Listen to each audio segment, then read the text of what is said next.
Chapter 1: The Eternal Downvote Execution.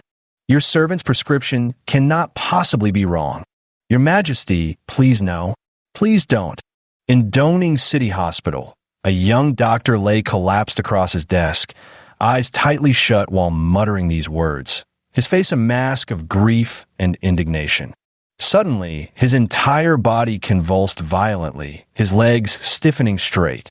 When he opened his eyes, they were already bloodshot. Had another nightmare? Swiping the cold sweat from his forehead, Lee Exine couldn't shake the vivid scenes from his dream. In the dream, he had transformed into an imperial physician of ancient times, summoned to treat the emperor's illness.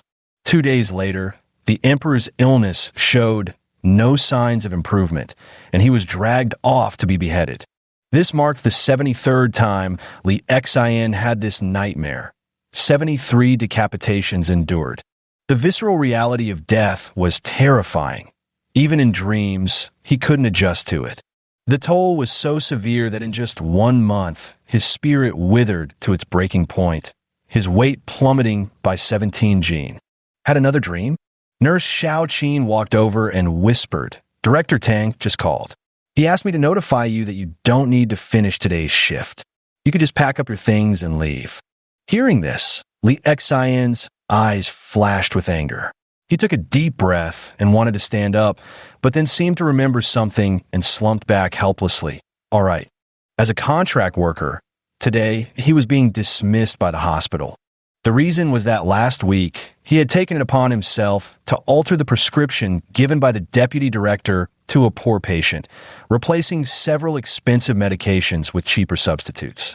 Upon learning of this, the deputy director flew into a rage. Normally, such a medication switch wouldn't warrant dismissal. It was neither reasonable nor appropriate, and word getting out wouldn't reflect well.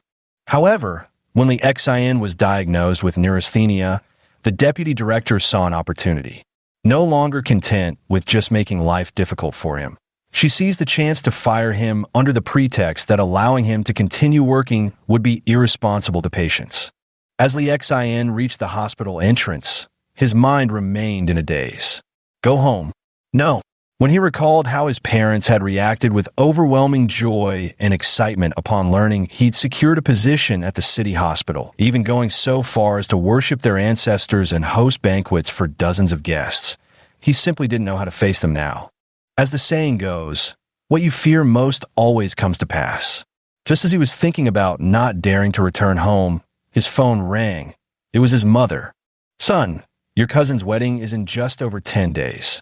Make sure you request leave from the hospital in advance and come back. Understand? You've got to show him some support. After all, you're working at a prestigious hospital now, hear me?" Lee Exine couldn't speak anymore, his eyes filled with utter bitterness. Throughout the entire call, all he could manage were weak om-hom sounds. Hanging up the phone, he gazed upward at the sky. It all seemed dark and broken to him. About 10 days from now, that'll probably be the anniversary of my death, huh? Sigh. Hey, Lee Exine, what are you doing here? And with that huge backpack. Suddenly, an electric scooter pulled up beside him. It was his classmate Wang Han. "I got fired from the hospital," Lee Exine said with a wry smile. Wang Han had been his close friend since student days, even his desk mate. "What's going on?" Wang Han frowned. Lee Exine recounted everything. His nightmares, his neurasthenia, and how he had offended the deputy director. "No wonder you look so listless. I thought you were, well, turns out it's some weird illness." Wang Han chuckled at first, but seeing Lee Exine's gloomy expression, he grew indignant and cursed. "Damn it. And that bastard director of yours. What a piece of work. Isn't he just seizing the chance to make a scene? Wait here. I'm going up to demand justice for you." "Forget it, in my situation, there's really no justification for what they did. So I don't feel bad. I think you did the right thing. Poor folks like us should help each other when we can. Truly a student worthy of teacher Lee's teachings." Wang Han patted Lee Exine on the shoulder and comforted him. "Everyone in our class has been deeply influenced by teacher Lee. We always put medical ethics first." "Exactly. Those 3 years shaped us in ways we didn't even realize." Memories of their campus days flashed through Lee Exine's mind. What are you planning to do next? I don't know. His expression clouded with uncertainty as he sighed. I don't want to go home. Got it. How about coming to my family's clinic? You've been there before. Coincidentally, my dad's been wanting help lately, room and board included, plus pay. What do you think?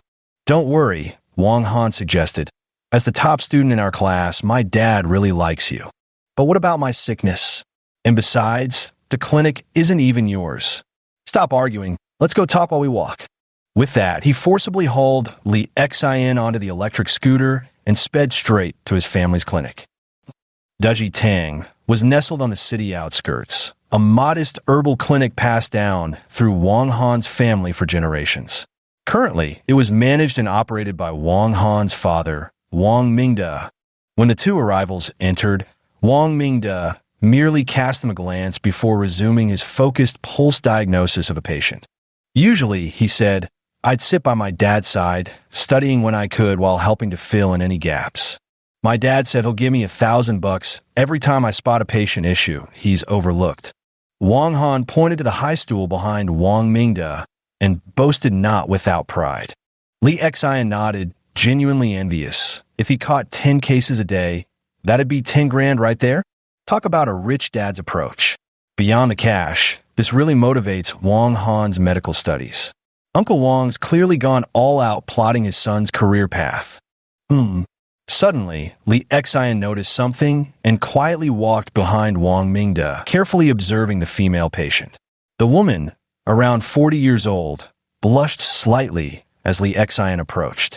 Xiao Xian, did you spot something?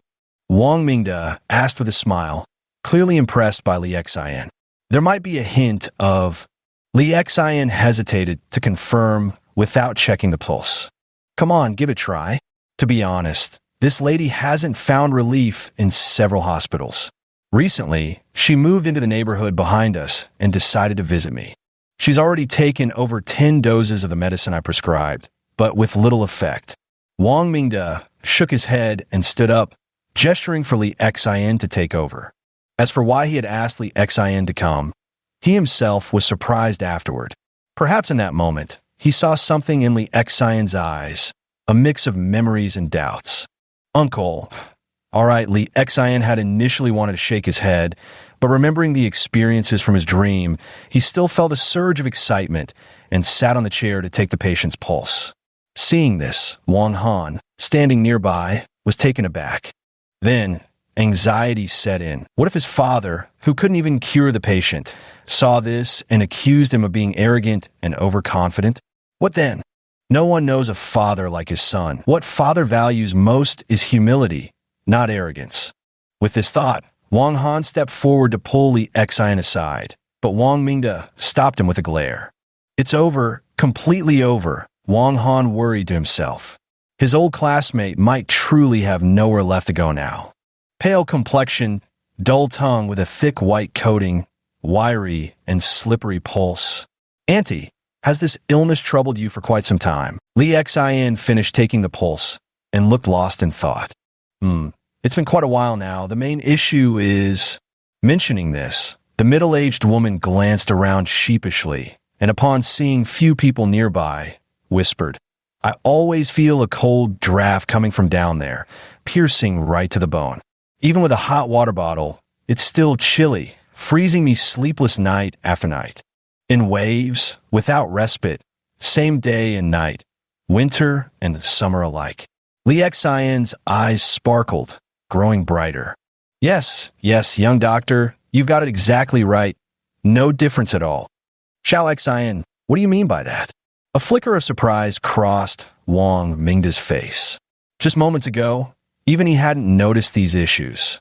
Uncle Wang, the medication you've been using previously, it's all been treating palace cold syndrome, right? Using pungent and heating herbs, isn't that so? A normal diagnostic approach would obviously use heat to combat such apparent cold symptoms.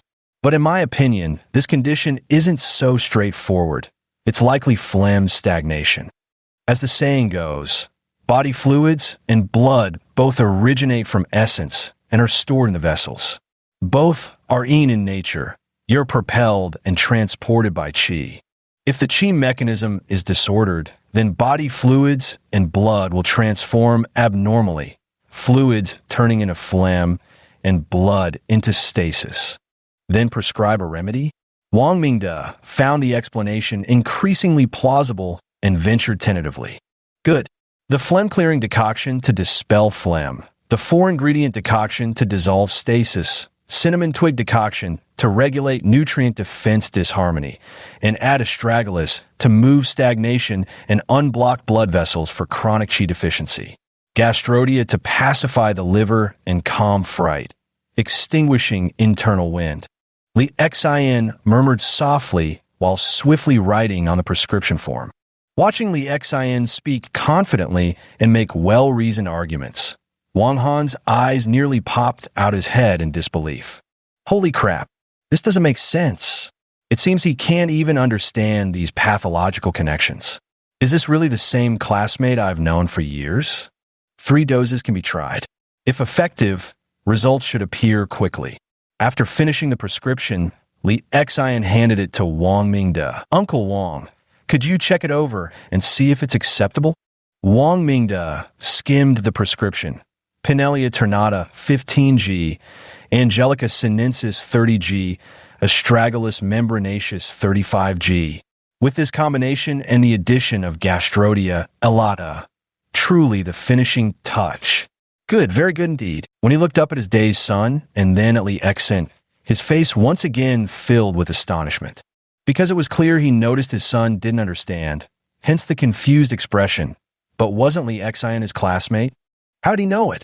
Uncle Wang, you flatter me. I just happened to have read about it in a book, Li Xian replied sheepishly. Actually, it seemed he had heard several imperial physicians discussing this very case in his dream, where he happened to be present as an onlooker. If you asked what was most abundant in the imperial harem, maids, in other words, women. No wonder all the strange dreams he'd been having lately were filled with gynecological issues. Yes, in these dreams he could move freely and do whatever he pleased, only to inevitably be summoned to treat some illness, after which he'd get decapitated and wake up. Maybe these weird dreams aren't so bad after all. I'm learning so much. Hopefully this aunt recovers. That would prove the knowledge from my dreams is real. Thinking ahead, Li Xian suddenly realized something and became conflicted. But with neurasthenia, continuing like this really isn't a solution.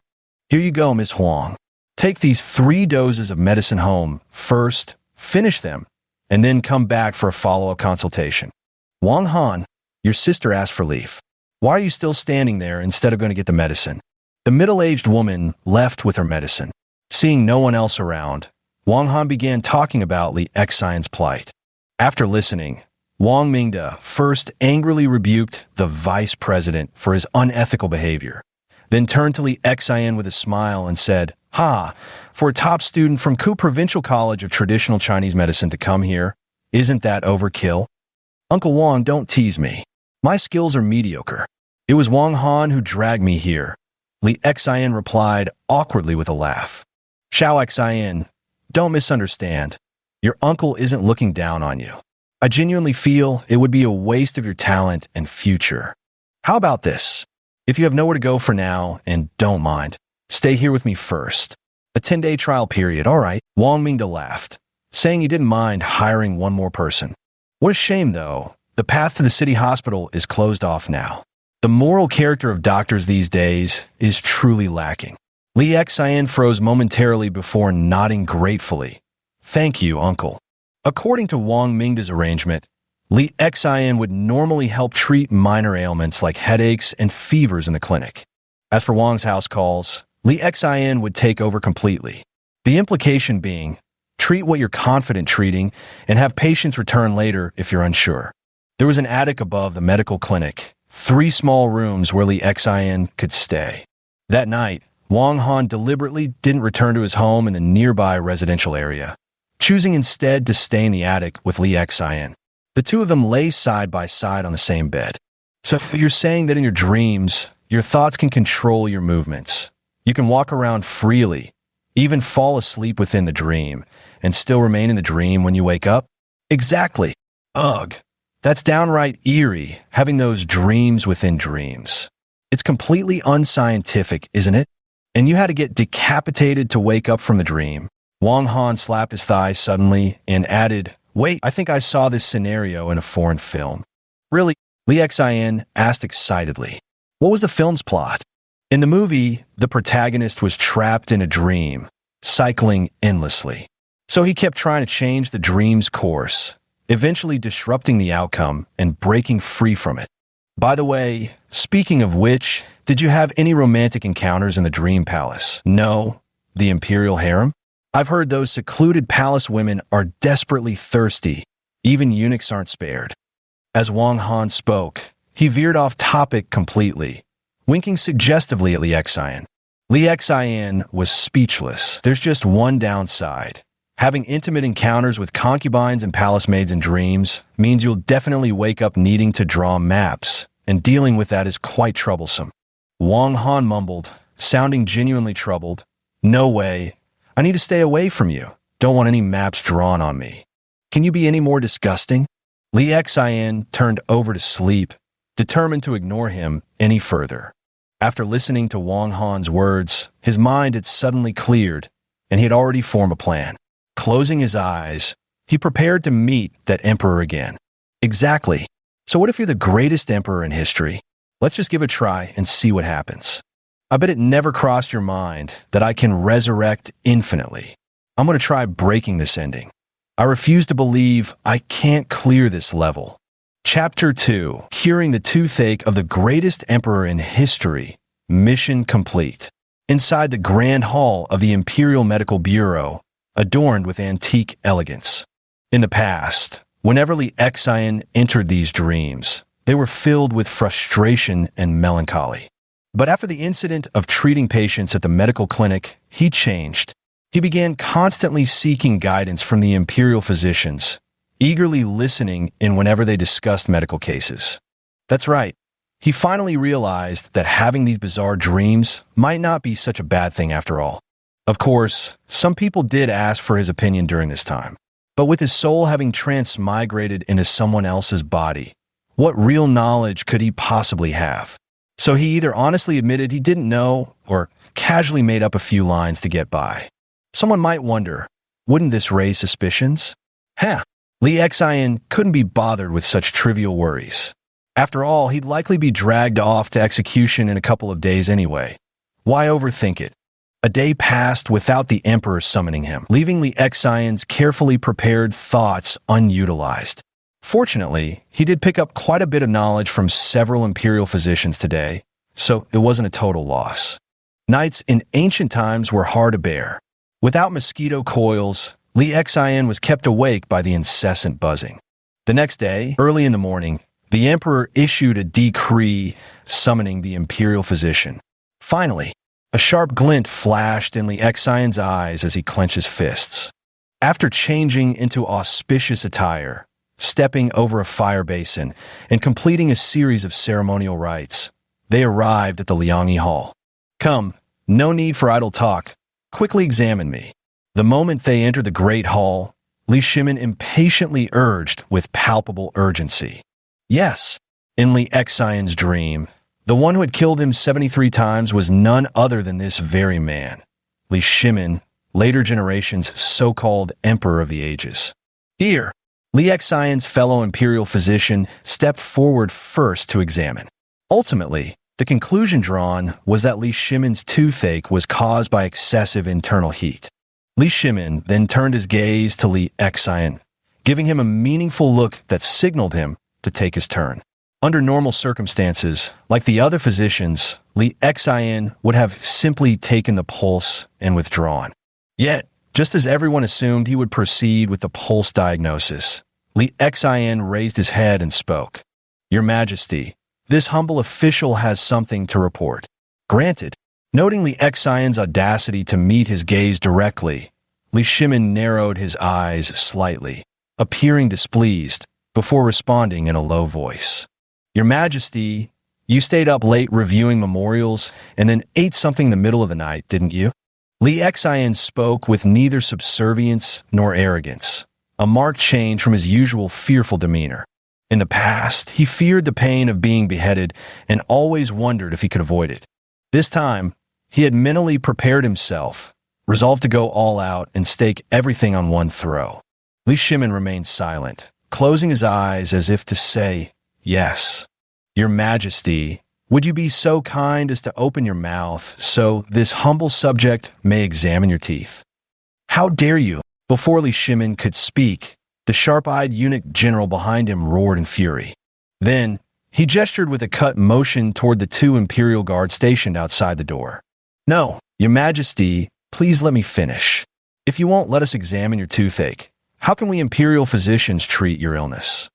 Without thorough examination, how can we determine the cause of your condition?" Li Xian shouted indignantly. But Li Shimin sat there with a gloomy expression, unmoved. "Truly stubborn as a mule. Won't kill you with the pain." He shook his head and was eventually dragged out. Honestly, beyond all words. In the past, he would have scolded directly. After all, beheading hurts like hell. After experiencing death by 1,000 cuts once, he realized there was something more agonizing than beheading. Enough.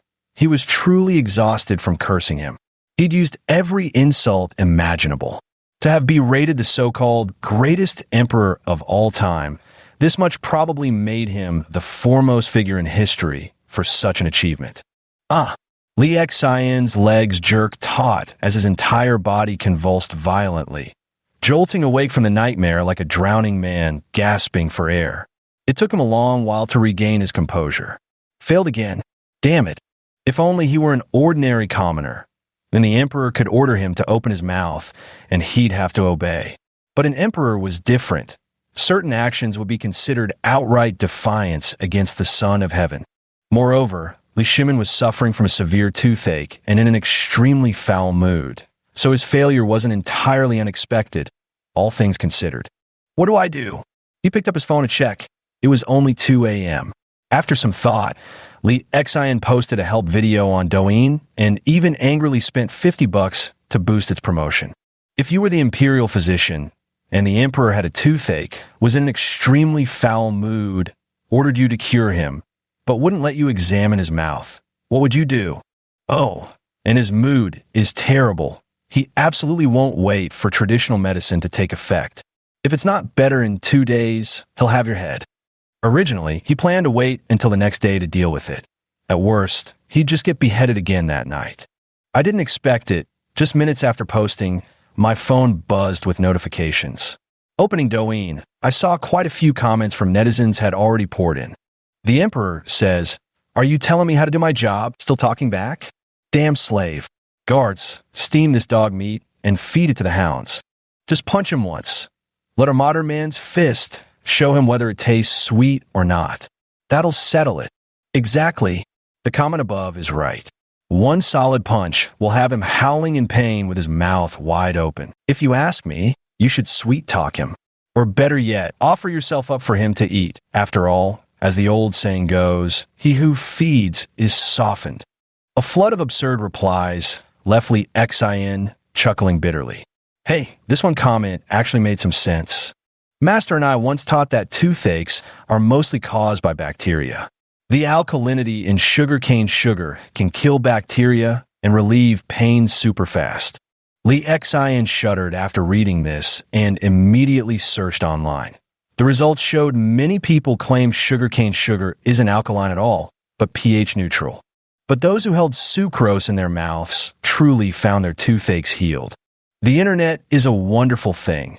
This kind of knowledge isn't even in the textbooks. Li Xian, with eyes brimming with anticipation, drifted back to sleep. The Imperial Medical Bureau.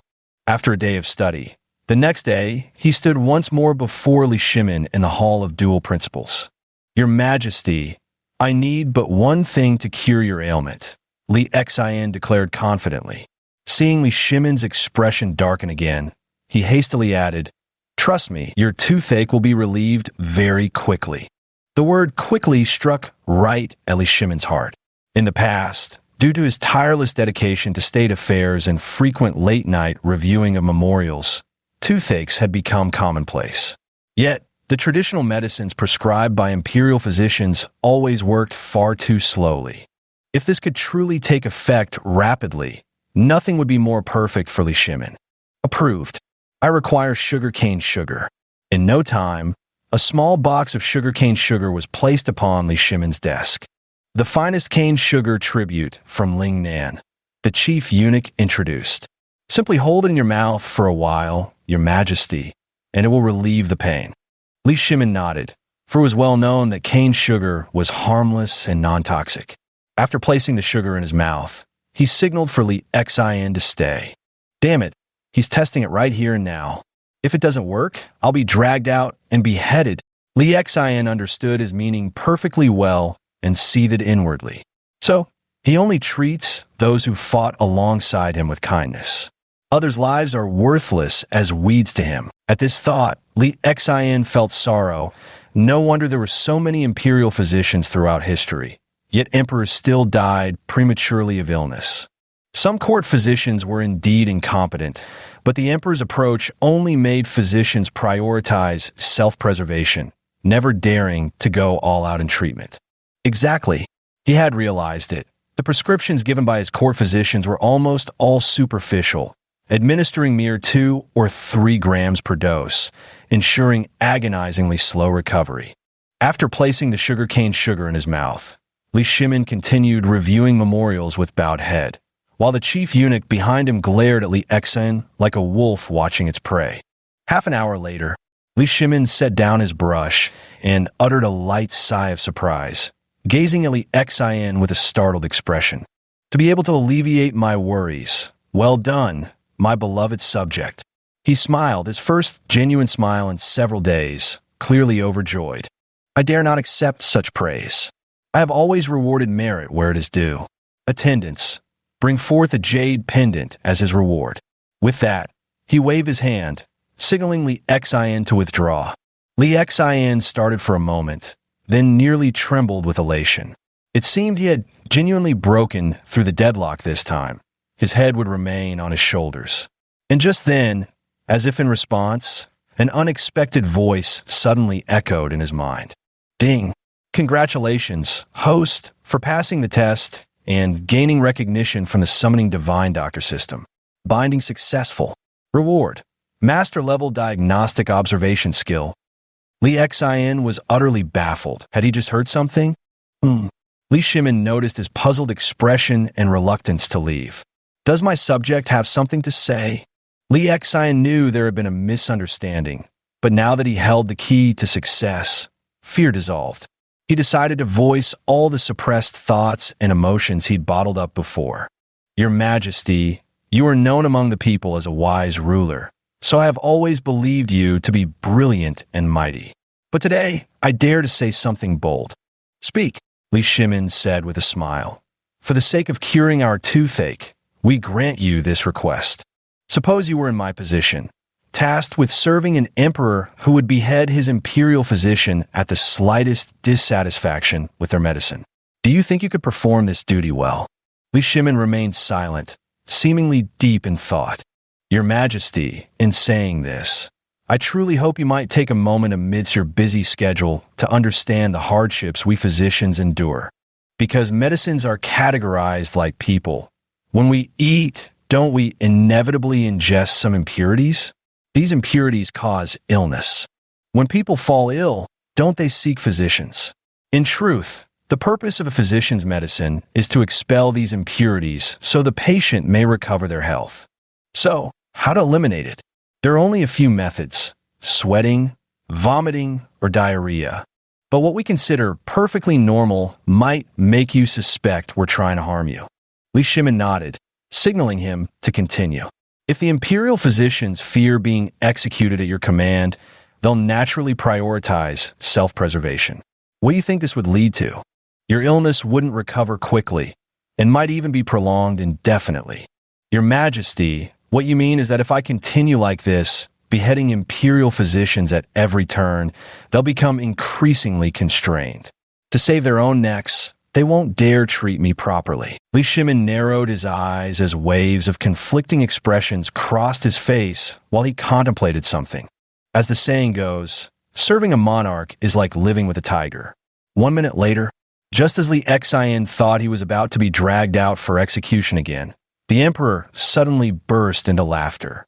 Ha ha, your words remind me of Sage Sun's advice. He mentioned this matter to me before too, but we paid it no mind. Master Sun? The medicine king's son Simiao. Li Xian was startled. That was a historical luminary, a great sage of medicine, practically every Chinese physician's idol. Indeed, Master Sun may arrive in a few days. When he does, we shall let our beloved minister meet him. Now, you may retire, Li Shimin added after a pause. Regarding what you proposed, we shall give it proper consideration. Thank you, your majesty. Li Xian couldn't contain his joy as he stepped back. What an unexpected blessing. Had those words not been spoken later, he truly wouldn't have encountered Sun Simiao. It seems good deeds do bring good rewards. On top of that, finally being spared from execution, Li Xian was utterly delighted. So much so that he even whistled cheerfully on his way back. The summoning divine physician system. Suddenly, he remembered this matter. No sooner had the thought crossed his mind than a golden panel materialized before him, composed of shimmering light. Displayed across it were bold characters. Host currently possesses the following medical skills: beginner pulse diagnosis, beginner prescription formulation, beginner acupuncture, beginner herbalism, and master-level visual diagnosis. What does this mean? The system didn't respond, but a cooling sensation flooded Li Xian's mind, instantly granting him complete understanding of the system.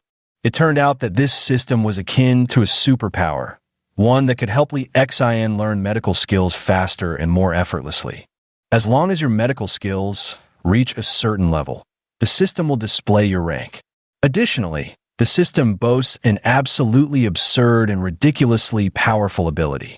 That is to say, once he gained the recognition of the divine physician, he could summon the spirit of the divine physician for assistance anytime, anywhere.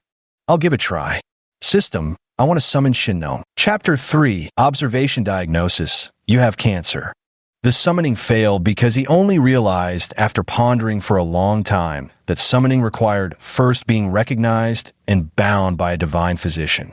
Summoning also came at a cost: medical virtue points. Medical virtue points could be earned by treating patients or promoting traditional Chinese medicine. In simpler terms, as long as Li Xian did things beneficial to TCM, he could accumulate medical virtue points. No wonder I've been having these strange dreams. It must be this damned system's doing, and it calls this a test. Damn it, it nearly drove me to a mental breakdown. Forget it. Gaining this superpower can be considered a blessing in disguise. It seems that about 80 to 90% of the knowledge from the dream is real and usable. This is a rare opportunity, so I should learn more. Although these imperial physicians specialize in gynecology, their expertise in other areas probably isn't inferior to hospital department heads. As a traditional Chinese medicine practitioner, what he lacked most was mentorship. Now, he finally realizes the benefits of both the dream and the system. If the dream was for learning, then the system's ability to summon legendary doctors is like unleashing an ultimate skill in a game, especially since the system even rewarded him with master-level observation diagnostics. Master-level observation diagnostics. For traditional Chinese medicine practitioners, this skill is practically equivalent to having nuclear weapons. Yes, while others are armed with AK-47s, you're wielding nukes. Back at the Imperial Medical Office, he looked around and noticed that several Imperial physicians were in good health, though some, suffered from kidney deficiency. But kidney deficiency in old age is normal, something even medicine can't reverse. In his dream, no longer fearing execution, Li Xian peacefully settled in to secretly learn from those Imperial physicians. Until 5 days later, the Emperor issued another decree, summoning Li Xian for an audience. Holy shit, does he want my head again? Li Xian's first reaction was to jump in panic. Was His Majesty sick again so soon? A toothache this time? This emperor really didn't take proper care of his health. But upon arriving at the Liangyi Hall, what he saw wasn't just Li Shimin, but also a white-haired elder dressed in blue Taoist robes, radiating an immortal aura. "Ah, my beloved minister, you've arrived? Ha ha, I was just speaking of you. And Taoist Master Sun here couldn't wait to meet you." Emperor Taizong of Tang, Li Shimin, roared with laughter. "Greetings, Master." Li Xian excitedly performed an ancient disciple salute with haste. "What is this?" Sun Simiao was taken aback. Although the imperial physicians all revered him, he had never encountered such formal prostration upon first meeting, let alone a disciple's obeisance. "I've studied your Qianjin Yaofeng. To me, having learned your medical arts makes me your disciple by default." Li Xian explained. It wasn't that he was shameless. Rather, a teacher at his school had once said something profound about discipleship. You've read their books, so you're their disciples in essence. Even if they're no longer here, you can't deny this connection. Even without the title, the substance remains. But the Taoist's essential formula's worth 1,000 gold isn't finished yet. Li Xian's heart sank with a thud, realizing the predicament. Fortunately, Emperor Taizong of Tang, Li Shimin, dismissed them at that moment, citing official duties as priority, waving his hand to have them find another place to continue their discussion. Finding a secluded pavilion, Sun Simiao pressed again about the Qianjin Feng matter. He was certain no one could have seen this book of his. "Actually, if I told you I'm from the future, would you believe me?" Li Xian pondered before speaking. Otherwise, he really couldn't explain the situation. He thought that after saying this, Sun Simiao would undoubtedly consider him either a fraud or a madman. Who would have thought that Sun Simiao, being no ordinary man, seemed to contemplate before actually nodding? It's possible. I've seen Li Chuanfeng's Tui Bei, too, and this sugarcane sugar-stopping toothaches. It's something I've never been able to comprehend. Seeing Sun Simiao acknowledge the possibility and temporarily believe him, Li Xian let out a sigh of relief. He then proceeded to explain in detail about bacteria in the human mouth and other such matters, leaving Sun Simiao increasingly astonished with every word. At the same time, at Sun Simiao's request, he also began recounting the opening of essential formulas worth 1,000 gold pieces. Finally, Sun Simiao roared with laughter. "Now I believe you're indeed a man from the future. Come, tell this old Taoist in detail about the origin of bacteria." Ding! Congratulations, host, on obtaining the initial recognition of Medicine King Sun Simiao. Binding complete. Available for summoning. As this is the first binding, you may summon freely once. This counts as recognition? Success? Li Xian wore an expression of disbelief, but after some thought, initial recognition seemed reasonably plausible. His conversation with Sun Simiao lasted a full 3 days, and afterward, the physician couldn't resist inviting Li Xian to join him in treating the common people of Chang'an City. To Li Xian's astonishment, this time he wasn't beheaded, but spent an entire month within the dreamscape instead. During this period, his medical knowledge advanced by leaps and bounds. One must understand that Sun Simiao's medical skills during the Tang dynasty had earned him the title Immortal Physician, and learning alongside such a master accelerated progress tremendously. Moreover, Sun Simiao saw great potential in this young man. Though initially unskilled in medicine, Li Xian possessed extraordinary observational abilities, discerning most patients' symptoms with just a single glance. Li Xian felt guilty. If not for the master diagnostic skills rewarded by the system, his medical abilities would be worse than an average doctor in Chang'an City. When he woke up in reality, he realized that over a month had passed in the dream, yet his phone only showed 7:30. Suddenly, he remembered something, tension flashing in his eyes as he hastily summoned the system. Only when the system displayed itself did he heave a huge sigh of relief, after which he couldn't hold back his uproarious laughter anymore. This must be what they call the dream of the yellow millet, a single night's dream spanning over a month in its illusion. Dawn hasn't even broken. What the hell are you grinning at? Wang Han grumbled drowsily from beside him. Got work to go to. Can I be happy about that? Li Xian chuckled in reply.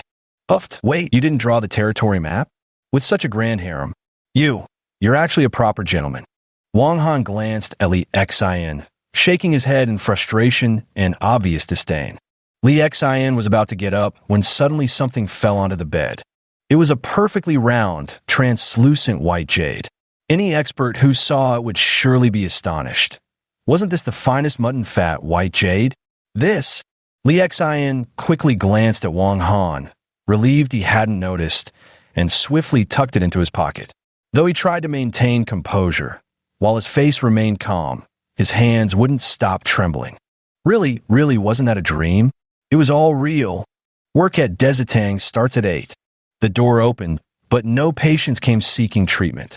Li Xian was busy cleaning. At 9 o'clock, Wang Mingde finally arrived.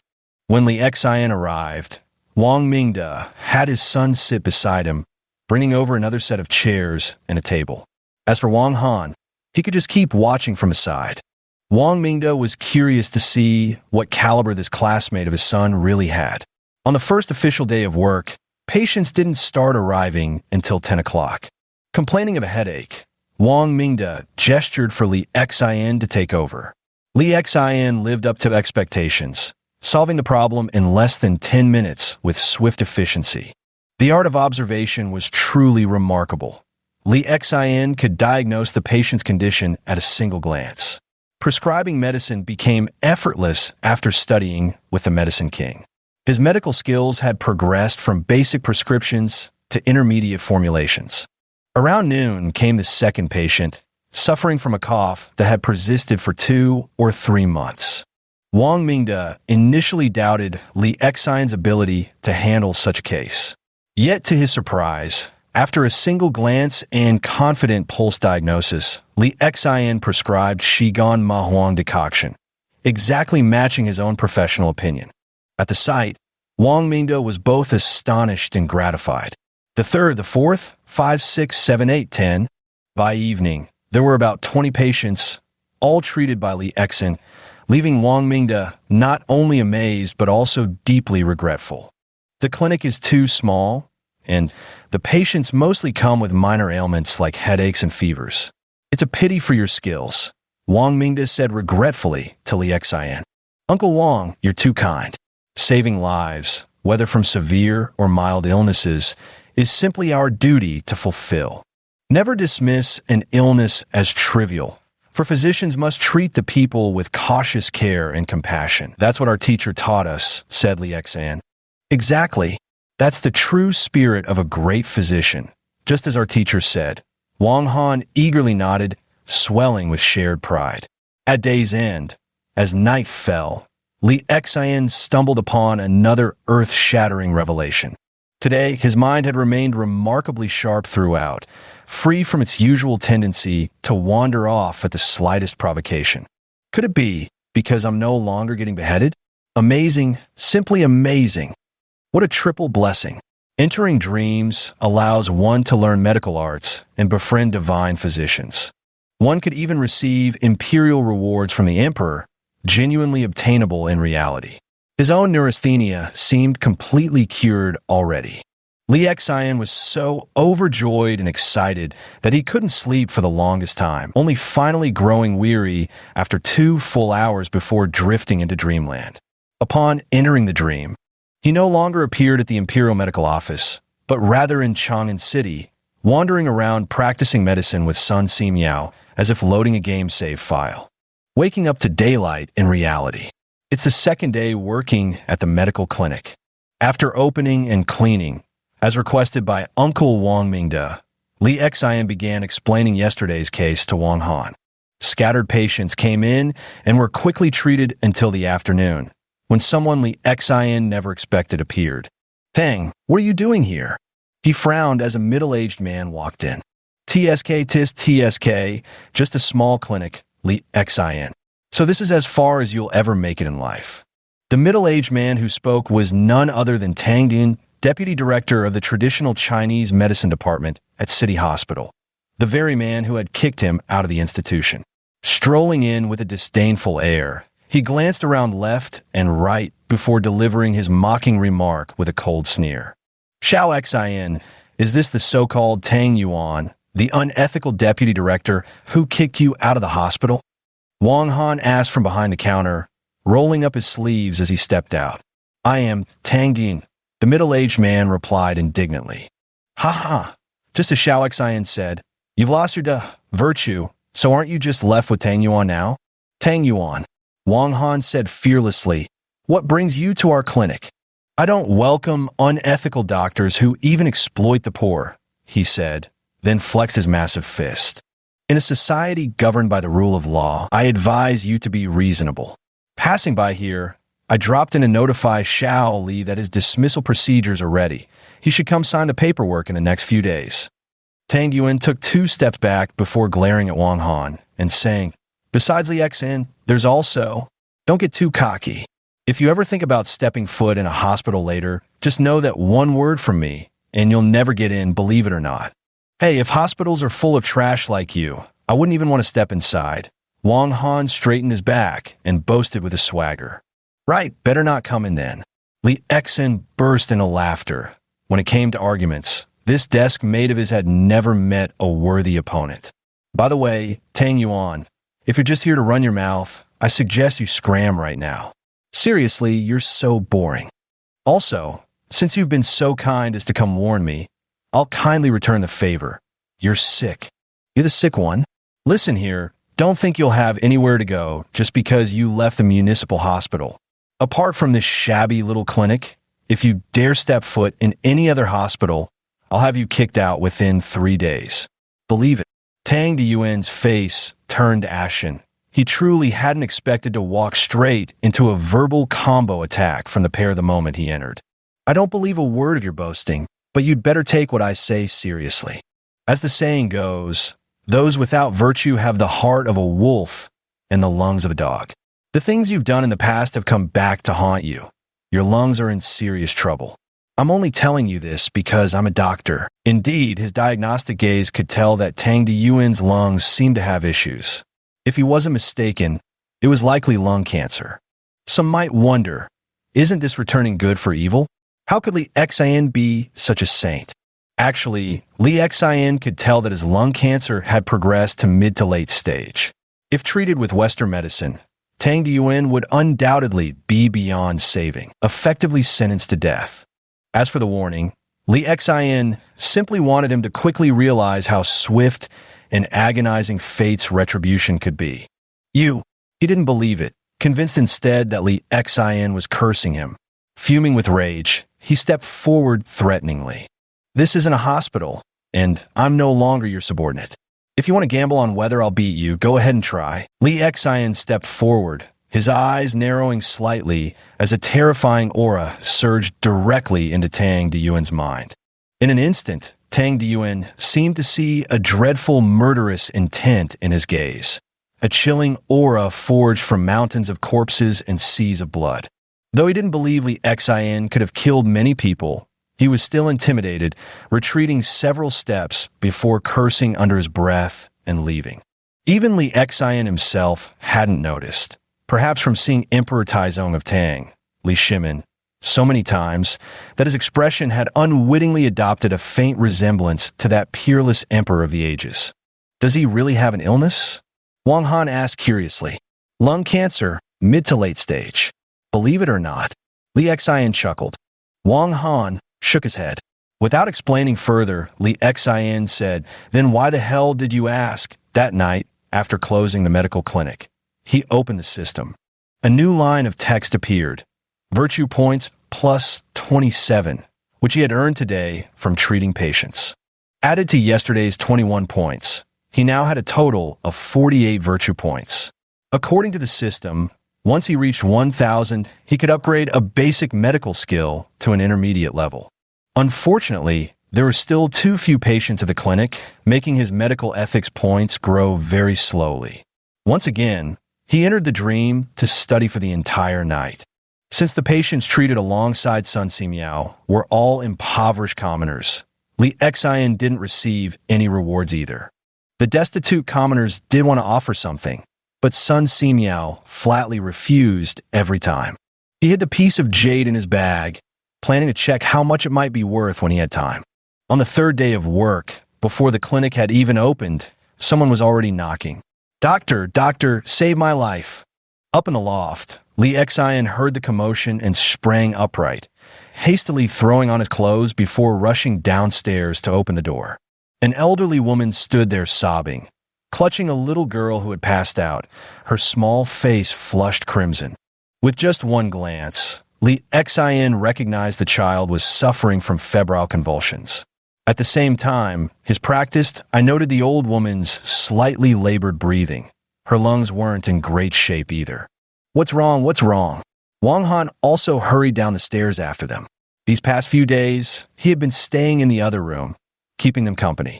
Febrile seizures caused by the novel coronavirus. Li Xian took out the silver needles and sterilized them.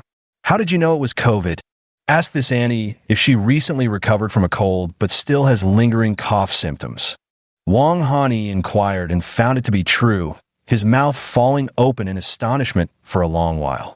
Keep in mind that within just a few minutes of entering, the woman hadn't even coughed aloud yet, nor had any pulse diagnosis been performed. How could his classmate be this uncannily accurate? Yes, doctor, you're absolutely right. The elderly woman was frantic with worry. Initially, she hadn't felt reassured seeing only two young people, but Li Xian's deliberate remarks immediately put her at ease. Li Xian laid the little girl on the table and began the acupuncture. The tension points, Rinzhong, and Yongquan could be used for unconsciousness, high fever, to clear heat and stop convulsions, he explained. As he inserted the needles, he continued explaining to Wang Han. This was his way of repaying his old classmate for taking him in. Fortunately, in his dreams, he had performed countless acupuncture sessions following the methods of the medicine king's son Simiao.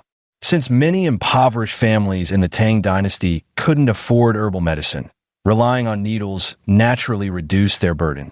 Therefore, son Simiao used acupuncture extensively, and Li Xian's medical skills grew noticeably with each passing day. Mom, what kind of doctor is this? This tiny clinic, and he's so young. Suddenly, a voice rang out from outside the door. A meticulously dressed young woman parked her BMW and hurried inside. As soon as she saw Li Xian and Wang Han, she wrinkled her delicate brows and exclaimed, "No way. Let's go to the city hospital. I have a friend who's close with the department head there." Wang Han was seething with frustration and indignation. What's wrong with a small clinic? What's wrong with being young? Did I eat your family's rice? Don't talk nonsense. The elderly woman glared at her daughter. Seriously, these two brats. What if they mess up Nanan's treatment? Compensating with this tiny clinic wouldn't even begin to make amends. Come on, I'll drive you to the city hospital. Stop. Li Xian slapped away the woman's outstretched hand with a crisp, sharp sound. Smack. Chapter 4. Is my classmate a medical genius? Li Xian hadn't wanted to resort to violence, even though she'd been noisy the whole time. He'd remained calm and composed. After all, their skepticism was understandable. In most people's eyes, small clinics meant they were opened by incompetent doctors, not to mention their age, barely in their 20s, which naturally made it hard to inspire trust. But what Li Xian couldn't stand was that she actually tried to move the little girl while he was administering acupuncture. That was going too far. During acupuncture, the patient must not be moved. You dare hit me? The young woman froze for a moment before angrily protesting, Don't believe I won't call 110 and report you for assault and harassment. Ajun, shut up. The doctor is administering needles. How could you move Nanan? The elderly woman was reasonable.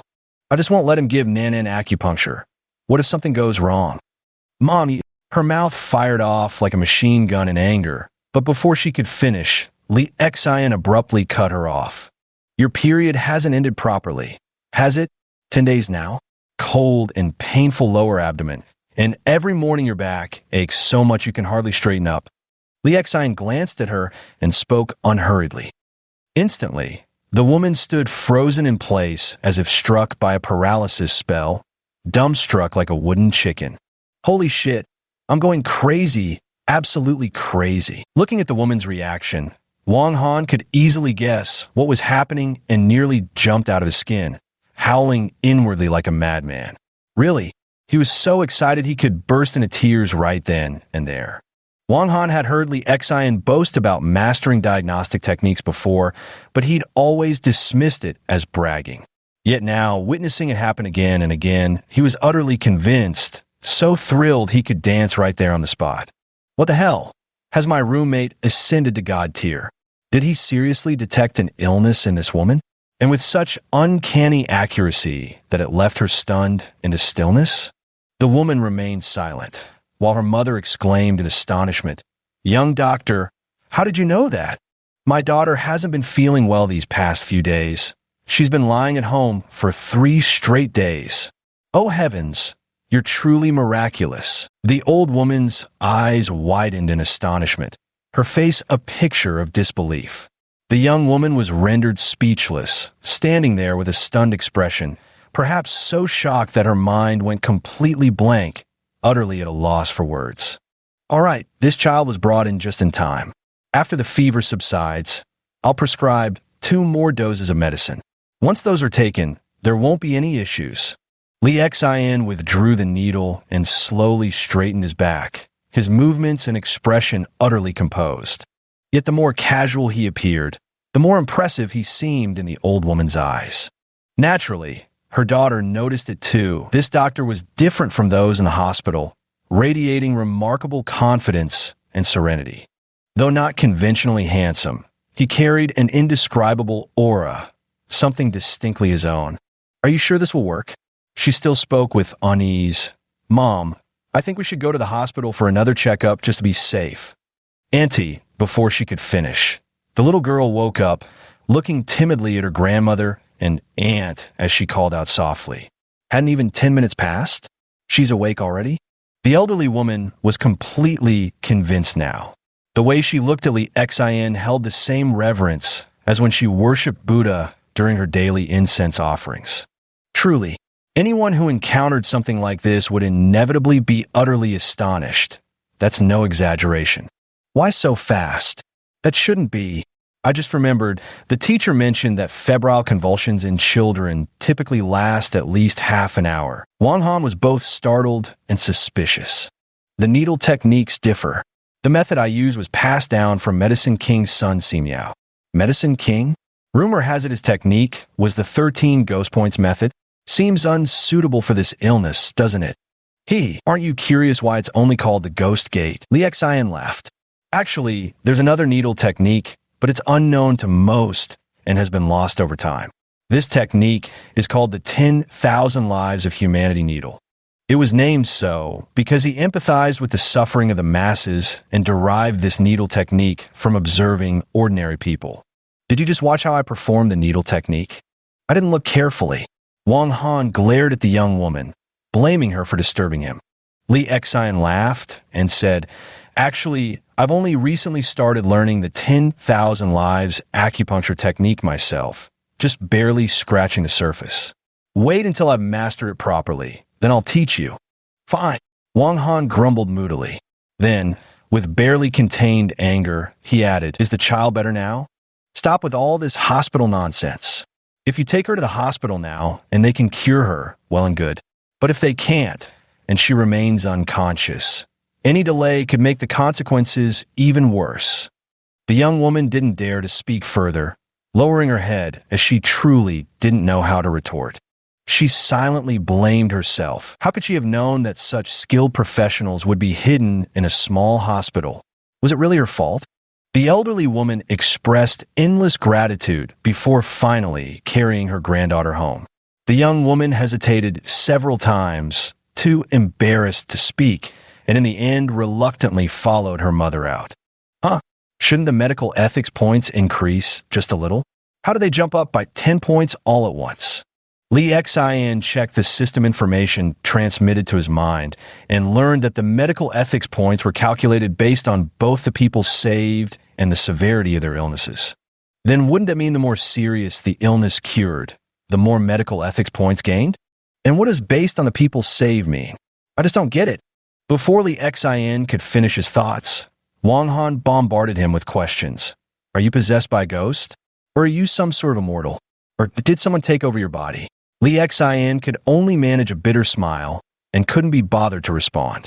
When Wang Mingde arrived, listening to his son's animated retelling of events, he too gave Li Xian a look of astonishment. But having not been there to witness it firsthand, he simply showed mild surprise, assuming his son was exaggerating. Just then, coincidentally, the elderly woman Li Xian had treated the day before yesterday also arrived. According to her, last night, the bone-chilling cold sensation no longer rose from her lower body. Though there's still a bit remaining, she could finally sleep. As soon as she arrived, she excitedly thanked Li Xian profusely, even bringing gifts, several boxes of premium beverages. Unable to refuse, Li Xian prescribed the same medication for her to continue taking. Accepting the gifts, he received another 30 points for medical ethics. Today, he gained 2 high scores, 10 points from the little girl and 30 points from this aunt. It seems we won't even need the 10-day trial period. I have a feeling I could even hand this clinic over to you. During lunch, Wang Mingde laughed, his eyes filled with admiration. Uncle Wang is teasing me again. I still feel like such a novice, Li Xian said modestly. To be honest, after seeing the system's evaluation, he truly believed himself to be a greenhorn. Little did he know, the system's judgment standards were actually far stricter than reality. Take the acupuncture just now. Wang Han had mentioned it would take his mentor at least half an hour to wake the little girl. Li Xian exceeded his teacher's skills in acupuncture within less than half an hour.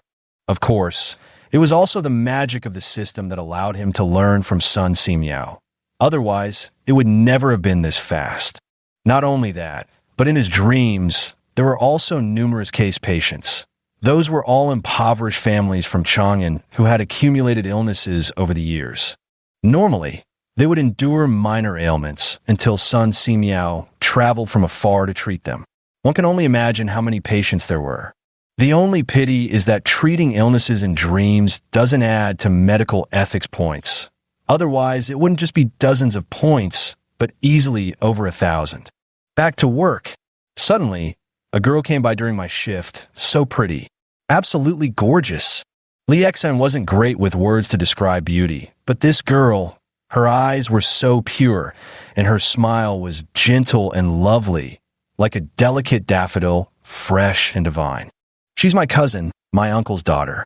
Haha, isn't she pretty? She was supposed to be the one tending the medicine cabinet, handling prescriptions. Recently, my grandmother fell ill and went back home. Today I brought my mom back and took this opportunity to stop by. Wang Han blinked suggestively again, whispering to Xiao Xian.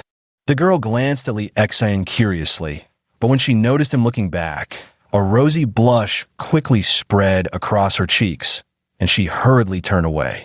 Oh, so your aunt want to take care of her too? He quickly pieced together the connections. Well, the elderly woman is getting on in years and only has a daughter-in-law to care for her. My mom and her younger sister take turns going over to help. Now that she's away, my dad has to handle some household chores, so we thought of hiring someone. That's why I brought you here. Li Xian nodded in understanding. It's just a shame. My cousin had to take my mom home and then hurry back to help again. No rush, though. If you take good care of my grandma, she might just come back.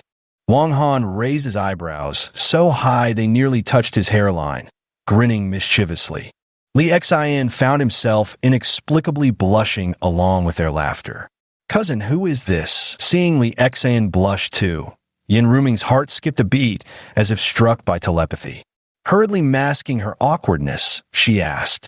Immersed in their shared flush, Yin Ruming's pulse leapt, an electric jolt of unspoken connection, before she hastily draped the moment in casual inquiry. My kid brother and former deskmate.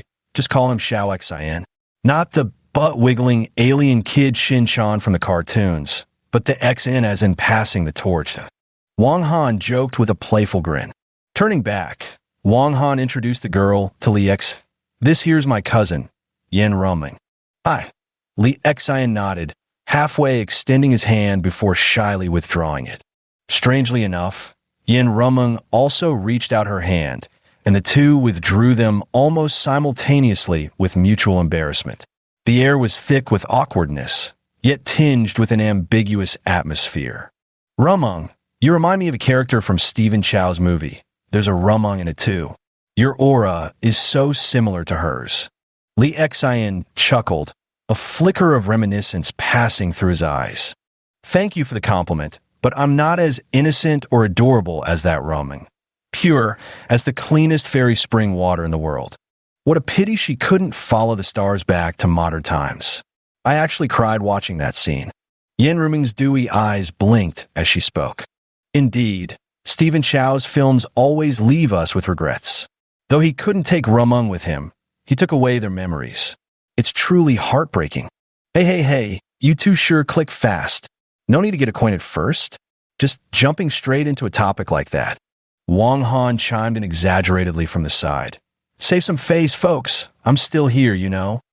Yen Ruming couldn't help but burst into laughter, and with that single laugh, Lee Xian felt as though the entire Ji Hall had transformed into a sea of flowers, with intoxicating fragrances wafting through the gentle breeze. After Yen Rumung left, and the doors were closed for the night, Lee Xian checked his medical virtue points. They had already broken through the 100 mark, reaching 103 points. 100 points in 3 days. At this rate, he could nearly upgrade a basic medical skill to intermediate level within a month. Leveling up once a month? Seems like I'm about to hit the big time. Becoming a miracle doctor is just around the corner. Filled with excitement and delight, Lee Xian drifted off to sleep. At night, Lee Xian studied under Sun Simiao, while during the day, he practiced to earn medical virtue points. Just like that, another 2 days passed. It wasn't until he had to go to the hospital to sign the termination contract that Lee Xian asked Wang Mingde for leave. I'll go with you, Wang Han said, hopping on his electric bike. Why would you go? Lee Xian looked puzzled at Wang Mingde, as if even Uncle Wang didn't want Wang Han running around. I got acquainted with a little nurse there. Lee Xian noticed Wang Mingde sitting inside the shop with a smile and instantly understood. Another case of his old man's painstaking efforts. Well, that explains why I ran into you at the hospital. Haha, how can I ever repay your kindness in recognizing my talent? Well, she's in the emergency department. Maybe later, if you know any nurses, you could have them whisper a word in her ear. The two got on the electric bike, said Wang Han. No. Even though they're all in the same hospital, nurses from different departments don't communicate with each other. Even within the same department, not every nurse gets along well with all their colleagues, Lee Xian said with a shake of his head. So, working at a hospital, being so close to the action, why haven't you tried dating a nurse? Wang Han was puzzled. Back in medical school, besides the dream of securing a promising future in a hospital, the boy's greatest aspiration had also been the pretty senior nurse sisters. As for me, well, with a family like mine, how could I bear to hold someone back? Lee Xian said bitterly. In the past, he was practically invisible at the hospital. On one hand, his position wasn't high, and on the other, he wasn't particularly handsome. How could any nurse ever take a liking to him? Even if they were blind, they could easily find someone better than him at the hospital. TCH, we're not in school anymore. Are you thinking about that wretched woman, Lu Xiaoyu, again? Wang Han said. That kind of trash woman, so selfish and self-absorbed. She's not worth remembering. Lu Xiaoyu, his first love in school, ultimately dumped him because Lee Xian's family was poor. No, I just simply thought I wasn't good enough. Who said that? Your medical skills are so strong. Do you really think you'll remain like this your whole life? Wang Han gazed at the sky and sighed. 3 decades east of the river, 3 decades west. Don't laugh at the poor man in his tattered clothes. True enough, Lee Xian thought to himself that with this system, his life was truly about to undergo a major transformation, rising above the masses, perhaps even more. With that thought, the bitterness in his heart vanished, replaced by a confident sparkle in his eyes. Now, with the ability to summon legendary healers, it was as if a path straight to the heavens had opened before him. All he had to do was step onto it, and glory beyond measure awaited. His future was boundless. Chapter 5. The mysterious illness of the top-air Dongning City Hospital. Useless. A bunch of incompetence. You can't even cure a minor illness. The deputy director of the hospital slammed down the phone, his chest heaving with fury as he sank into his office chair. Dean, we've truly never encountered such a bizarre case before. Moreover, given the patient's special status, how could we dare to experiment recklessly? The director of the traditional Chinese medicine department sat to the side, speaking awkwardly and without confidence. Originally, I thought his transfer from City First Hospital would be our second hospital's opportunity to surpass them and make a name for ourselves. But you useless. The dean caught himself sounding too harsh, paused to reconsider, then softened his tone. But you've really disappointed me. Shouldn't this be just a minor illness? The illness may be minor, but it's extraordinarily strange. We've never seen a condition like this before, where the head turns involuntarily. The department head said plaintively, I had many people search all night through books and online, but couldn't find any similar cases. I don't care. Figure something out as soon as possible. Whoever can cure this. I'm making this clear today. They'll be our hospital's great hero. As long as it doesn't violate regulations, I'll promise them anything. The hospital director said in a deep yet resolute voice. Yes, I'll immediately relay your words to them and have them find a solution as soon as possible. Go on then. After dismissing the department head, the hospital director let out a sigh, leaned his head back against the chair, and began pondering something. At the hospital entrance, Li Xian and Wang Han rode in on an electric scooter, casually making their way inside. Since he didn't know the young nurse Wang Han either, Li Xian headed upstairs toward the emergency department. To prevent patients or their family members from doing anything drastic, hospital rooftops are usually locked tight, with the key kept in a little spot known only to the doctors. But when Li Xian arrived, he found the door open. He had come up to retrieve some personal belongings, his tea brewing set. But as soon as he stepped onto the rooftop, he spotted a young man in his 20s standing at the edge, gazing into the distance with sorrow written all over his face. You came, the young man said solemnly, without turning around. His attire was impeccably stylish, a casual suit that instantly screamed expensive. Originally, Li Xian was going to collect the tea set, as he had always enjoyed stargazing here at night, while leisurely brewing tea. But upon hearing this, he froze briefly and looked around. There was no one else. Yes, I've come, he chuckled, inexplicably replying to him as if compelled by some unseen force. Li Xian had assumed the young man would realize his mistake upon hearing the voice. Yet, to his surprise, he spoke again. You shouldn't have come. Holy shit. Li Xian was stunned. Why did that line sound so familiar? What was he supposed to say next? Answers needed ASAP. This was urgent. Didn't you ask me to come? Yinzu, just give it up. The cops are everywhere outside. Finally, Li Xian blurted out this line. The young man fell silent for a long time. Smiling, Li Xian walked over to collect the tea set anyway. The dude clearly wasn't suicidal, so no need to interfere. I won't back down. That's Yinzu's word, and not even Jesus can stop me. All right, the young man finally responded, then turned to Li Xian with a smile, his eyes brimming with smug triumph. You're invincible.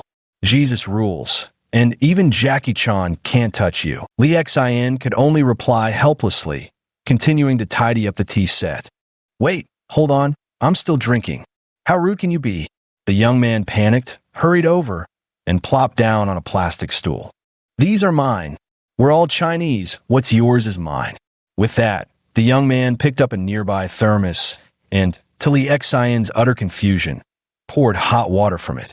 On the rooftop, 3 plastic stools, a worn-out table, and a set of teaware. That's what I hauled up here myself. If you know I brew tea up here, yet how does this young fellow manage to do it too, complete with tea leaves and hot water? All right, just 1 cup then. Li Xian forced a bitter smile. Since they'd already sat down for tea, they were guests now. The two sat down as Li Xian brewed the tea. The moment boiling water met the leaves, an astonishing orchid fragrance enveloped them. Hey, nice tea, Li Xian praised. Are you a family member of the patient? Standing here, catching the wind? It's autumn now, getting a bit chilly, isn't it? I'm contemplating life, the young man said, turning his head and gazing into the distance toward the rooftop entrance. You look like you're waiting for someone. Humph. There's only one person in this world worth waiting for. Seeing the young man was rather interesting. Li Xian struck up a conversation with him and noticed he kept glancing toward the rooftop entrance intermittently. Who exactly are you waiting for? You keep looking. Li Xian was exasperated. In 10 minutes, he glanced no less than 20 times. If you're in such a hurry, just make a call. Are you waiting for hot water? The hot water's still here. I'm really not waiting for anyone. Oh my God. You don't think I'm waiting for someone to deliver hot water, do you? What are you looking at then? I'm sick, the young man said helplessly. Psychiatry, huh? Li Xian laughed, only then using his diagnostic gaze to assess the young man. That doesn't seem right either. You're experiencing dizziness, irritability, constipation, fatigue, general malaise. After Li Xian finished speaking, the young man was quite surprised. How did you figure that out? Are you a doctor from the traditional Chinese medicine department? I haven't seen you before. No, wait, aren't you working? I got fired a few days ago. Today's my first day back to handle some paperwork. What? This time, the young man looked even more shocked. You don't recognize me? Haven't seen my info? Ah, Yinzu, Li Xian replied with a laugh. No way. If you've never seen me before, how could you possibly know where I'm feeling unwell? The young man grew even more skeptical. Observation diagnosis. Believe it or not, I can see it clearly, Li Xian replied, pointing 2 fingers at his own eyes. So hospitals don't just employ useless traditional Chinese medicine practitioners, after all. Now, that's not fair. There are good TCM doctors in hospitals too. You just haven't met them. A skilled traditional healer is found by fate, not by empty words. With that, Li Xian downed his tea in one gulp, as if swallowing all his frustrations along with it. Honestly, everyone around me thinks traditional Chinese medicine practitioners are quacks. There are good ones, sure, but aside from the nationally recognized masters, they're all frauds. You probably know the inside story too. Some TCM doctors pretend to take your pulse, but in reality, they've got no clue what pulse diagnosis actually is, just putting on an act. The young man said disdainfully, You're quite well informed. Li Xian expressed surprise, genuinely not expecting a young outsider to be aware of this matter. When you stand in a higher position, naturally you see more and hear more thoroughly. The young man laughed and said, By the way, what's your name? Let's be friends. Li Xian, and you Yinzu. Ha ha, my name is Lin Zerong. You can call me Azu, the young man replied. Then can you take a look at this and see if there's a cure? Aren't you here at this hospital for treatment? To be honest, the traditional Chinese medicine doctors at this hospital haven't been able to cure my condition. My problem is that I keep turning my head involuntarily. I'm just here waiting for a national master of traditional Chinese medicine to help treat me. The young man said, Ha, and this national master of traditional medicine? He's incredibly busy. No time for this is for your condition. It's a bit tricky. Just as Li Xian was speaking, he heard movement at the entrance to the rooftop and turned his head. What are you doing here? As fate would have it, Li Xian unexpectedly saw Tang Yin, who was stomping over angrily, immediately scolding Li Xian. This is a private area of our hospital. Non-staff aren't allowed up here. Get out now. I'm here to collect my things and handle procedures. What? Are you trying to seize my belongings or something? Li Xian was also furious. Tang Yuan was truly despicable, and his attitude made it impossible for Li Xian to stay calm. Then pack up your junk and get out. Tang Yin pointed at the entrance to the rooftop, barking orders like a tyrant.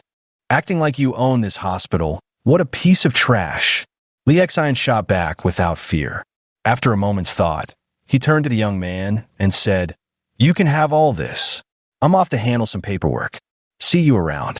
Watching Li Xian leave, Tang Yuan's expression instantly shifted. His anger vanished, replaced by an ingratiating smile as he sidled up to the young man. Young Master Lin, it's almost noon. Our deputy director has already prepared a sumptuous lunch for you in the private dining room of the cafeteria. Would you grace us with your presence? Tang Yuan wore an obsequious, bootlicking expression as he fawned. If the hospital staff were to witness a deputy department head making such an expression, it would undoubtedly cause an uproar. Yet Tang Diyuan showed no fear of being seen, because this was an influential figure he couldn't afford to offend, someone he desperately wanted to curry favor with. "What's the deal with that Li Xian?" Lin Zurong didn't commit either way, but asked instead. Just a disrespectful young doctor without any discipline. I fired him not long ago. He's probably here today to wrap up his paperwork." Tang Diyuan once again wore an expression of disdain. "All right, let's go. No need to prepare dinner for me. If Oljua doesn't show up this afternoon, I'll be leaving." "How can that be? Young Master Lin should definitely stay with us." Tang Diyuan grew anxious and was about to say more, but the youth coldly cut him off. "To waste my time here? Don't think I don't know what you're made of. If I didn't need to borrow your space, who'd ever set foot in your TCM department?" Lin Zurong sneered, his words sharp and merciless. Tang Diyuan dared not show anger, forcing a smile instead as he nodded repeatedly in agreement. His demeanor a far cry from when he had met Li Xian earlier. "Wang Han, how did it go?" "Hey, it's nothing special. I just came over to hang out with her, chat a bit, and get familiar." Wang Han scratched his head sheepishly and said, "Being a nurse is tough. Let's go. We've got paperwork to do." When they went to handle the formalities, they didn't give Li Xian much trouble. In fact, they even paid him over 3,000 in wages. Wang Han wanted him to treat everyone to a meal. Li Xian nodded. Other than his family being poor, he hardly spent any money on himself. Otherwise, he would have long since sold the jade pendant Li Shimin gave him for money to spend. "It's almost noon. Let's just grab something simple at the canteen. There's still a bit of money on this card. Can't be bothered to refund it." Checking the time, Li Xindao thought. "Sure, your cafeteria even has private rooms. Can I invite Lingling too? Go ahead." Li Xindao figured he might as well use up his meal card balance. There should still be 200 or 300 yuan left, enough to cover it. He replied indifferently. Great. 20 minutes later, Wang Han's favorite nurse, Lingling, finally arrived at the cafeteria's private room. Wang Han attended to her every need, serving tea and water, even wiping the chair spotless. After introductions, she learned Li Xian was a doctor. Initially somewhat interested, her enthusiasm noticeably cooled upon hearing he had been dismissed from his position. Li Xian didn't mind. The meal lasted a solid half hour, with Lingling ordering 5 dishes, making 7 in total. By the time they finished eating, it was already time to return to work in the afternoon. She casually bid farewell and left. Li Xian frowned, but said nothing, while Wang Han was thoroughly enjoying himself. Even though their conversation wasn't particularly substantial, he still felt exhilarated. Wang Han, actually, have you seen those online posts saying you shouldn't pursue nurses? Yeah, but I think Lingling is a good girl. Li Xian smiled bitterly to himself. I don't think she's a bad girl either. But just consider, hospital nurses often interact with high-ranking officials or at the very least doctors. Your competition is pretty fierce, you should be careful. Haha, got it, Wang Han nodded. Li Xian knew Wang Han didn't really get it, but he also understood that men in love have even lower IQs than women, so he didn't press the matter further. As soon as the two walked out of the private room, they spotted Lingling chatting and laughing with a male doctor at the canteen entrance. Just colleagues, Wang Han said awkwardly. He still refused to believe Lingling was that kind of frivolous woman, even making excuses for her. Such was the common ailment of men in love. Oh, all right, let's go then. With that, the two headed toward the parking lot. Hey, wait, Shally, hold on. They hadn't gone far when a middle-aged man came panting after them. As he ran, he secretly counted himself lucky. Luckily, I'm quick-witted enough to wait here in the parking lot like a farmer, hoping for a rabbit to bump into a tree. Those other guys are just running around like headless flies. Serve them right for missing out. Xiao Xian, is this the person looking for you? Oh, it's Dr. Fong. Li Xian grinned and casually greeted him before brushing him off. Let's go, I don't work at this hospital anymore. Why bother responding? The more he saw of this hospital lately, the more it grated on his nerves. All right. Wang Han and the other guy ignored them, hopping onto their electric scooter and heading straight for the gate. Hey, don't leave. Xiao Li, wait up. Who would have thought that this doctor, with strength that came from God knows where, was gasping for breath yet still shouting insanely as he sped up and desperately chased after them. Chapter 6. The show begins.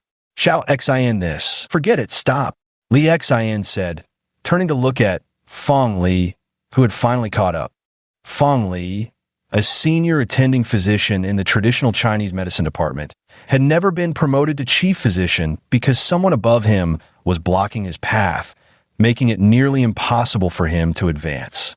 Now, upon receiving the vice president's assignment, he realized his opportunity had come, one he'd cling to even if it meant death. That's why, even though Li Xin and the others had run out of the hospital, he absolutely wouldn't give up and would keep chasing them outside. What do you want? Li Xin didn't have much affection for Fong Li either.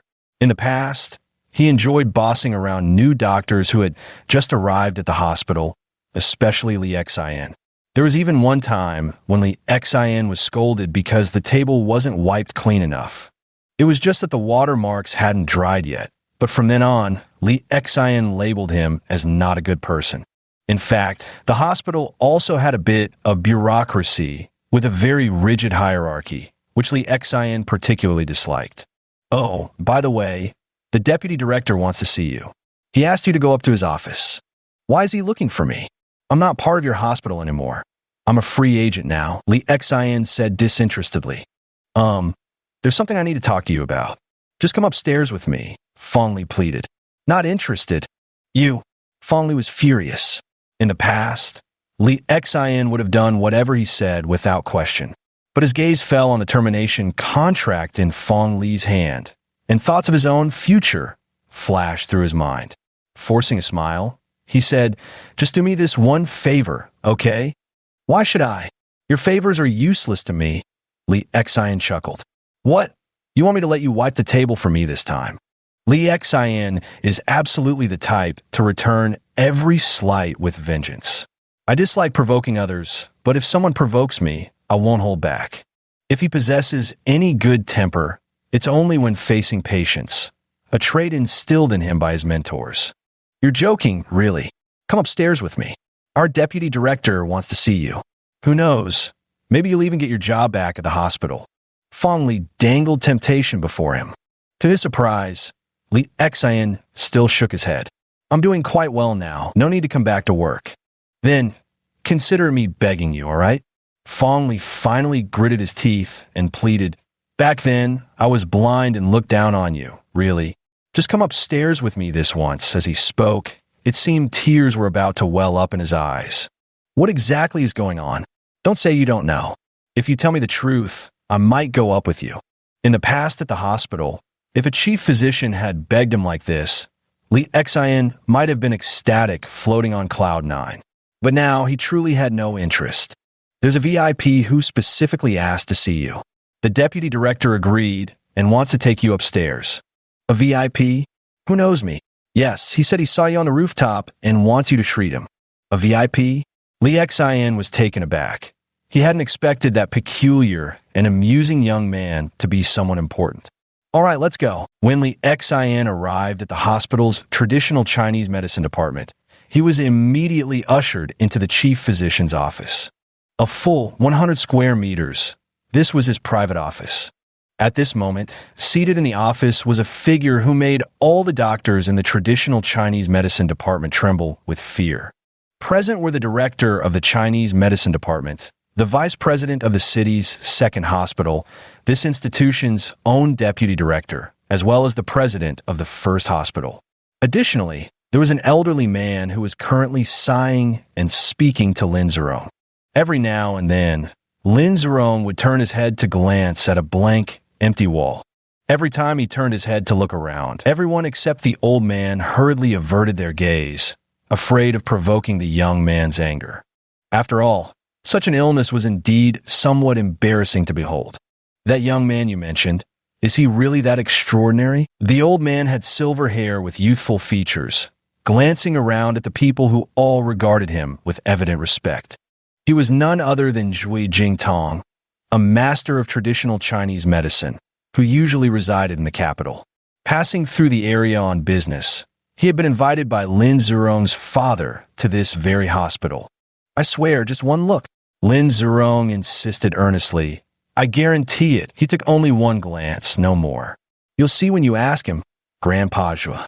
None of you showed him the medical records beforehand, did you? Zhua Jingtong turned his gaze to the hospital's deputy director and department heads. No. The department head and vice dean both shook their heads like rattle drums, but clearly didn't believe a word of what young Master Lin Zurong had said. As they spoke, Li Xian followed Fong Li into the office. So, you're Lin Zurong's friend? Zhua Jingtong sized up Li Xian. He was far too young, probably only 24 or 25, and yet this was him? Could he really diagnose by observation? And he claimed the illness was just a bit challenging? Keep in mind, even if Zhua himself took on the case, he'd only dare to try. No guarantees he could cure Lin Zurong in a short time, let alone this kid. Because this illness is extremely rare, he truly had never encountered it before. Yes, Li Xian replied expressionlessly, flashing a faint smile at Lin Zurong instead. Only then did Zhua Jingtong realize something. Young friend, this old man was rude. You seem far too young, which is why this old man is Zhua Jingtong. I just heard from Zurong that you diagnosed his illness at a glance, though you mentioned the treatment might prove somewhat difficult. Zhua Jingtong, the renowned traditional Chinese medicine master Zhua, Li Xian exclaimed in surprise, then added sheepishly, Hello, I didn't realize it was you just now. Since we've never met before you. Zhua Jingtong, he had read his books, a highly respected master of traditional Chinese medicine who had diagnosed and treated countless patients, saving numerous lives. He was a virtuous practitioner of Chinese medicine. Such a TCM doctor unquestionably deserves respect. Never mind, some youthful arrogance is perfectly normal. But are you truly capable of curing Zurong's illness? It's difficult, but not impossible. Then what do you think about his illness? To be honest, Li Xian had diagnosed his condition, but when it came to treatment, he wasn't very confident, perhaps only about 30% certainty. He had a rewarded opportunity to summon a divine physician. Why not let Sun Simiao give it a try? He'd long wanted to summon him, but never had the chance, afraid of wasting the opportunity. Can I speak privately with you too? Just Elder Zhua, him, and me. Li Xian pondered for a moment before saying, Certainly. Zhua Jingtong contemplated briefly before agreeing, then turned his gaze towards the others. Even if he disagreed, the deputy director of the hospital dared not challenge Elder Zhua's opinion. With curiosity and confusion, he had no choice but to leave the office. That brat, really capable, the deputy director muttered in annoyance after stepping outside. How could young Master Lin take this seriously? Does he truly believe such playful words? The director of the traditional Chinese medicine department said, disdainfully, That fellow was just an ordinary junior doctor under me before. Is that really the case? The president of Municipal First Hospital questioned skeptically. Soon, the news that Li Xian had been invited to the hospital by Lin Zurong spread among colleagues, causing an uproar. Li Xian? These rich and powerful people truly have peculiar ideas. Several nurses on break chatted amongst themselves. He hasn't even been in the hospital for a full year yet. What could he possibly do? Trickery and deceit. Right in front of the dean. I can't wait to see this show. The show's about to begin. Xiaoqin, you seem to be quite familiar with him. What do you think? Back then, the nurse nicknamed Xiaoqin, who had informed Li Xian that he could pack up and go home, said with a smile, I watch from my stool, of course. But if you ask me how I'd say it, I'd still only use my mouth. Seeing the other nurses glaring at her, she quickly added, He's not capable. I heard even old Zhua isn't confident. Are you all insane? What's there to guess? Cut the nonsense. After saying that, Xiaoqin sneered at their intelligence and went back to typing on her computer. All right, watching the vice dean and the others leave, Li Xian silently opened the system in his mind. On the system panel, his current medical skills were displayed. A row of large characters appeared. Host currently possesses the following medical skills: beginner pulse diagnosis, intermediate prescription, beginner acupuncture, beginner herbalism, master level observation diagnosis. There was also a row of circles, most of them empty, with only the portrait photo of Sun Simiao appearing among them. System, didn't I have a reward for summoning a divine physician once? I want to summon Sun Simiao, Li Xian silently thought. Just as the thought crossed his mind, a figure that others couldn't see slowly materialized before his eyes. It was none other than Sun Simiao. The moment he appeared, he wore an utterly astonished expression. "You're Li Xian?" were his first words upon manifesting. This took Li Xian by surprise. Could it be that Sun Simiao had been summoned from within his own dream? Fortunately, his dream self bore a striking resemblance to his real-world appearance. "Yes, teacher, could you please take a look at that young man? He's got a strange illness. His head keeps turning involuntarily from time to time." Li Xian had yet to speak, but the thought had already formed in his mind and communicated itself directly to Sun Simiao. Otherwise, how could he be called the divine physician Sun Simiao, who cares deeply for all living beings? After a quick glance around, without even figuring out where he was, he immediately rushed to examine Lin Zurong. Li Xian had assumed that Sun Simiao could handle it on his own. However, to his surprise, it seemed Sun Simiao couldn't even reach him properly. The moment he moved, his own body followed, placing his hand on Lin Zurong's wrist to the Cun, Guan, and Qi pulse points. "Severe trauma to the head," said Sun Simiao. His words, and indeed his entire presence, were invisible to ordinary eyes. And just as he was speaking, Li Xian also uttered those words simultaneously, as if controlled like a marionette. "Holy smokes, that's uncanny. I was in a car accident just last year." "How did you know, kid?" "And abroad, too," Lin Zurong exclaimed in surprise, then proudly winked at Zhuo Jingtong as if to boast, "See, Grandpa Zhuo? I wasn't lying, was I? You experience pain when turning your head, don't you? Additionally, it's mostly limited to about a quarter turn. You also suffer from poor sleep, dry stool, fatigue and discomfort, scant tongue coating, and a wiry, thin pulse." In their eyes, Li Xian appeared to be speaking with his eyes closed. The more they spoke, the more astonished Zhuo Jingtong became. Even his own pulse diagnosis hadn't detected such comprehensive findings. Lin Zurong, too, watched Li Xian with growing appreciation, as if discovering an intriguing new toy.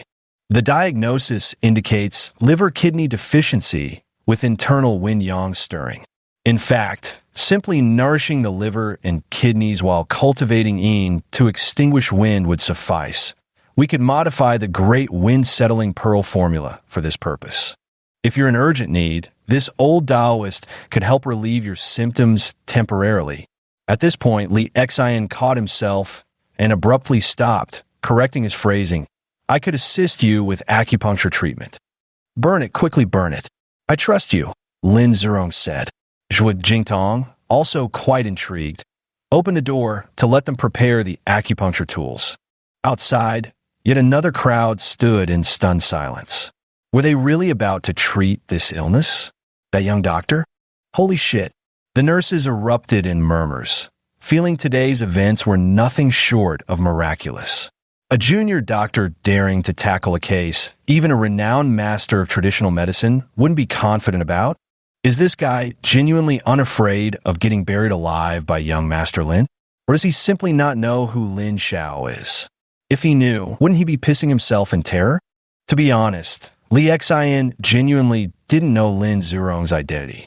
Just as he took the needle in hand, he saw under Sun Simiao's control that with a slight tremor of his hand, Zhuo Jingtong's pupils dilated abruptly. Shaking needle, falling dust. Falling dust is actually an ancient technique passed down through generations. It is said that in ancient times, when there was no alcohol for disinfection, physicians who used needles would employ this method, as if shaking off dust and dirt from the needles. In fact, Li Xian had long known that only sterilized needles would be delivered to the hospital, but this was truly Sun Simiao's customary technique. Zusanli, watching Li Xian insert the needle into this acupoint, Zhuo Jingtong wasn't particularly surprised. But when he noticed the needle trembling incessantly after being inserted, he silently exclaimed to himself, "Phoenix tail needle." The phoenix tail needle is also a technique where the continuous oscillation of the needle stimulates the acupoint, allowing the patient to receive a continuous flow of qi. Similarly, both the direction and the timing must be carefully calculated before it can be employed. Taichung, Sinyinjio, Li Xin explained while inserting the needles. All tremors and convulsions originate from the liver. When liver and kidney deficiencies cause water to fail in nourishing wood, internal yin-yang stirs, depriving the tendons of nourishment and resulting in involuntary head shaking and tremors. Zhuo Jingtong itched with curiosity. He could tell there was a method to Li Xion's needle technique, but couldn't bring himself to ask during the procedure, fearing distraction. Yet what truly astonished him was still to come. As Li Xion completed the needle placement, Zhuo actually saw the muscles around Lin Zurong's acupoints pulsating rhythmically, as if currents of qi were passing through them. Am I seeing things? He rubbed his eyes in disbelief. By the time he looked again, the pulsations had vanished. But he couldn't accept it had just been his imagination. So comfortable. Lin Zurong let out a contented sigh. It feels like a pair of warm hands are gently caressing my legs and neck. So smooth and refreshing. I can't even describe how good this feels. Only then did Zhuo Jingtong finally confirm that what he'd seen earlier wasn't his eyes playing tricks on him. Utterly shocked, his mind reeled. This can't be happening. How old is this young man? These acupuncture techniques were completely unfamiliar to him. And what had just happened? It defied all scientific explanation. Master Wang, are you busy right now? Remembering something, he took out his phone to call someone even this nationally renowned traditional medicine master respectfully addressed as teacher. No problem, came the reply. Could we switch to video so you can see? Zhuo Jingtong's fingers trembled as he typed. I've spotted an acupuncture technique I've never seen before. Could you take a look?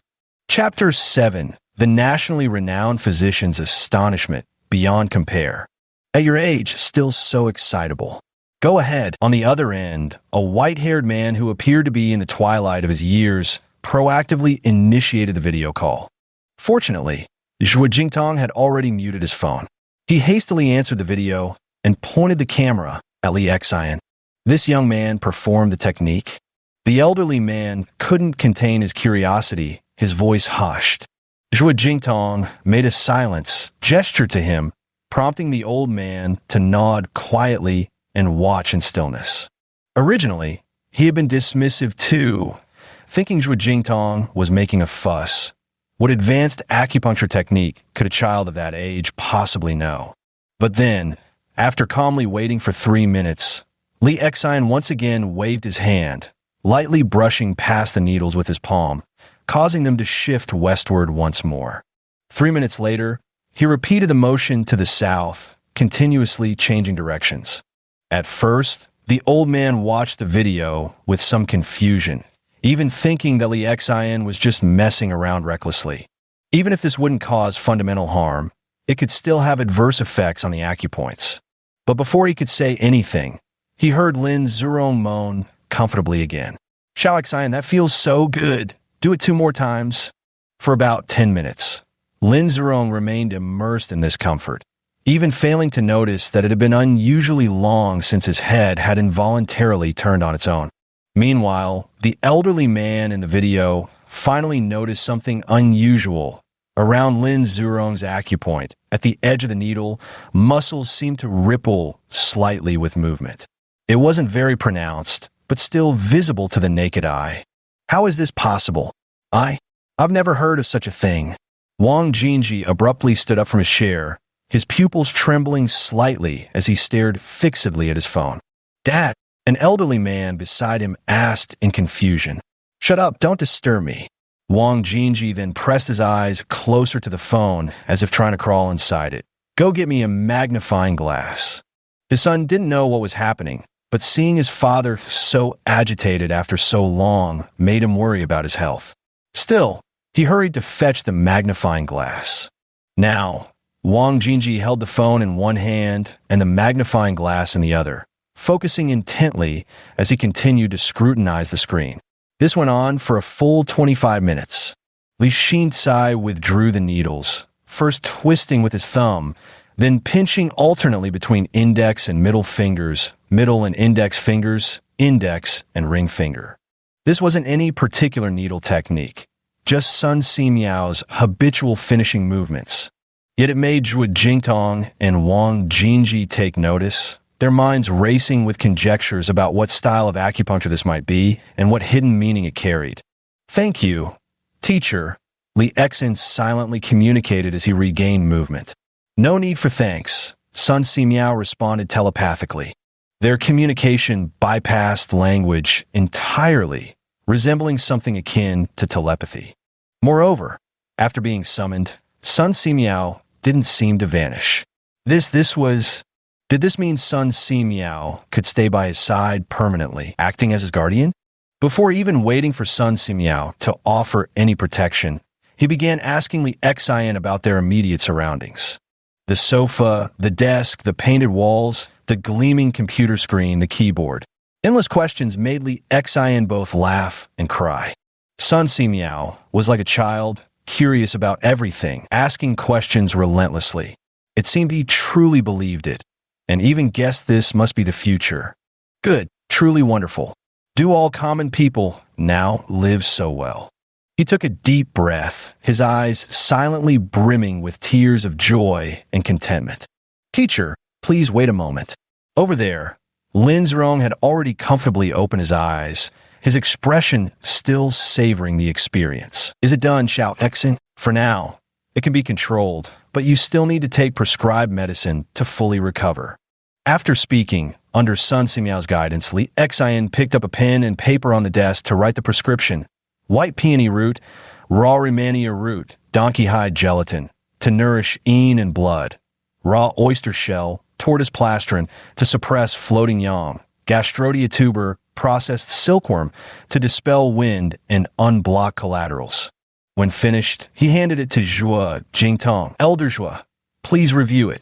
Upon seeing it, Zhuo Jingtong secretly compared it in his mind and sighed inwardly. Even if he knew the patient's condition, he doubted he could write a prescription as thorough and meticulous as this. This made him look at Li Xian anew, no longer a greenhorn, but rather like an old monster who had miraculously regained his youth. "Excellent." Zhuo Jingtong very much wanted to ask, "Are you really this young?" But he truly couldn't bring himself to voice such a question, even though the doubts in his mind were like dozens of small deer running wild, making him restless. Breaking point. Honestly, he truly reached his breaking point. He had to admit his misjudgment that such a young man could possess such remarkable prowess and wield such an inconceivable acupuncture technique. Ahem, came the sound of a dry cough from the phone. "Master Wang." Only then did Zhuo Jingtong realize he had neglected Wang Jingji. Hurriedly, he picked up the phone and positioned it toward himself to speak. "Where did this child come from?" Wang Jingji asked. To an outsider, this question might have sounded like he was asking Zhuo Jingtong where he had picked up some orphan. From a traditional Chinese medicine department at Dongning City Second Hospital, Zhuo Jingtong quickly replied. "Oh," the elderly voice on the phone pondered, as if carefully weighing their words. "They got fired." Lin Zirong chimed in from the side. "What? Such a good kid, and the hospital actually fired them?" The old man's exclamation came through the phone. "What happened? Why would they do such a thing?" "Teacher Wang, I don't know either." Zhuo Jingtong smiled bitterly. "Don't look at me, I don't know either." Seeing Zhuo's gaze turn toward him, Lin Zirong quickly averted his eyes to look at Li Xian. It's just that the deputy director of the Chinese medicine department prescribed expensive medicine to a poor family. I couldn't stand it and switched it to cheaper medicine. The deputy director said I arbitrarily altered his prescription, that changing the properties would affect the efficacy, and so they fired me. Swap medicines with what? Li Xian said with a smile. How can we exchange one medicine for another? Zhuo Jingtong's expression darkened. Meanwhile, over the phone, Wang Jingji mirrored his reaction. I replaced ginseng with codonopsis, which is used in a modified minor bupleurum decoction. This medicine actually works quite well. For poor families, codonopsis would be more cost-effective. Zhuo Jingtong spoke up. What else? Replace deer antler with leek seeds. The patient's symptoms at the time were, Li Xian explained in detail. In the end, after listening, Zhu Jingtong's gaze turned icy. You're not wrong. That's right. What's wrong is this society, this hospital, and this doctor with no medical ethics. On the other end of the phone, the elderly Wang Jingji also spoke indignantly, his voice trembling. Whether from overwhelming anger or weakness, it was hard to tell. Master Wang, please don't be angry. Let me handle this. I believe the top leader of Dongning City will still show me some respect. This child's matter. I'll seek justice for him. Hearing this, Zhu Jingtong quickly assured. Only then did Wang Jingji's expression soften slightly. Have that child come to the capital to see me. I want to properly discuss this with him. Understood. With that, the video call ended. At this moment, outside the doctor's office, Tang Diyuan was chatting and laughing with the physician beside him, completely unaware of the impending disaster. He knew Li Xian had been invited, but he wasn't afraid. In fact, he found it somewhat amusing. Could such a minor doctor really cure young Master Lin's condition? These rich young masters were clearly too sheltered, too naive. Tang Dian was eagerly waiting to witness the farce, joining the others in anticipation of the impending spectacle. Little did they know, he'd soon make a dazzling appearance as the heavyweight guest. Chapter 8. Carrying a miracle doctor in your pocket? Xiao Xian, isn't it? I'll call you that like Zurong does, all right? Zhu Jingtong asked amiably. You're too kind, Elder Zhua. You can call me whatever you like, Li Xian quickly replied. What kind of needle technique did you use just now? The all-life needles, passed down by the medicine king Sun Simiao. Taking a deep breath, Li Xian spoke solemnly, noticing Sun Simiao nodding in approval. Sun Simiao, where did you learn such needle techniques? He couldn't believe his ears. He had known this technique must be extraordinary, but never expected it to be of this caliber. After all, every master physician in today's traditional Chinese medicine field possesses their own unique skills. If Li Xian had Sun Simiao's acupuncture techniques as his foundation, then it was highly likely he would secure a place among the future master physicians. An old Taoist priest, whom I called Grandpa Wang, taught me. I met him 2 years ago on Zhongnan Mountain. Li Xian had prepared for this. He'd seen on Douyin that many reclusive practitioners lived on Zhongnan Mountain. This explanation would clearly sound more credible. Sure enough, Zhu Jingtong clicked his tongue in admiration. What extraordinary fortune indeed!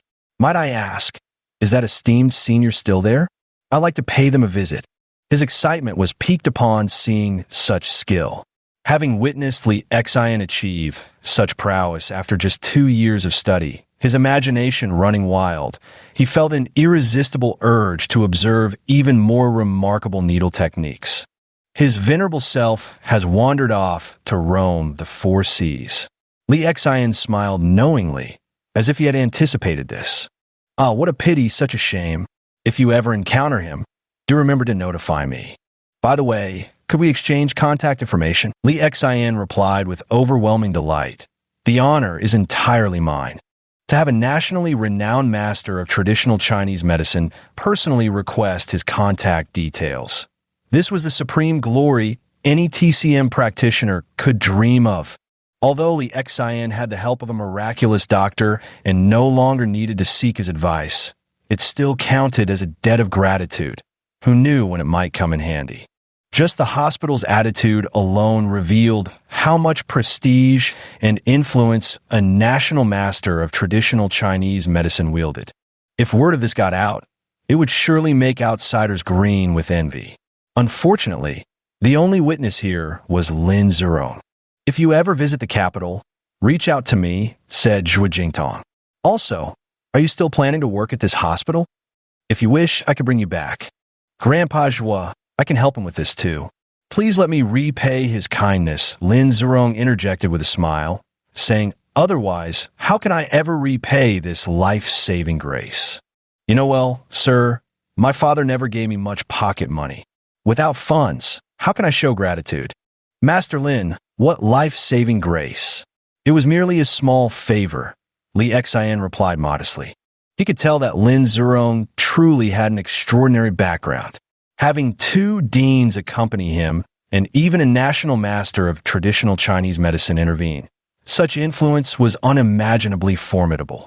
Are we friends? Oh wow, you're calling me young Master Lin now? I'd rather you still called me Yanzu. Lin Zurong is my real name. He burst into laughter, having initially found this young man intriguing and wanting to befriend him.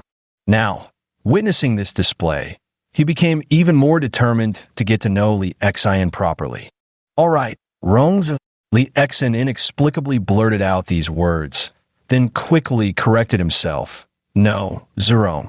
Lin Zurong's face darkened as he snorted. I knew it. You'd think of that female celebrity Joey Young. It's Zurong. Zurong, you young folks chat. I'm going to ask the hospital's vice president what on earth they mean by firing you. Zhuo Jingtong said, no need to thank me. When something like this happens, even I want to know how that deputy director dared to dismiss you so brazenly. All right, but I still have to thank you, Elder Zhuo. Li Xian gave him a courteous bow. The 3 of them quickly walked out of the office of the head of the traditional Chinese medicine department. Seeing them emerge chatting and laughing, both the director of First Hospital and the vice director of Second Hospital, the local deputy head, along with the department head, all wore expressions of confusion and curiosity. Cured, Zhuo Jingtong knew what they wanted to ask and nodded. Also, I'd like to know who called Tang Diyuan. At the mention of this name, the head of the department couldn't help but shiver. Call him here immediately, the vice director hastily ordered. 10 minutes later, Tang Dian stood before Zhuo Jingtong with his head lowered, his forehead glistening with sweat and his face unnaturally pale. His legs trembled like limp noodles beneath him.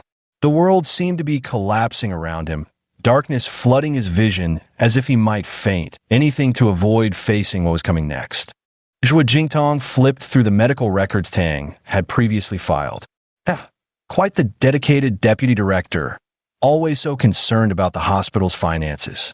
Your bonuses must have been substantial, he remarked coldly after scanning the documents. How could a deputy hospital director fail to grasp Zhuo Jingtong's implication the moment he spoke? Professor Zhuo, regarding his misconduct, I will certainly report it to the entire hospital and ensure appropriate disciplinary action is taken. Tang Dian, from now on, you are to report to the emergency department. The deputy director finally grasped the situation after hearing the full details from a nurse. In the past, the deputy director would have had no objections. He might even have argued that Li Xian's mental exhaustion rendered him unfit for medical practice. But now, sensing Professor Zhuo's determination to defend him, the deputy director simply gave in without resistance. Not to mention the influential young master standing nearby, someone he truly dared not offend. Rather let others die than perish myself. I had to act quickly to let these 2 vent their anger. No way. Before Li Xian could speak, Lin Zurong immediately protested from the side. Then, young Master Lin, what do you suggest? The Vice Dean fawned. The main issue is his misconduct still falls within disciplinary bounds, and I can't exactly. Even as a Vice Dean, expelling a tenured staff doctor was extremely difficult. At most, he could make life inconvenient, like dumping him in the emergency department. A traditional Chinese medicine practitioner thrown into the emergency department, imagine that, was basically just sent there to be useless. Let go, Zurong. Zhuo Jingtong, being more understanding, spoke up from the side. Only then did Zurong give a heavy snort and lead them away together. Damn, my old classmate is like catching clouds in the sky, about to soar straight to the heavens. Wang Han had been waiting in the corridor since dawn, fully aware of Zhuo Jingtong and Lin Zurong's identities. A renowned master of traditional Chinese medicine, the son of a province's second-in-command. These were towering figures one could hardly ever meet in ordinary times, yet his old classmate actually got to know them. His heart swelled with excitement, so intense it clogged his chest, heavy and profound, nearly leaving him speechless. Though he didn't know how Li Xian had managed to cure this young Master Lin, seeing this deputy director suffer misfortune genuinely gave him a sweet taste of vindication. Li Xian, too, felt that sweet vindication. Exactly. While Tang Diyuan's severe illness might have been heaven's retribution, being able to personally mete out punishment naturally brought Li Xian immense satisfaction. Moreover, he disliked having such an unethical individual among medical practitioners. If this person could no longer stay in the traditional Chinese medicine department, it would undoubtedly be a blessing for the patients. Wang Han, let's go. Amidst the overwhelmingly envious and nearly maddened gazes of the crowd, Li Xian followed Lin Zirong toward the elevator, leaving the traditional Chinese medicine department behind. Bro, your medical skills are truly something else. Let me get your contact info. I absolutely must treat you to a meal. Lin Zirong pulled out his phone. Also, if you're dissatisfied with anything, just say the word. That Tang Diyuan is a nobody. Making sure he can't keep working in this hospital would be child's play for me. No need, replied Li Xian. In the emergency department, he probably won't be able to cause much trouble anyway. And I'd wager he'll leave the hospital soon enough. He's become a laughingstock. Li Xian speculated, before bursting into laughter once more. Are you sure? Offending Elder Zhua, offending young Master Lin. Well, I mean offending you, Zirong. How could he dare stay any longer? Li Xian saw the situation clearly indeed. As he said, upon learning he was being transferred to the emergency department, Tang Diyuan already felt there was no place left for him in this hospital. Wherever he went, he'd be met with mocking gazes. A traditional Chinese medicine graduate assigned to emergency work. Wasn't this precisely what they'd consider a laughingstock? Just the thought of it made his blood boil with such rage that he nearly choked himself to death. After leaving Lin Zirong's contact information, he and Wang Han finally departed outside the institution. Lin Zirong watched them ride off on an electric bike, first stifling a laugh, then taking a deep breath. This new friendship must continue. Wang Han kept cheering excitedly along the way. Meanwhile, Li Xian continuously communicated with Sun Simiao through their thoughts, explaining all the surrounding environments and objects to him. That's right. After summoning Sun Simiao, he surprisingly didn't automatically disappear, but remained in an unimaginable, ghost-like state, following Li Xian closely. Even when they rode electric scooters while Sun Simiao walked on foot, he could easily keep pace, remarkably similar to the legendary art of shrinking distances with each step. Oh my goodness, Li Xian couldn't understand what on earth was going on with this system. Wouldn't he stay by her side forever? Chapter 9. Who was the emperor now? Teacher, how are you feeling physically now? Unable to restrain himself any longer, Li Xian asked, burning with curiosity. I don't quite understand my current state either. It's as if I can perceive everything around me. I can touch objects, feel the wind and temperature, yet I don't feel any fatigue. Sun Simiao was equally puzzled by his present condition, though more than anything, he felt exhilarated. His mind drifted to thoughts of this being a futuristic world, and this peculiar state made him contemplate medicine, the human body, and countless other complexities. So, you're moving about of your own volition now? Li Xian asked. Yes, but I have a feeling that if I wanted to return, I could be back in Chang'an City in an instant, Sun Simiao stated with certainty. Then you, venerable sir, please do as you wish. Li Xian didn't know what else to say. After all, it wouldn't be right to use the teacher and then just let him find his own way back. He really didn't have the face for it, nor dared he do it. I'll just follow you and take a look at this future world, such tall buildings and such fast carriages. No, iron carriages. All along the way, the people these days seem to be in good health, their faces rosy and smiling. Sun Simiao kept turning his head, scanning his surroundings like an inquisitive child. From time to time, he would stealthily wipe the corners of his eyes with his hand. Yes, nowadays most common folk lead prosperous lives. Only a very few suffer from malnutrition, appear pale-faced, or are patients battling illness. Li Xian explained to him, feel free to look and ask me if there's anything you don't understand. Since teacher Li Xian had come to the modern era, he naturally had to treat him well, which was why he spoke so. He was also confident that he could answer anything Sun Simiao asked, until Sun Simiao posed a question. What year is it now? And who is the current emperor? Li Xian's confidence vanished in an instant. How could he explain this? 3 minutes later, about an idea, teacher. I'll go buy some books later, everything about history, so you can learn all about it. Li Xian had Wang Han turn around and head to the bookstore. And so, after purchasing the history books, he also bought some basic knowledge books originally meant for children. Now, they seemed more suited for Sun Simiao.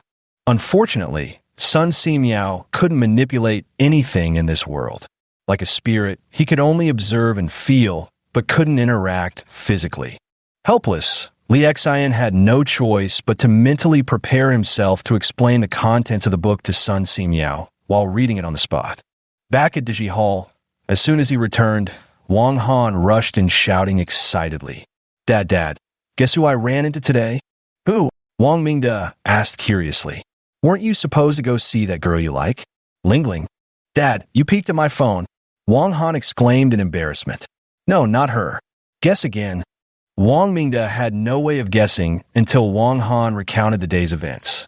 Only then did Wang Mingde's eyes widen, as if listening to a mythical legend, realizing such a monumental incident had occurred today. That kid Li Xian actually cured old Zhua? A patient even the national medical masters couldn't heal? And the patient turned out to be the son of the province's second-in-command? A full 3 minutes passed before he digested this utterly shocking news. When he looked at Li Xian again, it was as if he were seeing a complete stranger. "Little Xian, did you really learn this medical skill at the same Chinese medicine college as my foolish son?" "No. Actually, Uncle Wang, I also studied for a while with an elderly Taoist grandfather." Li Xian wasn't lying either. Didn't he learn under Sun Simiao for quite some time in his dreams? "So, your medical skills are truly remarkable." No, it was just a coincidence. The old Taoist master happened to teach me about this condition. I just knew how to treat it," Li Xian replied with a hint of guilt. "Well, have you decided to return to the hospital? Let me speak frankly. The hospital is truly the best place for your growth. Our little clinic is honestly beneath your abilities. Of course, don't misunderstand. I'm not trying to push you away. It's precisely because I think of you as family that I'm saying this." "Uncle, I'll think about it," Li Xian nodded, sensing this uncle genuinely had his best interests at heart. Yet ever since that incident at the hospital, he developed a real distaste for the atmosphere and relationships there. Everything seemed permeated with self-interest. "I'll respect whatever you decide," Wang Mingde replied before returning to work. Seated at his desk, while waiting for patients to arrive, Li Xian flipped open a history book to read. Wang Han couldn't understand. No matter how he looked at it, Li Xian merely smiled knowingly and softly recited the text. Meanwhile, Sun Simiao followed along with Li Xian's reading hungrily, curiously, and excitedly, as if in a dream. Once he had taught Li Xian, now Li Xian was teaching him history. During a spare moment, Li Xian opened the system and was utterly astonished. He had gained 300 medical ethics points. Never in his wildest dreams had he expected this. Treating Lin Zerong had earned him 300 medical ethics points, yet he couldn't fathom how these rewarded points were calculated. It seems this system still requires thorough exploration on his part. It wasn't until nighttime that Li Xian truly couldn't hold on any longer and finally fell asleep. After drifting into sleep within the dreamscape, Sun Simiao astonishingly retained memories of the modern era. Thus, he had Li Xian recount history to him. Well then, in the dream, a full 10 days passed, practicing medicine while narrating history, until Sun Simiao came to understand just how many monumental events had transpired through the passage of time. The land endures, with each generation producing its own heroes. Our Chinese nation has truly risen to its feet now. He sighed deeply, then grew melancholy again. Yet our medical arts are continually being lost, until in the end, they've become mere money-grubbing quackery in the mouths of common folk. Tragic, truly tragic. He wasn't grieving over the dynastic changes. What pained him most was the loss of traditional Chinese medicine, especially knowing Western medicine had nearly replaced it entirely. And when he heard how many practitioners of Chinese medicine were now being called frauds, he fell silent for a long, long time. Once you return, be sure to buy another book on the history of Chinese medicine and come back to read it aloud to this old Taoist. He understood that Li Xian couldn't summon him anytime or anywhere. Moreover, even after being summoned, once Li Xian fell asleep, Sun Simiao would have to return. Thus, he cautiously instructed, "Yes, teacher." Li Xian accepted the task. "By the way, I noticed you're staying at that small clinic without a proper foothold of your own. Are you short on money? If you're short on anything, this old Taoist can find a way to help you." No. Li Xian knew full well what kind of person Sun Simiao was, someone who regarded wealth as dirt. He would never allow his teacher to do something he'd always been unwilling to do. "Teacher, I'm just like you, not particular about living conditions. Having a place to stay and food to eat is enough for me." Sun Simiao felt deeply comforted. He had assumed all modern people prioritize profit above all else, but it seemed he hadn't made a mistake in taking this disciple. "By the way, regarding your modern Western medicine, although its internal medicine is lacking, their surgery and so-called Western drugs are truly miraculous. I like to study them too. Given the current turbulent times of war, they could prove useful. Yes, I'll definitely learn it and report back to you." Li Xian felt a slight headache coming on. If he really had to learn all this, the workload would be enormous. What should he do? If only the teacher could stay in the modern age forever, so he could study on his own. Yes, he suddenly had an epiphany. Why was it that in his dreams he could stay without counting time? Logically speaking, Sun Simiao in the modern era should also be able to stay without counting time. Shouldn't these correspond to each other? The next day, upon waking, just as Li Xian had anticipated, he didn't find Sun Simiao. Once summoned, Sun Simiao would remain only until he fell asleep, after which he would return in ancient times. Feels a bit insecure, Li Xian thought to himself. The allotted reward for summoning had been used up, and now he couldn't summon his teacher again. It can indeed be summoned using medical ethics points, but the cost is enormous. It actually requires 1,000 points. Under normal circumstances, it might take him a full month to accumulate that much. So, why is it that some patients, when cured, yield more virtue points while others give fewer? Could be based on social status? No, that doesn't add up.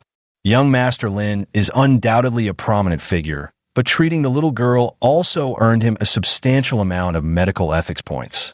If it's based on the severity of the illness, then difficult-to-treat major ailments naturally warrant more points. Yet the little girl's condition wasn't particularly serious, and it still gave him 10 points.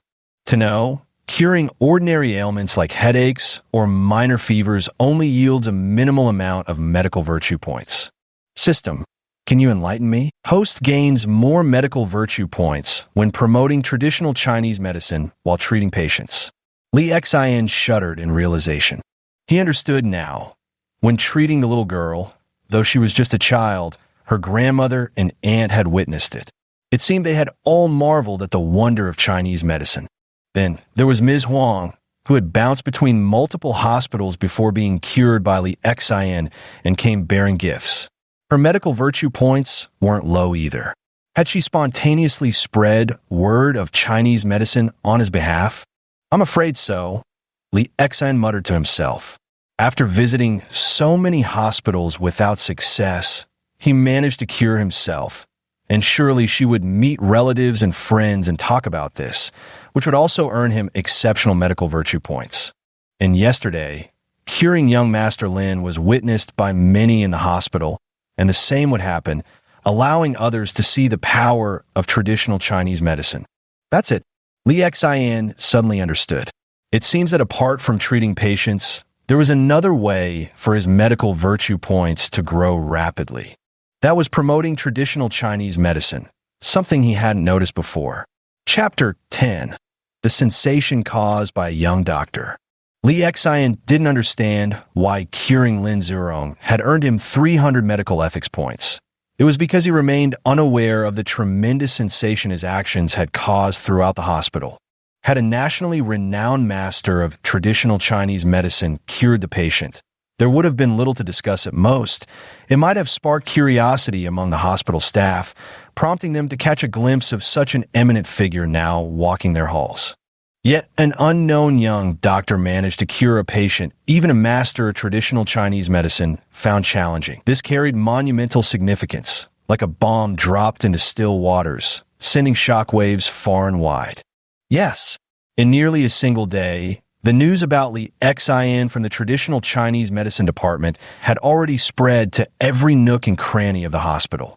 Rumor has it that a deputy director of traditional Chinese medicine was even transferred to the emergency department because of this incident. Anyway, everyone who has heard this story thinks it's nothing but a myth or legend. Many people didn't want to believe it, but when Tang Diyuan got transferred to the emergency department, how could they not believe it? Since then, Li Xin became something of a legend. Doctors and nurses in the hospital all wanted to meet this remarkable, previously unknown junior doctor. I kind of regret it now. If I'd known earlier, I would have kept contact info for Li Xin. Sigh, said Xiao Qin, the nurse who had originally told Li Xin to pack up and go home, now full of remorse. If everybody could foresee everything, would there even be a place for you? Joked another nurse nearby, not thinking herself any less attractive than Xiao Qin. Did you all assume Li Xion's medical skills were exceptional? Occasionally, one or two nurses held a different view. I asked Dr. Fong about it. There's a good chance he just got lucky and happened to be in the right place at the right time. Oomph. You actually listen to doctors? They're just jealous of each other. Same profession, after all. Another nurse overheard and chimed in. During their break, 5 nurses seized the opportunity to gossip, and the sole subject of their chatter was none other than Li Xin. Apart from the nurses, doctors were also discussing, but compared to the nurses, they harbored much more jealousy, believing that Li Xin couldn't possibly possess genuine skill and that it was more likely due to luck. The deputy dean and the director of the traditional Chinese medicine department were also sitting in the office, discussing Li Xin. Old Ma, what's your take on this? The deputy dean asked while brewing tea, not even lifting his head to look at the director. Haven't you already consulted Elder Zhua? The acupuncture technique was outstanding, truly at the level of a master physician. If that's the case, there must be real substance behind it. Sigh, to be honest, it's my fault.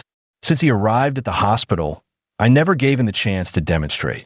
Director Ma first admitted his negligence, eager to clear himself of any responsibility. I'm not blaming you, don't worry. Every newcomer to the hospital has to learn. It's not like you can just jump right in. The deputy dean said with a smile, what I mean is, do you think we should invite him back to our hospital to serve as a chief physician? Absolutely necessary, replied Ma Ping, the department head.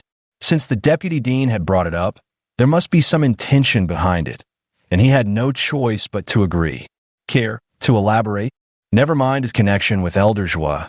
Just his needle technique alone might attract some renowned TCM experts to our hospital. By then, our hospital's TCM department might even gain fame because of Li Xin. Ma Ping's face lit up with anticipation as he spoke. Truth be told, he also wanted to witness just how extraordinary Li Xion's acupuncture skills were. All right, then you'll have to make the effort and go see him. Ma Ping hesitated for a moment, then nodded. Fine, I'll take a few days off soon and pay him a visit. Do you know where he is? Yeah, it's all over the department. Kind of funny, actually. Just a few days ago, Tang Diyuan was telling everyone in the department how Li Xin ended up at some tiny clinic acting all smug about it. That's exactly how I found out Li Xin is at Deji Clinic. Medical ethics, huh?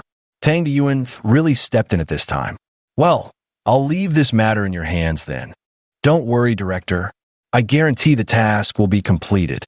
Besides the hospital, Lin Zerong was also speaking about Li Xin with a middle-aged man. Uncle, I'll trouble you to have someone keep an eye on Tang Diyuan. Notify me immediately if he's transferred to another hospital. Understood, young Master Lin. I will definitely repay this favor for you. After finishing his conversation with his father's secretary, Lin Zerong once again ascended to the rooftop terrace.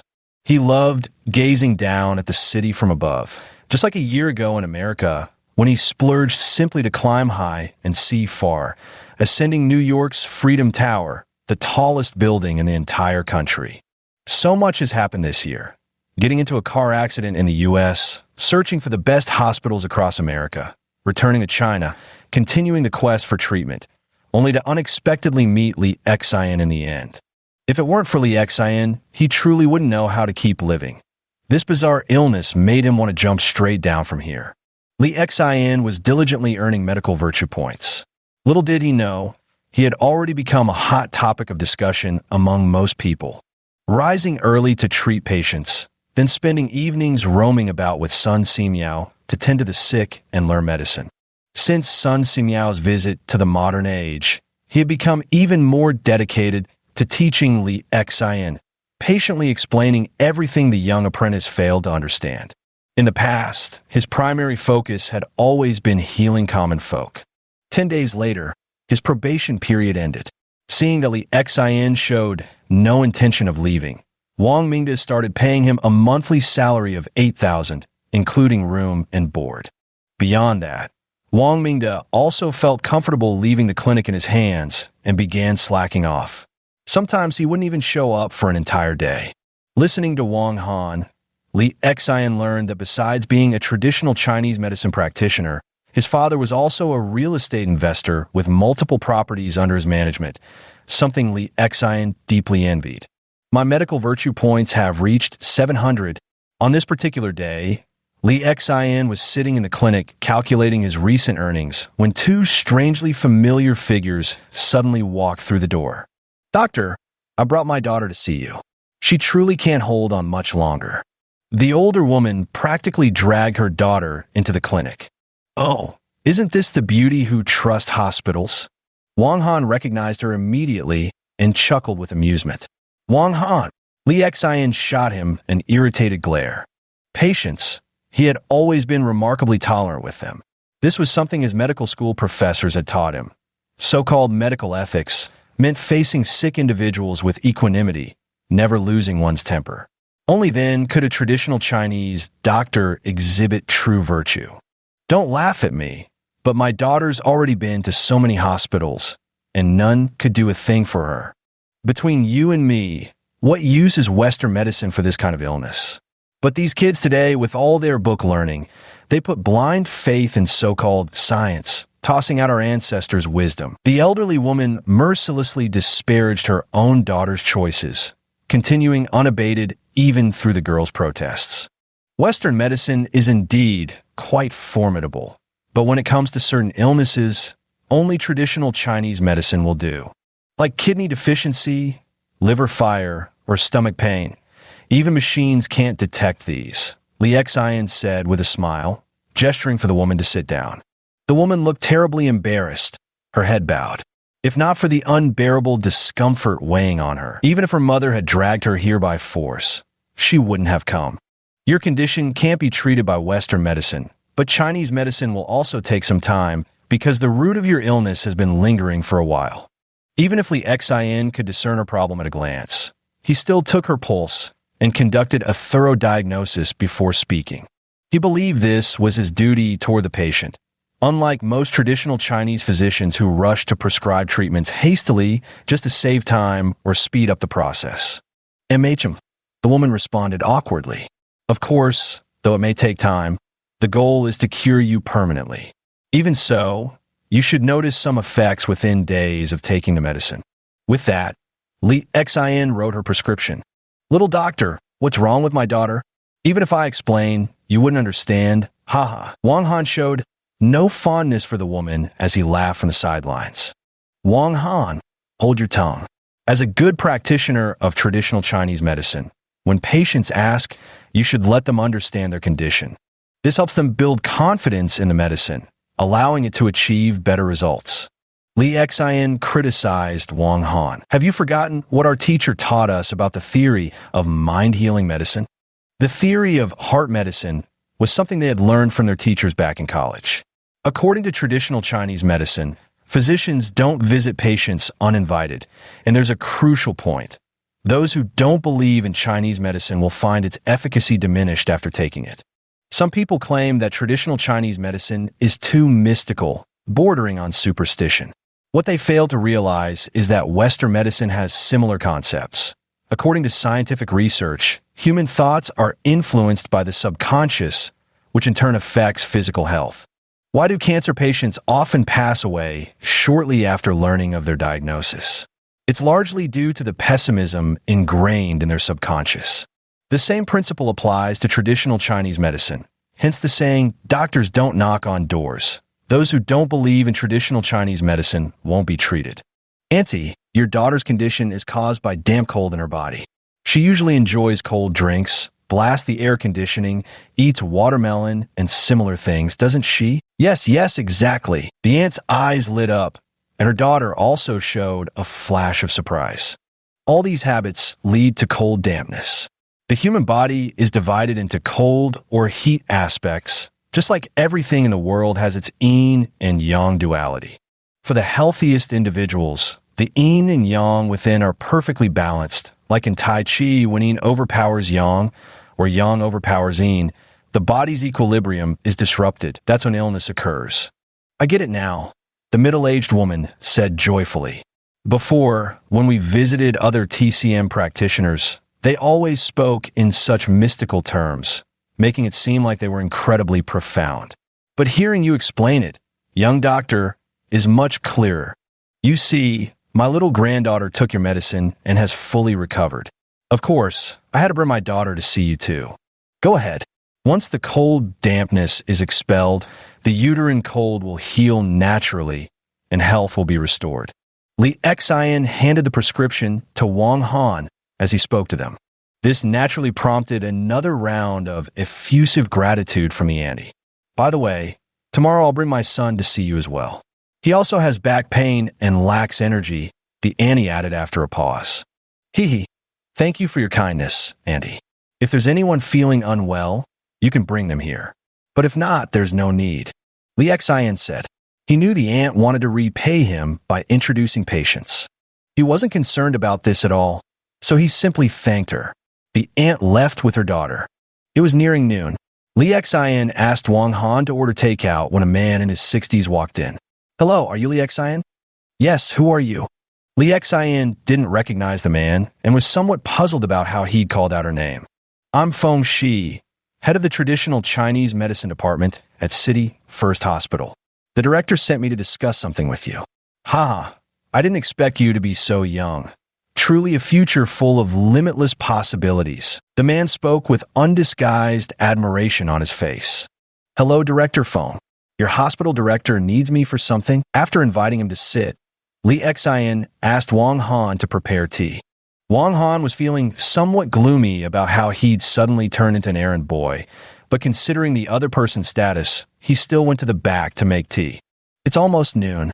How about we go grab a meal together? We can chat while we eat. Li Xian was about to refuse when another voice chimed in. Meals are great. Count me in. If you're unwilling, I wouldn't mind treating. Director Ma, what brings you here? Li Xian froze for a moment before murmuring in a daze. Two directors of the traditional Chinese medicine departments from different hospitals came to see me and arrived together? What's going on? Chapter 11. Wolfberries steeped in a thermos. The quicker they soak, the sooner they finish. Li Xian declined their kind offer for a meal, explaining that he was on duty and couldn't leave. Left with no choice, they had to discuss matters with Li Xian in detail at the clinic. Wang Han was both shocked and delighted for his old classmate. It seemed his former peer truly had gone above and beyond. If his own mentor found out about this, he would surely be overjoyed. Yeah, post this in the class group chat. Let's shock everyone. With that thought, Wang Han picked up his phone, secretly filmed a short video of the three chatting together, and sent it to their campus class group. Hey, Wang Han, why is Li Xian at your place? Within minutes, someone replied in the group, sounding surprised. Hey, our old classmate was hired by my dad to work at our family's clinic.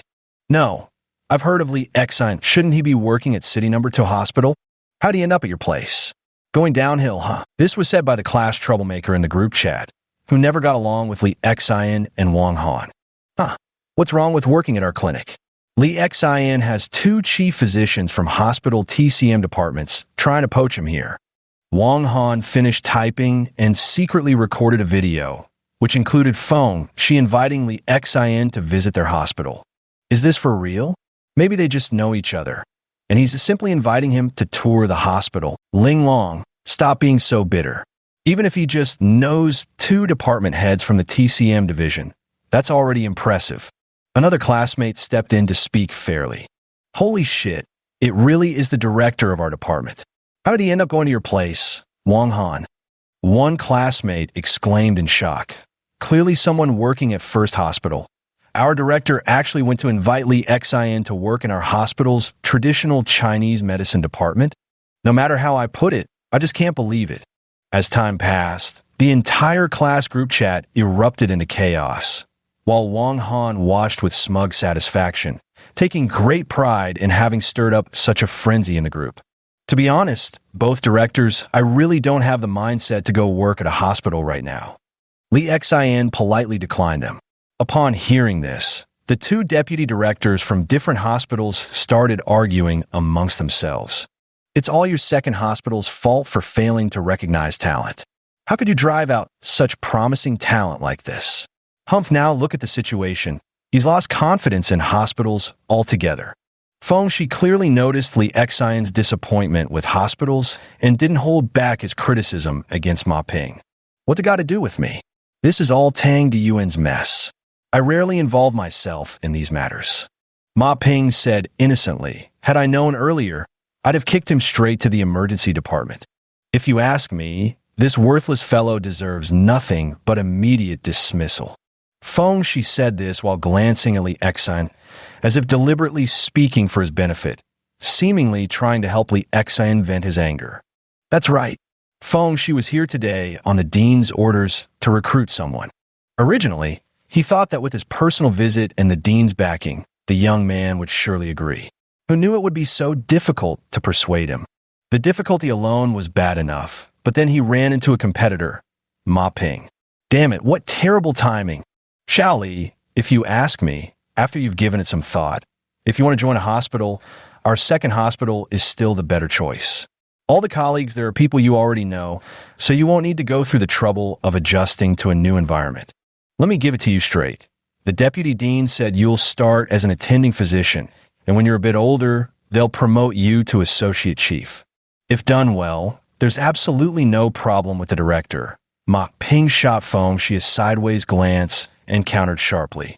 I'm afraid they've probably left some unpleasant memories at your hospital. Feng Shi wasn't intimidated. He countered confidently. They say a good horse never turns back to graze on old pastures. Xiao Li, come to our first hospital. With your abilities, tenure won't be an issue. I'll personally guarantee you an associate director position, even department head if you prove yourself. No, isn't this a bit unreasonable? According to the regulations, at his age and qualifications, he wouldn't be eligible for the director position yet. He'd still need to take more exams. Ma Ping gave a bitter laugh. If you want to recruit someone, at least be honest about it. Not honest enough? If my word isn't good, I'll have our hospital director personally vouch for you. Feng Shi took out his phone and signaled to Li Xin, meaning that if Li Xin agreed to join the hospital, he'd call the director right then and there. Li Xin was dumbfounded. He never expected that simply curing Lin Rongzhu at Second Hospital would earn him the admiration and recruitment offers from two hospitals. In truth, he had severely underestimated his own acupuncture skills. He also completely didn't anticipate that Zhui Jingtong, a nationally renowned master of traditional Chinese medicine, would openly express admiration for his acupuncture technique to outsiders, praising it so highly. If Li Xin had merely cured one patient, it certainly wouldn't have drawn the attention of two heads of the traditional Chinese medicine departments. What intrigued them was his acupuncture technique. Seeing their earnest sincerity, Li Xin had to admit he felt a twinge of temptation. After all, hospitals had more patients, which meant his medical ethics points would rise much faster. But thinking of Wang Han and Wang Mingde, who had reached out to help him when he was down, his conscience couldn't bear the thought of leaving. My apologies, I can't agree to this for now. In the end, Li Xian declined outright. He assumed his refusal would make the two heads of the traditional Chinese medicine department give up. Yet they stubbornly lingered, chatting for a while longer until nearly 1:30 in the afternoon, when it finally dawned on them that it was time to go. As they left, they both urged Li Xian to give it more thought, insisting that if he chose a hospital, it simply had to be theirs. Their eagerness to outdo each other left Wang Han grinning from ear to ear. It wasn't until after they had gone, when it was time to order takeout, really didn't feel tempted. Actually, you could go if you want to, seriously. My dad often says working at the clinic is beneath you. Wang Han patted Li Xian on the shoulder and said earnestly, "Trust me and my dad's character.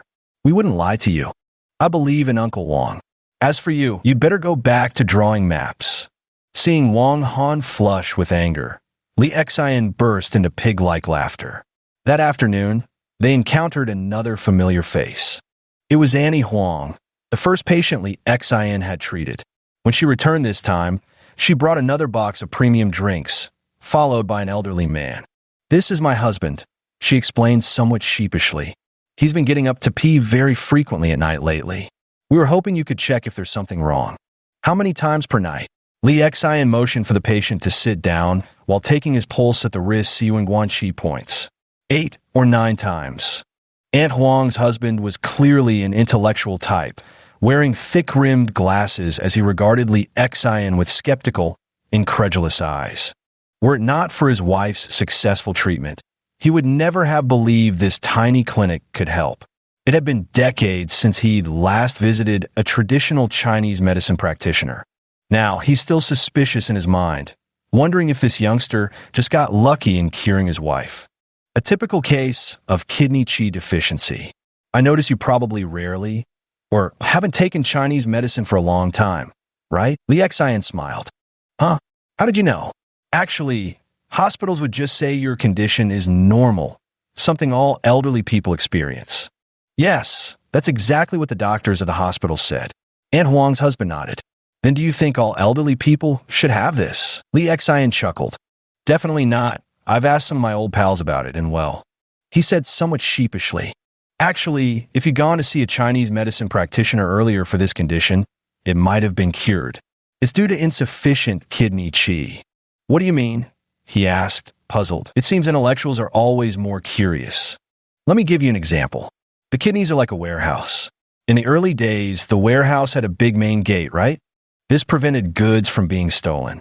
But over the years, when the gate becomes old, worn, or broken, doesn't it fail to keep things secure anymore?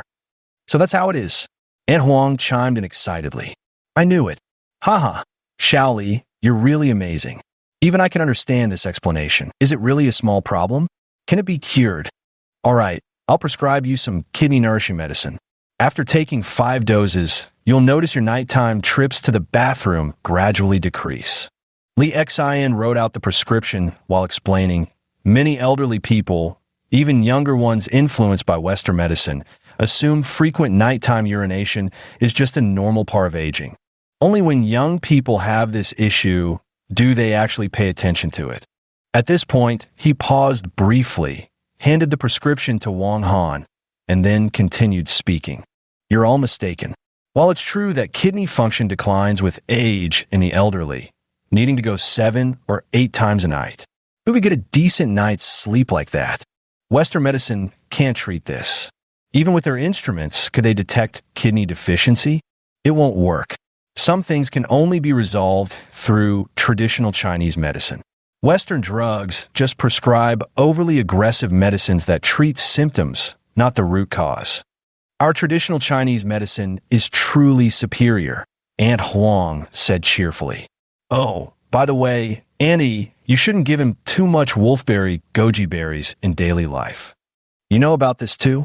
Aunt Huang and her husband were both taken aback, their faces filled with disbelief. I was just saying, many people think goji berries are good for kidney health, but in reality, they have their own specific properties. For those with cold, damp constitutions, they aren't suitable.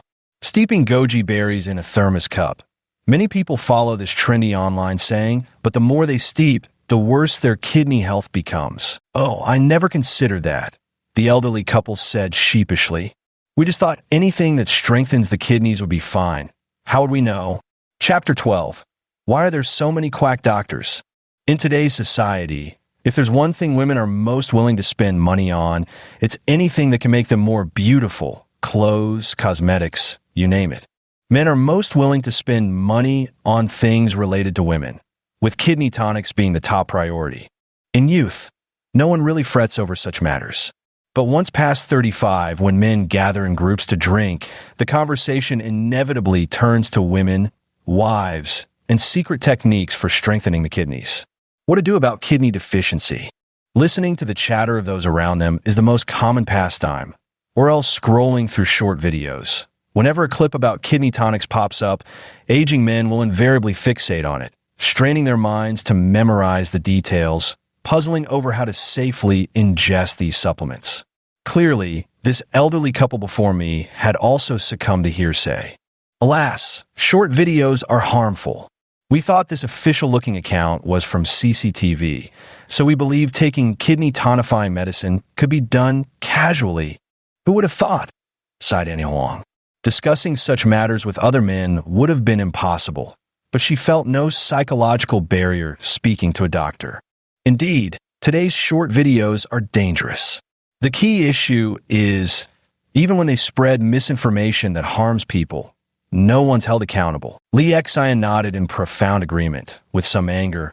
I frequently come across videos promoting all kinds of dubious tonics for body nourishment.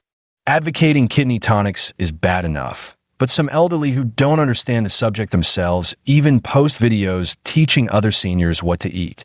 As a result, some old folks who stumble upon these short videos believe them and end up hospitalized from following the advice. In reality, they're just trying to gain more followers so they can monetize their audience later by selling the products. People these days will abandon all decency for money, with no regard for how many lives they might ruin. Wang Han angrily poured 2 cups of tea as he vented his frustrations. There are controls in place. Nowadays, if elderly people try to talk about what conditions can be treated or what medicines to take, the platform will throttle the content so it doesn't get shown. But that's about all they do. Li Xindao served tea to both of them. You're such a good doctor, young man. If we went anywhere else, the hospitals wouldn't bother explaining this much to us. Even if we went to see folk healers, most wouldn't spare more than a few words for us. Once the crowd builds up, they're eager to rush through each patient in a minute just to make more money. It's all about interest, human nature at its core. Li Xian shook his head and sighed inwardly. In his view, the decline of traditional Chinese medicine, or even the public outcry at times where it's denounced as fraudulent, stemmed from too many factors. 1. Money-driven practitioners who would stop at nothing to make a profit, thinking they only need to profit from you once. Many unqualified practitioners open their own clinics. Even if consultation fees don't bring income, they aren't worried. They can easily make money by overprescribing medications. 2. Mediocre doctors with half-baked skills. Many graduates from traditional medicine schools only grasp basic theories without any real clinical experience. Some with laughably poor training dare to treat patients using amateurish techniques, further damaging traditional Chinese medicine's reputation.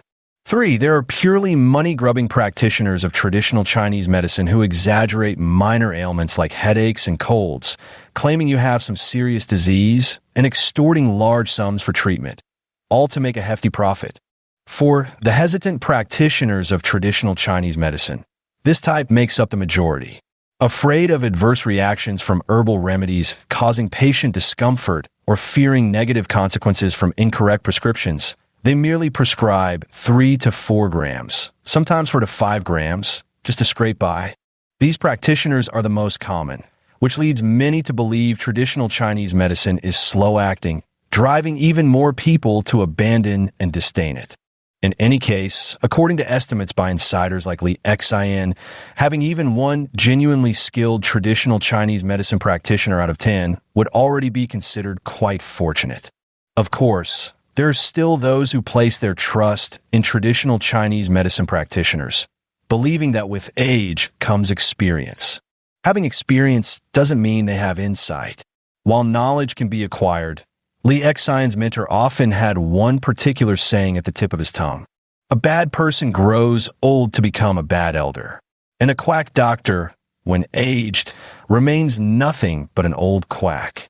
After seeing off the elderly couple who kept thanking them, the two hastily ate some fast food before the afternoon arrived. Perhaps it was Li Xian's arrival that healed many patients, as Wang Han gradually noticed the number of visiting patients was slowly increasing. There were friends and family members referred by previous patients. There were also cured patients who returned bringing new patients. This kind of change had never occurred during Wang Mingda's time. To be fair, Wang Mingda's traditional Chinese medicine skills were decent, but only just decent. His prescriptions were particularly mild in dosage, requiring at least half a month to show effects, so there was nothing remarkable about his treatments. Yes, he represented the majority of typical TCM cases. But what about Li Xian? Influenced and guided by Sun Simiao's teachings, his prescriptions were much more potent in dosage, leading to faster and more effective results. Naturally, patients were more convinced of his exceptional skill. That afternoon, Li Xian saw another 30 patients. Look, that dude totally looks like a dog at the city's second hospital. Two nurses pointed at Tang Diyuan and gossiped in hushed, mocking tones. Tang Diyuan's days in the emergency department felt like years crawling by. He constantly fidgeted, unsure where to put his hands and feet, since the department seemed to have no real use for him. In the end, he mostly ended up doing miscellaneous chores akin to nursing work. He felt he couldn't last much longer there. These past few days, he'd been constantly searching for a way out. That damn bastard. It's all that damn bastard's fault. He clearly caught the nurses staring at him from the corner of his eye. They were definitely laughing at him. He dared not voice his anger, only cursing Li Xian silently in his heart. Never once did he feel remorse. He simply believed himself unlucky to have encountered someone like Li Xian. According to common practice, directors and deputy directors in any hospital had all made things difficult for doctors at some point. Expelling contracted junior doctors was nothing unusual. Yet it was his misfortune to have stepped right into the line of fire. He wanted revenge for the promising career he'd worked so hard for his future as a deputy director. He would take revenge on that bastard. No sooner had the thought crossed his mind than the phone rang. Hey, old Xiao, didn't you recently say that no hospitals could find a solution to your father-in-law's problem? I've figured out a solution for you. There's a place called Daji Hall on Dongfeng Street in Dongning City. I've heard there's a remarkable doctor there. Really? You must have seen my message about it in the group, right? Several hospitals didn't dare to say anything because of my brother-in-law's tantrums. Hassan? Yes, going there should be fine. I wouldn't lie to you. But you must never say it was me who told you, understand? Because, as you know, I work at the hospital and practice traditional Chinese medicine. By protocol, we're not supposed to recommend outsiders. If found out, it would look very bad. Okay, I absolutely won't. Thank you so much. If my father-in-law recovers, I'll make sure to properly express my gratitude. You know how well off my brother-in-law is. Money won't be an issue. I was just thinking we're all old classmates here. No need for thanks either way. Say something like that again, and I'll get angry. You hear? Yes. Let's talk about it later then. After hanging up, the corners of Tang Diyuan's lips curled into a decidedly sinister smile. As if afraid someone might see, he swiftly lowered his head to hide it. A month earlier, Tang Diyuan's old classmate had called him, asking if he knew any traditional Chinese medicine doctors who could treat his father-in-law's condition, and had also briefly explained the illness to Tang. Tang Diyuan considered himself incapable of curing it, nor did he think anyone in the TCM department could. So he tactfully declined. Tough case, no doubt, because according to his old classmate, he had a brother-in-law in the construction business who played dirty. Even if he wasn't outright gang-affiliated, he was practically a local bully in the city. Since he couldn't handle the case himself, and neither could his department, he naturally wanted no part of this hot potato. So, wanting revenge, he conveniently redirected the trouble by referring his old classmate to Desitang Clinic instead. I refuse to believe your precious Desitang won't get wrecked. Let's see where you can run to then. "You son of a bitch." Tang Diyuan's eyes glinted coldly as he muttered venomously under his breath. Little did he know, ever since he was transferred to the emergency department, two heads of the Chinese medicine departments from other hospitals had already sought to recruit Li Xian to their institutions. Had they known about Tang Diyuan's scheme, these two department heads would surely have treated him to a meal. Talk about delivering a pillow to someone ready to sleep, an absolutely perfect arrangement. Chapter 13. My friend is a top-tier young master. The host currently possesses basic pulse diagnosis, intermediate prescriptions, intermediate acupuncture, basic herbal medicine, basic Tui Na, and bone setting and master-level observation diagnosis. On the 18th day, at late as he Tang, Li Xian checked his system, which displayed his current medical skill levels. He was immensely grateful to the system for allowing him to practice medicine alongside Sun Simiao in his dreams. His medical skills advanced at an astonishing pace, so fast that no one would believe it if he spoke of it. And just today, his medical virtue points had broken through to 1,000. Should I save this 1,000 to summon my mentor, or use it to upgrade another medical skill? Li Xian sat at the entrance of the clinic, wrestling with the dilemma. Currently, 1,000 medical virtue points could upgrade a basic medical skill to intermediate level. He was somewhat inclined to elevate his bone setting and massage therapy to intermediate. Bone setting and massage therapy? This was what he learned in his dreams. After all, the Tang dynasty in his dreams was also an era of war and chaos, with many wounded garrison soldiers. Apart from ordinary folk, Sun Simiao would also help treat these issues for retired veterans. In those days, Sun Simiao's teachings came easily to him, because those garrison soldiers were all rough-and-tumble men who prized their pride. No matter how you manipulated their bones, they'd grin and say just minor aches and pains, go ahead as long as it heals in the end. In modern times, if you're treating a patient's bone injury and accidentally make them cry out in pain, it wouldn't be uncommon for them to slap you or threaten you to watch your back when walking alone at night. Aside from bone setting and massage, Li Xian's medical skills included one more specialty: basic herbalism. To put it simply, this meant knowing how to identify medicinal herbs and understanding their uses and military applications. Laypeople might think this medical skill is ordinary, but in reality, it's incredibly important. In the past, when master physicians taught their apprentices, the first lesson was always to identify medicinal herbs. But nowadays, even for TCM doctors sitting in hospital outpatient clinics, if you bring them herbs, they often take a long time to identify them, sometimes not recognizing the herbs at all. Then, frustrated and embarrassed, they snap. "Are you here to see a doctor or to test me?" Exactly. This is also why there's an overabundance of quack doctors. They only focus on learning how to prescribe medicine, and many can't even recognize what most Chinese herbs look like. Don't you think such practitioners of traditional Chinese medicine would make the public grow resentful and distrustful of TCM? Not to mention, there are numerous varieties of Chinese herbs, each with regional differences. Take Buplurum Chao, for example. It varies between north and south, and the version produced in Inner Mongolia has almost negligible medicinal effects. If the quack doctor doesn't understand, or if you gather the medicine yourself outside and end up using this particular Buplurum, well, tough luck. It's not that the prescription was wrong, but your own mistake. The medicine would be taken in vain, the money wasted, and the illness delayed. Recently in his dreams, Li Xian not only recognized many medicinal herbs, but had also tasted them all.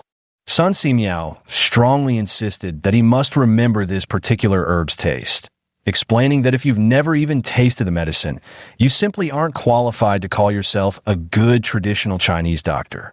Forget it. I'll keep it for now in case of emergencies. If I want to upgrade my medical skills, I'll wait until I've saved up at least 2,000. Li Xian secretly made up his mind. Eastbound Street was an old road with two sidewalks flanking the vehicle lanes that allowed traffic in both directions. Li Xian sat there, idly watching every passerby, occasionally using his diagnostic observation skills to size them up. It seems there are so many people suffering from kidney deficiency. And just as those renowned traditional Chinese medicine masters mentioned in medical texts, most people have a cold, damp constitution. Sigh. No wonder hospitals are so overcrowded these days, with oncology and cancer departments bursting at the seams. Wang Han finished his breakfast, grabbed a stool, and sat down beside him. Picking his teeth, he remarked, "People are living better now. Otherwise, where would so many folks with cold, damp constitutions come from? People from 20 or 30 years ago were much healthier, working outdoors every day with exercise and sunlight exposure. Back then, even if their diet was poor, everyone was strong and robust. Nowadays, with living standards improved, everyone eats extravagantly, rich meats and fatty foods, leading to nearly excessive nutrition, yet physical health keeps deteriorating. Cold dampness, tumors, cancer. What's truly frightening is people today still constantly consume cold-natured food in their daily lives." Sigh. Li Xan let out a sigh, genuinely feeling helpless for the common folks. Helpless about what? Helpless that they're being influenced by all kinds of media to consume large amounts of cold-natured food. Helplessly, whenever they have internal heat, without distinguishing whether it's false fire or not, they keep drinking cooling herbal tea and beverages to reduce the heat. Little do they know that if it's false fire, continuously consuming heat-reducing drinks would cause great harm to the body. My dad just called and said he wouldn't be coming today. Busy with house matters again. Li Xian was speechless. Turns out this guy was a hidden property heir all along. No wonder he never took study seriously and kept slacking off. Clearly money and career weren't concerns for him. Yeah, all these old neighborhoods are getting demolished recently. After the demolition, we'll get some new properties to rent out. Honestly, why did you study traditional Chinese medicine? Forced by your dad. Li Xian asked with a laugh as the two had this heart-to-heart talk. Was forced at first. Later found TCM kind of interesting. But if you really made me put in serious effort to study it properly, I'd think it's too exhausting. Wang Han said, "Honestly, I was just planning to drift along and idle my life away. But hey, you actually got me thinking about studying traditional Chinese medicine again recently." "Huh? How so? Blaming me for corrupting you?" Li Xian joked. "Speaking of causing trouble with words, none at all. But that day at the hospital, you were truly impressive." TSK, tisk, Wang Han said with a look of longing. "You didn't see it. Those little nurses' eyes were practically sparkling when they looked at you. At that moment, I wished I could just take your place, wrap an arm around one of them, and say, 'Hey, cutie, want to grab dinner together?'" Li Xian had discovered this guy's true nature. It puzzled him. Back at the academy, Wang Han hadn't been this secretly flirtatious. But now that they were out in society, his real colors were shamelessly on display. Before, the only thought I ever had about studying traditional Chinese medicine was making a little extra money. But you said, since my family's already so wealthy, what's the damn use of earning that petty cash? Wang Han said with anguish. Naturally, there's no motivation. But that day, you gave me motivation again. Motivation to chase girls? Li Xian chuckled. Besides being the most important, there's another point. It's so damn impressive that it makes people envious, jealous, and resentful, yet still commands respect.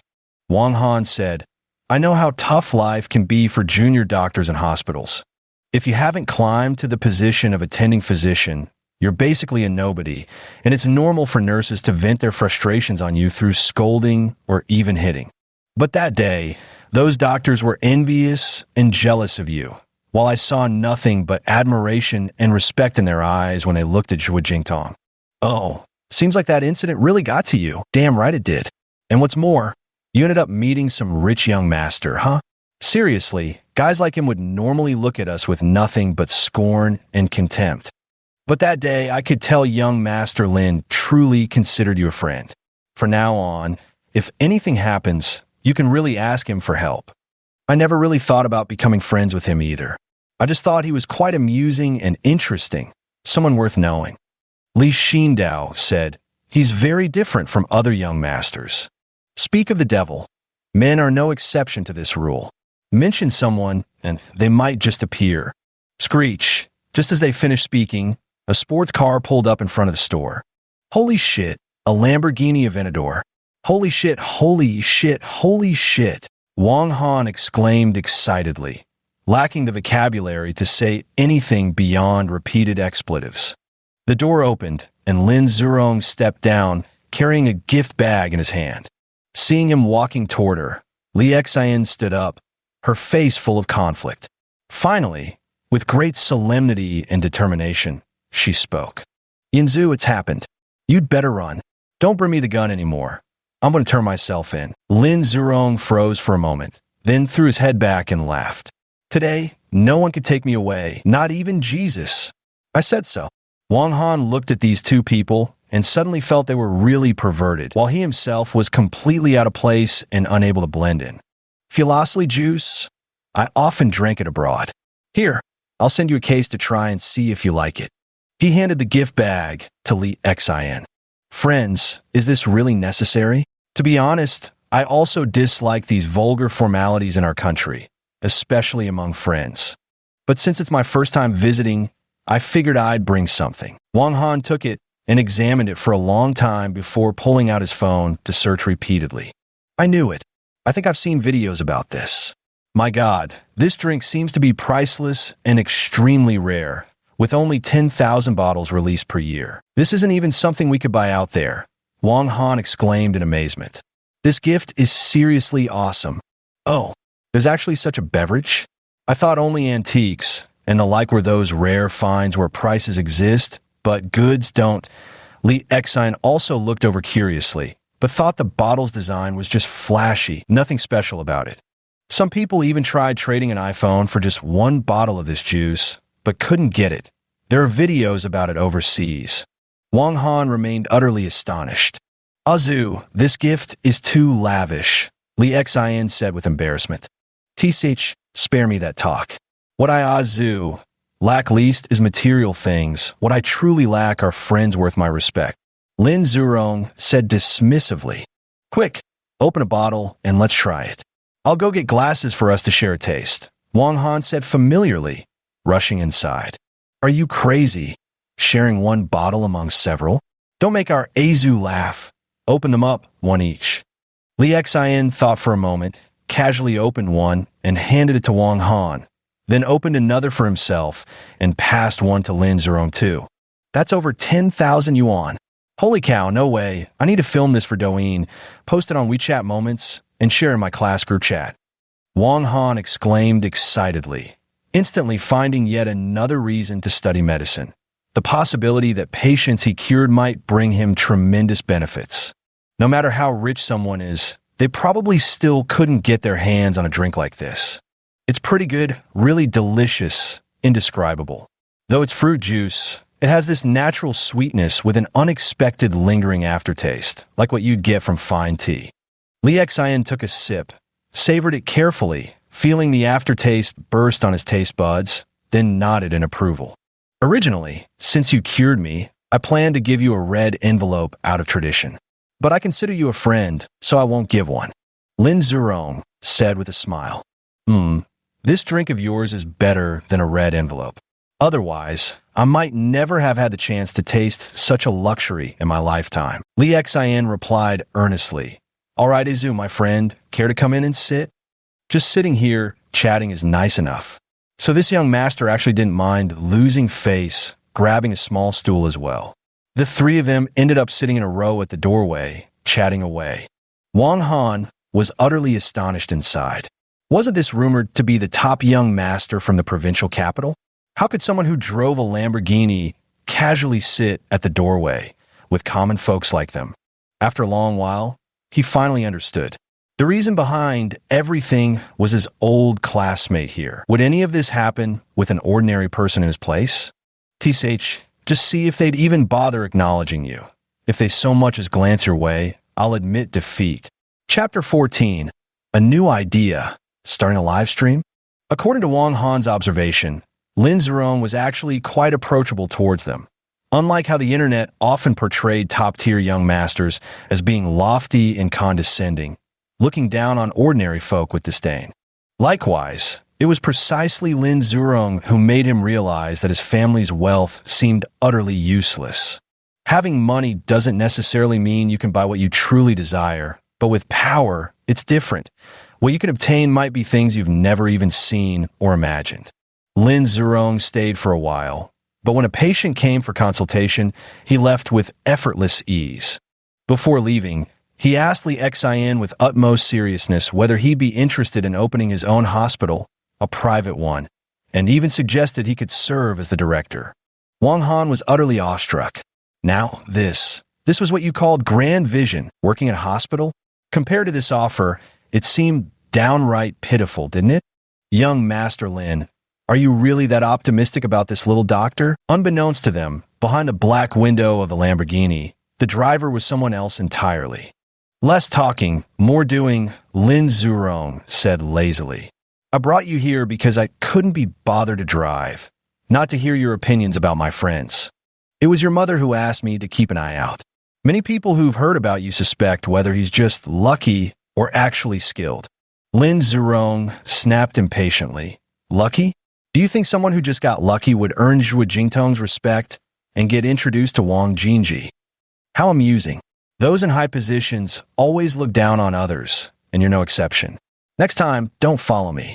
I'd rather drive myself no matter how tired I am. Young Master Lin, this. I'll talk to my mother, don't worry.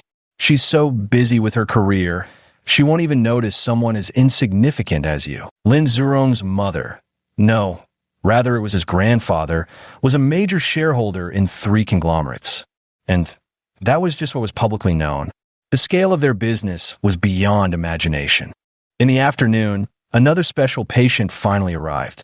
Li Xian sat behind the desk, carefully observing the elderly man who was accompanied by 2 middle-aged men and a middle-aged woman. From their conversation, it sounded like the old man's son, as well as his daughter and son-in-law. The patient is around 70 years old and suffers from somnambulism. During episodes, they walk around crying and shouting, sometimes urinating wherever they please, ignoring any attempts to stop them, and upon waking have no recollection whatsoever.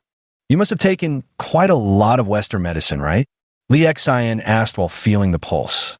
Been to many hospitals, haven't you? Well, isn't it said there's a miracle doctor here? So we came looking. The old man's son spoke with obvious sarcasm, his tone dripping with displeasure, clearly venting his distrust toward Li Xian. Li Xian slightly furrowed her brows, not understanding what this person meant. Hey, Yong, are you trying to anger me to death? Right now, outside, everyone is saying it's because of all the wicked things you've done that Dad ended up like this. And here you are, still unrepentant. The old man's daughter angrily scolded. The old man's son-in-law sighed, seemingly unable to voice his bitterness. What's it got to do with me? I don't deal with that superstitious nonsense. Don't pin everything on me. The old man's son, Yong, grumbled in displeasure. Can you both keep it down a little?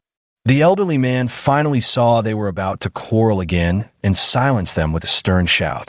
Li Xian gradually caught some hints from their conversation, but couldn't be bothered to dig deeper.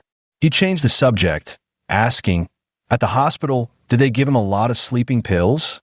Yes, while in the hospital, we were afraid that if we fell asleep at night, my father might sneak out of bed and disappear. Plus, his sleepwalking would disturb others, so the doctor recommended giving him sleeping pills. At first, it was just 1 pill, but when that didn't work well enough, I switched to other brands of sleeping pills, tried several types, until reaching 2 pills to see any effect. The old man's daughter said earnestly, some sleeping pills can indeed cause sleepwalking or violent outbursts. You must be careful with them. You might think I'm criticizing Western medicine or exaggerating, but if you search online, you should find some traces of evidence. Li Xian frowned and said, according to traditional Chinese medicine theory, after taking sleeping pills, even if one falls asleep, it's just the body sleeping while the spirit remains awake. Utterly useless. So what's really wrong with my father? To be honest, we visited numerous hospitals, consulted both TCM and Western medicine practitioners. Over half a year, we've spent nearly 1 million yuan, yet he still can't be cured. The old man's daughter said worriedly, Sis, That million just covers medical expenses. When you factor in hired caregivers and external purchases, we've long surpassed $1 million already. Ayong, the old man's son, curled his lips and said. The old man's daughter shot him a glare, but said nothing more. The tongue is red with thin white coating. The pulse is fine and wiry. Diagnosed as hyperactivity of heart and liver fire, internal disturbance of phlegm heat, and restlessness of the mind. Treatment should clear fire and resolve phlegm, calm the liver, and tranquilize the mind, with additional Mengsher Guntan pills. Li Xian said, Can you speak in terms we can understand?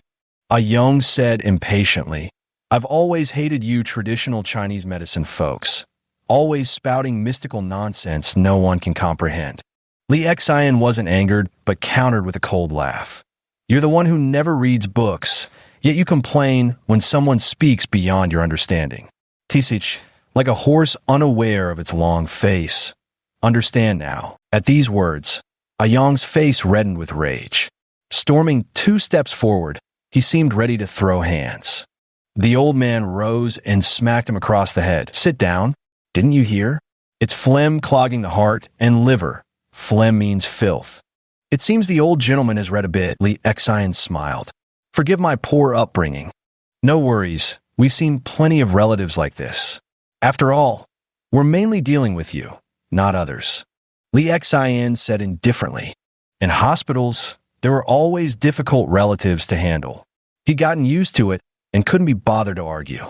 After speaking, Li Xian prescribed him a herbal remedy. Drink this for 3 days first, then come back. You might get diarrhea, vomiting, and purging. That's just clearing the phlegm and heat from your body. With that, the old man expressed his gratitude, and they left with the medicine. However, Li Xian didn't notice the hatred flickering in Ayong's eyes as he walked away. Once they were gone, Wang Han grumbled discontentedly.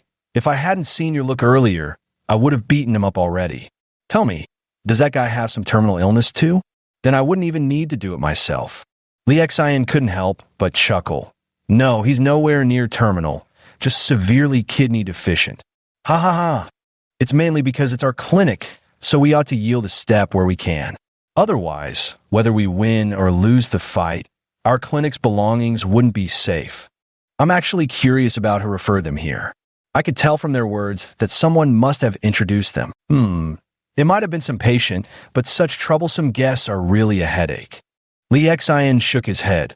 He wasn't particularly afraid of these people, because in dreams, he and Sun Simiao had indeed encountered villains before. Just imagine, in those turbulent times of war and chaos, could Sun Simiao have lived to such an old age without some real skills? Still wandering all over the place. Now, Li Xian had begun learning martial arts from Sun Simiao. It was through this training that Li Xian came to realize the significant advantages of combining Chinese medicine with martial arts. Because traditional Chinese medicine practitioners understand meridians and acupoints, Sun Simiao taught him how to direct vital energy, how to emit hidden force, and which acupoints to channel through, let alone the added advantage in combat techniques. You might know that a person's neck, nose, or groin are particularly vulnerable, but Sun Simiao taught Li Xian many more weak points, essentially pressure points. Some spots, when struck precisely, can instantly incapacitate an opponent. This isn't a legend, but something absolutely real.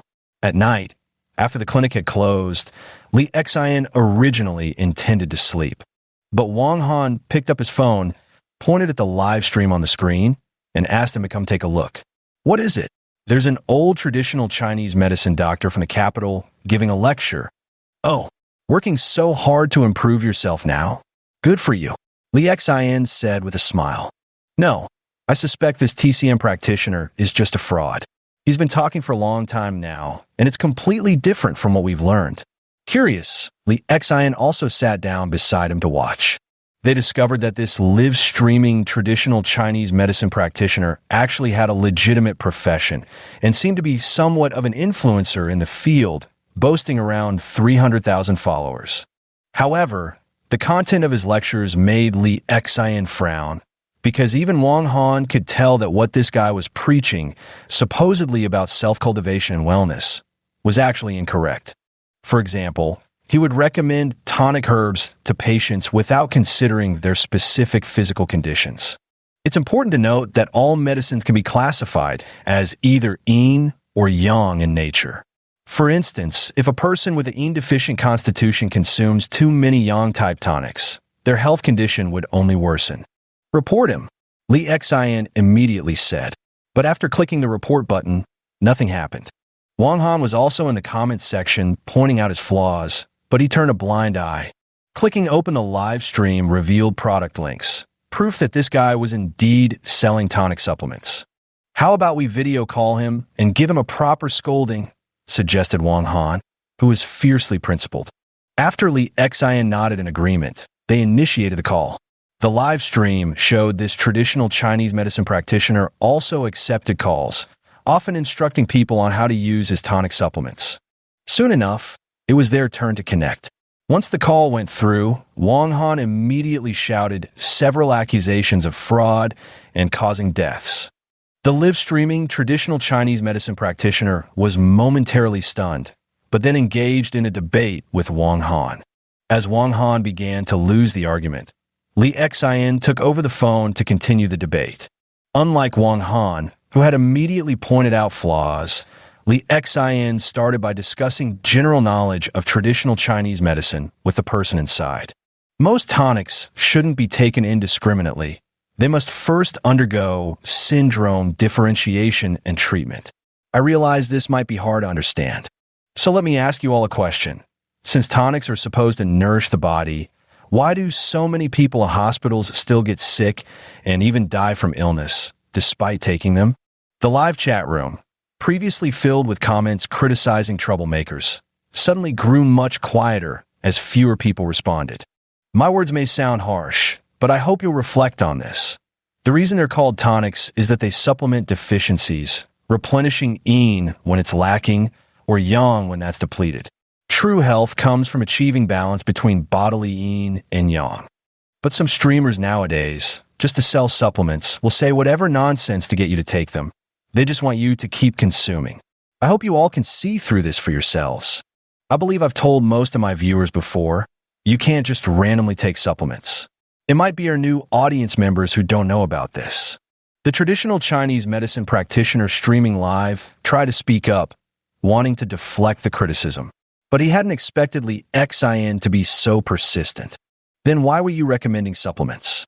If you insist on claiming that certain viewers in this stream need these supplements. So, may I ask, have you conducted dialectical treatment for him? Li Xian said. Instantly, the old Chinese medicine practitioner fell silent, unsure how to respond. Exactly. Just as he had said, if he sells tonics, he must first examine what aspects the customers need to supplement. But in this case, he's live streaming to sell tonics, unable to meet the people inside in person to diagnose what their bodies lack. So what exactly is he selling? Just as Wang Han gave a thumbs up and Li Xian smiled, suddenly they were kicked out or disconnected. The live stream immediately erupted in uproar. Everyone had been discussing the old Chinese medicine practitioner's words, but now many started questioning him instead. Seeing the situation spiral out of control, the old practitioner thought for a moment and ended the broadcast. The screen went dark. Haha, that old Chinese medic, what a damn fraud. Wang Han roared with laughter. Li Xian didn't pay much attention either, but just as he was about to take a shower, he heard Wang Han mention again how many people had messaged him privately, asking how to take the tonic, with some even specifying which parts of their bodies felt weak. This unexpectedly sparked an idea in Li Xian's mind. It occurred to him, wasn't he supposed to promote traditional Chinese medicine and earn virtue points? Earning money by treating patients might be too slow. Maybe I should try live streaming instead? Chapter 15. The legendary knockout drug. Entering the dream. During his free time during the day, Li Xian would recount the contents of the books he had read to Sun Simiao.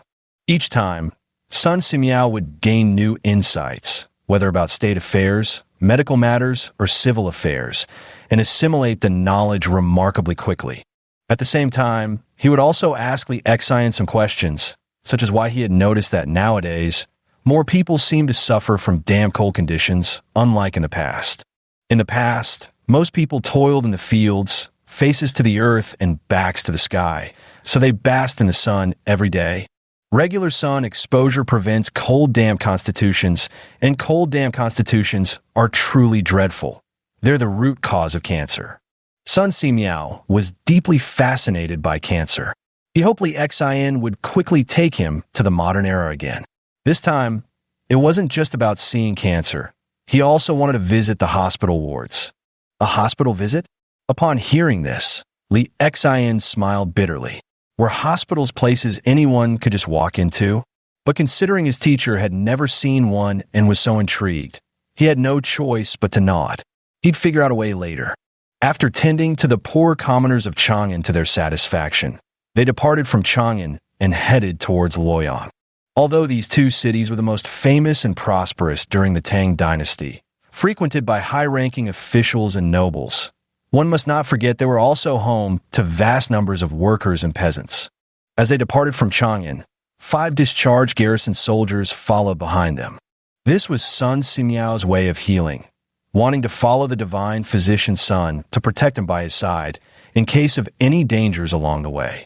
However, what Li Xian hadn't anticipated was that Sun Simiao asked them to give it their all, then merely used a single walking stick to knock all 5 armed soldiers flat on the ground. In earlier years, His Majesty once mentioned sending 100 cavalrymen to guard this old Taoist along the way, so I wouldn't have to worry about their food, clothing, shelter, or travel. Later, when this old Taoist defeated 10 of those cavalrymen right before His Majesty's eyes, he never brought it up again. Seeing Li Xian standing dumbfounded, Sun Simiao smiled and explained. Throughout history, so many famous physicians could traverse mountains and wilds without fearing bandits or robbers precisely because each had their own means of self-protection. Could they use poison? Just sprinkle it, and when the wind blows, the robbers would be poisoned to death. Like BNK, Li Xian suddenly conceived this whimsical idea, then laughed at himself. Yes, but physicians follow benevolent ethics and mostly avoid poisons. Opiates are more commonly used. Opiates? Master, do you know the formula? Li Xian was taken aback. Indeed. Could you teach me how to compose such a formula then? Li Xian asked with keen interest. Certainly. Sun Simiao agreed casually, fully trusting his disciple's character. Only, once you return to the future, you must not share this lightly, or else. I understand, Li Xian replied, nearly dancing with excitement. He was especially fond of certain elements in novels and TV shows, knockout drugs in particular. As a child, he even had a fantasy. If someone bullied him, he could just sprinkle some powder and all those bullies would drop unconscious, leaving them at his mercy. Now that he's grown up, that childhood fantasy is gone, but his curiosity remains strong. Knockout drugs can be classified by potency. Most take effect slowly and are usually mixed into alcoholic drinks. Of course, mine is different. It can knock a man out with just a whiff. Sun Simiao immediately began explaining the formula to Li Xian. Teacher is amazing. Li Xian cheered inwardly. Ephemeral purple concealer, datura flower, aconitum, Sichuan peony. He rattled off a long list of medicinal herbs before launching into the production method. Teacher, I've never heard of a medicine called Tanzixio, Li Xian said after listening, puzzled. Does it have another name? There are differences between modern and ancient names in traditional Chinese medicine, but most can be figured out with some thought. However, this one I truly haven't heard of. Tanzixio is a flower that grows on locust trees, only obtainable under specific conditions. It's the key ingredient. Without this herb, the medicine would be useless. Specific conditions? Yes, its appearance is fleeting, huh? Very few know about it. And even those physicians who do rarely share the knowledge. Because the implications of anesthetics are too significant, it's easy to invite fatal consequences. Li Xian immediately understood. No wonder some things became lost traditions, considering how substances like knockout drugs pose such threats to public safety. he completely grasped why. Looks like this. Let this old Taoist tell you. It requires specific conditions. That night's dreams proved highly fruitful for Li Xian. He resolved to follow his teacher's instructions that very evening and seek out Tanzine. Find it first, then stock up on some extra. Always good to have reserves. Ever since Li Xian arrived, Dezitang's business had flourished more each day. Reputation truly was a powerful thing. Today, Li Xian barely had any rest, having received over 100 patients. If most of them hadn't been straightforward cases, and if Wang Han hadn't been there to help, he simply wouldn't have been able to manage. If my dad doesn't show up soon, I think he'll need to hire someone else, Wang Han said with a wry smile. Well, that's up to you guys to figure out. I'm heading out now, and probably won't be back until late tonight. Where are you going? Mind if I join? It's kind of personal. Hey, I get it. The foot massage parlors, right? Where else would you be going? Wang Han teased with a wink. Which one? Maybe I've got a membership card there. It's really not, Li Xian said helplessly. In the end, he claimed he was meeting a woman, a very beautiful one at that, and it wouldn't be convenient. Only with such a blatant lie did the other man finally believe him, and, with an air of mystery, hand over a small, square-shaped object. Li Xian declined with a headache, then hailed a ride-hailing car and headed toward Shanlin Village. Earlier that day, he had questioned patients living nearby, and one elderly woman mentioned Shanlin Village, where there were many locust trees. Given the season and the moonlight tonight, it seemed just the right time for the elusive Tanzine to appear. Let me search and see if anyone has heard of Tanzine, Li Xian muttered from the backseat of the car as he picked up his phone. After his search, he found no mention of such a flower, which surprised him. But he did stumble upon something unexpected. A video where someone claimed that the world was filled with magical phenomena, including plants that appeared only fleetingly and then vanished, never to be found again, like a flash in the pan. Among them, this blogger also mentioned that some trees bloom with flowers that quickly wilt, giving off a feeling very similar to the fleeting blossom of the epiphyllum. What a pity, even now, many mysteries remain undiscovered, and some have even been lost to time. Knockout drugs, 5 minerals powder, and Mafe powder. The first two, the teacher has the recipes for, but as for Mafe powder, it might truly have been lost after Hua Tuo's death, along with the Qing Nangjing. Li Xian muttered to himself, I wonder if I'll be able to summon another miraculous doctor later, whether Hua Tuo is among them. Shanlin Village was an utterly unremarkable little settlement. There were self-built houses 3 to 5 stories tall, as well as dilapidated small cottages still occupied by people. After inquiring further with the villagers, he found a grove composed of locust trees. Glancing at the full moon overhead, he eagerly anticipated the moment when the appointed hour would arrive for his search. In autumn season, the air turned chilly past midnight. Praying silently that no clouds would veil the perfect fullness above, Li Xian compared and searched for the largest locust tree among them. The years should be sufficient, right? The teacher said this was crucial. It mustn't be some crooked, misshapen tree, and the surrounding weeds should be sparse. Finally, he stood beneath a chosen locust tree. Time passed slowly in this environment, and surprisingly, there were quite a few mosquitoes. Li Xian hated mosquitoes the most. He had no choice but to pace back and forth to avoid the pests. Around 3 o'clock in the dead of night, as his phone alarm sounded, he picked it up and shone its camera light toward the locust tree, searching intently. The north wind is blowing, the sun is high, there's little undergrowth, the autumn dew season is just past, and there's a stream with water nearby. Li Xian muttered anxiously, I only have 15 minutes. Who knows if I can still climb trees fast enough? If I realize it's too late, the loss would be huge. Chapter 16, Oh no. Did I accidentally knock out the girl? Li Xian wandered around the woods, unaware that from a distant window, a figure was staring intently at him. It was a young woman in her early 20s, with strikingly beautiful eyes whose radiance wasn't dimmed even by the night. Occasionally, she would lift her phone as if to record him, only to angrily put it away when she realized the lighting was too poor. Should I go take a look? She murmured to herself, both fearful and curious. It's a bit chilly. Feeling the wind on her arms, she thought about returning to the bedroom to grab an outer layer. Yet her expression betrayed reluctance, afraid that if she left, the shadow might vanish again. Wait a minute, if that really is a person, I'll rush out later to see whether it's human or ghost. Encouraging herself, she continued to wait. Suddenly, she noticed the figure seemed to be wearing a mask, turning off the light before swiftly climbing up a tree with astonishing speed, practically shooting up 3 to 5 meters in the blink of an eye. Then, she saw the person crouching on a thick tree branch, seemingly engaged in some activity.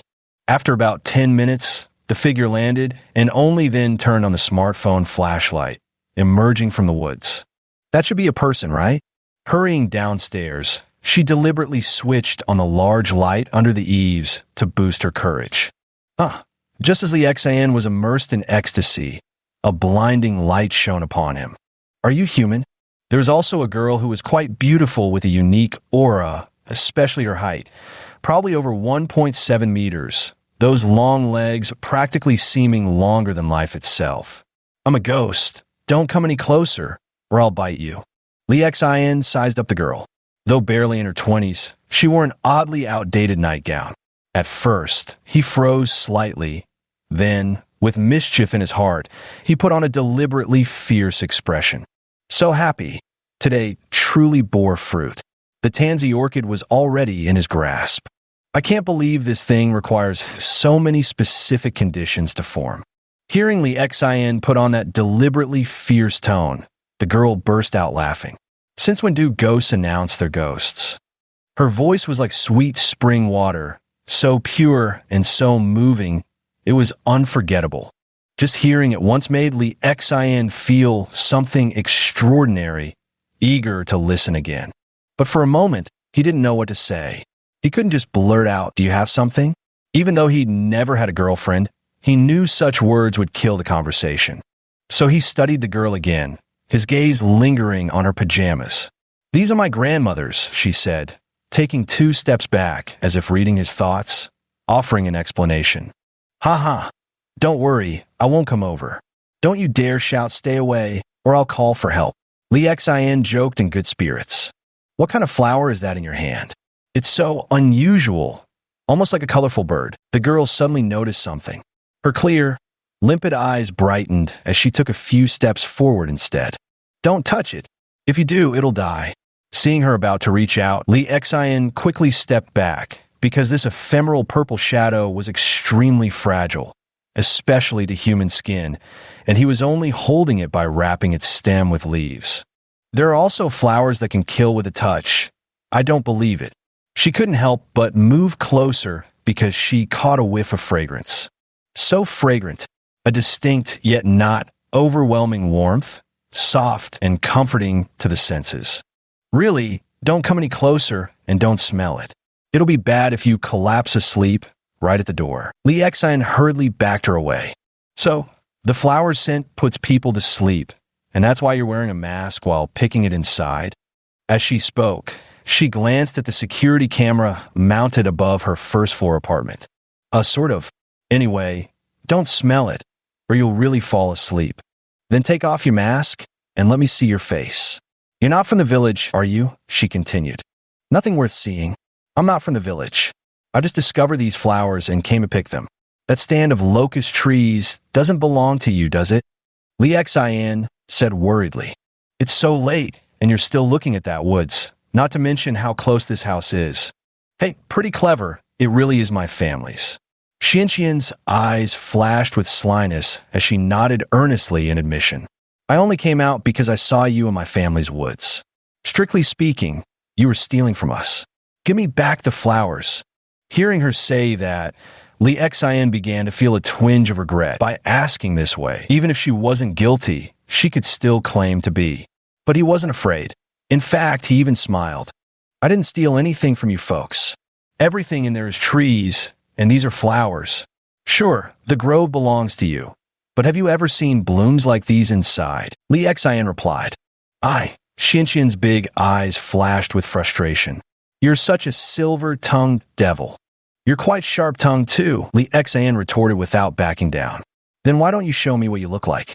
What's there to see? Why must you look? I think you look like Nicholas, say, with a mask on. You could say I resemble Andy Lau too, Li Xian laughed. He could understand. This girl seemed particularly curious. Watching the girl acting mischievously, getting angry with her cheeks all puffed up, he felt his own mood becoming inexplicably cheerful. He thought that was the end of it. Who knew the girl would threaten him again? If you don't let me see, I'll scream for help. Anyway, you're not from this village. If I yell, you'll definitely get caught. Li Xian smiled bitterly. Why do you insist on seeing me?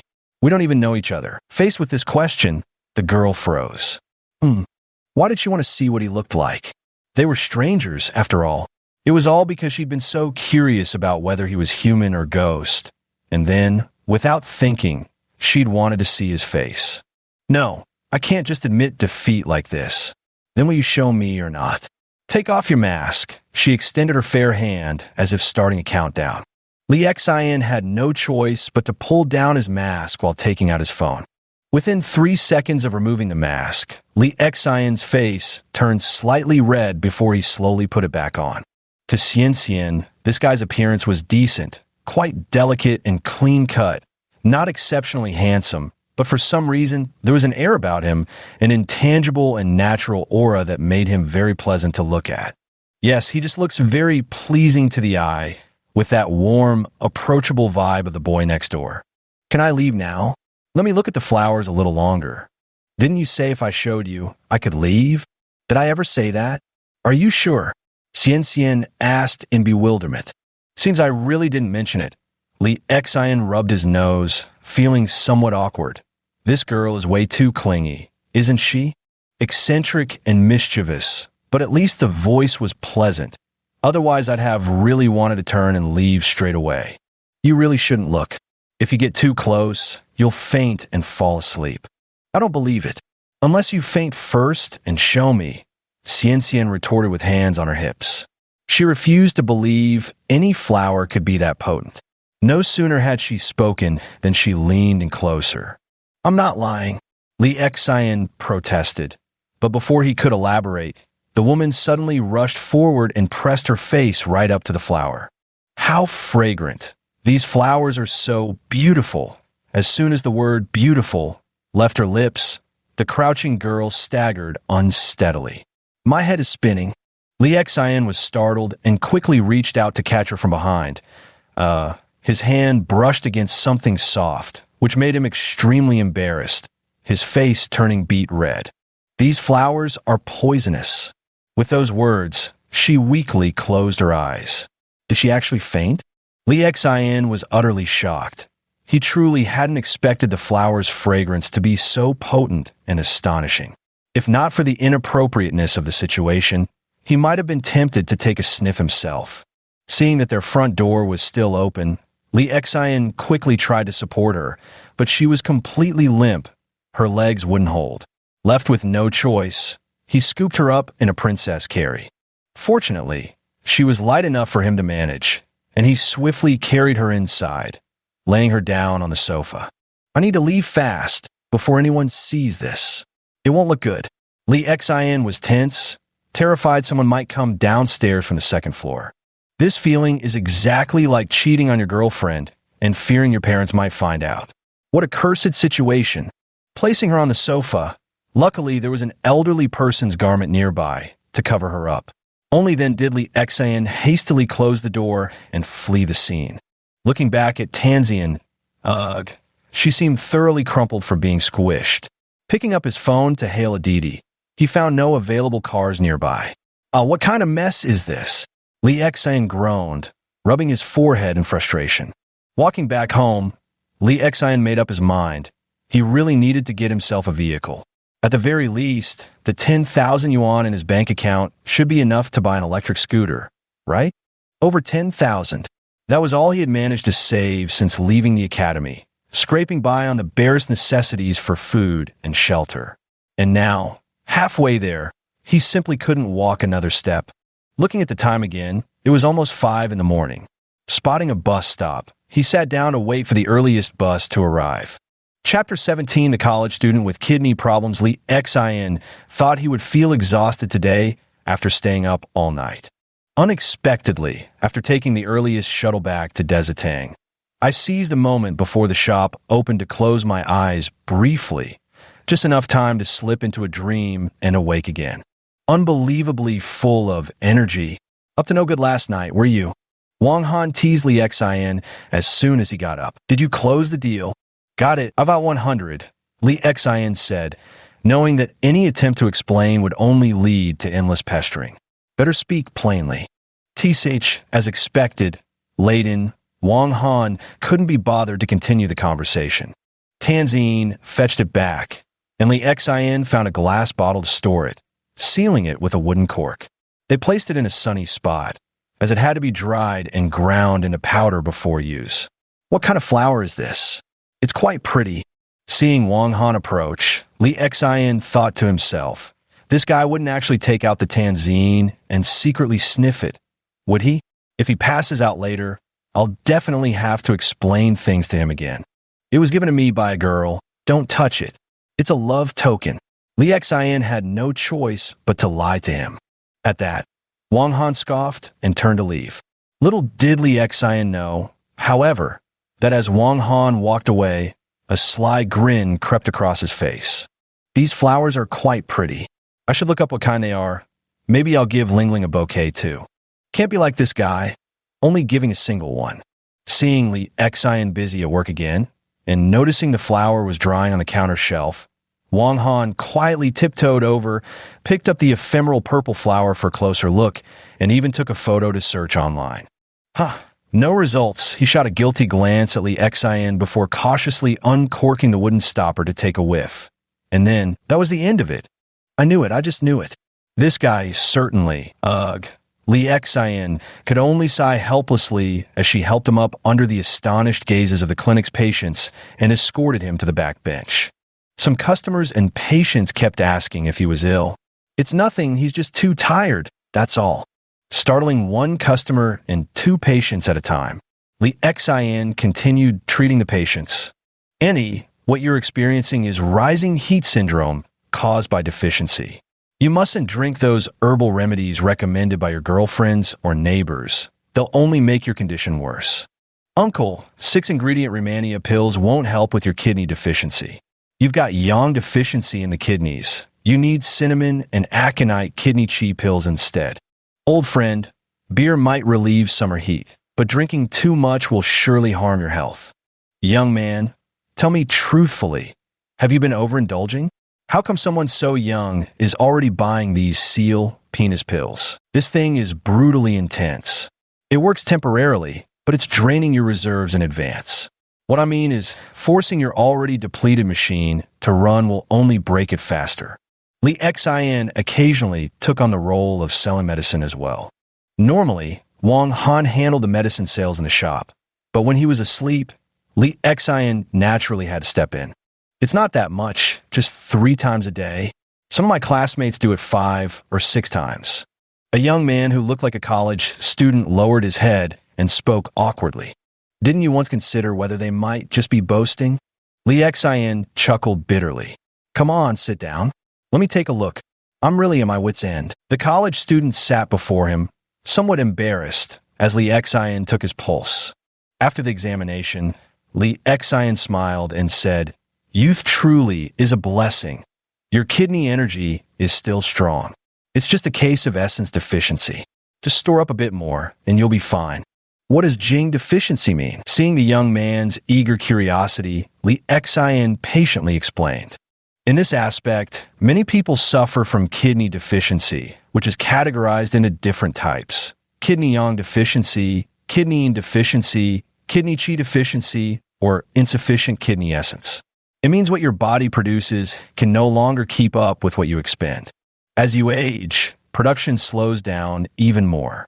Eventually, not just your marital life, but your entire physical health will be affected. At this point, Lee Xin cautioned him, take it easy from now on. You're still young. If an older person behaved like you, it could cause irreversible damage. No amount of restorative measures could fix it, understand? Oh, the young man suddenly understood. feeling he'd learned a great deal. He could show off this knowledge to his classmates when he returned to school. Also, don't buy random medications. Products like seal penis pills can harm your body. The losses outweigh the gains. Even if you want to boost your health, you must first understand your exact condition before taking supplements. Never trade a lifetime of happiness for momentary pleasure, Lee Exine advised earnestly. All right, thank you. You're truly a good doctor. Others probably wouldn't bother explaining things so thoroughly. The college student thanked him sincerely and, noticing Lee Exine's confusion, added, "Back in high school, I used to wake up to find I'd wet the bed.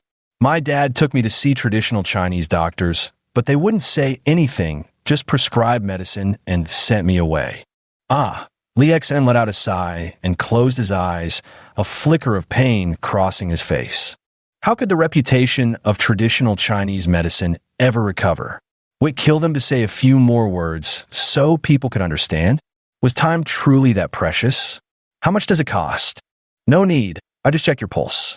There's no prescription required. Just go home, rest more, and ease up on exercise. Lee Exine winked at him and said something all men would understand. The young man chuckled, a sly little grin at first. Then slowly his smile bloomed bright and radiant as he happily walked away. Wang Han slept straight through till midnight.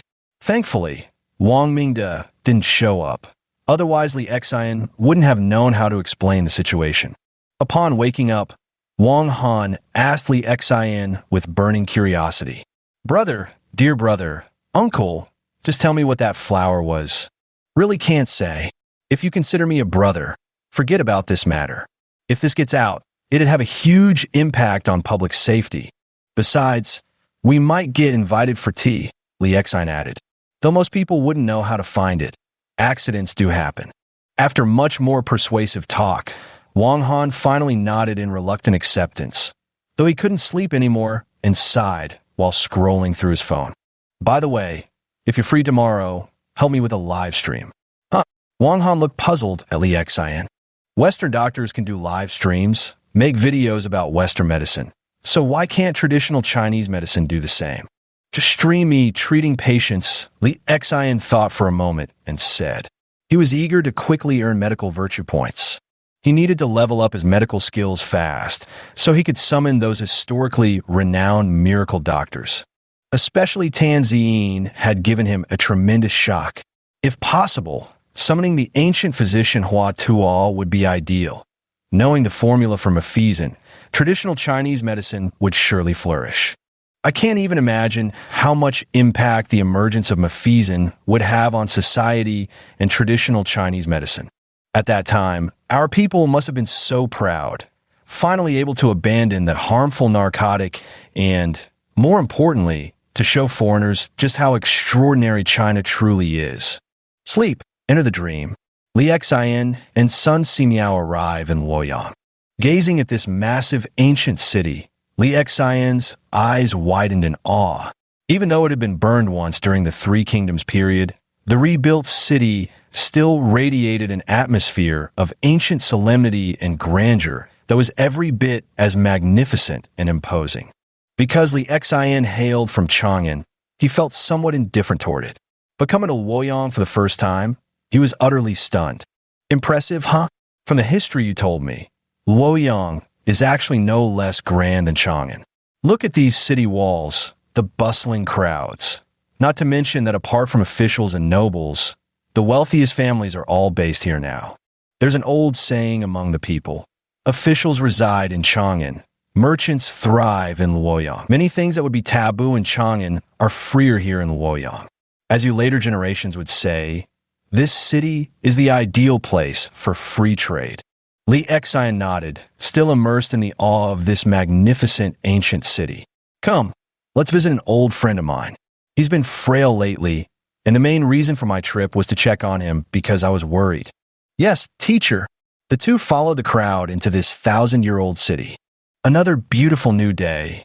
Last night, Wang Han couldn't sleep and had already helped Lee Exine apply for the live stream.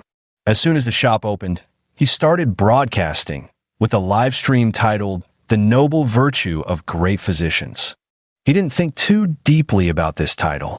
Having seen it frequently used in videos recently, he simply adopted it because it sounded good. Li Xian couldn't stop praising this name, for these 4 characters originated from his teacher, Sun Si Miao's essential prescriptions worth 1,000 gold and pertain to medical ethics. The first is proficiency, demanding that physicians possess superb medical skills, considering medicine as an affair of utmost refinement and subtlety, requiring practitioners to explore medical sources extensively and study diligently without weariness. The second is integrity, requiring physicians to cultivate noble moral character, empathizing with patients' suffering as if it were their own, fostering a heart of great compassion and sympathy, thereby vowing to universally relieve the suffering of sentient beings, while abstaining from flaunting cleverness for fame or exploiting one's skills for material gain. Among all ancient physicians, Sun Simiao was likely Li Xian's most beloved and ethically exemplary teacher, a man who devoted his entire life to serving the people, becoming the person he revered most. Not to mention, I'm now following him to study medicine. If outsiders knew, they'd surely be green with envy. Honestly, it's no exaggeration. Any student of Chinese medicine who heard would be driven mad with jealousy. Xiao Xian, what's the main focus of your live streams? I hope that when I explain certain illnesses to patients, viewers in the live stream can learn how to better care for their health. Li Xian pondered for a moment before answering earnestly. All right, I'll just write this down. The live stream had just started with few viewers, and Li Xian didn't have high expectations, so he continued treating his patients. Occasionally, 2 or 3 people would drop in, but seeing only a young man in the stream, they'd lose interest and click away. One person even left a comment, mocking, "This is hilarious. How dare a doctor so young title his stream Great Physician Sincerity?" Li Xian ignored him, but Wang Han went all out in a verbal battle, cursing the critic until he fled the chat. Night, after closing the shop past 10 o'clock, Li Xian was taking a shower, preparing to go to bed soon. Suddenly, he heard a strange noise from below, not a mouse. Since it was an electric rolling shutter that descended from above, it had to be the door. "Wang Han, there's a strange noise downstairs." As he spoke, he quickly dried himself off and rushed down immediately. Perhaps hearing someone in the shop, the strange noise at the door disappeared again. Feeling uneasy, Li Xian remotely opened the door with the remote control. The door opened, revealing a shifty-eyed, skinny middle-aged man who immediately turned and ran upon seeing Li Xian, clutching a few small screwdrivers in his hand. "Don't run!" Li Xian shouted angrily and immediately gave chase. After running through the street, gradually, they headed toward the deserted outskirts. When they reached the ring road and the wasteland beyond, 3 more men emerged from temporary prefab huts amidst the ruins. Each of them wore sinister expressions, staring at Li Xian with predatory eyes. That's the one. Chapter 18. An old man who wakes at midnight needs treatment. Wang Han chased desperately from behind, pushing himself to the limit with every ounce of strength to catch up. Seeing there were 4 of them, he nearly forgot to breathe. His chest heaved violently, trembling with fear, yet he stood loyally by Li Xian's side. They're armed. Wang Han panicked, hastily picking up a random brick from the ground and trying to hand another to Li Xian. "No need," Li Xian muttered softly, stepping forward and subtly shielding Wang Han behind him. "Who are you?" Li Xian was still quite sharp. Seeing they were prepared, he suspected they might have deliberately lured him here. "Tisich, someone paid us to teach you a lesson. Break your arm.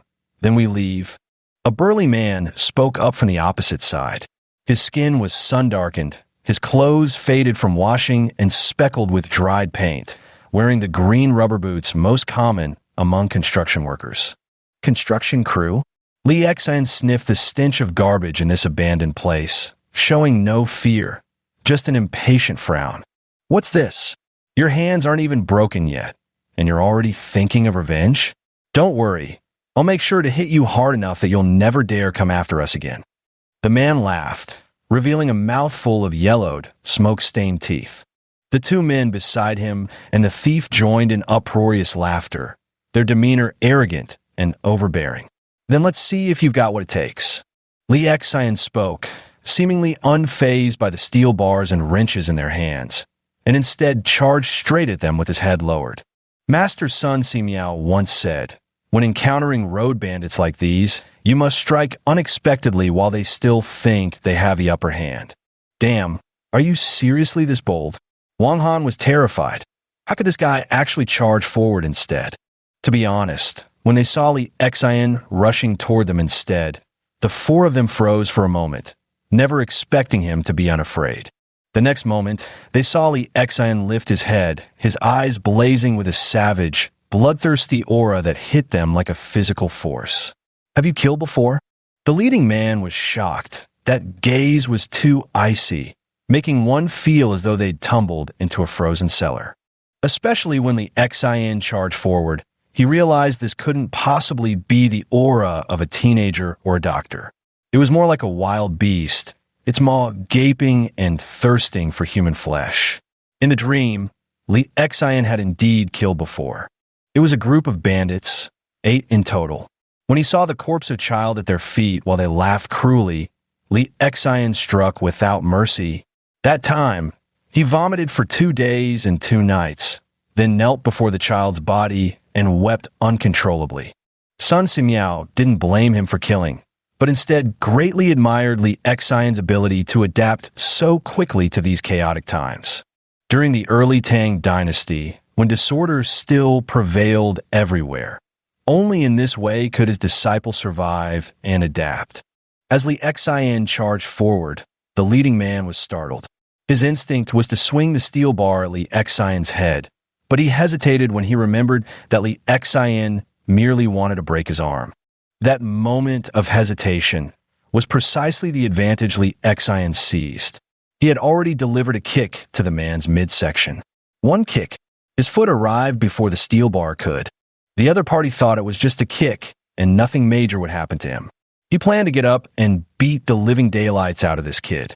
But as soon as he let out a muffled groan, he panicked. After falling, he couldn't stand back up. A piercing pain shot straight to his heart, as if causing cardiac thrombosis, stopping it dead in its tracks. A suffocating sense of death rose in my heart, leaving no room for the mocking smile from moments ago. He was the first to step forward, while his 2 companions lagged behind. So much so that by the time they collapsed, Li Xian had already snatched a steel rebar from the ground. He employed the slashing, chopping, and sweeping techniques taught by several of the Tang dynasty's garrison soldiers, executing them one after another. He didn't use the staff techniques taught by his mentor, Sun Simiao, because he realized the garrison soldiers' bold, sweeping movements suited him perfectly for fighting multiple opponents and keeping them at bay. The steel bar was the longest, while the other 2 were wielding wrenches. In less than 10 seconds, their smirks turned to terror as they were swiftly knocked to the ground, each taken down in a single blow. A single strike was all it took to leave them unable to get back up. Seizing the advantage, Li Xian mercilessly pursued the remaining thief. "Please no. Sir, don't hit me." The thief was so terrified he immediately crouched and covered his head, screaming for help, his voice so shrill, like a young wife about to be crushed by a burly man. Li Xian's expression remained icy as he lashed the man's back, sending him flying like a bent shrimp suddenly sprung into the air. He crashed down with a howl of agony. "Is that all?" Wang Han stared at his swift and fierce classmate in astonishment. In the blink of an eye, before he could even throw his brick, in the end, Li Xian ruthlessly kicked the 4 men together and pressed his foot against the ringleader's head, demanding an explanation. They had been paid 10,000 by a contractor named Luo Shiyong to cause trouble for Li Xian. Luo Shiyong? I don't know him. Li Xian frowned in confusion and glanced at Wang Han, who also shook his head. Did they say why? No. Li Xian and Wang Han were discussing whether to report it to the police. Why don't we ask your friend for help? With him involved, we definitely won't have so much trouble. Wang Han reminded him with a suggestive wink. Otherwise, in the dead of night like this, we'll definitely have to give statements and waste several more hours. Fine, let him repay the favor then, so he won't keep bringing it up. As he made the call, Lee Xian was actually a bit nervous, unsure if this rich kid would even help. Who would have thought that upon hearing about Lee Xian being attacked, he said, "I'll be right there," and immediately hung up. Within 10 minutes, officers from the nearest police station arrived, led by the station chief himself. "Dr. Lee, I presume? I've long heard of your reputation." The station chief immediately approached to shake hand upon arrival. "I'm Chun Tung, the station chief. If you don't mind, just call me Uncle Tung." This scene left the four men lying on the ground utterly shocked. Weren't they told he was just some nobody, a minor doctor? Damn it. The station chief came in person and even asked this small-time doctor to call him uncle so familiarly. The other officers were equally perplexed. This must be some young master from a prominent family. A mere doctor? Impossible, absolutely impossible. Their precinct chief was notorious for his temper, let alone making a personal appearance this late at night. No ordinary doctor would ever receive such preferential treatment. After an extended exchange of pleasantries, the suspects were finally escorted into the police van. The chief mentioned that higher-ups had originally intended to handle this themselves, but fearing they wouldn't arrive in time due to the distance, they'd sent him instead. As for these higher-ups, they undoubtedly outranked even the chief. Moreover, he assured Lee Xian that these troublemakers would be thoroughly investigated, with conclusive results delivered within 3 to 5 days to his complete satisfaction. The warmth of their interaction left Lee Xian quite impressed. Lin Zerong, this guy really has some tricks up his sleeve, he thought. Even the police chief came in person. I figured we'd just get some junior officer at most. Damn, Wang Han muttered to himself. This is impressive. Not only were the 4 suspects escorted away, but the police even enthusiastically drove Lee Xian back in their patrol car. In the past, Wang Han would never have believed that someday, without having broken any laws, he'd be riding in a police car and getting personally escorted home. If it were me, I'd probably have to go to the police station to give a statement, then take a DD ride home by myself, right? Were you scared just now? Wang Han asked curiously upon returning. This old classmate of mine has changed so much, just a year or two, and not only has his medical skills improved drastically, but his combat skills are this impressive too? So curious. Unfortunately, no matter how he asked, Lee Xian insisted he had been at the hospital the whole time and hadn't gone anywhere. Resigned, he stopped questioning altogether. Don't worry, you might not believe it when I tell you, but I've encountered even more ruthless bandits and robbers. Every one of them killed without blinking an eye. Lee Xian chuckled lightly. Puff, time to sleep. Entering dreamland. The next day, to Wang Han's surprise, today's live stream actually had more viewers. It seemed the platform might have given the stream more traffic. Especially when Lee Xian was explaining to a patient how to sleep better, the number of viewers in the live stream never dropped. Elderly people who struggle to sleep at night may have some issues due to aging body functions, but the main reason is usually physical health problems. This condition needs treatment. Otherwise, sleep deprivation will gradually consume an elderly person's potential lifespan. Wild jujube seeds are extremely expensive because many people, influenced by short videos and online content, believe they aid sleep, driving prices sky high. In reality, other medications can serve as substitutes. Immediately, a flood of bullet comments filled the live stream, urging Lee Xian to prescribe an alternative remedy instead, eager to witness something new. Some people approach with a critical attitude, while others genuinely want to know. Lily bulbs, silk tree flowers, fossilized bones, fleece flower stem, oyster shell, Pinellia. Fossilized bones and oyster shells can suppress yang and absorb and settle floating fire. Make sure not to omit them. Of course, there are many counterfeit fossilized bones nowadays, so remember to distinguish them properly. Wang Han watched the barrage of comments, noticing many asking how to distinguish fossilized bones. So Lee Xian began explaining again. At least, he had already reached a beginner level in herbology, and when faced with indifferent patients or requests for explanations, Lee Xian answered patiently one by one. Within moments, The live stream's followers surged by about 100, with the viewer count consistently staying around 200 to 300.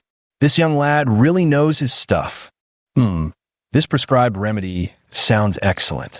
As deputy director of the traditional Chinese medicine department at Yahe Hospital, I must say this young man is truly remarkable. Once this comment appeared, it sparked waves of agreement from even more viewers. The deputy director thinks it's good. I'll go to the pharmacy later to get it and try for my grandma. She wakes up around 3 or 4 a.m. every night. Then, since she doesn't know how to use her phone and turning on the TV might disturb our sleep, she just sits there blankly. It really breaks my heart. As soon as she said this, more people chimed in, also thinking of their own grandparents. Thank you. Thank you all for the gifts. Wang Han was overjoyed as he saw people sending gifts. Some worth a few yuan, others dozens. There's no need to send gifts, everyone. I just want to promote traditional Chinese medicine and help improve everyone's quality of life. That's my original intention for starting this live stream. If you insist on sending gifts, any money received will be donated to orphanages. I'll share the donation records with everyone through videos later. If forced to choose where to donate, Li Xin most wanted to give to orphanages. Because during his time in early Tang Dynasty, he saw too many orphans, parentless children, some even exploited as tools for profit by human traffickers. Some say the pitiable always have detestable traits, but could children possibly have anything hateful about them? Such noble virtue, a comment floated across the screen. This young doctor is quite different from the rest. It seems I should make time to watch these streams more often, learn some basic knowledge. Even if not for myself, then for my family's sake. Absolutely, gaining some health knowledge for your loved ones is never a waste. Another wave of virtual gifts flooded in, leaving Wang Han flushed with excitement and trembling uncontrollably. Am I about to become an internet celebrity? Wang Han cheered inwardly, his heart racing. 200 or 300 now, but soon 2,000 or 3,000, 20 or 30,000. He could definitely become, well, the idol of countless young women's dreams. Yes, he wanted fame, and he only cared about attracting pretty girls. Once he became famous, wouldn't plenty of girls take notice of him? Lost in these thoughts, he nearly drooled at the fantasy. Chapter 19. Never eat sulfur.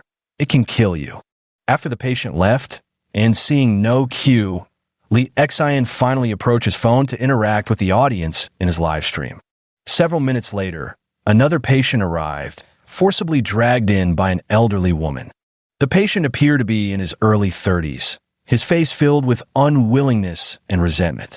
According to the elderly woman, her son had secretly followed online advice to consume sulfur, resulting in red spots all over his body. If not discovered in time, he would have continued hiding it with no intention of seeking help.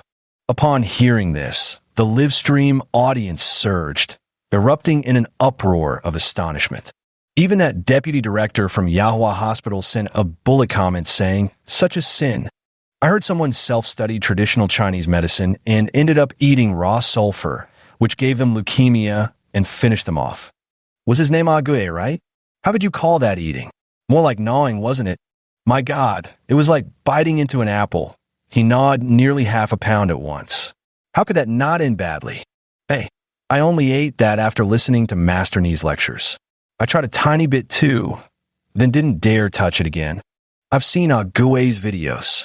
Just hearing that crunch crunch sound of him chewing sulfur gives me the creeps. That guy's seriously hardcore. How can there be such foolish people in this world? The doctor already said this can't be eaten. It produces some kind of toxin that damages the blood and can easily cause blood diseases. Doesn't it damage the liver? What a sure Lu Huang treat. How come I've never heard of it? Any knowledgeable brothers out there who can educate me? I heard it's supposed to treat cold hands and feet, and it also boosts virility. Takes it beforehand. They say it's extremely potent, but I also heard people have died from it, so don't even think about trying it. Li Xin gestured to Wang Han to slightly adjust the phone camera so the patient wouldn't be in the frame. That's why he spoke up to the Annie and the patient. Why were you eating sulfur? The patient hesitated, unable to get the words out. His mother slapped him on the head with a loud smack and said, "Speak up. Tell Dr. Xiao everything." He's the most famous and skilled young doctor in our neighborhood. Wang Han chuckled when he heard this because, to his knowledge, having heard from his father, the elderly folks in nearby communities now all raved about Daji Tang Clinic, where an incredibly skilled doctor had arrived. The elders loved to gather and chat in their free time, and before long, practically every street and neighborhood nearby had heard of Li Xian. Otherwise, why would medical clinics nowadays have more and more patients? I heard it boosts virility. Finally, under his mother's relentless pressure, he confessed the truth. The live stream erupted in another storm of astonishment. Nearly everyone was laughing, blaming the video for misleading people. Indeed, this was the most classic example. Taking random medicines could kill you. As for Realgar, Li Xian had also heard his teacher's son, Ximiao, mention it. It could indeed be considered a type of traditional Chinese medicine, and he had used it before. In ancient times, some people referred to traditional Chinese medicine as medicinal stones, which were commonly used even back then. Li Xian had even seen his teacher use certain stones, though unfortunately those methods have been lost to time. Were it not for this system, Li Xian wouldn't have dared to imagine that stones could cure diseases. Stones aside, even stove ashes and hearth soil could work. "All right, Auntie, please stop hitting him. Listen to me," Li Xian said, intervening as the elderly woman began furiously beating her son again. "Fine, young doctor, you speak. Have you seen that video about someone dying from eating sulfur?" Li Xian asked the patient. "Yes, but many people say it might not necessarily have been caused by eating sulfur. There are still many people in the comments saying they ate it and got cured." The patient remained unconvinced, even as their elderly mother behind them was so terrified by the mention of death from consumption that she couldn't speak. "Yes, there's no way to prove he died from eating the sulfur. But have you ever considered whether your body actually needs this substance?" Li Xian said sternly, "Traditional Chinese medicine is taken because the body requires it. If the body doesn't need it, it will reject it. What you consume then becomes poison. For people with cold damp constitutions, they can eat it, but only if they're extremely cold damp. Otherwise, consuming it will only damage and harm life." The live chat was flooded with bullet comments again, asking, "Can we really eat it?" Li Xian didn't have time to check, but the deputy director of Yahe Hospital chimed in. "Yes, it can be eaten, but only after confirming the symptoms through diagnosis." "Look," Li Xian pointed at the red spots on the patient's arm. "These are your body's warnings after taking the sulfur. In traditional Chinese medicine, we believe the body is a marvelous thing. If something's wrong, it will let you know. For example, when we're hungry, doesn't our stomach growl and feel uncomfortable to remind us? When we're sleepy, doesn't our head feel heavy and dizzy to remind us? The same goes for thirst, fatigue. These red spots on you are telling you, you can't take sulfur anymore." The livestream chat was once again flooded with bullet comments. "Truly, one conversation with you is worth 10 years of reading. Wait, shouldn't it be one conversation with you is worth another conversation with you? Get lost. We're trying to learn here. Go fool around elsewhere." So clear and easy to understand. Well said. Our bodies really do send us signals. I never realized until this streamer pointed it out. So our bodies are this amazing. I genuinely had no idea. Well said. The deputy director of Yahe Hospital enthusiastically gave his approval. Longjiang Province. A deputy director at Yahe Hospital, holding his phone, couldn't help but slap his thigh forcefully, his exclamation of "excellent" resounding throughout the office. 5 or 6 doctors in the office all looked over curiously. This is an exceptionally skilled, young, traditional Chinese medicine practitioner. Though we don't yet know the extent of his abilities, he explains TCM fundamentals with remarkable clarity. You should all follow his work too. He took the opportunity to recommend it to other doctors. The other doctors listened and picked up their phones to check out the live stream. While some were just following along to please the director, there were 2 or 3 who joined out of genuine curiosity. Not just these doctors, but others also noticed and were silently watching and listening. So what about me then?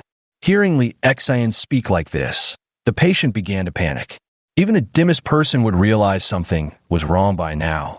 Little doctor, you must save my son.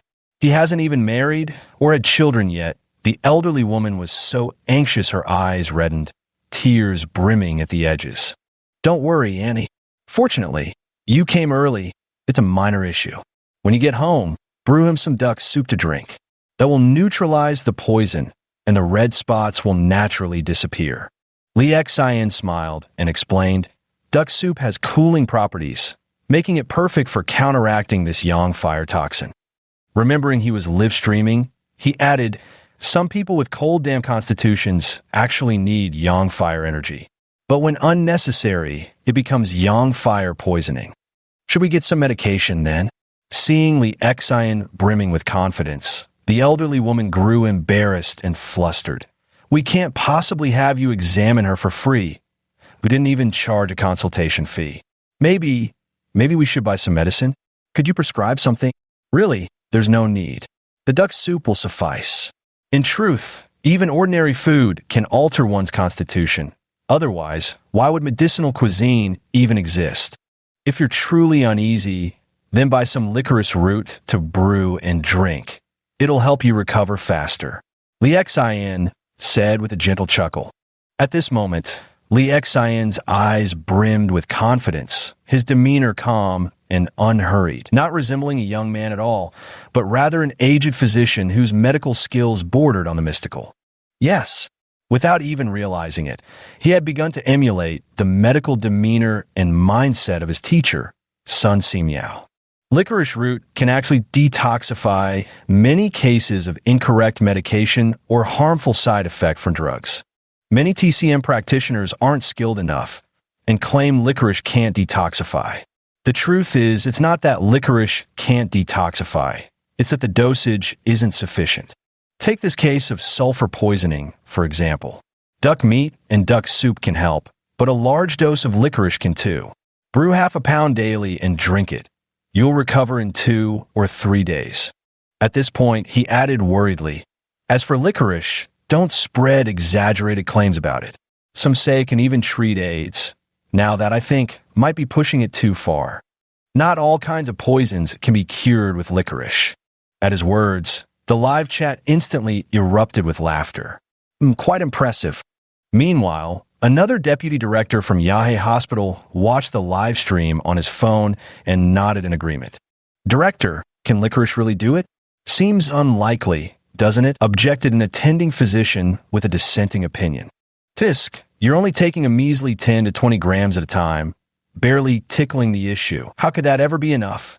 Traditional Chinese medicine requires boldness tempered with caution. If you're always afraid of taking responsibility and prescribe only tiny doses, how can they possibly have any effect? I'm talking about you, Jibwa. Every time you prescribe just 5 or 6 grams, whether it's a minor ailment or a serious illness, with this kind of practice, you'll never make it as a proper traditional Chinese medicine doctor in your whole life. It's not that I don't have a mentor to guide me, but I'm afraid the condition might worsen or new problems might arise, leaving me helpless, a chief resident physician said with a bitter expression. When that time comes, apologies in advance, as I'll surely earn another scolding from you. Forget it. Actually, I was thinking, why don't we start a live stream too? Nowadays, so many quack doctors are making dirty money by exploiting people's fears about kidney health to sell bogus supplements. We could expose their scams and give the masses some real medical knowledge. Chapter 20. Having been drenched by rain, my dream is to hold an umbrella for others' morality points plus 350. After closing the shop today, Li Xian opened the system and was stunned by the numbers.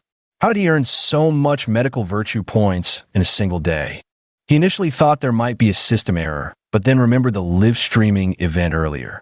Suddenly, it all made sense. Live streaming could indeed promote traditional Chinese medicine. I've struck gold with this method. Ha ha ha ha ha. Li Xian couldn't contain himself and burst into laughter. What's so funny? Did you suddenly discover you can't perform? Wang Han teased with a smirk, glancing suggestively at Li Xian's lower half. Get out. Li Xian snapped with a mix of annoyance and amusement. I'm heading out for a bit. Stay in the shop. And don't miss me too much, Wang Han said. Where are you going? What's this? Missing me before I've even left. Wang Han teased. Seeing Li Xian's fist about to connect with him, he quickly added, Just kidding, I'm going on a date with Lingling. Li Xian recalled the little nurse and nodded, ignoring him as he turned to head into the room for a nap. By the time he woke, over 10 days had passed in his dream. The moment he opened his eyes, he pulled up the system interface. He had already decided to upgrade his bone-setting massage skills from beginner to intermediate. System, I want to level up my bone-setting massage. As he silently recited in his heart, the system automatically deducted 1,000 medical ethics points from him. A vast amount of information flowed into his mind like memories. It was truly magical. Though he had never experienced it before, he suddenly realized he could solve many problems with ease, faster than when he had studied under his teacher, Sun Simiao. His medical ethics points, originally at 1,600, had now dropped to only 600. Working at Leda Zitang for just half a month and already earning 1,600. Live streaming is indeed lucrative. A few more days, and I should be able to earn another 1,000, Li Xian mused to himself. Just as he was about to close the system, he noticed something odd. Shouldn't the system display his current medical skills information? Below also appeared a portrait frame displaying Sun Simiao. But after his upgrade, another portrait frame mysteriously appeared, though thoroughly blurred, as if intentionally obscuring the identity of its subject. Li Xian reached out to tap it. Host confirmation requested. Proceed to new dream trial. The system's frigid, emotionless voice resonated directly in his mind. Startled, he jerked his hand back. A new dream? Huh. At last. Does this mean I can summon another legendary physician? Li Xian was overjoyed. No, it's daytime now. I don't have time to dream again. I need to open the shop. I'll come back to open the dream tonight. When Li Xian rolled up the metal shutter, Wang Han still hadn't returned. Clearly, he hadn't come back at all. After tidying up a bit, Li Xian checked the glass bottle containing the tanzine flower. The petals inside had dried completely. It's ready for medicine making. Since there were no patients in the shop anyway, he immediately began preparing the remedy. Tanzine, datura flowers, aconite root, Sichuan peony. Originally, they were all sun-dried. Li Xian combined them together, grinding continuously until everything turned to powder. Then, he opened the bottle. When he opened the bottle and smelled that peculiar fragrance, Li Xian was startled. He quickly put on a mask, 2 layers, in fact, and only after the scent became less intense did he proceed to crush and powder it. Huh, what's that smell? So fragrant. Suddenly, a passerby walking past the doorway called out with curiosity. Li Xian smacked his head in frustration again, hurried to pull down the shop's shutter, and only then resumed grinding. Just 50 grams? So little. Finally, he placed the ground powder on the electronic scale. The display showed the weight, roughly equivalent to 2 large bottle caps. What should I use this for? Only after obtaining it did Li Xian think about its purpose, cursing himself for being a fool. Oh well, I'll just use it for self-defense. Li Xian reopened the rolled-up iron door. As soon as it lifted, the lingering fragrance from earlier still permeated the air for nearly half an hour, and passers-by couldn't help but glance curiously inside. What a wonderful aroma. It soothes the entire mind, creating a profound sense of tranquility in the heart. Opening the clinic, receiving patients, taking pulses, dispensing medicine. With Wang Han absent, there was no choice but to handle everything alone. You quack. If you don't give me an explanation and compensate me today, I'll smash this place to pieces. Just before noon, a burly man stormed in, hurling curses from the moment he entered. Caught off guard, Li Xian was startled by the sudden thunderous voice before casting icy eyes at the burly man. Ayong, the sleepwalking old man's son. What happened? While asking, he gestured for the patient whose pulse he had been checking to wait a moment. The patient nodded in understanding. After taking your medicine yesterday, my dad has been having diarrhea non-stop. He's so pale now. You quack, compensate me. Ayong practically roared the words. I remember telling you all that drinking this medicine would make you vomit and have diarrhea. Didn't you nod in agreement? Li Xian frowned and said, I didn't hear anything about that. So you're here to cause trouble and extort money. Is that it? Li Xian stood his ground without fear, taking 2 steps forward to confront him face to face. What do you mean extorting people? I've never done such a thing. All I know is my father's lying in bed weak as water right now, and you have to pay compensation. Diarrhea is just expelling phlegmy stagnation. It should stop by evening, and then his appetite will return stronger. He'll be able to eat again. By tomorrow, he'll be more energetic than usual. How do I know if you're telling the truth? Anyway, I don't want my father taking your medicine anymore. You owe us money. We had a clear agreement, and the doctor's orders also served as a reminder. Now you're going back on your word? I'm warning you. There are surveillance cameras here. If the police investigate, it's not my problem. So, if you want to raise hell, take it somewhere else. Don't lose your mind here. You dare call me crazy? Fuck your mother. His face twisted with rage, unable to contain himself any longer as he swung a fist directly at Li Xian. Earlier, Li Xian had noticed this guy's simmering hostility toward him, and sure enough, today he'd come looking for trouble. Isn't this why they always say traditional Chinese medicine is difficult? Sometimes the treatment involves first expelling the harmful elements before replenishing what's needed. But many patients' families can't handle this process. They immediately assume your medicine made their loved ones worse, then start making scenes, resorting to violence, even suing you, which is exactly why so many TCM practitioners hesitate to prescribe remedies these days. But Li Xian clearly wasn't afraid. Before the fist could reach him, he had already kicked out with 1 foot.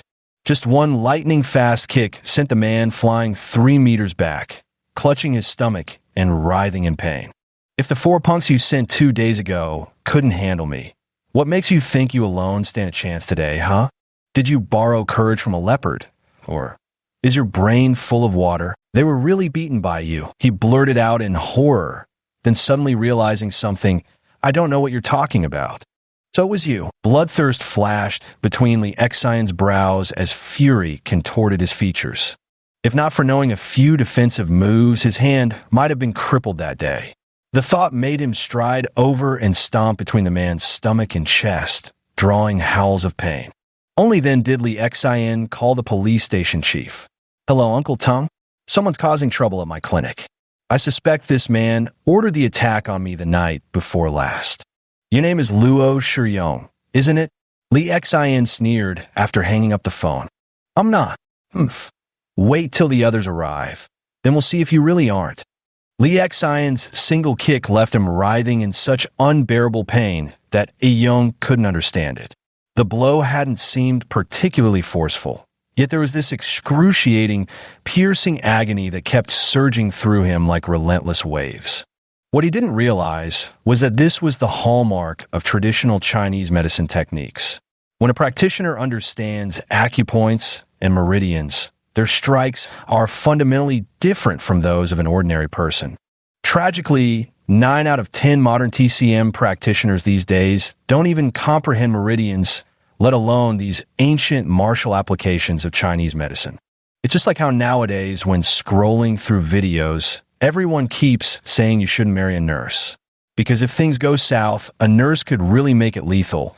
They probably know exactly how to slash, how to flay, how to avoid vital spots, making you endure the agony of 1,000 cuts.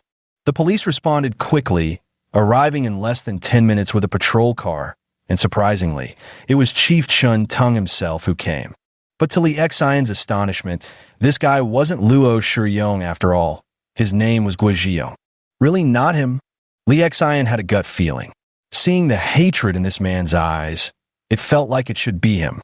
Don't worry. Causing trouble in the store is enough to detain him for a few days. Chen Tung patted Li Xian's shoulder reassuringly, thinking his dissatisfaction stemmed from the situation. Thank you, Uncle Tung. Guizhou was dragged away, and only then did the surrounding patients, also neighbors from nearby, dare to gather closer. Some offered comfort, while others cursed loudly. Wait a minute. Li Xian exchanged a few pleasantries with the neighbors before returning to his desk. He He picked up the prescriptions he had written earlier and looked up the name of the sleepwalking patient, Ayang's father. Luo Zhengmin? Huh. His father's surname is Luo. So why does his son have a surname Gua? That doesn't make sense. Li Xian sensed there was more to this story, but he decided to keep it to himself for now. Whatever the case, he would stay cautious. With that, he turned his attention back to treating his patients. Wang Han didn't return until nearly noon, his face flushed with postcoital glow, looking both satisfied and drained. Well now, had some good fortune? Li Xian asked with a chuckle after finishing measuring herbs for the patient before him. Damn right, we crushed it, Wang Han declared proudly, making a fist-wrap gesture with his hands. Combo hits, critical strikes, took down 5 enemy players in one night. A day passed. Li Xian lay on his bed staring at the system interface, hesitating to click on that new blurry avatar labeled Miracle Physician. Will I have that nightmare again? Being beheaded? And if I enter this dream, won't I be able to return to the early Tang dynasty to see my teacher? Li Xian was tangled in countless worries. Ever since clearing that challenge with Li Shimin, he hadn't suffered from neurasthenia anymore. Not just that, even when he barely slept all night, as long as he returned from the dream, his spirits would be remarkably refreshed. He was truly afraid that entering a new dream might repeat past mistakes. So for now, he decided not to click, opting instead to enter his familiar dream world, the Luoyang in dreams. Since entering this time, Li Xian would occasionally be absent-minded, which was quickly noticed by Sun Simiao. Disciple, is something troubling you? It's nothing. Speak up. Has something happened in the future? There's no need to hide it. I can see the bloodshot veins in your eyes, the occasional look of confusion, the furrowed brow, and your mind wandering far away, clearly burdened by heavy thoughts. Left with no choice, Li Xian confessed his worries. What? You say you might encounter other miraculous physicians? That you might never return here again? Then can you still take me to the future? You should still be able to go. Li Xian nodded. Only then did Sun Simiao relax and nod in agreement.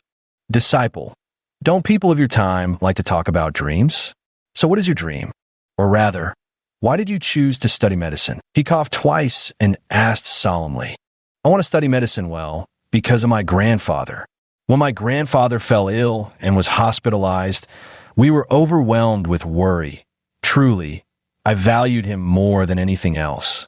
But at the hospital, I realized the doctors were indifferent, treating my grandfather as just another routine task. Back then, I kept thinking how wonderful it would be if I were a skilled doctor. Then I wouldn't have to beg them, and I could wholeheartedly cure my grandfather's illness. I still remember back in the hospital when the doctor prescribed Western medicine.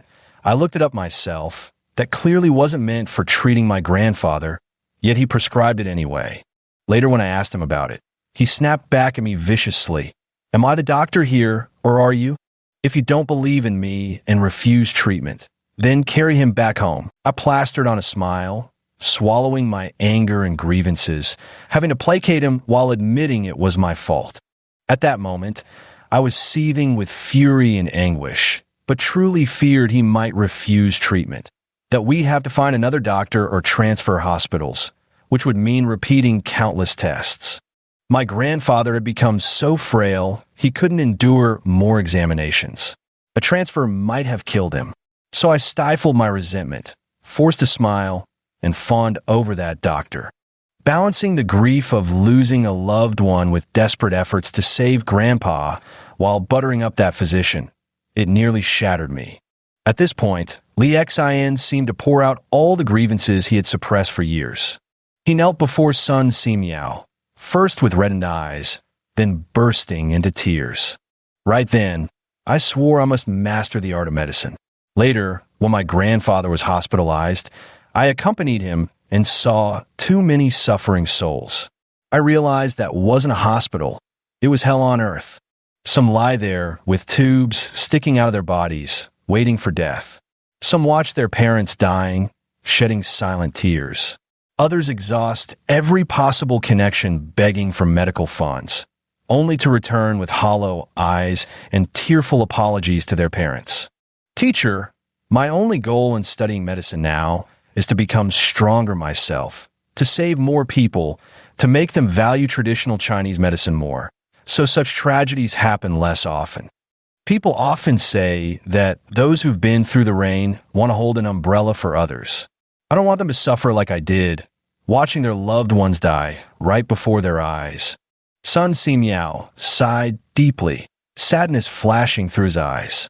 Hadn't he too, during his leisure moments, heard Li Xian speak about the current state of hospitals today? There are too few responsible doctors left. Most physicians and hospitals view this as just a profession rather than a sacred duty to heal the sick and save lives. Perhaps when they first studied medicine, everyone dreamed of saving lives, but over time, exhaustion sets in, numbness takes over, and it all reduces to just another job. And human lives, in their eyes, become nothing more than statistics. I get it. Then go fight for it. Not for yourself, not for others, but for your family now. I believe in you. Sun Simiao patted his head, his wrinkled hand gently brushing against the young man's face. Yes, teacher. Call me master. Sun Simiao sighed again and whispered quietly. Master. After calling out, Li Xian cried even louder, his whole body trembling with earth-shaking sobs. Chapter 21 Fitness Training? You're only exercising your arms and legs, aren't you? Xiao Xian, why are you so happy this morning? Wang Han said with a sly grin, winking, dreamt of a beauty and drew a map. What's so interesting about beauties? I had a wonderful dream. I dreamed I became Sun Simiao's disciple. Li Xian's face was brimming with smiles, his eyes twinkling like stars as he spoke.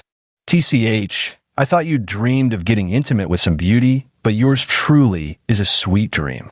Medicine King Sun Simiao, that ancient deity from the Tang dynasty. Forget apprenticeship. Even a few words of guidance from him would make me wake up from sheer joy. I didn't wake up. He actually taught me for over 10 days.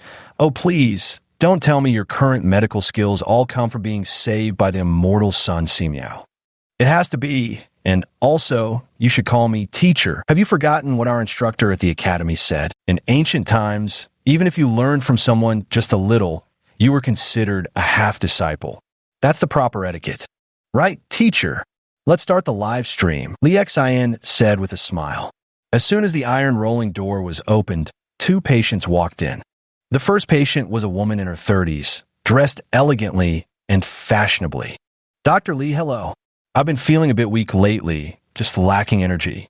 I clearly go to the gym regularly for workouts, but I don't feel like my physical condition has improved much. All day long, I just feel listless, drained of energy, wanting to lie down, or if I have to sit, it's slumping in the chair. I can't even be bothered to speak. Gym? How long have you been going? What kind of workouts do you do? A month. Running and lifting weights.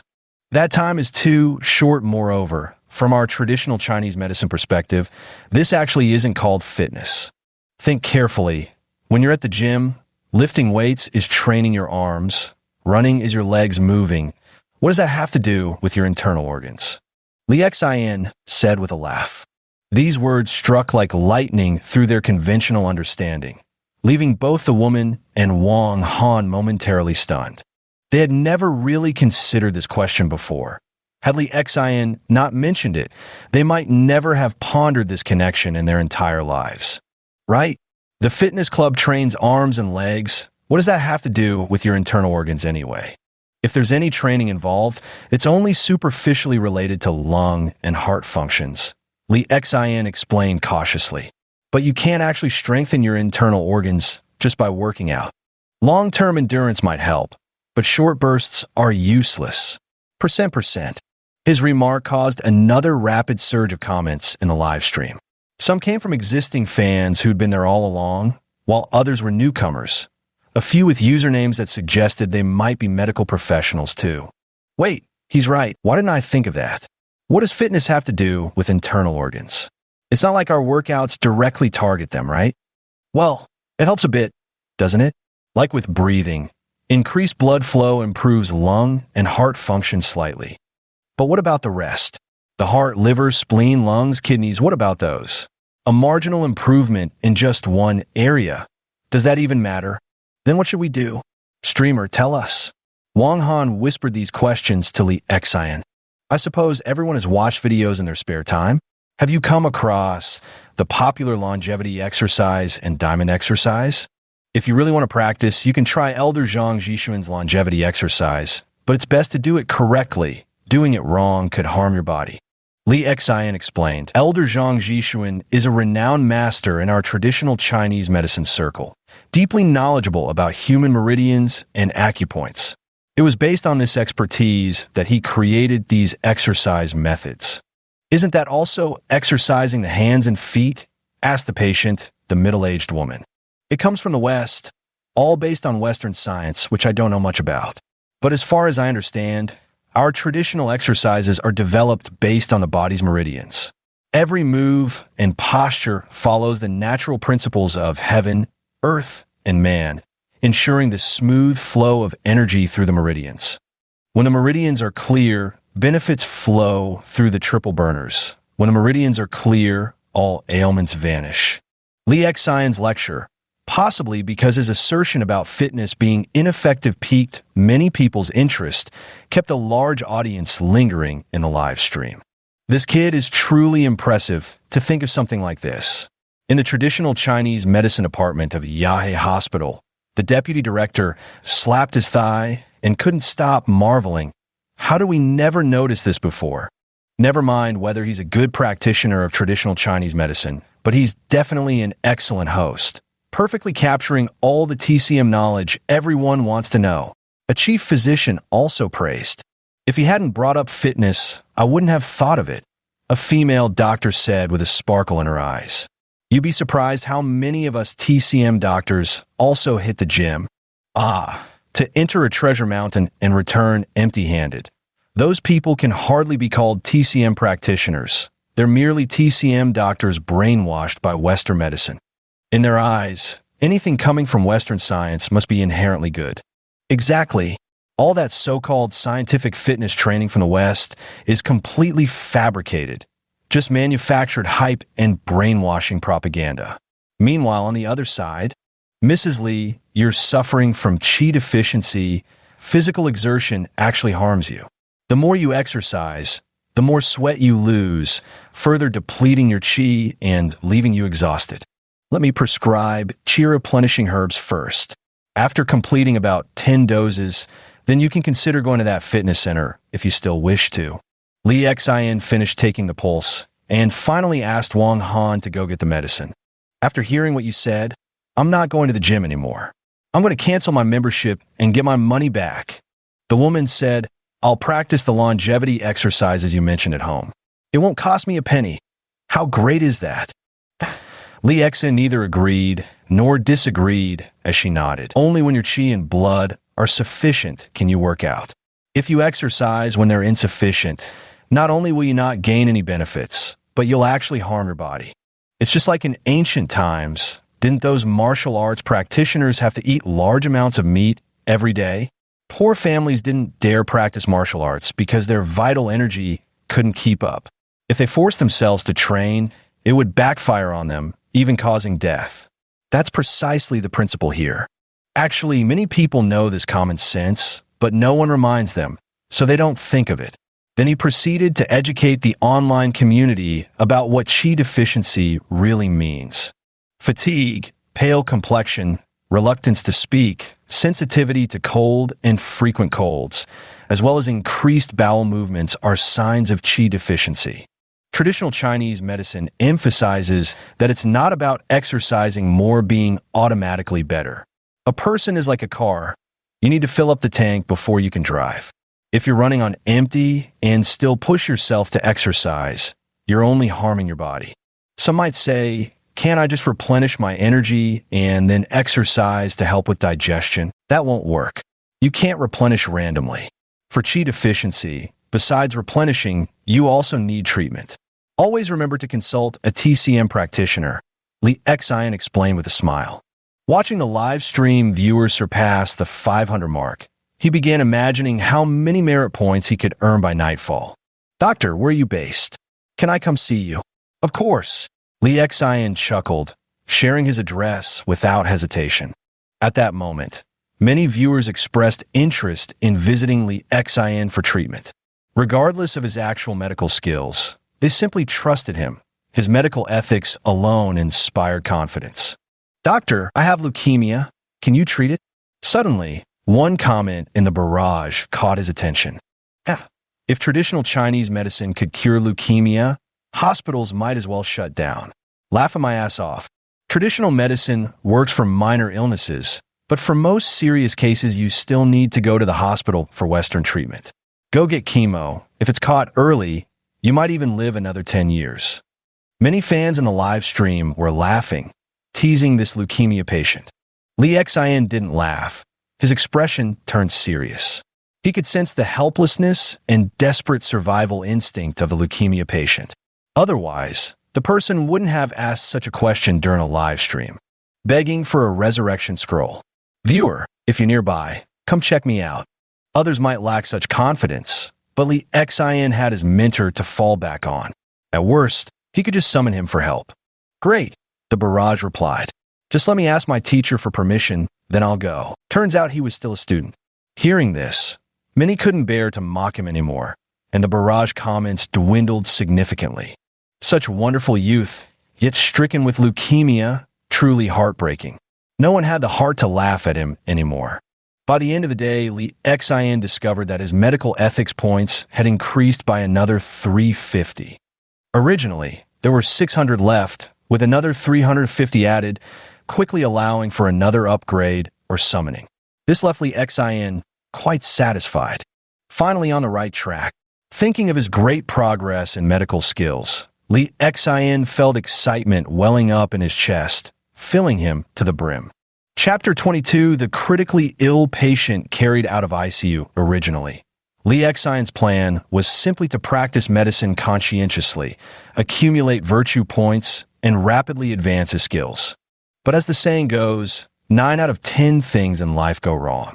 Just this morning, before they could even unlock the shop door, someone was already pounding loudly from outside, the knocking reverberating like clattering metal. Coming. Driven by the urgency of what might be another emergency case, Li Xin hurried downstairs. As soon as the door opened, 3 uniformed staff members barged in rudely and aggressively. "Hello, who are you? We've received a report accusing your shop of selling counterfeit drugs. I'm from the Drug Administration.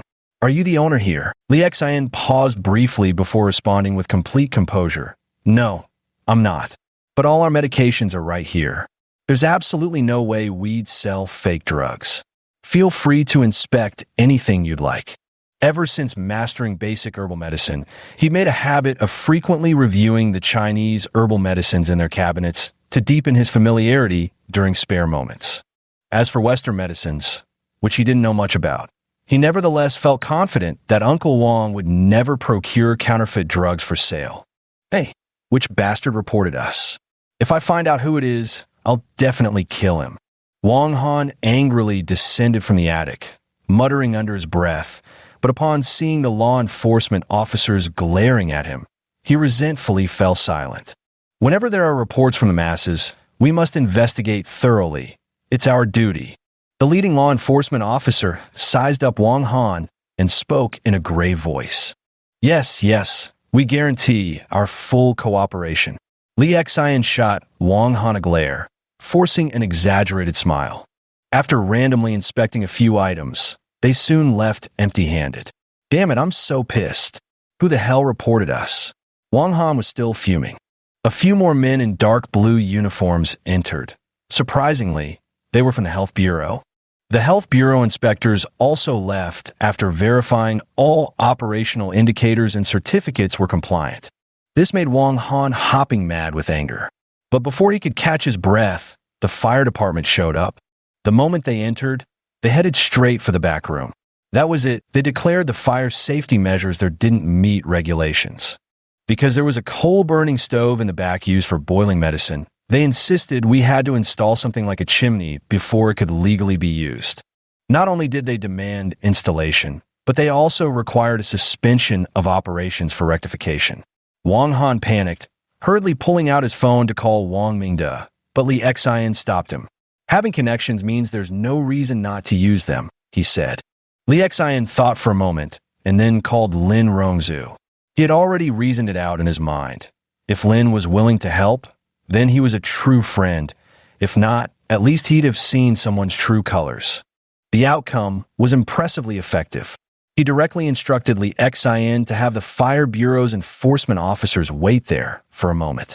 In just a few minutes, these law enforcement officers received a phone call, muttered some formalities about quickly getting things installed to avoid a shutdown for rectification. Thus, Li Xinsai received another call from Lin Zero. I've put in a word. Don't worry, they won't bother you again. Whatever they say, just ignore it. Thank you, my Zhu. You truly have remarkable powers, Li Xian chuckled. Never thought that after quitting your old life, you'd still thrive, whether in the underworld or the straight world. Ha! You've really mastered the joke from New Police Story. By the way, I heard 3 different departments showed up today, right? Yes, people said it was reported by someone. I'll handle this for you. Someone must be deliberately targeting you. I suspect it's related to that incident last time when they lured me out to try and break my hand. Don't worry. Leave this to me. Rest assured. With that, Li Xian finally hung up the phone. Wang Han, can you watch the shop for a while? I need to go out. What's up? I'm going to go out and buy an electric scooter. Nervous? What's mine is yours. Are you Shanxi to stay in my ugly car or what? No, it's just your bike's range is a bit short, Li Xian said, eyeing Wang Han's 2-person electric scooter, the smallest model available. Last time, when I wanted to go out to find Tanzine, I originally planned to ride this one too, but the battery was dead at the time. After heading out alone with no way to return, that's when I decided to buy a new one. All right then, go ahead. Li Xian nodded and hailed a Didi to head to the busiest commercial street. But just as he hesitated about which store to enter, his phone rang. He hadn't expected this call. It was from Feng Shi, director of the traditional Chinese medicine department at First Hospital, whose number was saved in his contacts. Hello, Director Feng. There's something I'd like your help with, a matter of life and death. Please go ahead. I have a very special patient here and would like you to come take a look. Director Feng, I'm just a junior doctor. You're giving me too much credit, Li Xian said with a bitter smile. If we're strictly talking about medical skills, at best, his current level was that of an attending physician, capable of treating some illnesses, though only common ones. Take Lin Zerong's case last time. If his mentor hadn't stepped in, Li Xian wouldn't have had a solution either, since some rare and complicated illnesses are truly beyond anyone's experience. Whether you can treat it or not, just come take a look, Feng Shi insisted. We're truly at our wits' end, but we're desperate to cure this patient. They've donated so many supplies and ambulances to our hospital. Let me make this clear. I can't guarantee I can cure it. I'm just going to take a look. Understood. Just your coming means our hospital owes you a favor. Li Xian decided against buying an e-bike and instead hailed a Didi straight to First Hospital. First Hospital, traditional Chinese medicine department. Because of a newly arrived patient, everyone was nearly driven to distraction, scrambling to research options and make calls. The scene was hectic, bordering on chaotic. The hospital director had issued an ultimatum. This patient was critically important. Even if they couldn't cure the condition, they had to devise a method to buy time until the patient's son abroad could return. Dean, he said he'll be here shortly. Feng Shi reported to the dean. The dean nodded. Is he really that impressive? His acupuncture is quite impressive. Maybe it can't cure the illness, but it can certainly buy some time. That's what many veteran Chinese medicine practitioners say. Because acupuncture can stimulate the body's qi. Though I dare not claim that it can completely unblock the meridians, even a slight clearing can have significant effects on illnesses.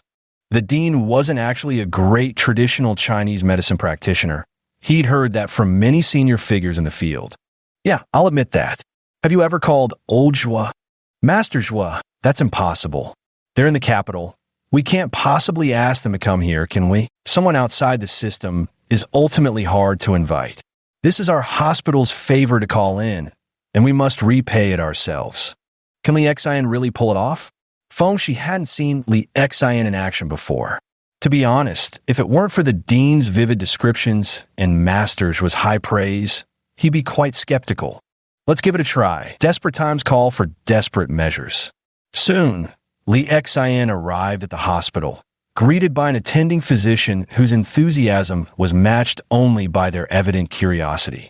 In fact, Li Xian could even detect the suspicion and confusion hidden in his eyes. Are you wondering why Director Feng invited someone as young as me? Li Xian said, while walking. No, not at all.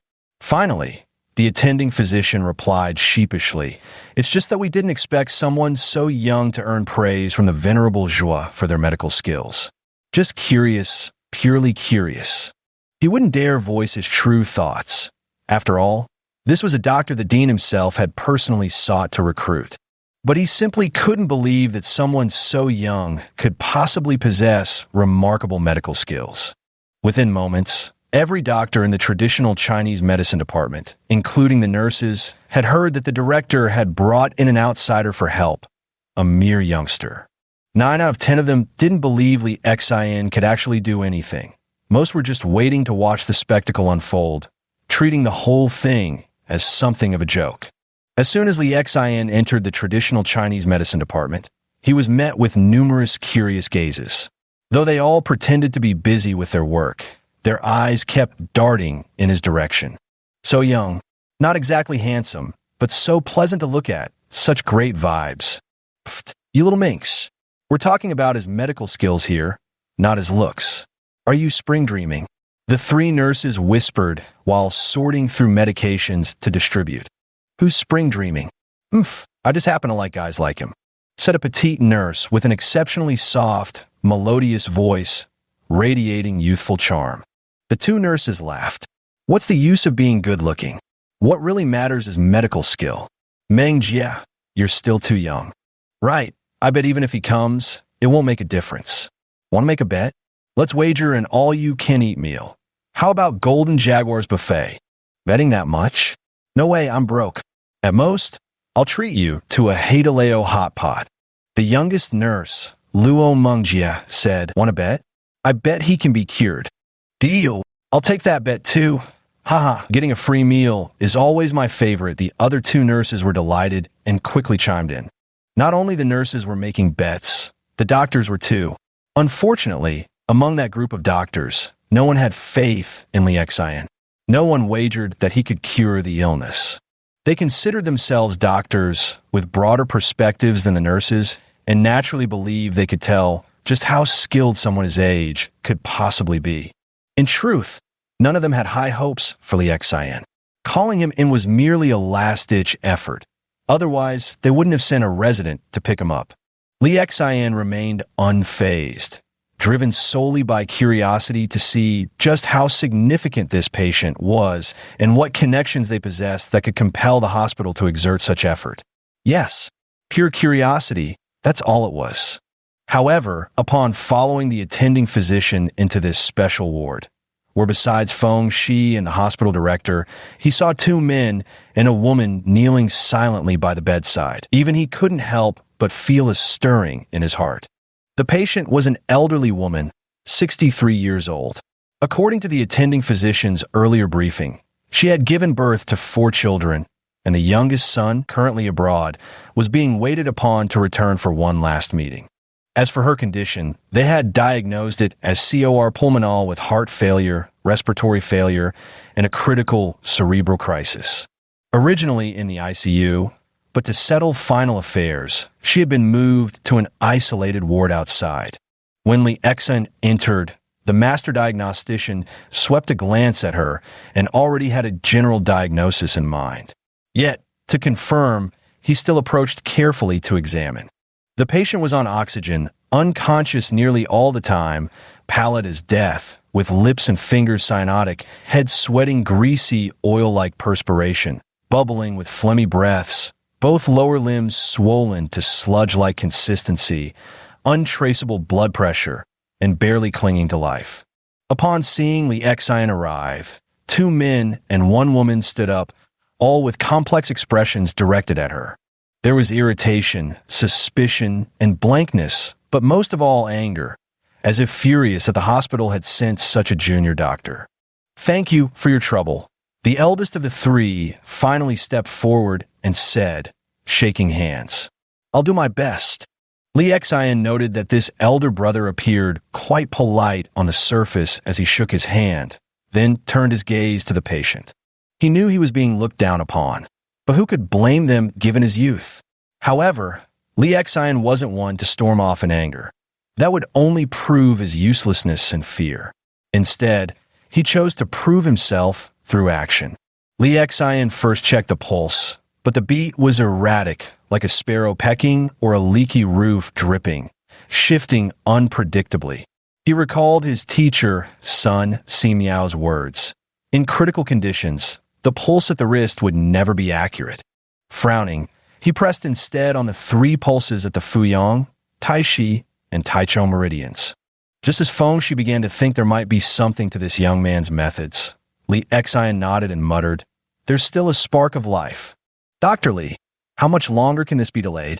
The eldest brother among the family members approached and asked softly, his eyes brimming with hope. "Delayed? No. What I meant is there's still a glimmer of hope. It can be saved." Li Xian gave him a puzzled glance before speaking earnestly, deliberately emphasizing his words. As these words left his mouth, he could almost sense the collective disbelief emanating from everyone present. The family members, the nearby doctors, and even the hospital director. However, there was one beautiful woman among them whose previously lost expression suddenly brightened. She raised her head, her eyes shining with light, and unexpectedly rushed toward Li Xian. "Really? Is there really a way to save her? If you can save my mom, I'll do anything you ask." The young woman seemed to have gone mad. Then, right after finishing her words, she burst into tears again. "Please," she begged, "say my mother." Weeping, she seemed to lose all strength, as if utterly exhausted in heart and mind, clutching Li Xian's leg before fainting away. Feeling the beautiful young woman clinging to his thigh, soft and fragrant, Li Xian's legs went rigid. He stood awkwardly, unsure whether to move or stay still, until they hurriedly pulled her away. "Are you really sure about this? If you're not very confident, you shouldn't make such sweeping promises. It could upset the family even more." While they were holding the woman, Feng Shi pulled Li Xian out of the ward and cautioned him in a low voice. "That's right, Xiao Li.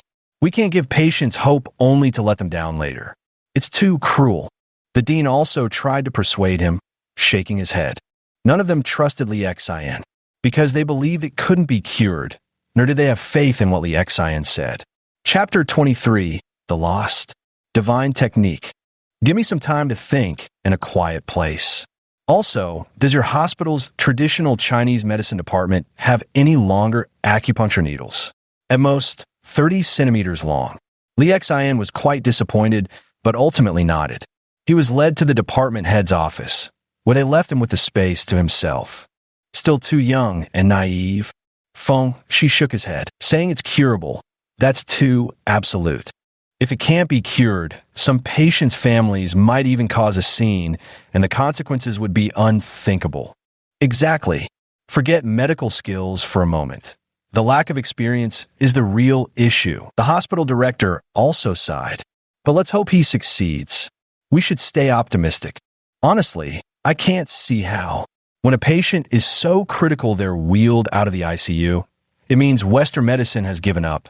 We all checked the pulse. It was faint to the point of disappearing. I couldn't sense any life left in them, that's for sure. Director Feng Shi remarked, "I don't believe he can detect any signs of life at this point. At his age, how many pulses could he possibly have checked?"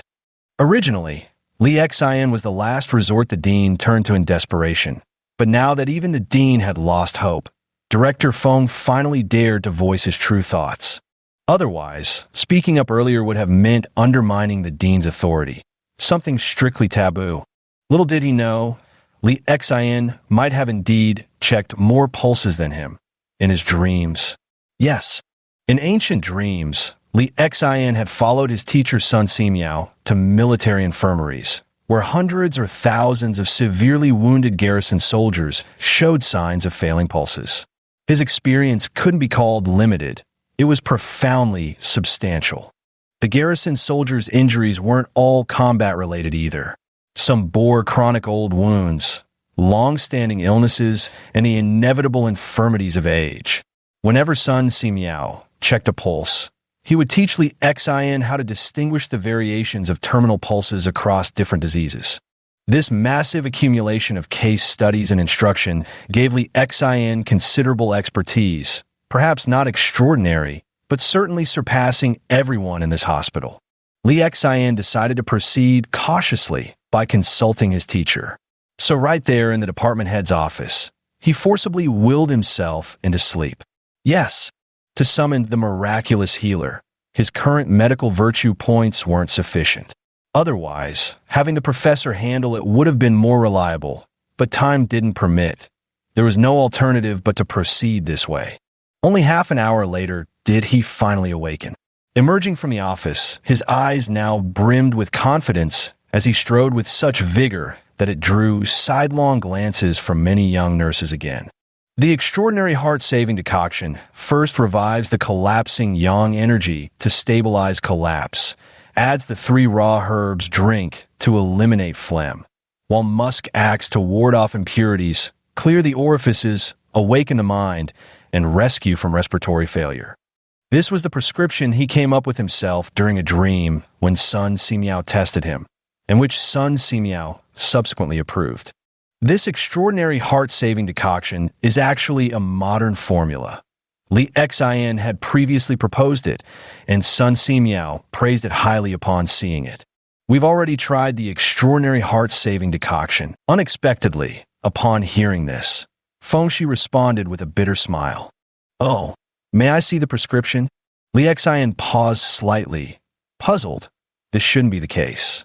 Taking Fengshi's prescription, indeed, they'd used the Pagugio Xian decoction, but the dosage made Li Xian sigh bitterly.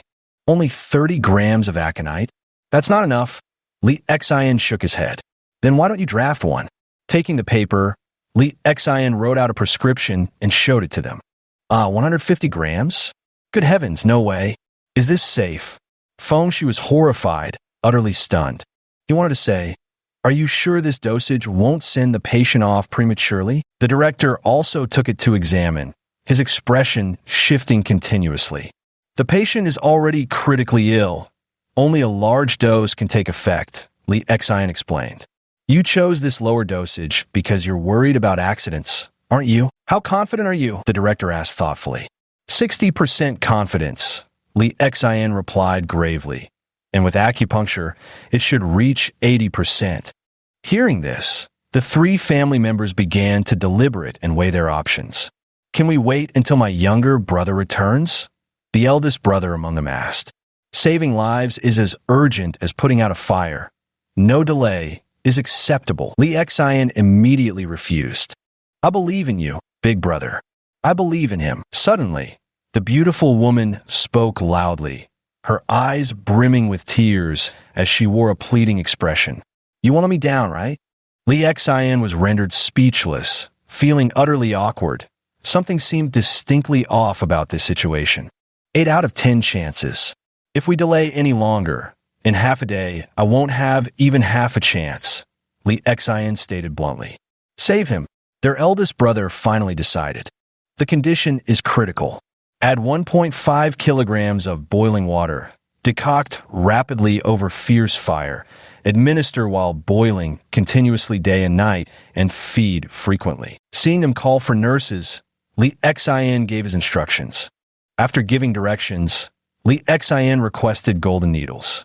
They brought him a 30-centimeter needle. Nodding, Li Xian sterilized it and swiftly inserted the needle directly behind the patient's ear. 30 centimeters long, just like that, piercing straight in. The beautiful woman was so horrified, she quickly covered her mouth to stifle a scream. Fengshi and the hospital director were equally astonished, quietly marveling. Yet, as they observed Li Xian's expression, they found it remarkably composed, utterly unperturbed. Especially his movements, so effortless and casual, as if he weren't inserting a needle into a human brain, but merely poking through a cardboard box.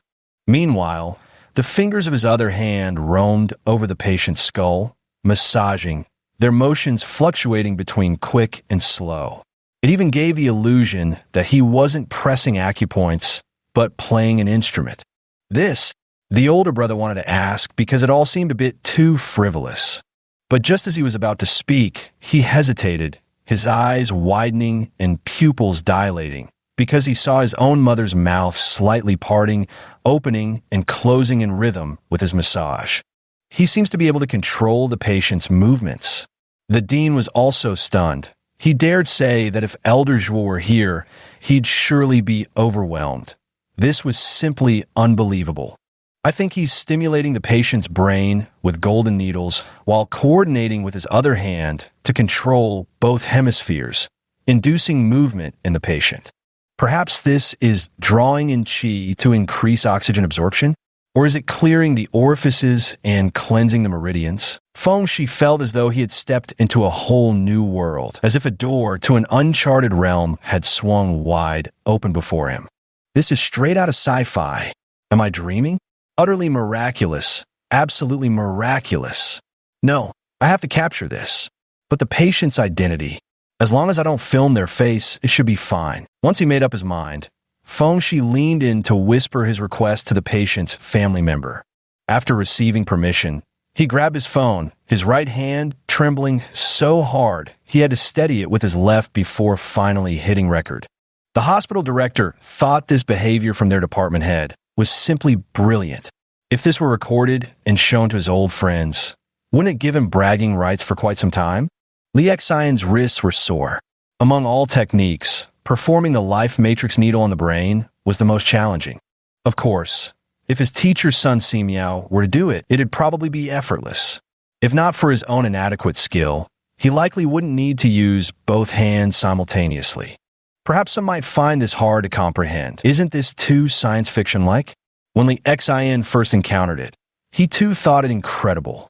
But then he reconsidered, just like people in ancient times who could have imagined electric lights, automobiles, or towering skyscrapers. Society has progressed, but the craftsmanship of our ancestors has degenerated to a shockingly poor state. It's like how some ancient porcelain making or carving techniques still can't be replicated by modern machinery. In thinking of this, he found it reasonable again. Only when medicine was brought in did Li Xian finally take a break. The medicine easily entered the patient's body through a gastric tube, but Li Xian insisted that if the patient regained consciousness, it would be better to administer it orally because, from a traditional Chinese medicine perspective, medicine should not go directly to the stomach, but must pass through the mouth and esophagus. Why must it pass through the mouth and esophagus? Feng Shi asked curiously, unaware that his current posture resembled a student seeking guidance from a teacher. Take Chinese medicine, for example. Why does just smelling it have curative effects? Li Xian said with a smile. I see, now I understand. Feng Shi laughed heartily. The natural human body, bodily nature, there must be signals sent to both the brain and body, right? Exactly. That's how we achieve complete medicinal efficacy. Outsiders might find it mysterious, even mystical.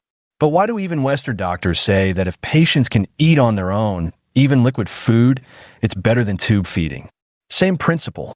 Some even say this is a form of psychological suggestion, and psychological suggestion is tremendously important for human health. Li Xian nodded approvingly with a smile.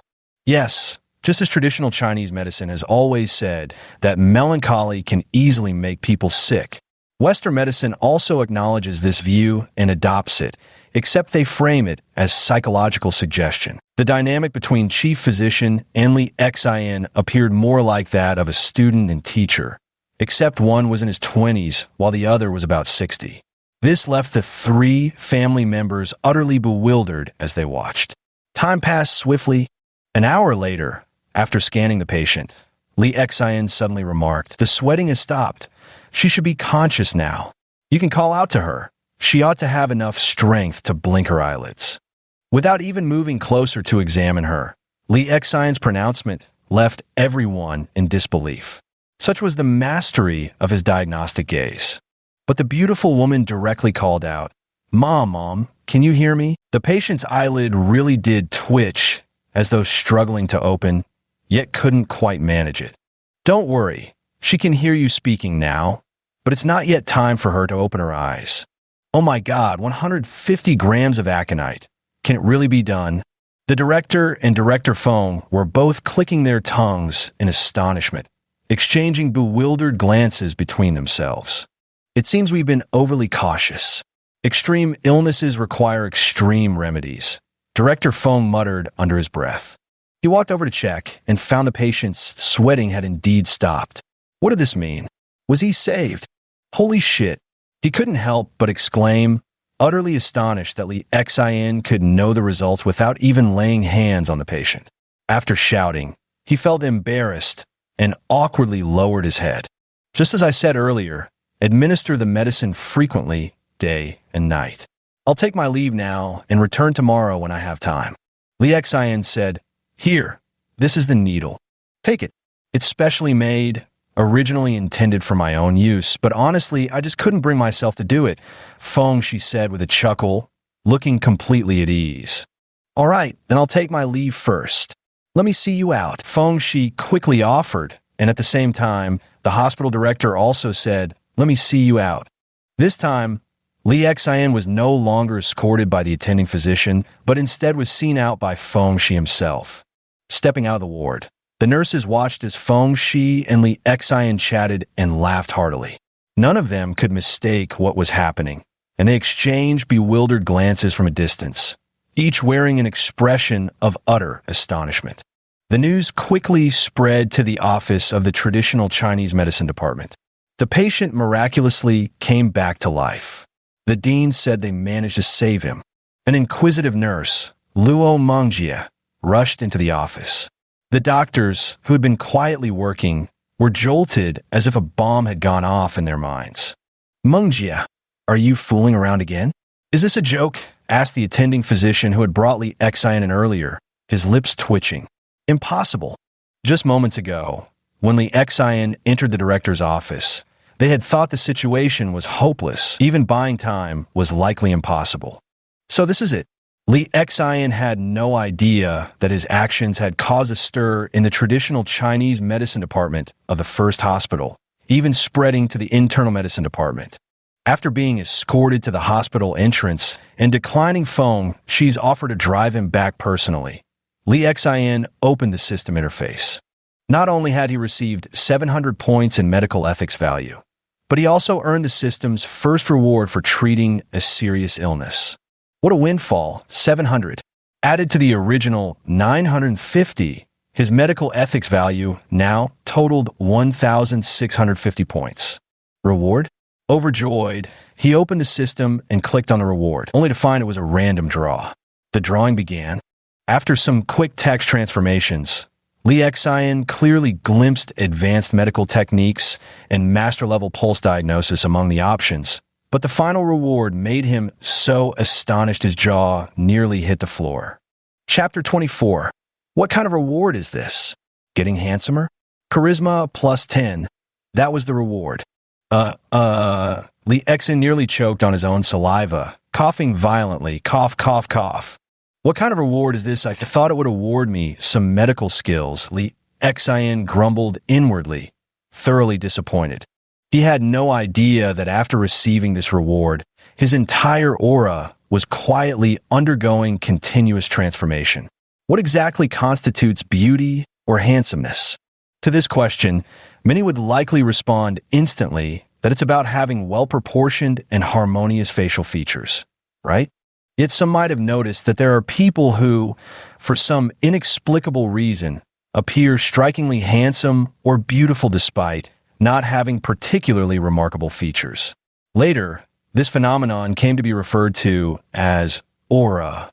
Indeed, at this moment, Li Xion's aura was steadily improving, trending toward an almost ethereal quality, somewhat reminiscent of his teacher, Sun Simiao. Is this the number ending in 811,811? Did you call the Didi? A female driver eyed the young man as her car stopped at the hospital entrance. Initially, it was just a routine question, But after taking a closer look at Li Exine, her eyes flickered with an unusual glow. What a striking young man. Li Exine nodded and got into the car. Moreover, the female driver caught a whiff of something utterly natural, indescribable, yet immensely soothing, like the innate human affection for nature itself. How old are you, young man? Li Exine was still checking the system when he was caught off guard by the sudden question. Stunned, he replied, "What's up, ma'am?" The deedy female driver in front of him appeared to be in her 40s. "Nothing, just asking how old you are. I have a daughter who just graduated from college and thought I might introduce you to her as a friend." Honestly, this woman had some nerve to ask such a thing outright. Li Exine was even more bewildered. This was the first time someone had ever tried to set him up, especially with her own daughter. How absurd was this? Just thinking about it made Li Exine blush. "Hey, look at you blushing. What's the matter? Got a girlfriend or something?" Li Exine couldn't handle the older sister's teasing any longer, so he simply nodded and admitted to having a girlfriend. She sighed dramatically before dropping the subject, though her face still showed obvious disappointment. This young man truly had an attractive and refined appearance. When they arrived at the electric scooter section, Li Exine chose an Emma scooter because he liked that it was endorsed by Jay Cho. Of all the singers, Jay Cho was his absolute favorite. While most artists sang about love and romance, Jay's songs carried meaningful messages, whether condemning domestic violence, inspiring people, or advocating for environmental protection. "Hello. Are you looking to buy an electric bike?" Inside the shop, two young girls noticed a customer had arrived and both stepped forward eagerly. Only when they collided did they realize that each other's gaze seemed to carry a hint of murderous intent. Chow, let me handle this. At most, I'll take a small cut of your earnings." "But who cares about those 20 or 30 bucks? I saw it first. I'll do it." The two girls whispered, vying over who should greet Li Exine. "Hey!" Li Exine gave a glance, wondering why they hadn't come over, then began examining the various models of electric scooters himself. He preferred a bigger one with longer battery life to avoid the hassle of frequent charging. Just as he had picked one out, he noticed both girls had approached and were now explaining the scooter's features to him. "Bro, this one has a range of 80 kilometers," Chow said, leaning closer to Li Exine. She caught a whiff of a pleasant fragrance from him. The nearer she got, the more soothing it became. "Actually, big brother, this scooter's range is a bit exaggerated on the label. It'll only go about 70 kilometers, her colleague said. Chow looked at her colleague with a face full of question marks. What in the world was she saying? Was this really something you told customers? You little minx being so brutally honest, just for the sake of a handsome guy? Moments later, Chow also spoke up. "Big brother, this scooter is priced at $4,000, but our wholesale cost is only $3,100. Just let us make $100 in profit, so $3,002 will do." Chow tried her hardest to present the most beautiful smile she had practiced in front of the mirror. Her colleague also stared at Chow with a face full of question marks. Li Exine didn't even interrupt once, just listened as the two kept revealing the car's true condition, even mentioning wholesale and factory prices. In the meantime, other customers came by, looked around for a while, and left when no one attended to them. Some customers were calling out, asking for a salesperson to assist them, but neither of the two girls would yield. Both refused to leave first. It might sound a bit exaggerated, but for guys or girls with great temperament, the experience in every shop truly differs. Lishinka had never received such treatment before, so he was a little bewildered. In the end, he filled out the paperwork and bought the electric scooter that both of them unanimously recommended, the one with the best quality and highest value for money. Turns out his phone number is 1378. The two quickly took note of it while holding the order form. Then, he prepared to use this phone number to find and add the WeChat account. Riding his e-bike, he headed straight back to Digi Hall. "Oh, you're finally back," Wang Han exclaimed exaggeratedly when he saw Li Exine. "What's up? How come it took you several hours just to buy an e-bike? About 20 patients came to the clinic earlier and couldn't find you." "Well, there's nothing I could do about that. I can't just stay here all the time. Li Xian said, spreading his hands. My dad just came by too. Then why didn't Uncle Wang examine them? Hey, guess what? In the past, some of our neighbors would always come to him for medical advice. But this time when he came, he outright refused to see my dad, saying he came specifically looking for you. When he realized you weren't here, he straight up walked away without even giving my dad face. Dad was so mad. Wang Han finished, bursting into laughter like he'd done something naughty. That's not good at all. Li Xian responded awkwardly. It's fine, my dad's perfectly happy. He doesn't care about the clinic's income or his medical skills. Actually, my dad said he originally opened this clinic just to honor my great-grandfather's legacy to serve the villagers. Now that the village is gone, replaced by streets, it doesn't matter anymore. By the way, something seems different about you. Suddenly, Wang Han noticed something and eyed Li Xian suspiciously. What's wrong? Hey, don't get handsy now. You're giving me the creeps. I'm not into that stuff. Li Xian kept backing away. Dude, how'd you suddenly get so handsome? No way. Let me take another look. That afternoon, Li Xian had too many patients to attend to. Since he wasn't there in the morning, all the patients ended up crowding in during the afternoon. As a result, Li Xian barely had any time to watch live streams or give scientific explanations to his audience anymore. He thought that with this approach, fewer people would watch the live stream. To his surprise, not only did the viewer count not drop, it actually increased. At first, Wang Han was baffled. It wasn't until someone in the chat commented, "This doctor is so handsome," followed instantly, that he suddenly understood. These were fans drawn by looks. No way, this guy's too good looking. How am I supposed to attract any young admirers in my future streams? Wang Han grumbled, already plotting a solution. After closing the shop for the night, Wang Han headed out again, claiming he had a rendezvous with the lovely Lingling. Make sure you close the door properly. I'm going to chain crits and snag some kills. Wang Han said with a gleeful sparkle in his eyes. Come less often. I don't want you ending up with kidney essence deficiency and me having to prescribe medicine for you. Hey, with your words alone, I can go all out without worry. I'll fight battle after battle, cutting them down till they flee in disarray, begging for mercy. Wang Han didn't think much of it, secretly pleased, even. Seriously, don't push too far. Otherwise, some things can't be undone, even with medicine, Li Xian said earnestly. Only then did Li Xian watch him leave. After a bath and lying in bed, Li Xian had now resolved to embark on a new dream challenge. Only through this could his medical skills rapidly improve. Chapter 25, A New Dream, the Great Tyrant of the Ages. What kind of place is this? Seems like a private mansion. As he entered the dream and opened his eyes, he found himself in an ancient architectural complex. It wasn't a royal palace, but more like a wealthy household, complete with courtyards, small bridges, pavilions, and flowing water. Clearly someone of great wealth or status. Xiaosan, wake up already. The Prime Minister said today, we need to clean the second madam's courtyard spotless. Otherwise, Steward Wang will have our heads. The moment he opened his eyes and stepped outside, he heard someone calling his name.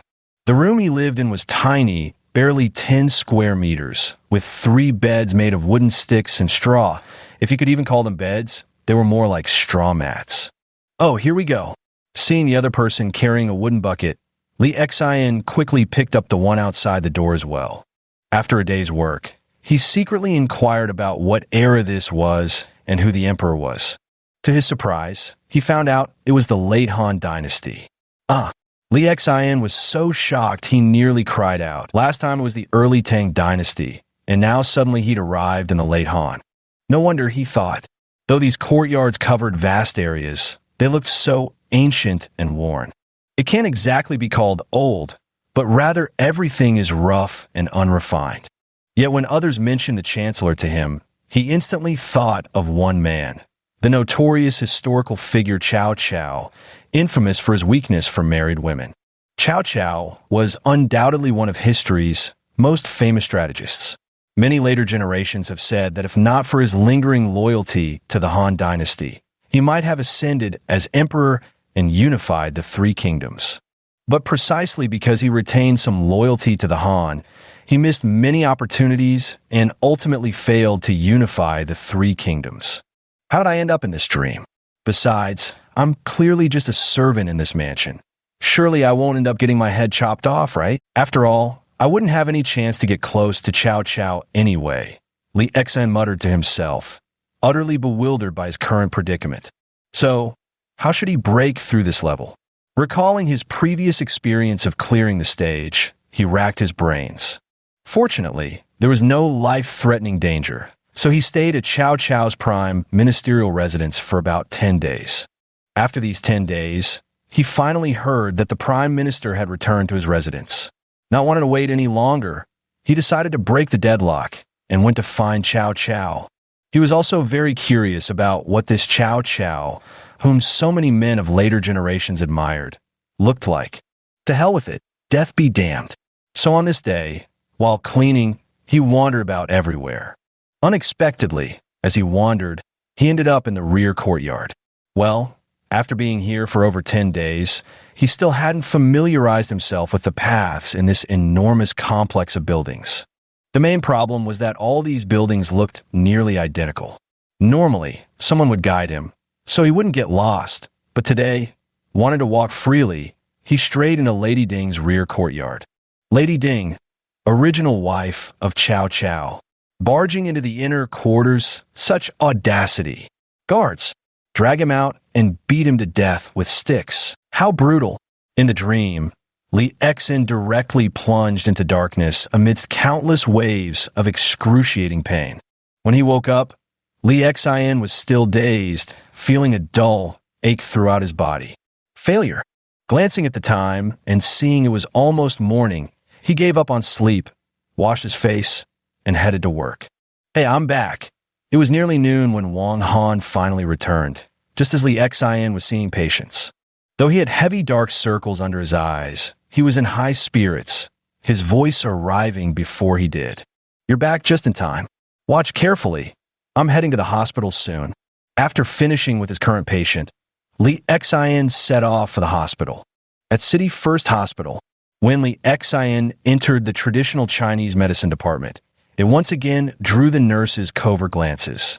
Why does this young doctor suddenly seem more handsome? You're right. He does look better. Could it be what he's wearing today? No. Based on my years of experience observing men, the clothes he's wearing aren't even as nice as yesterday's outfit. Just plain tacky. It's purely his natural charisma carrying it. Oh, I think I might be starting to like him. I just want to sneak a few more glances. Little girl, you're love-struck. Puffed, like you haven't been staring at him this whole time. Nonsense, I was clearly looking at the Puma logo on his chest, checking whether his t-shirt was authentic or a knockoff. Admit it, you were totally checking out his pecs. What, you want to kiss those muscles or something?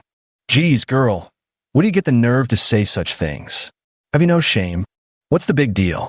Not just pecs between us. We've probably kissed everywhere else anyway. Most nurses in hospitals tend to be quite raunchy. Profession dictates it. Having seen it all, nothing phases them anymore. They might even crack a few dirty jokes with male doctors. I've never had a boyfriend. Luo Mengji's little face flushed crimson to the tips of her ears. Dressed in her white nurse uniform, she resembled a tiny white rabbit, utterly adorable and huggable. After Li Exan arrived, he didn't bother going to the department head's office, but went straight into the patient ward instead. At this moment, Chi Feng, she was unexpectedly inside the office as well. Moreover, the 3 family members from yesterday had now become 4, with the addition of a very gaunt young man. This youth seemed to carry a faintly cynical air about him. Though well concealed, Li Exan still managed to discern it from his demeanor. After a brief glance, the master diagnostician also determined that he was suffering from severe kidney deficiency. Xiao Exan, you're here. Feng, she said cheerfully. Actually, he shouldn't have been there, but his mischievous curiosity got the better of him. He wanted to see Li Exan perform that miraculous acupuncture technique again, which was why he'd been waiting there all along. He even prettied it up by claiming it was more reassuring to stay on watch. Killing 2 birds with 1 stone, he could both observe the acupuncture technique and flatter her at the same time, far better than sitting in the office. Good morning, everyone. Li Xan nodded at them, then glanced at yesterday's 3 family members, noting their smiling faces. Clearly the patient's condition had improved. Li Xian went up to check, and indeed, the patient's complexion had changed from ashen to sallow.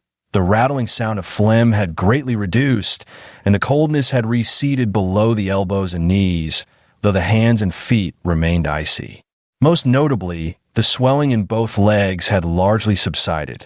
The pulse is deep, slow, and thin, with no critical signs left, said Li Xian after taking the pulse. It seems progress is good. Today, increase the aconite dosage to 200 grams. What? Even more? Fengshi was shocked. Yesterday's dose of 150 grams had already surpassed his expectations, completely overturning the beliefs he'd held his entire life. Had it been up to him, he would never have dared, not in a million years. But this time, seeing how well the patient was recovering and with the family fully trusting him, he silently took note of the prescription. Director Feng, when treating serious illnesses, we shouldn't stick to conventional thinking. The decline of traditional Chinese medicine today largely stems from most practitioners' reluctance to prescribe strong doses. You must have read Master Li Ke's medical case studies, right? They commonly involve adding herbs by several hundred grams. The master also said the reason modern TCM often fails to cure lies entirely in incorrect dosages. I know Fengshi forced a bitter smile. I'm just being overcautious. Director Feng, have you ever personally tried drinking aconite? Do you have any? Director Feng shook his head before asking Li Xian in return. Yes, when I was studying, I also read Master Li Ke's books. He said that nowadays, 8 or 9 out of 10 people suffer from cold dampness. When mentoring his disciples, he would often have them try eating raw aconite.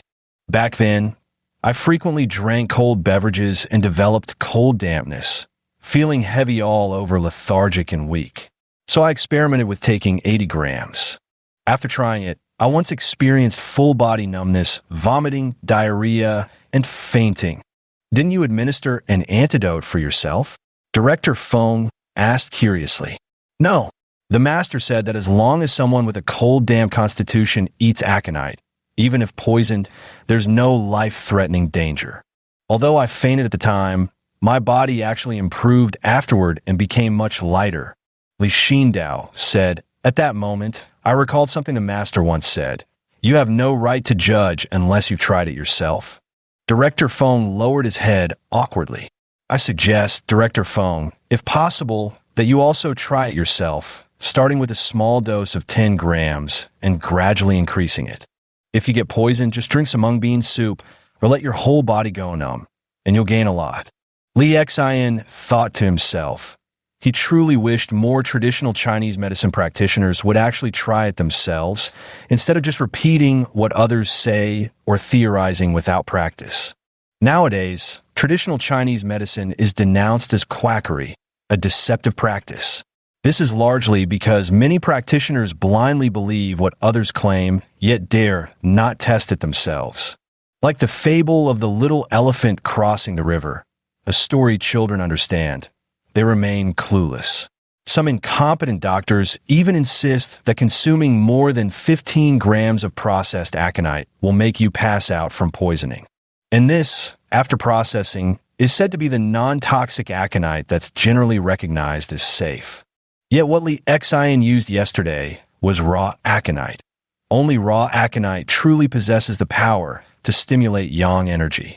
Still too afraid to use it, Fengshi shook his head with a sigh. Don't panic at the mere mention of it. Try it yourself. You might find the courage to use it later. I'm not lying to you. Li Xian said with a smile. Never just echo others' opinions. Many things require personal experience before you earn the right to speak about them. Li Xian wanted to leave after examining the patient, but the young man blocked his way. Looking at the newcomer, Li Xian was utterly perplexed. Thank you for saving my mother. Like a collapsing mountain or a crumbling pillar, he fell with a thud and knelt before Li Xian. Hey, don't. Li Xian hurriedly tried to help him up, but the young man remained stubbornly kneeling. I've never taken anyone or anything seriously my whole life. To me, Freedom is everything in life. I'd rather die than endure any constraints, so I played around everywhere and acted crazy without restraint. It wasn't until yesterday, when something happened to my mom, that I realized how incredibly important she is to me. As he spoke, his eyes turned red, and tears streamed silently down his face. Thank you for saving my mother. As he spoke, he started to kowtow to Lee Exine. Even when Lee Exine tried to stop him, he stubbornly bowed his head lower. No one could hold him back. This stirred deep emotions in Lee Exine's heart. Yesterday, he had seen 3 family members of the patients and thought the woman among them was already quite filial, while the last one who hadn't arrived yet was probably not so great. Who would have guessed that as soon as he came, he would pay such grand respects? You saved my mother, which means you're my benefactor. From now on, whatever troubles you have, they are mine too. After saying this, he took out his phone and insisted Lee Exine give him his contact information. The other 3 family members didn't stop him either. Each of them was moved to tears. Usually, Mother doted most on the 4th child. No matter how mischievous the youngest was or what big trouble he caused, she couldn't bring herself to truly dislike him. It just didn't sit right in her heart. But honestly, even if they wanted to thank Lee Exine with the utmost gratitude, they couldn't bring themselves to kowtow. Realizing that this youngest brother had grown sensible, they were overjoyed. Thinking of this, that beautiful woman burst into tears. Don't cry. It might disturb the patient. Smile. Everyone must smile. It's very important.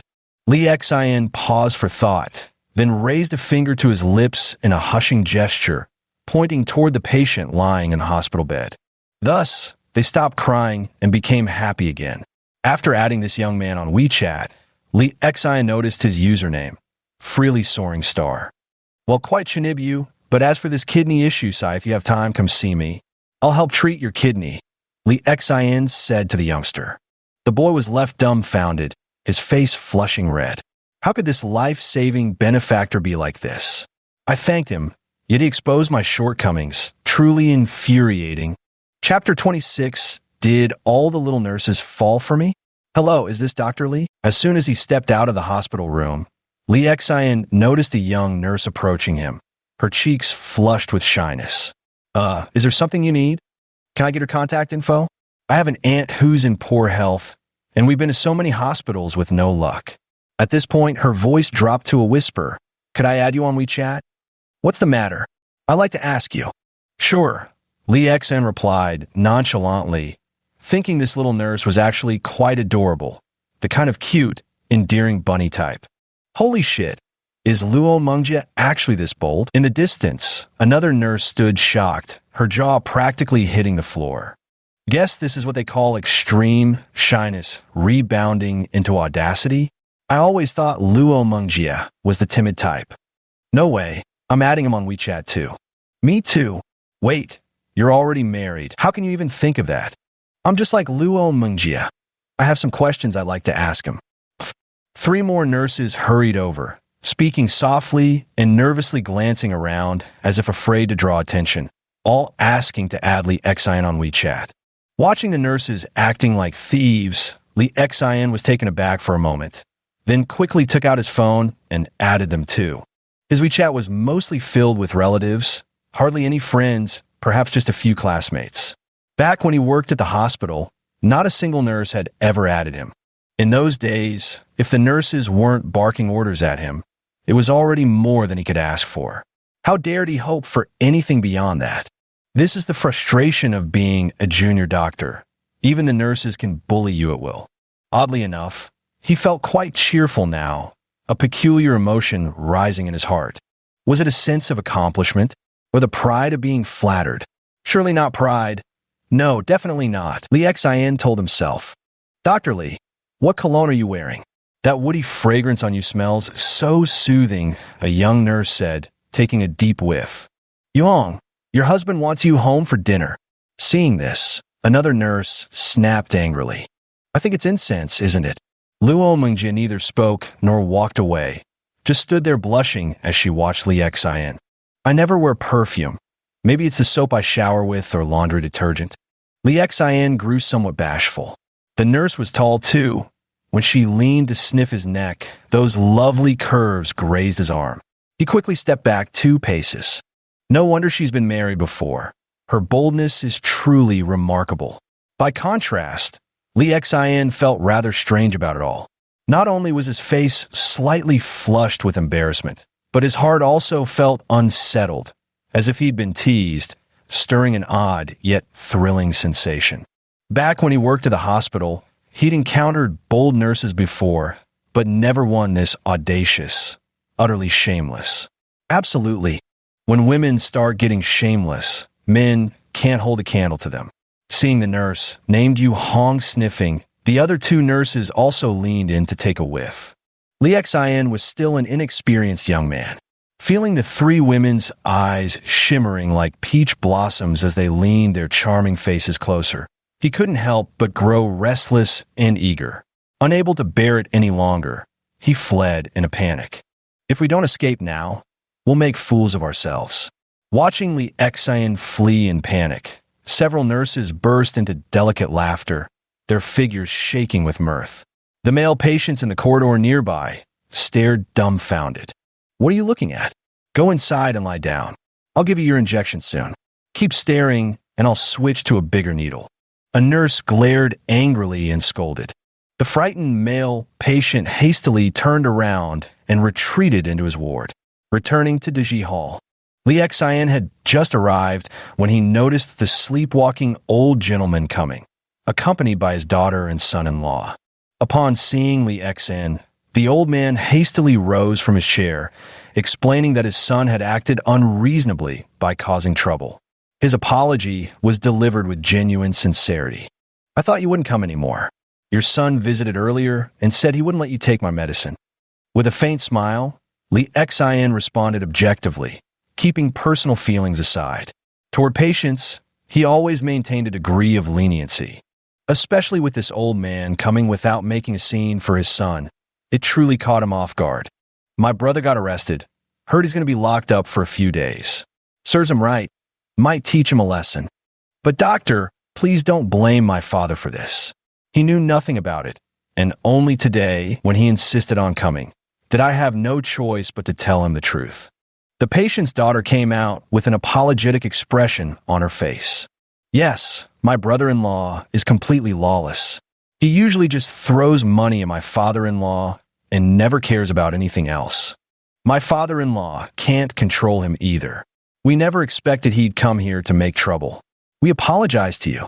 The son-in-law chimed in hastily, bowing repeatedly with deep deference. Forget it. He is himself, and you are yourselves. A doctor's heart is like that of a parent. Come, let me take a look at you. Seeing the bitterness and helplessness in the old man's eyes, Li Xin believed him. Besides, with such a kind attitude, Li Xin chose to be generous and not make trouble for them. After checking the pulse, Li Xin nodded. The phlegm fire has now been cleared. Let me replenish your qi, and you'll be fine. Old sir, your illness stems from your son. Excessive phlegm fire disturbing the heart. From now on, try to be less angry and worried, all right? Otherwise, even if you recover now, the condition might return after some time. With that, Li Xin prescribed a formula to soothe the liver and calm the mind. Yes, you're right. It's all because of that unfilial son of mine that I fell ill like this. The old man nodded in complete agreement. Doctor, my father's sleepwalking has improved a lot since yesterday. Will it really be cured completely in the future? His daughter asked with concern. You're truly remarkable. We visited multiple hospitals, and they all said there was nothing they could do. Especially the Western doctors. They even claimed it wasn't an illness, just old age. It's infuriating to think about, those quacks. Traditional Chinese medicine and Western medicine have different specialties. Just try to understand. As for the old man, as long as he maintains a good mindset, he can be completely cured. Li Xin nodded, then asked her, by the way, I'd like to ask, who referred you to come here? He's from the second hospital, my old classmate, Tang Diyuan. He said it's against hospital rules to give referrals and told me not to mention it. The elderly man's son-in-law, oblivious to the truth, answered frankly. If Li Xian couldn't cure him, of course he wouldn't have revealed this. But now, he had to say it. He needed to curry favor with Li Xian. Hearing this, Li Xian nodded without visible reaction, though a terrifying glint flashed through his eyes. Originally, he thought sending this guy to the emergency room was already being decent enough, but now, he wanted to beat him to death right here and now. Almost instantaneously, he connected the dots between Yong coming to make trouble, the thugs luring him outside to break his hands, the 3 departments investigating, and Tang Diyuan. Among all this, Tang Diyuan most likely knew about Yong's situation and was trying to eliminate a rival by borrowing another's blade. What a vicious heart! At this realization, Li Xian's fury erupted violently within him, murderous intent surging forth. If this were ancient times, he would make sure this guy died horribly, because what he hated most were these petty, despicable people. After being taught a lesson, instead of reflecting on themselves, they resort to using others to eliminate their enemies. If not for his own formidable skills, his hands would probably have been broken long ago. Li Xian was furious. He needed to think of a way to teach this guy a lesson. He had considered seeking out Lin Zurong again, but he'd already bothered him twice. Truthfully, he felt a bit embarrassed. Then what should he do? Rush over under the cover of night, wait for him to finish work, and beat him to a pulp? Sure, that would feel satisfying, but if he were caught, his entire life would be tarnished. It wouldn't be worth it for such a vile worm. Just as Li Xian was pondering, Lin Zurong called on his own. Hey Azu, I found out. Those 3 departments inspecting your shop. It was Tang Diyuan who arranged it. I assume you know who Tang Diyuan is, right? I do. Hearing this, Li Xian practically gnashed his teeth. Let me tell you, he said, when you strike a snake, you strike to kill, otherwise it'll climb right up your stick. So how do you want him dead? Just say the word, and I'll help you. There's no need to feel embarrassed. Tomorrow, I'll bring an elder to see you, and I'd like you to examine them, said Lin Zurong. I can't think of a way to deal with him either for now. Li Xian truly couldn't come up with a solution at the moment. Guess I'll have him investigate whether his hands at the hospital are clean first. How about that? All right, thanks. Hey, don't mention it. That's what friends are for. I don't like it when you say things like that. The 2 chatted casually for a bit before ending the call. That night, Li Xian made a pleasant discovery. It turned out that despite being beaten to death in his dream last night, he didn't feel mentally exhausted at all today. Could be because beheading was just too thrilling? That couldn't be it, could it? Anyway, this was a good thing, and Li Xian was even happier now. As long as he didn't suffer from mental exhaustion, he was practically invincible. I'm the indomitable little cockroach. Keep going. After cheering himself up for a while, Li Xian went to sleep and entered the dream world. He refused to believe he couldn't find that notorious Cao Cao. He absolutely had to see whether this guy was as cunning yet domineering as portrayed in the films. Chapter 27, A Pleasant Feel, makes one quite want to twist off Cao Cao's head. Thanks to his previous 10-plus days of experience in the Prime Minister's residence, Li Xian wasn't in a hurry this time. He bided his time while secretly gathering intel about the place. First, familiarize yourself with the roads. Learn where the council hall is located, then identify which areas are restricted zones where servants aren't allowed to enter without summons. Finally, after Li Xian had memorized every corner like the back of his hand, he quietly waited for Cao Cao's return. The Prime Minister has returned. One day, Li Xian heard someone shouting loudly, his eyes lighting up as he set down the water bucket and turned to leave. He was going to meet Cao Cao. Who cares? At worst, he'd be beaten to death. As long as he didn't die, he'd be invincible. Worst case, he'd just start over. The council hall. From a distance, Li Xian peered inside and saw a man of short stature, robust build, dressed in a magnificent robe. As for his appearance, his skin was rather dark, yet he was quite handsome and imposing, with eyes as sharp as blades that instantly spotted Li Xian loitering outside. Li Xian inwardly thought, so the novels and tales are all false. This Cao Cao is indeed a bit short, just as described in that historical text Chronicles of the Wei Clan that he had once read. To enter this dreamscape, he had spent the day at his shop researching Cao Cao's life and deeds, essentially looking for a guide. "What's that scoundrel looking at over there?" His voice was deep and powerful, matching his appearance that exuded middle-aged masculine charm. No wonder he's so popular with the ladies. Li Exin, as if intentionally courting death, but showing no fear, moved closer to take a proper look, examining him carefully. As long as he wouldn't suffer a mental breakdown for being killed, then he felt no fear. Pain was just pain. What kind of man would be afraid of it? A man must be tempered 1,000 times to be a true man. "Prime Minister, all is well." He clasped his hands in salute just like the others. "What keeps you gazing over there?" "I merely heard rumors in the marketplace that the Prime Minister is strikingly handsome and exudes unmatched authority, the favorite man in many women's hearts. Out of curiosity, I came to see for myself." Li Exin, undaunted, spoke his mind with a hint of unconventional flattery. The Chancellor eyed Li Exin suspiciously. Sitting in his chair, he glanced at the guards who remained motionless without his orders, then nodded. "Come closer for a better look." With that, he straightened his posture and even turned his head left and right, signaling Li Exin to observe carefully. A lucky strike. Had Li Exin turned and fled in fear earlier, he would have faced certain punishment, either executed by Cao Cao's order or beaten mercilessly. But it was exactly Li Exin's remark that seemed to hit his Achilles heel. Yes, Cao Cao also suffered from appearance anxiety, something he'd read about in books. So when someone complimented his handsome and imposing looks, his mood lifted, and he even allowed Li Exin to step closer. He wanted to hear Li Exin's further appraisal. Those with appearance anxiety care the most and are most eager to hear others' evaluations. "Here!" Li Exin walked into the council hall. At Cao Cao's glance, Li Exin stopped 3 meters away, which further confirmed his suspicious nature. He rarely let anyone get too close. "How was it?" He stroked his short beard and said with a smile. With dragon's vigor and tiger's vitality, majestic and imposing, eyes flashing like lightning, possessing the demeanor of great talent and bold vision, truly embodying heroic charisma. Li Exin praised, recalling that what impressed him most about Cao Cao was the episode where they discussed heroes over warmed wine. To be honest, Cao Cao was rather handsome. If not for being a bit short, he'd have been a real silver fox. "Ha ha ha ha."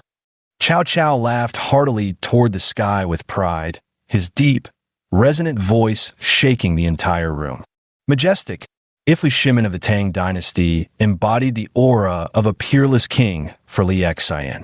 Then Cao Cao radiated overwhelming dominance, a solid, earthy kind of majesty. Standing before him, even Li Exin felt somewhat pressured. "Damn scoundrel, your words are quite pleasing," he suddenly paused and asked. "Servant in my household?" "Yes." Steward, he called out loudly, and the steward from the rear mansion hurried over with bowed posture. "Is this fellow clean of background?" "Clean." The steward glanced at Li Exin, his eyes seeming to say, "You're on your own now." "Good, quite clever. From now on, you'll work in this council hall, doing miscellaneous tasks." Cao Cao laughed, waving his hand before allowing Li Exin to approach. If he hadn't failed to clarify properly, he wouldn't have allowed Li Exin to approach. But when Li Exin drew near and thanked the Prime Minister, he suddenly whipped out his dagger. In the blink of an eye, his blade was drawn with such lightning speed that Li Exin couldn't even react. The cold, glinting steel had already reached his throat. Li Exin still hadn't processed what happened when Cao Cao, instead of killing him, sheathed his sword and burst into laughter. Not a martial artist. No threat then, he declared. It had all been a test. He was testing. If Li Exin had martial skills, the reaction definitely wouldn't be like this, still somewhat dazed. A warrior's instinctive reaction would be to retreat or counterattack. And precisely because of this, he felt completely at ease. Cao Cao's suspicious nature was vividly displayed in Li Exin's eyes. Li Exin even suspected that Cao Cao might still not trust him yet. But as long as he lacked martial skills, Cao Cao had nothing to fear. This was his confidence. I nearly died of fright.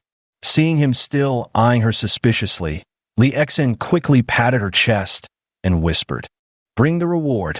The steward quickly fished out a small golden bean from his sleeve and handed it to Li Exin, his expression clearly conveying "You're lucky." "Leave us." Chow Chow waved his hand dismissively. The room had been empty before, but now the steward retreated to the back, while Li Exin followed the steward's silent cue to stand by the door. Seated in his chair, Chow Chow feigned sleep with closed eyes, appearing deeply absorbed in thought. Li Exin studied him surreptitiously, his mind racing. Is this really it? Could it be?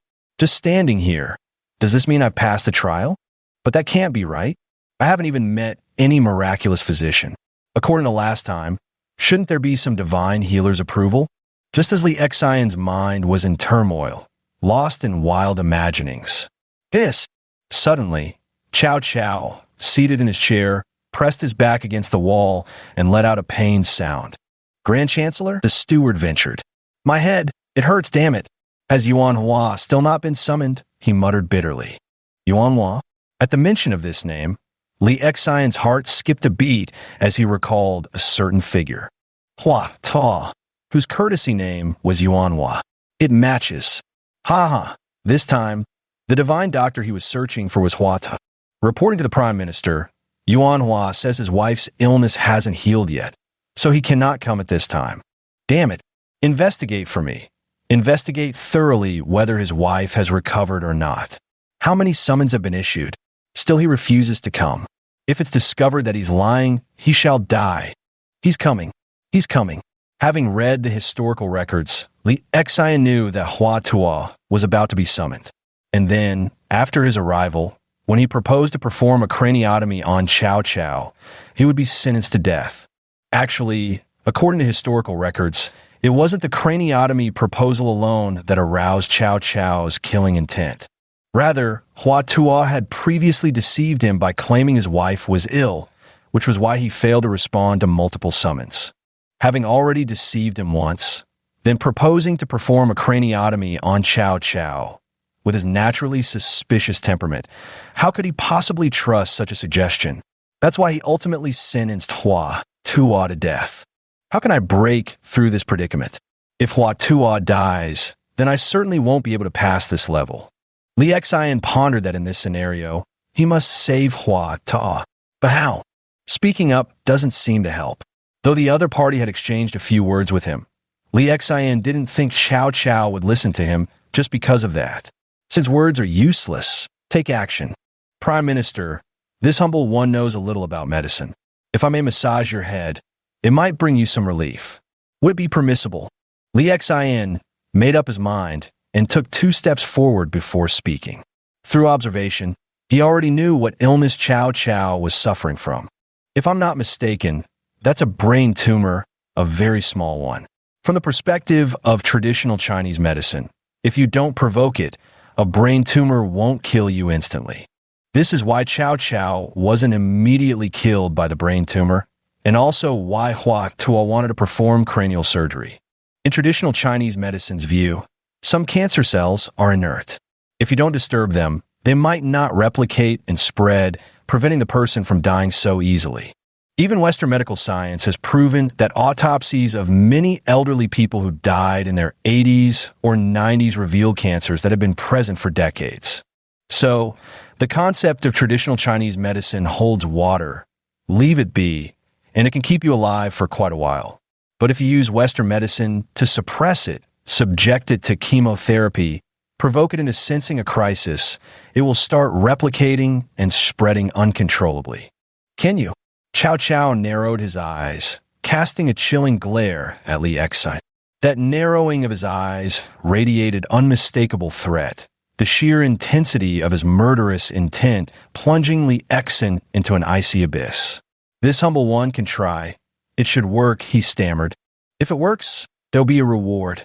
He left the sentence hanging, but Li Exin understood all too well. Failure likely meant death. Anyone else might have been frightened, but Li Exin fearlessly stepped forward.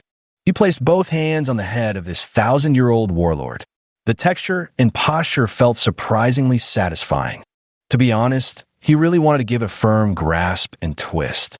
He couldn't help but wonder what would it feel like to kill a 1,000-year-old warlord. Just as this thought crossed Li Xian's mind, he suddenly felt a chill on the back of his neck. A blade had silently come to rest on his shoulder. It was the guard behind him. "Hey, would I be scared?" Li Xian laughed, thinking he could just tough it out. Death? He truly wasn't afraid. Chapter 28. How will this Hua Tuo save him? Urgent, waiting online. Li Xian began massaging Cao Cao's head, loosening his muscles and activating circulation. As he worked, Cao Cao's expression seemed to relax, no longer appearing so pained. Yet the blade remained at his throat. "Prime Minister, you're suffering from a brain ailment," Li Xian carefully remarked.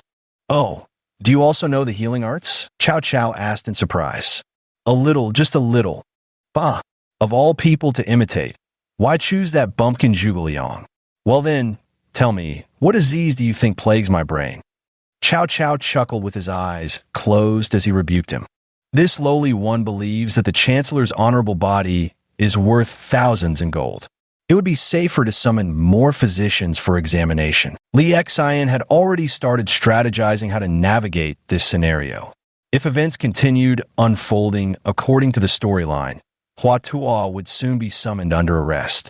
When the time comes, if Hua Tuo speaks bluntly, it will surely provoke Cao Cao's murderous intent. Once Hua Tuo dies, he refuses to believe he can still clear the level. Therefore, he has already begun laying the groundwork and giving Cao Cao a heads up, yes, preparing him mentally first, making him aware of his own flaws. "Are you afraid I'll suspect you and hesitate to speak?" Cao Cao, ever the cunning warlord, narrowed his eyes slightly and retorted, "Do you take me, Cao Mengde, for some overly suspicious man?"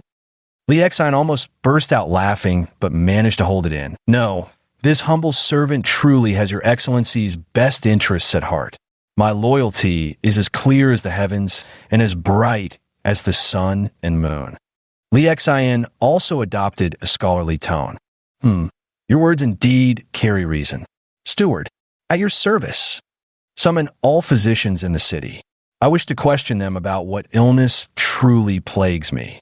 Seeing this, Li Xian hastily added, "Lord Chancellor, they might be too timid to speak frankly. You could have the steward drop another hint. Those who conceal the truth will face execution." "All right, did you hear that, steward? Do as he says." "Yes, sir." The steward listened and went off to carry out the task. Li Xian massaged him for an hour before Cao Cao recovered, waving his hand comfortably to signal Li Xian to stop. "Your massage is quite pleasant. Come here." He intended to say reward, but remembering his steward wasn't present, he casually took off a jade pendant from his waist and placed it on the table. A reward. Li Xian already knew that in the dream realm, if someone gave a reward, it could be taken back to reality. Without hesitation, he expressed his gratitude and quickly tucked it into his sleeve. At first, Li Xian didn't understand why ancient people liked to give away jade pendants. Later, after hearing from other servants, he learned that the ancients, especially those wealthy ones, had many jade pendants in their collections used to match their outfits.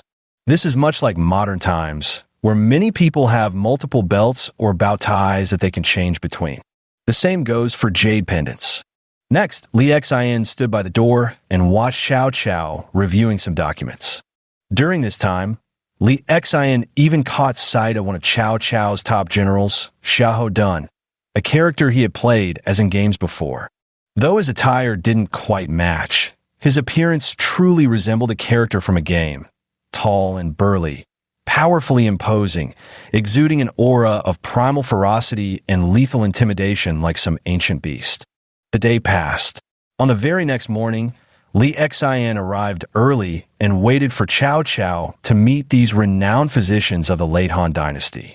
There were 13 in total, each trembling uncontrollably as though facing imminent disaster, their fear palpable even before Cao Cao arrived. Upon receiving his attendant's notice, Cao Cao strode into the hall. One by one, The physician stepped forward to take his pulse and examine his countenance. As a result, in Li Xian's view, 3 out of 6 were quacks who all insisted it was just a minor headache and fever. By contrast, 5 others unanimously diagnosed it as migraine. Come, you step forward and say, is it migraine? Cao Cao then turned to Li Xian, beckoning.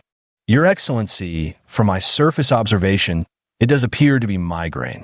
But I would like to ask these physicians what exactly causes this migraine condition. Li Xian spoke boldly. At that moment, the 6 doctors trembled with fear upon hearing this, seemingly too afraid to speak. What's going on? Spit it out. Or don't blame Cao for being ruthless. As he spoke, Cao Cao slammed the table forcefully, startling the doctors into kneeling and kowtowing repeatedly. All of you get up. You speak first. Cao Cao glared at the first one. Prime Minister, this humble one dares not speak. You have 2 choices. First, to speak, or second. Well, I hope you won't choose that one. Cao Cao's voice deepened, his already dark face turning even darker, as gloomy as storm clouds. Why, yes, it's possible there might be some meridian issues in the head. Come, you speak. Cao Cao pointed to the second physician. It must be caused by a cold. As soon as the physician finished speaking, Cao Cao gave a meaningful look, and the man was dragged out screaming until the sound abruptly ceased. The third one claimed it was caused by Cao Cao's lack of sleep. Again, dragged out and beheaded.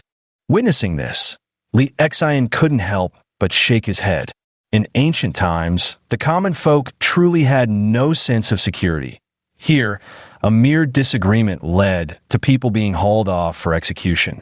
It also reminded him of his own unbearable memories from when he first arrived in the Tang dynasty. But Li Xian felt no sympathy for them. With such quack doctors, people truly needed no reason to kill them. Unlike modern times, where even if you know a doctor is incompetent, you could do nothing about it, forced to swallow your anger as they continue to endanger lives. Piercing cries and screams echoed endlessly. Only after slaughtering 7 physicians did 6 remain. Nor were they fools. Seeing the first who claimed it was a meridian issue spared from death, the others hastily echoed the same. What should be done if the meridians are impaired? Cao Cao asked again. They must be treated with medicine and acupuncture. One physician mustered his courage to speak. Seeing Cao Cao nod, Li Xian couldn't let this slide and quickly stepped forward to speak. Your Excellency, this humble one has something to say. Speak. I wish to ask them, what if neither medicine nor acupuncture can cure it? The 5 physicians looked at each other, then fell to their knees in terror, kowtowing repeatedly. Seeing this, Li Xian could only silently apologize in his heart. He had to make these people tell the truth. What's wrong? Do none of you have confidence in curing Chao's illness? Cao Cao said, believe it or not, I'll have you all dragged out and beheaded. As he spoke, he grew increasingly furious, realizing something, his expression turning extremely grim. At this moment, Li Xian knew he had to step forward. Prime Minister, I too have heard of Yuanhua's great reputation. They say his medical skills are truly extraordinary. Shall we wait until he arrives and see? Cao Cao narrowed his eyes, as if scrutinizing Li Xian or perhaps deep in thought, remaining silent for a long while before finally nodding. Steward, has Yuanhua arrived yet? Reporting to your Excellency, he will be here shortly. As the steward spoke, he scurried outside and somehow managed to pull in an elderly man from somewhere. Hua Tao was a lean man with a somewhat dark complexion, his forehead deeply lined with wrinkles. Yet his eyes were profound and bright, brimming with keen intelligence. This humble one pays his respects to the Prime Minister. Yuanhua, you've truly kept this Cao waiting for so long? Cao Cao laughed, though his smile was laced with murderous intent. Suddenly, his voice turned sharp and heavy. I heard your wife has always been safe and sound. To deceive me like this, what is your purpose? Little man, Hua Tao was at a loss for words. Seeing that he might be executed before finishing his diagnosis, Li Xian quickly stepped forward to persuade Cao Cao to let him complete his examination first. Come then, Tell me, what disease does Chow here suffer from? Chow Chow nodded. Prime Minister, the ailment lies within your head. How would you treat it? Chow Chow, already primed by Li Xian's earlier remarks, asked solemnly. We must open the skull to heal it. Li Xian had pondered before that Hua Tuo might be straightforward, but he never imagined it would reach this extent. This was practically asking for death. It's over. Li Xian's heart dropped with a thud. Just as he had anticipated, upon hearing these words, Chow Chow's eyes widened with fury, as if flames were bursting forth. His anger made his hair stand on end, and he abruptly rose to his feet, slamming his palm down on the table with such force that it shattered into pieces. An intense, murderous aura emanated from him, saturating the entire hall. The killing intent was so dense it seemed almost tangible. Li Xian had never imagined that a person could exude such terrifying energy. It was practically suffocating. You have quite some nerve. Guards Prime Minister. Unafraid of death, Li Xian stepped forward once more. Not only did he step forward, but he also interrupted Chow mid-sentence. Did you think Li Xian had a solution? He didn't. He still didn't know how to solve this problem now. He only understood one thing. Since he wasn't afraid of death, he might as well step forward first and see. Chapter 29. There's no story without coincidence. Binding Hua Tuo studied the young man dressed as a servant before him, deeply perplexed. Although he didn't know the other person, he could sense that they seemed to be helping him. It's hard to say whether Hua Tuo was fearless or simply thick-skinned. Seeing him staring curiously at him despite the situation, Li Xian couldn't help but feel irritated. Can't you speak more tactfully? Being so blunt, with Chow Chow's suspicious nature like that, how could he possibly spare you? Forget it, there's no other way. I can only bear it myself. At worst, it's an experiment. After all, I'll have another chance even if I die. At that moment, countless thoughts raced through Li Xian's mind. Finally, he spoke to Chow Chow. Prime Minister, I believe we should let him explain why he wants to perform a craniotomy. Chow Chow turned to face Li Xian, his eyes narrowing. The light in his pupils took the shape of sharp blade. He seemed to be considering whether to drag both of them out and behead them. Indeed, if he were to follow his usual personality, he would just chop people off and chop them out if he was unhappy. However, Li Xian had prepared the groundwork and had massaged him to relieve his headaches. Thinking of this, he held back and sat back in his chair. Hua Tuo, I'll give you one more chance. If you can't convince me, then don't blame Chow for being merciless. His voice was ice cold while his eyes darted about, as if contemplating whether to just behead them both. Hua Tuo, please explain. Why must you perform trepanation? And will the patient truly not die from it? Li Xian nearly called him teacher, but swallowed the word, instead shooting him a meaningful glance. Perhaps there's a way without trepanation? What do you say? Hua Tuo noticed Li Xian continuously winking at him and remained silent for 3 seconds. Prime Minister, there's indeed an ailment in your head. The best course would be to undergo trepanation. Of course, if you prefer medication, it will be very, very slow. Hearing Hua Tuo's words, Li Xian was overjoyed. His mind had finally turned the corner. Yes, this was exactly how he should have phrased it. Though it would be very, very slow at the very least, putting aside everything else, it could save his life.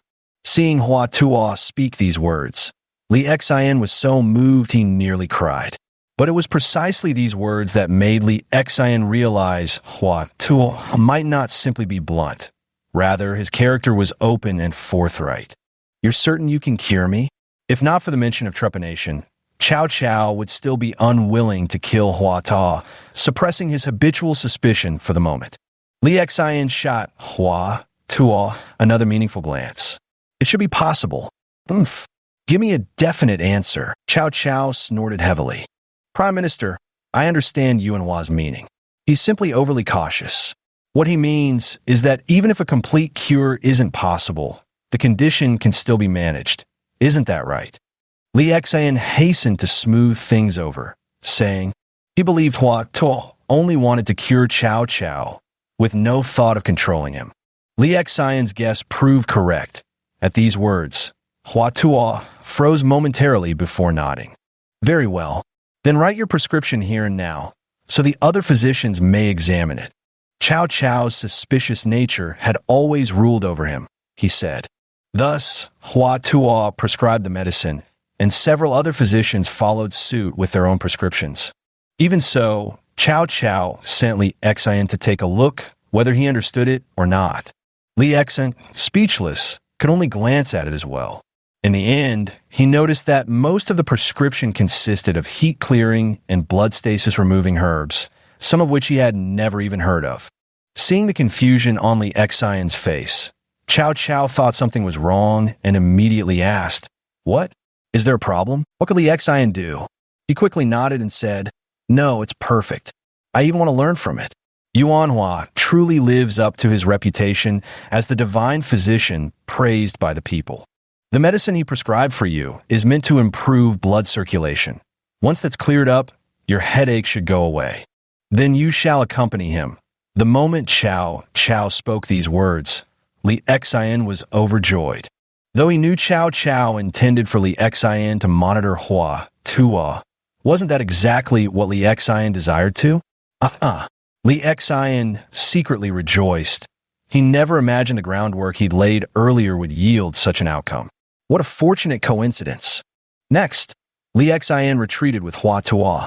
If the condition of Cao Cao's illness showed no signs of improvement, Hua Tuo would not be permitted to leave the Prime Minister's residence. As for Li Xian, he started again with his constant master this, master that. After all, there was no shame in it. Who exactly are you? Why are you helping me? If I told you, young man, that I come from a future 1,000 years from now, would you believe me? Li Xian didn't hide anything and said bluntly, "Right now, shouldn't many people know you can perform craniotomies? In fact, I've seen many doctors perform craniotomies, the blood vessels inside, the nerves, the cerebrum, the cerebellum." Hua Tuo initially didn't believe it, but after watching Li Xian's animated gestures and hearing these subsequent descriptions, he was instantly dumbfounded. Ding! Congratulations, host, on gaining Hua Tuo's preliminary recognition. Binding complete, summoning available. As this is the first binding, you may summon freely once. Hearing the system notification, Li Xian couldn't stop grinning with joy. Hua Tuo also showed great interest in Li Xian, immediately grabbing him to discuss brain anatomy and the concept of surgery. Roughly half a month later, Li Xian finally awoke from his dream. Upon waking, he discovered a golden bean and a jade pendant had appeared on his person. By this count, he now had 2 jade pendants and a golden pea on him. Cao Cao was indeed wealthy. Li Xian carefully concealed all these items, then happily hummed a tune as he went downstairs to open his shop, broadcasting, treating patients, earning medical virtue points. Li Xian was in exceptionally good spirits today. Originally, he thought that after leaving the hospital, his life would be plunged into confusion and hardship. But now he felt his life was starting to get exciting. Just as he turned on his live stream again, the system gave him another notification. Ding! Detecting that the host's medical ethics points have reached 3,000. Initiating mission promote traditional Chinese medicine. Rewards will be given based on mission completion. Unbeknownst to him, his medical ethics points had already reached 3,000. Li Xian hurriedly opened the system and saw that a new table had appeared, the mission details. The mission was named Promote Traditional Chinese Medicine, with rewards to be awarded based on Li Xian's completion progress of the task. The completion rate is at 10%. Reaching 10,000 people who trust traditional Chinese medicine will reward you with Spirit Spring Water. As for what Spirit Spring Water is, Li Xian doesn't understand, and the system offers no explanation. Next, at 30% completion, reaching 1 million people who trust traditional Chinese medicine will reward you with an immaculate body. Again, no explanation. Then, at 60% completion, reaching 10 million people who trust traditional Chinese medicine will reward you with, well, this reward makes sense, the immortality fruit, clearly something that extends lifespan. Finally, 90%. The reward is the longevity immortal fruit tree. Seeing the final reward, Li Xian took a deep breath. If someone had told him these things before, Li Xian would have scoffed at them and said, "What nonsense!" Since such absurd systems exist, and he could even traverse ancient dreams, perhaps something as marvelous as the immortality fruit wasn't too far-fetched after all. Li Shixin believed it, and with even greater motivation, he swore to obtain that final tree of fruits, using them for himself and his family. While Li Shixin basked in boundless joy, some people seemed to have fallen into hell itself, trembling uncontrollably. One such unfortunate soul was Tang Diyuan. That very day, 5 inspectors from the Health Bureau and the Hygiene Bureau descended upon the hospital, launching an investigation. Logically speaking, the investigation targeted the hospital and all its doctors, but when Tang Diyuan heard the news, his vision instantly blackened, and he nearly collapsed. At the hospital, the medicines he prescribed were a bit costly, but still within the rules, nothing major. The real problem? He had accepted red envelopes from patients, and quite a few of them at that. Those red envelopes had been forced into his hands by patients who sought him out at his home. Yet, if the investigators really pressed the matter and questioned each patient, there was a very real chance he would be caught. "What's wrong, Director Tang?" A nurse noticed his pallid expression and, seeming to recall something, chuckled. The head nurse was quite cute-looking, but at this moment, Tang Diyuan found her smile utterly repulsive. "It's nothing." Tang Diyuan forced himself to reply through his discomfort. Yet his heart was pounding wildly, as if dozens of little deer were crashing about inside.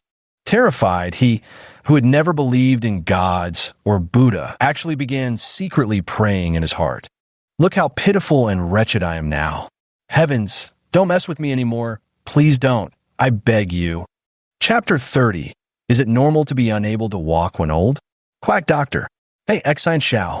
That day, Xiao Xian was explaining to his live stream audience how to nourish the kidneys when suddenly the phone rang. He answered to hear his mother's voice.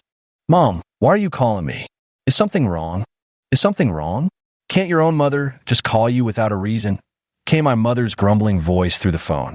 Li Xian quickly placated her with a few soothing words, finally returning his mother's tone to normal. "Has the hospital been busy lately? If you're free tomorrow, could you come home for a visit?" Clearly, Li Xian hadn't mentioned that his mother remained unaware her son had already resigned from the hospital. "Is something wrong at home?" Li Xian hesitated about returning, afraid his parents and grandparents would discover he'd been dismissed from the hospital. Originally, his employment at the hospital had been cause for celebration in their village. His parents had been so overjoyed they'd made ancestral offerings and hosted over a dozen banquet tables for their fellow villagers. If they were to find out, I truly wouldn't know how to face their disappointment. Actually, not long ago we mentioned to you, your cousin Jiqiang is getting married the day after tomorrow, remember? We're expected to help with preparations. Jiqiang specifically asked about you and insisted we must invite you. All right. Li Xian pondered for a moment, memories resurfacing. That was when he had just been dismissed from the hospital, utterly adrift, feeling like all hope was lost. And now, with this system, things are different for me. Oh, and by the way, your dad asked me to check. Do you know any wealthy friend in the city who could lend you a nice car? On Jiqiang's wedding day, they're short of wedding cars. The bride's family insists on 3 luxury cars, each worth over $500,000. They're really troubled about it. Mom, how could I possibly borrow one? Li Xian forced a bitter smile. He didn't want to owe anyone favors over this. He'd rather rent one himself. Aren't hospital doctors all quite wealthy? Li Xian's mother asked with confusion in her voice. Sai, your father thought you could borrow the money. He already promised people without thinking. Never mind then. Let your father handle this himself. Wait, I'll borrow it. I'll find a way. Li Xian thought of how his proud father had always valued face above all else. His heart softened, and he quickly responded. He didn't want his old man straining his mind and health over this car situation. As for the car, they could always just rent one. After chatting away with his mother, Li Xian hung up the phone. Just as he was pondering where to rent, an outrageously flashy Dongfeng Meng sure violently screeched to a halt right at the doorstep. Holy shit, this car. Wang Han's eyes practically lit up with stars when he saw the vehicle, quickly turning his phone's live stream camera to focus on it. The live stream chat erupted into chaos, with waves of holy shit comments flooding in. Did they come to see the streamer for treatment? This is insane. Even military big shots are coming to his doorstep. Looks like we all underestimated him. TCH, I could tell the streamer was special from the start. His medical skills are next level. But you feel stupid for doubting him now, huh? The car door opened, and Lin Zerong stepped out along with an elderly man and two middle-aged men, one of whom was wearing a white coat resembling that of a doctor. Xiao Xin, come here. Let me introduce you. This is Elder Tan, my uncle. Lin Zerong first introduced the elderly man, then gestured to the middle-aged man in the white coat. This is my Uncle Tan's personal doctor. He then pointed to the other, and this is my Uncle Tan's son, my elder brother Tan. Brother Tan was dressed in a dark green military uniform, tall and burly, clearly a man of the armed forces at first glance. In the live stream, fans got excited once again. 2 horizontal stripes with 3 stars. My God, that's a colonel. And a private healthcare doctor too? Who's this big shot? Quick, can someone look it up? Working on it, hold on. My hands are shaking a bit. Li Xian didn't notice the live chat, but Wang Han saw those bullet comments and his hands began trembling slightly too. But then he thought even top-tier young masters like Lin Zerong had to call him bro or uncle. Could this possibly be some nobody? Probably some big shot with powerful connections. Hello there. Li Xian didn't seem bothered at all and casually greeted him. What a joke. He'd met ancient emperors and prime ministers before, having seen far grander spectacles than this. No way he'd get nervous now. Young man, I hear you're a brilliant physician. Would you mind examining this old man? The elderly man was very thin, his voice weak, and he needed assistance just to walk. It's no trouble at all. Since you're Azu's elder, that makes you my elder too. Please have a seat. Li Xian gestured for him to sit before beginning the pulse diagnosis. What do you feel discomfort? Li Xian asked, while signaling for him to stick out his tongue. Actually, this was standard procedure. Even if he could diagnose the problem at a glance, he would always ask follow-up questions out of professional rigor. It was part of the diagnostic process to confirm his assessment. Just as the old man finished extending his tongue and was about to speak, the accompanying wellness doctor on the side expressed disapproval. Speak first. What have you observed through inspection, listening, inquiry, and palpation? He stepped to the side and demanded imperiously. Li Xian glanced at Lin Zerong in confusion. Lin Zerong shrugged and said, I told them that you spotted my problem at a glance, so? All right. Li Xian cut him off and said directly, in cases of cold damage with floating pulse, spontaneous sweating, frequent urination, restlessness, slight aversion to cold, and cramping in the legs. Old man, you've had cold hands and feet for several years now, haven't you? The old man's eyes lit up upon hearing this, and he nodded repeatedly. Meanwhile, the healthcare doctor frowned but remained silent. Your condition is quite simple. It's caused by blood from your heart, not reaching your legs and feet. Look at the veins below your feet. Aren't they all varicose? Li Xian said with a smile. Again, the old man nodded continuously and stretched out his foot. The bulging veins around his ankles in particular stood out like twisting dragons. Actually, many elderly people experience this as they age. It's because when people grow old, their young energy weakens and they become cold. When the feet get cold, blood can't circulate properly to the lower extremities, and even if it does, it struggles to return to the heart area. Year after year, this leads to mobility issues in the legs and feet, making walking difficult. Li Xian explained, aiming to make his live-stream audience understand his point clearly. Sure enough, after hearing Li Xian's explanation, numerous viewers in the live stream immediately responded, many commenting that their older relatives suffered from the same condition. So how do you plan to treat this? The healthcare professional asked, scrutinizing Li Xian. Li Xian ignored him as well, seeing that the guys seemed to be here to pick a fight. Really, just think about it. He must have failed to cure the condition and couldn't stand being shown up by someone so young. Li Xian couldn't be bothered with him and kept talking. Many elderly people assume it's just old age, but no, it's an illness. Let me prescribe you a cane-discarding decoction, and you'll walk freely again. Huh, the walking stick suit prescription? I've tried that already. Useless, said the healthcare practitioner. Excuse me, are you a traditional Chinese medicine practitioner? Li Xian had no choice but to shift his gaze toward the man. That's right. Then you must have come from a hospital background, right? Internal medicine. Exactly. No wonder. What kind of prescription could an internal medicine TCM doctor possibly come up with? Huh. Li Xian couldn't help but let out a mocking laugh. What do you mean? Exactly what I said. Did you add aconite to the decoction you prescribed? Add 15 grams of aconite, the health doctor sneered. Don't think I don't know. Since it's due to cold, the blood becomes sluggish, so heating herbs are needed. What a pity you could only add, but dare to go no further than 15 grams. And I suppose you added too little peony too, 30 grams at most. How do you know that? The healthcare doctor asked in surprise. Because this Xuzhong decoction should be tailored to the patient. Books are rigid, but people are flexible. As he spoke, Li Xian began writing the prescription. Among them, raw aconite was increased to 80 grams and white peony root to 50 grams. With this dosage, are you trying to kill the chief? At the sight of the prescription, the healthcare physician leapt up like a cat whose tail had been stepped on, shouting angrily at the top of his voice. Not only did he shout, but he also turned to the old man's son and Lin Zurong, passionately arguing that taking this medicine would put the old man's life in grave danger. This infuriated Li Xian so much that he slammed the table and stood up. Quack doctor! Chapter 31. Damn, he actually managed to borrow a Mengshi armored vehicle. Many doctors, when encountering elderly patients with weak legs who can't walk, attribute it to natural aging, something inevitable and normal. Actually, that's not the case. This is just an excuse from incompetent doctors who can't cure the illness. Think about it. If a person's hands are perfectly fine, why can't their legs walk? Is that normal? This was precisely why Li Xian prescribed this remedy.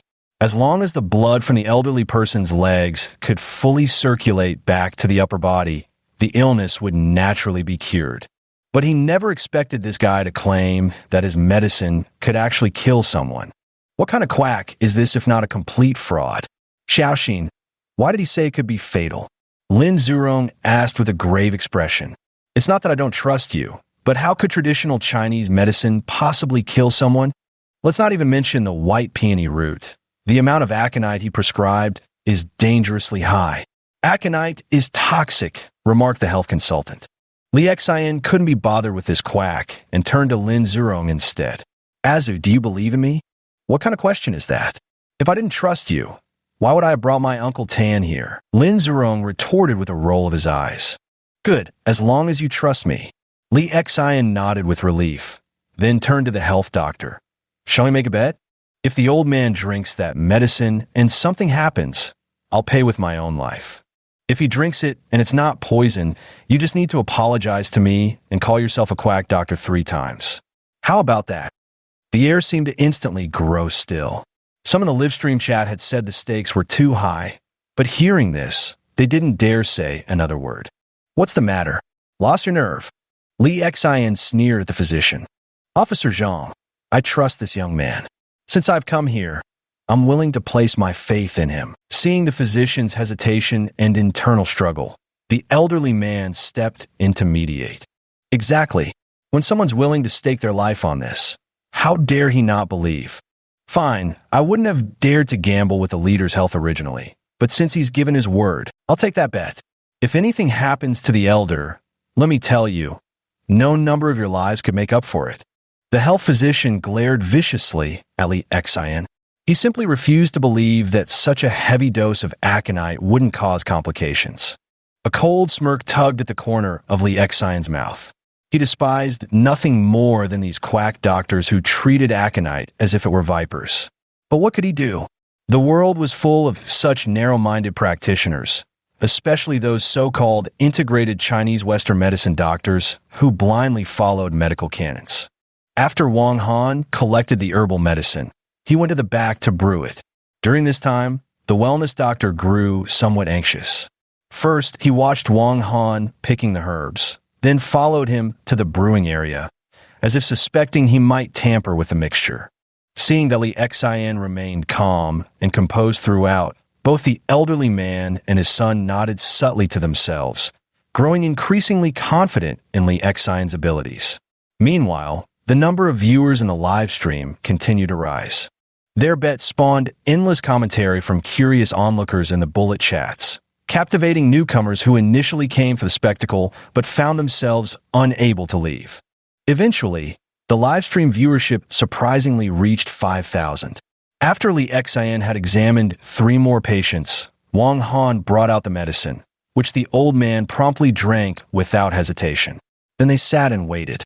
During the lull between patients, Li Xian took the opportunity to educate the livestream audience about the ailments that commonly afflict the elderly and hinder mobility, prompting many fans to exclaim they'd learned something valuable, with some even vowing to take their own grandparents for checkups. 1 hour passed, then 2, then 3. By noon, the old man still showed no ill effects. Time to apologize, don't you think? Li Xian looked at the elderly man's personal physician and sneered. Well, since the old chief is fine, consider yourself lucky. But just because the chief is unharmed doesn't mean your medicine actually worked. As he spoke, he took 2 steps back. Damn, he was actually trying to weasel out of it. The old man remained silent, but his son looked surprised. Just as Li Xian hadn't expected the guy to be this shameless, Lin Zurong stood up and swung a slap straight at the physician's head. Thud! The dull sound was so clear that even fans in the live stream could hear it distinctly. Though you're my Uncle Tan's doctor, this young doctor here is also a friend of mine. How dare you try to trick him? With that, he slapped several more times in succession, completely bewildering the man, who then turned to look at Old Tan and his son. Old Tan remained silent.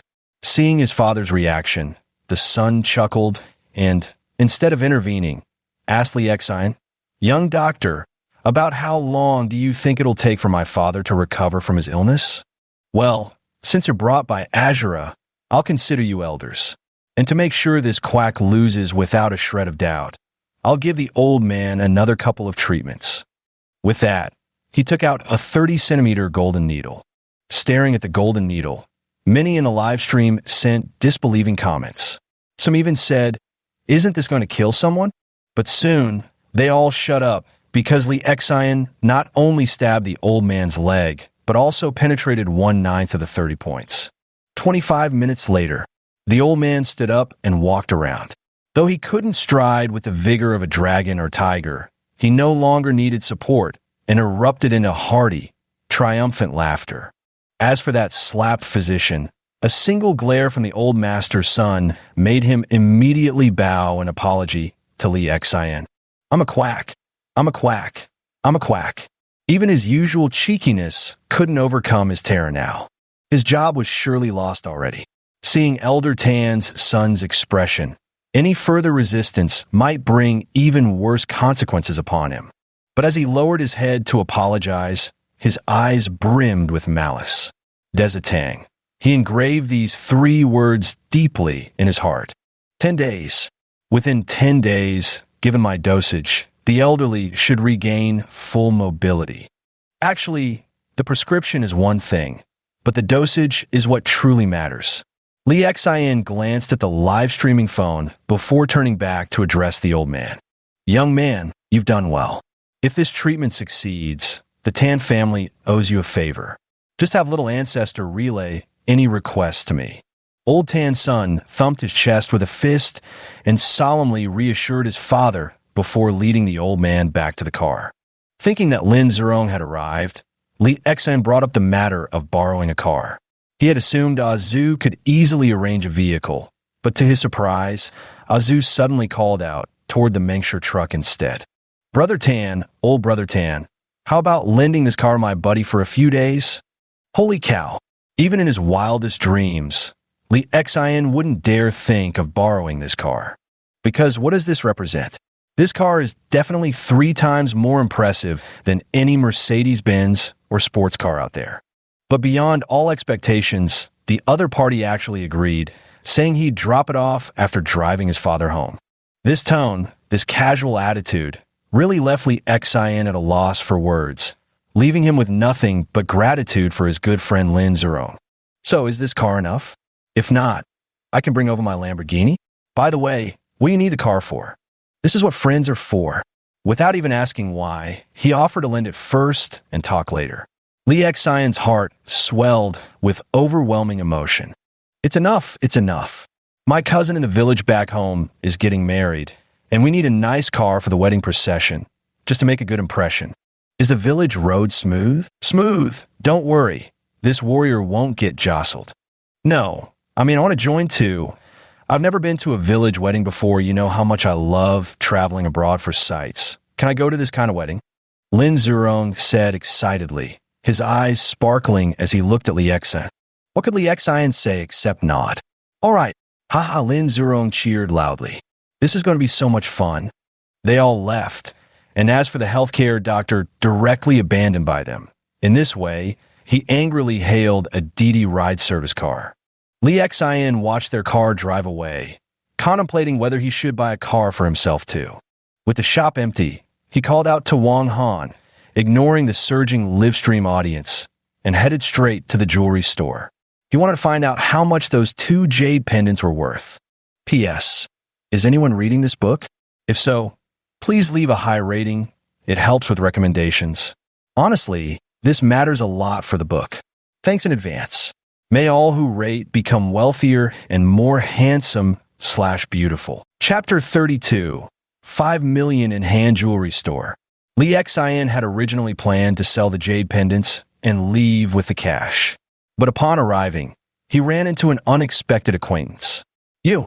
Not me, it wasn't me. Lee Xien said guiltily as he watched the girl charging toward him. He was genuinely afraid she might ask whether he had taken advantage of her while she was unconscious. Isn't that basically an admission? Wait, why do you look even more handsome now? The girl narrowed her eyes suspiciously as she approached Lee Xien. This was none other than Xian, the girl Lee Xien had accidentally knocked out when he collected the ephemeral purple bloom. Women are just sensitive.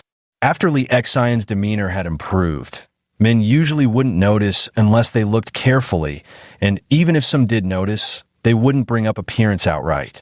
Clearly, Xian was the classic example of a woman. She circled around Lee Xien endlessly, seemingly pondering whether the lighting had perhaps been too dim that day, obscuring her view. Why are you here? Lee Xien thought for a moment, deliberately trying to change the subject. Hey, don't think you can dodge this. Tell me, did you go to Thailand recently? She still refused to let it go. No choice. This guy's aura was simply too good. Though she hated to admit it, she still found him incredibly handsome, especially standing nearby, where he carried a pleasant scent, something akin to the fresh fragrance of grass and trees, utterly refreshing. At this thought, her heart couldn't help but flutter wildly. Thailand? South Korea would make more sense. Lee Xien sighed helplessly, pulling out the jade pendant. I'm here for serious business. I want to sell this jade pendant. Only then did Xian shift her gaze to the pendant. It was this very pendant that finally diverted her attention, bringing a thoughtful expression to her face. This pendant of yours. What about it? The carving looks like an antique. Hey, you're lucky today to have run into this fairy. Anyone else would probably scam you without you even knowing. Antique? Yes. This was passed down from my grandfather's generation. Are you a clerk here? Looking at this large jewelry store spanning 3 shop fronts, Lee Xien asked curiously. Pa, this is a branch store my father opened. I'm here today to check the accounts. Lee Xien hadn't expected this. She turned out to be the daughter of a wealthy family. Oh, then could you tell me how much this jade pendant is worth? Lee Xien thought to herself. For what you just said, I'm lucky to have met you. You definitely won't scam me. I would never scam you. Is this fairy that kind of person? She said proudly, tilting her chin up. And damn, her neck was really fair. I'm in her neck. This was a beauty brimming with youthful vitality, with features refined to perfection. First off, she was tall, like legs for days tall, longer than most people's lifespans. And then there was her beauty. If forced to pick a celebrity look-alike, Lee Xin could only think of the White Snake in her younger days. Because they shared that same ethereal vibe, properly celestial, no wonder she always called herself this fairy and went by the name Xian, literally fairy. No. Lee Xin suddenly realized he'd been staring intently and blushed in embarrassment. Come on, Master Wang, who handles appraisals, happens to be here too. I'll have him take a look for you. With that, he led Lee Xin up to the third floor. It turned out this jewelry store had 3 floors. The ground level housed display counters. The second floor was the premium collection area, while the third floor served as the VIP section. A scholarly elderly man in traditional Chinese attire examined the 2 jade pendants with a magnifying glass, murmuring admiring sounds of appreciation as he compared them. It's indeed ancient patterns and craftsmanship, but what's puzzling is why it doesn't feel that old. The old man couldn't figure it out. I have no idea either. What else could Lee Xin say? He simply played dumb. My apologies, precisely because of this, I couldn't confirm it's an antique. But if you wish, you could take it to a more professional appraisal institution. They have carbon-14 dating to determine how old this jade pendant really is. As for selling to our shop, we're willing to offer a relatively high price for it. Uncle Wang, how much higher? Don't take advantage of him. Give him the best price you can. Xian chimed in from the side, looking every bit like someone who wasn't short on money. Oh, you're the young lady's friend. Then I'll definitely give you the most honest price. No need. Lee Xin hurriedly said. Just tell me how much you can offer. If they were antiques, they might be worth tens of millions. But if they're later imitations, we'd evaluate them based solely on the jade grade with an additional premium, probably around 5 million for the pair. 5 million. At this figure, Lee Xion's heart involuntarily skipped 2 beats. Maybe we should get it appraised? It might be an antique. Uncle Wang's offer seems too low. Xian blurted out, somewhat sheepishly. Her words struck like lightning. The old man froze in place, utterly speechless. He nearly said, Miss, this money would be going into your family's pockets. Isn't it rather inappropriate for you to say such things? Lee Xin, however, glanced at Xian with amusement and said, sold. Even if it's not an antique, the price is about right. As the saying goes, one doesn't feel heartache selling ancestral land. Lee Xin obtained this jade pendant too easily and never valued it much to begin with. Just based on Xian's attitude alone, even if it meant letting her family profit, Lee Xin would have been willing. Besides antiques, don't be ridiculous. It could never pass as one. This jade came from a dream, not some ancient heirloom passed down through generations. Without the patina of time, any appraisal would immediately expose it as fake. So, might as well take the deal. 5 million yuan was promptly transferred by Xian to Lee Xion's bank account via mobile payment.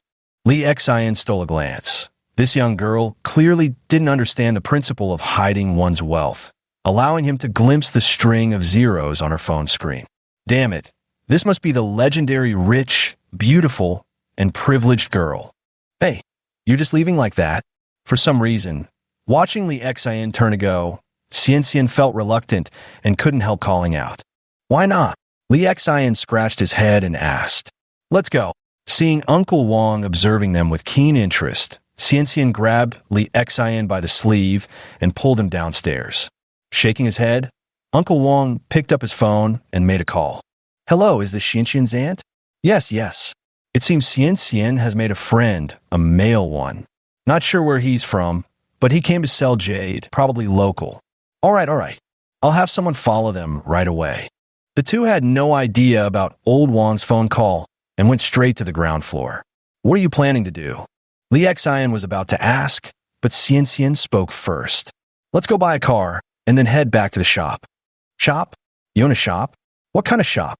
Not as rich as you think. I'm just an employee working at a clinic.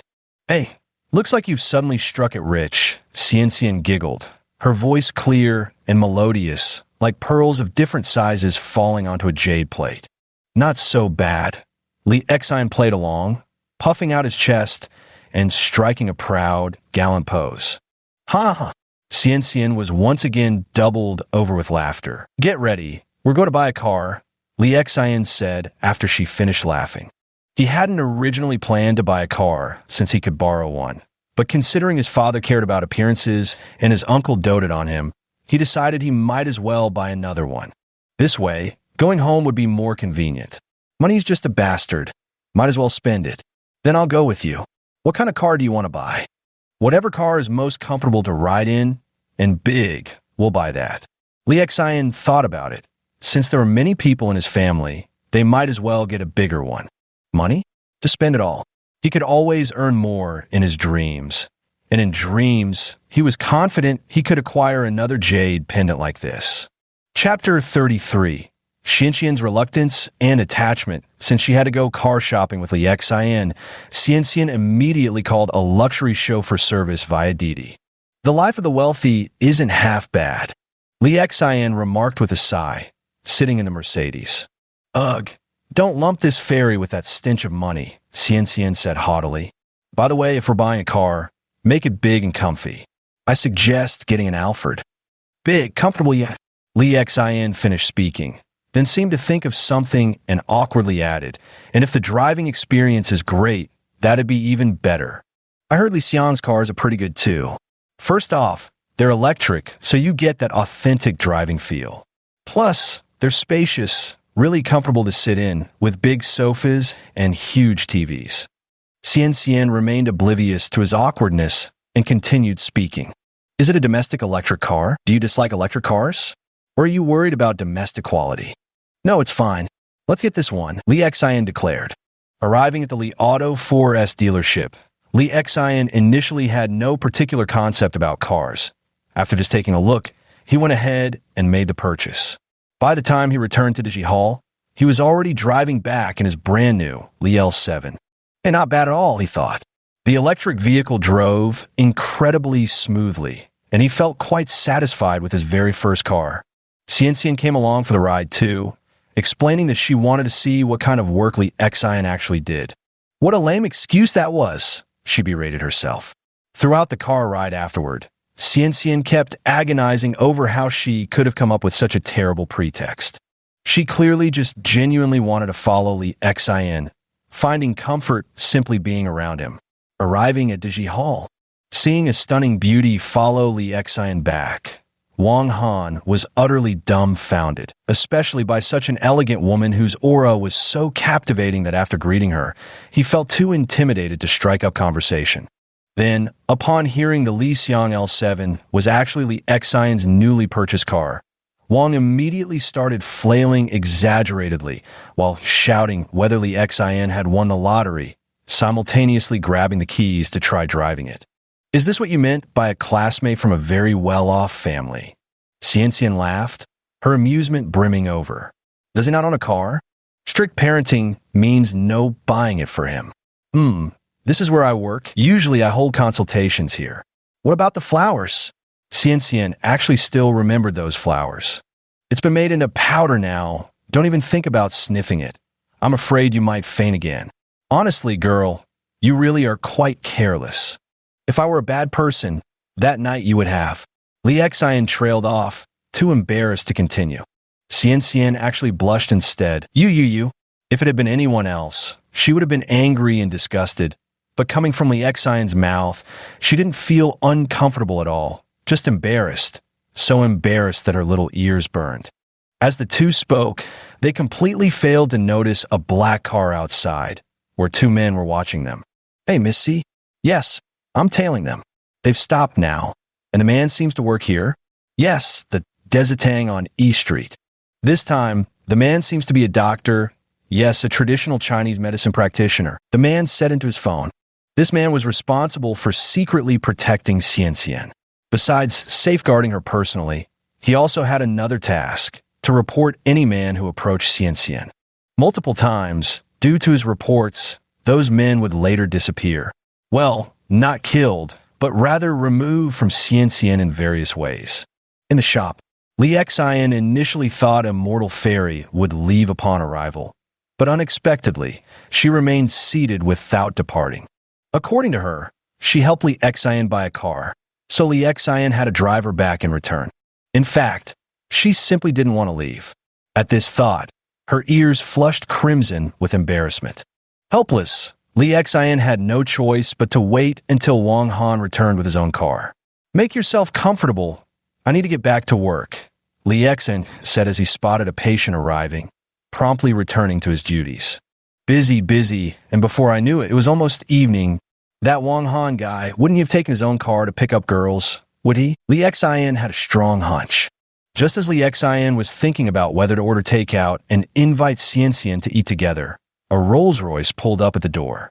Could it be someone introducing a patient? Li Xian looked at the extended version of the Rolls-Royce with its window rolled down and thought to himself, "Oh no, it's Andy, over there." Xian stood up in a fluster and dashed to the door, heading straight for the car. All right, Li Xian had underestimated Xian. He never expected her family to be this wealthy. A Rolls-Royce with a flying goddess emblem. Well, looks like I won't have to take her home myself, Li Xian thought gleefully to himself. If Fairy had known what Li Xian was thinking, she would have beaten him to a pulp. Seriously, what a dense straight guy. Li Xian celebrated too soon. He thought Fairy had really left. But soon enough, a middle-aged man in a suit stepped out of a car, carrying a black leather suitcase. "What's your relationship with our young miss?" the man demanded. "Your young miss? No relationship at all," Li Xian replied, nervously under the man's aggressive stare. "Let me make this clear. Don't even think about pursuing our young miss. She's way out of your league," the middle-aged man scoffed. Li Xian froze for a moment before mocking. "Are you out of your mind? 1 million. And from now on, you stay away from our young miss. Here's 1 million. With that, he actually threw the black leather suitcase onto the table and turned to leave. Holy shit. Li Xian never expected a drama plot to play out in his real life. It was so cliche it made him want to puke. Do rich people seriously only have this one trick up their sleeves?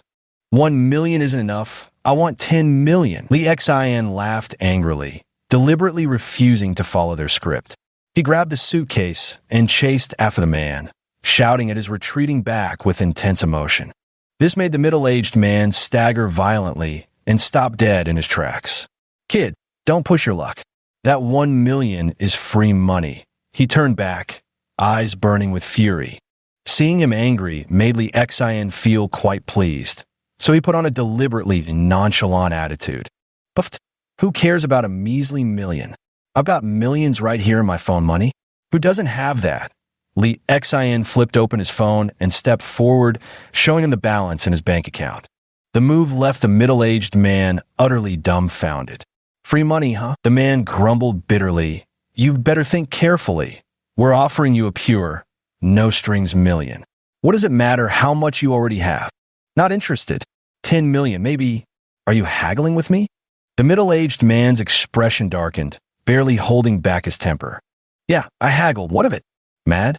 Come hit me." Then Nye Li Xian stuck out her tongue, deliberately provoking. That's just how his personality is, mostly serious, but occasionally revealing a childish side. When faced with people who disgust him, he'll reciprocate in kind and disgust them right back. The middle-aged man clenched his fists. Ungrateful wretch. He was about to take action. The next second, two people stepped out of the Rolls-Royce, held back by Xian, who was desperately trying to restrain them. "Please don't. Aunt, uncle, I'm really not close with them. Don't. Xian was almost in tears, her eyes red as she exerted all her strength. These two relatives had already cost her many, many friends. She vowed that this time she would hold them back. She couldn't bear to lose Li Xian, this friend who had awakened such affection in her. Yet she couldn't hold him back at all. Not only that, she watched in shock as her aunt and uncle's faces lit up with delight. Her aunt gasped behind her hand, exclaiming something. Her uncle simply strode forward and delivered a deep bow. Isn't this guy just some wage worker, a small-time doctor? What's with this uncle and Annie calling him nephew? Wait, could he actually be a young master from some powerful family, slumming it among commoners? Xian's cherry-red lips parted in adorable surprise. remaining agape for a long moment as this bizarre thought formed in her head. Chapter 34. Bentley and Warrior. Were both these luxury cars actually looked down upon? Oh, it's you guys? Li Xian took 2 startled steps backward from his gesture, only exclaiming in surprise after carefully examining him. The aunt and uncle of Xian were precisely the family members of the patients he had saved at the first hospital. This is quite awkward. We didn't realize it was you, Yi Jian said with visible discomfort, especially when he noticed the black briefcase held by his sister's assistant. How's your mother doing? I've been a bit busy these past couple of days and haven't had the chance to visit. Li Xian waved his hand, prompting him not to stand on ceremony. Getting better day by day. She can even sit up and talk now. Those Western doctors are calling it a miracle. They say they've never seen an ICU patient who has given up on recovery like this. Yi Jian said with deep gratitude. Yeah, my mother's recovery is all thanks to you. And look at us causing this awkward misunderstanding. We must seem ridiculous to you. Yi Jian's sister, the beautiful young woman, also came over and chuckled sheepishly. Don't worry about it. Who could have guessed the world is this small for such a coincidence? Ha! Come, let's go inside. Until she followed her aunt and uncle into Digi Hall. Xianxian's little head was still in a daze. So, this was the young doctor Dad had mentioned, the one who saved Grandma's life. Was his medical skill really that impressive? Gradually, a hint of admiration crept into her gaze when she looked at Li Xian. Dr. Li, why are you practicing in this small clinic? Honestly, with your skills, I reckon you could even open your own hospital. Yi Jian entered and, after looking around, said perplexedly, Exactly. How about this? Our family funds a private hospital, and you serve as the director? Yi Jian's older sister suggested. I'm no good at management, forget it. Besides, you're the second person offering to open a hospital for me. Li Xian responded with a shake of his head and a chuckle. The second person? This doctor must have quite the network for someone so young, especially since it was also the kind of big shot who could casually mention opening a hospital for him. Both siblings instantly grasped the implication behind those words and were inwardly astonished. We can hire someone to manage it for you. The vice dean is specifically in charge of management, said Mei, Yi Jian's sister. Let's talk about it later. It's fine for now. They chatted a bit longer and insisted on treating Li Xian to a meal, but he declined, saying no one could mind the shop, so they finally took their leave. Xian thought she was about to be dragged away by her aunt again, not to mention her uncle was also there. Normally, if her uncle saw a man near her, he wouldn't hesitate to spend money or even order someone to act, his methods nothing short of brutal. Yet they didn't say a word and headed straight out. This left Xian utterly bewildered. Did they abandon me? Realizing it was already nearly 7 in the evening, Li Xian had no choice but to order 2 takeout meals. Xian usually doesn't eat takeout. Her mother says it's unhealthy and tacky, so this was her first time trying it. Eating it with Li Xian, she found it surprisingly tasty after the meal. She quietly sat by his side as he took patients' pulses, wrote prescriptions, and prepared herbal medicines. Actually, watching him see patients is pretty interesting, she thought to herself, refusing to admit she simply enjoyed being near Li Xian. As evening approached, Wang Han finally drove back, his face flushed with excitement. He originally wanted to boast about taking girls for joyrides in this car, but upon seeing a beauty like Yi Xian, he tragically realized there was nothing worth bragging about. Damn it. Comparison truly is the thief of joy. With the car here, Yi Xian had no excuse to stay and was sent back by Li Xian. As she got out of the car, Yi Xian mustered up her courage and asked, Your clinic visits seem quite interesting. Could I come by again tomorrow? Interested? Sure. It's not like we're short of 1 extra chair, Li Xian replied with a smile, completely unaware of anything unusual. Yi Xian stomped into her shop with cheeks puffed out in anger. What?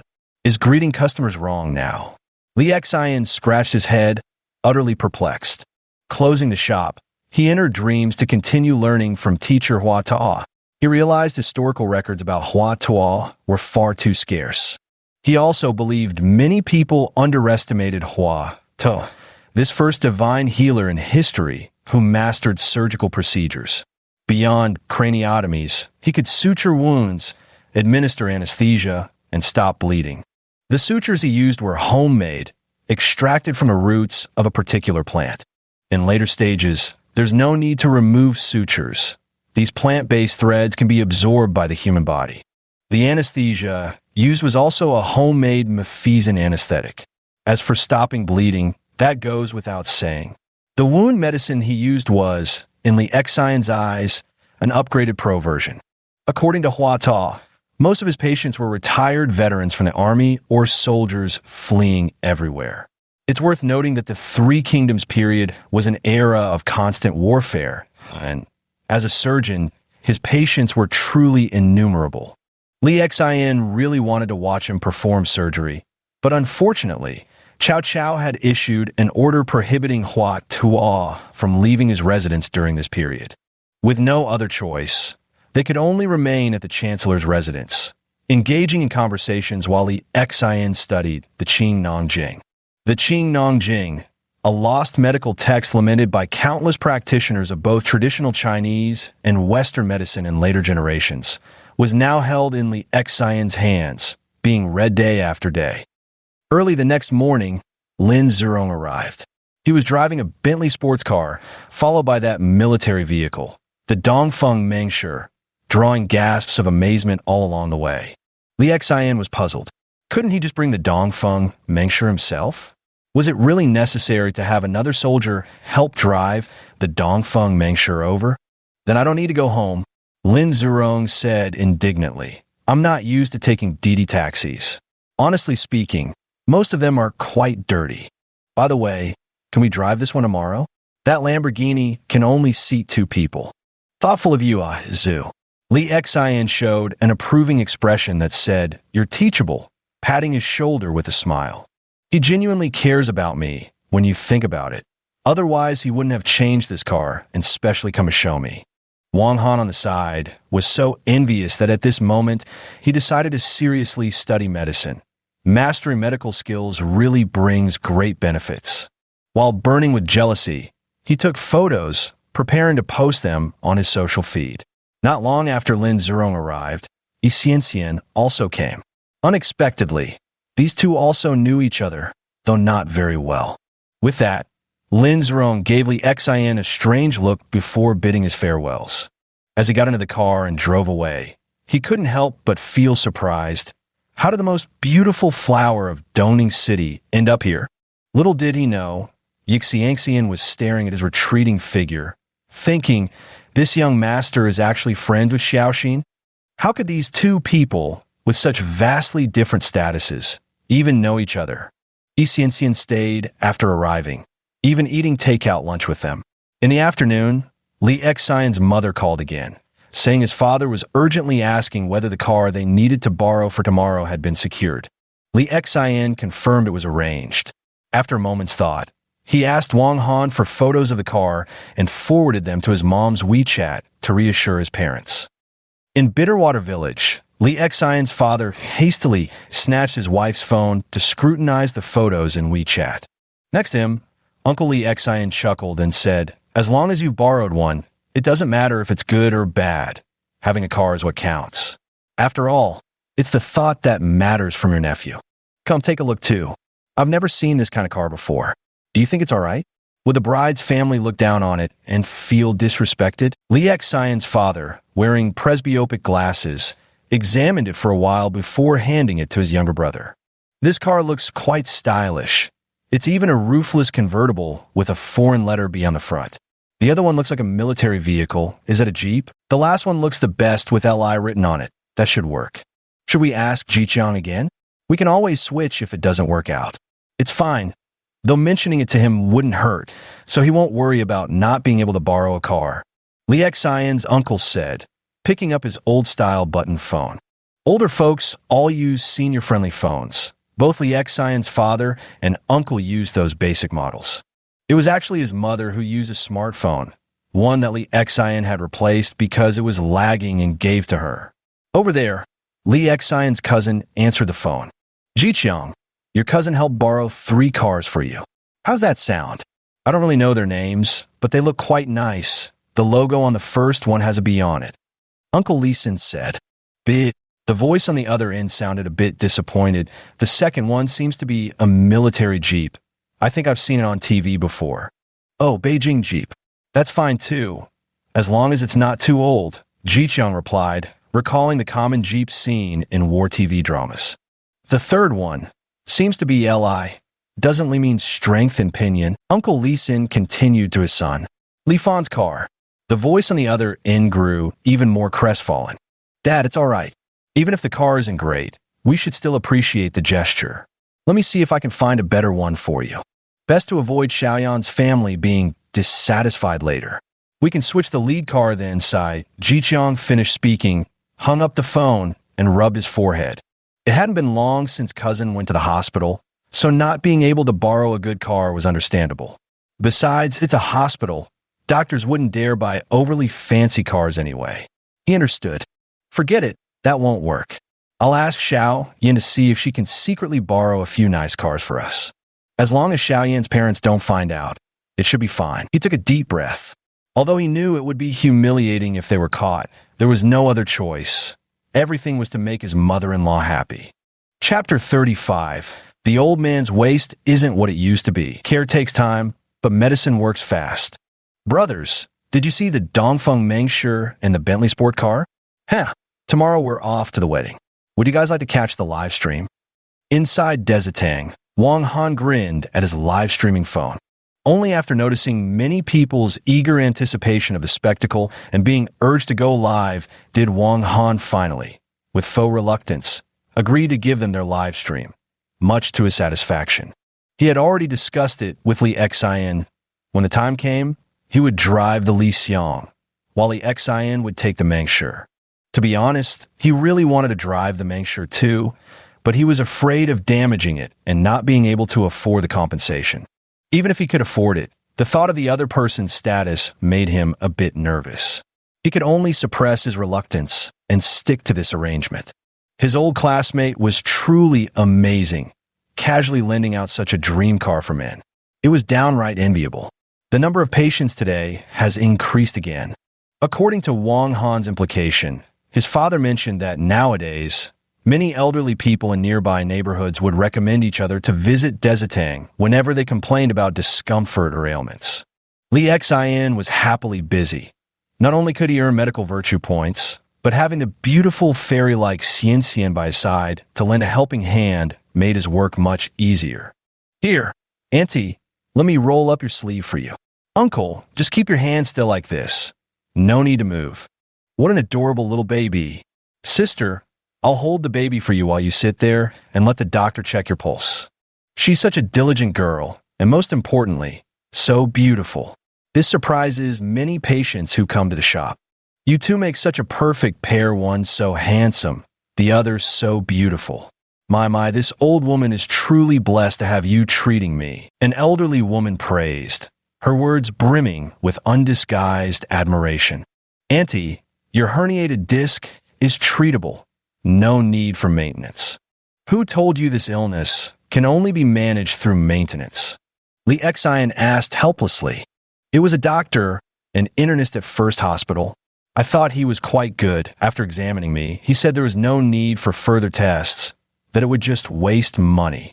So naturally, I believed he must be telling the truth, the elderly woman recalled.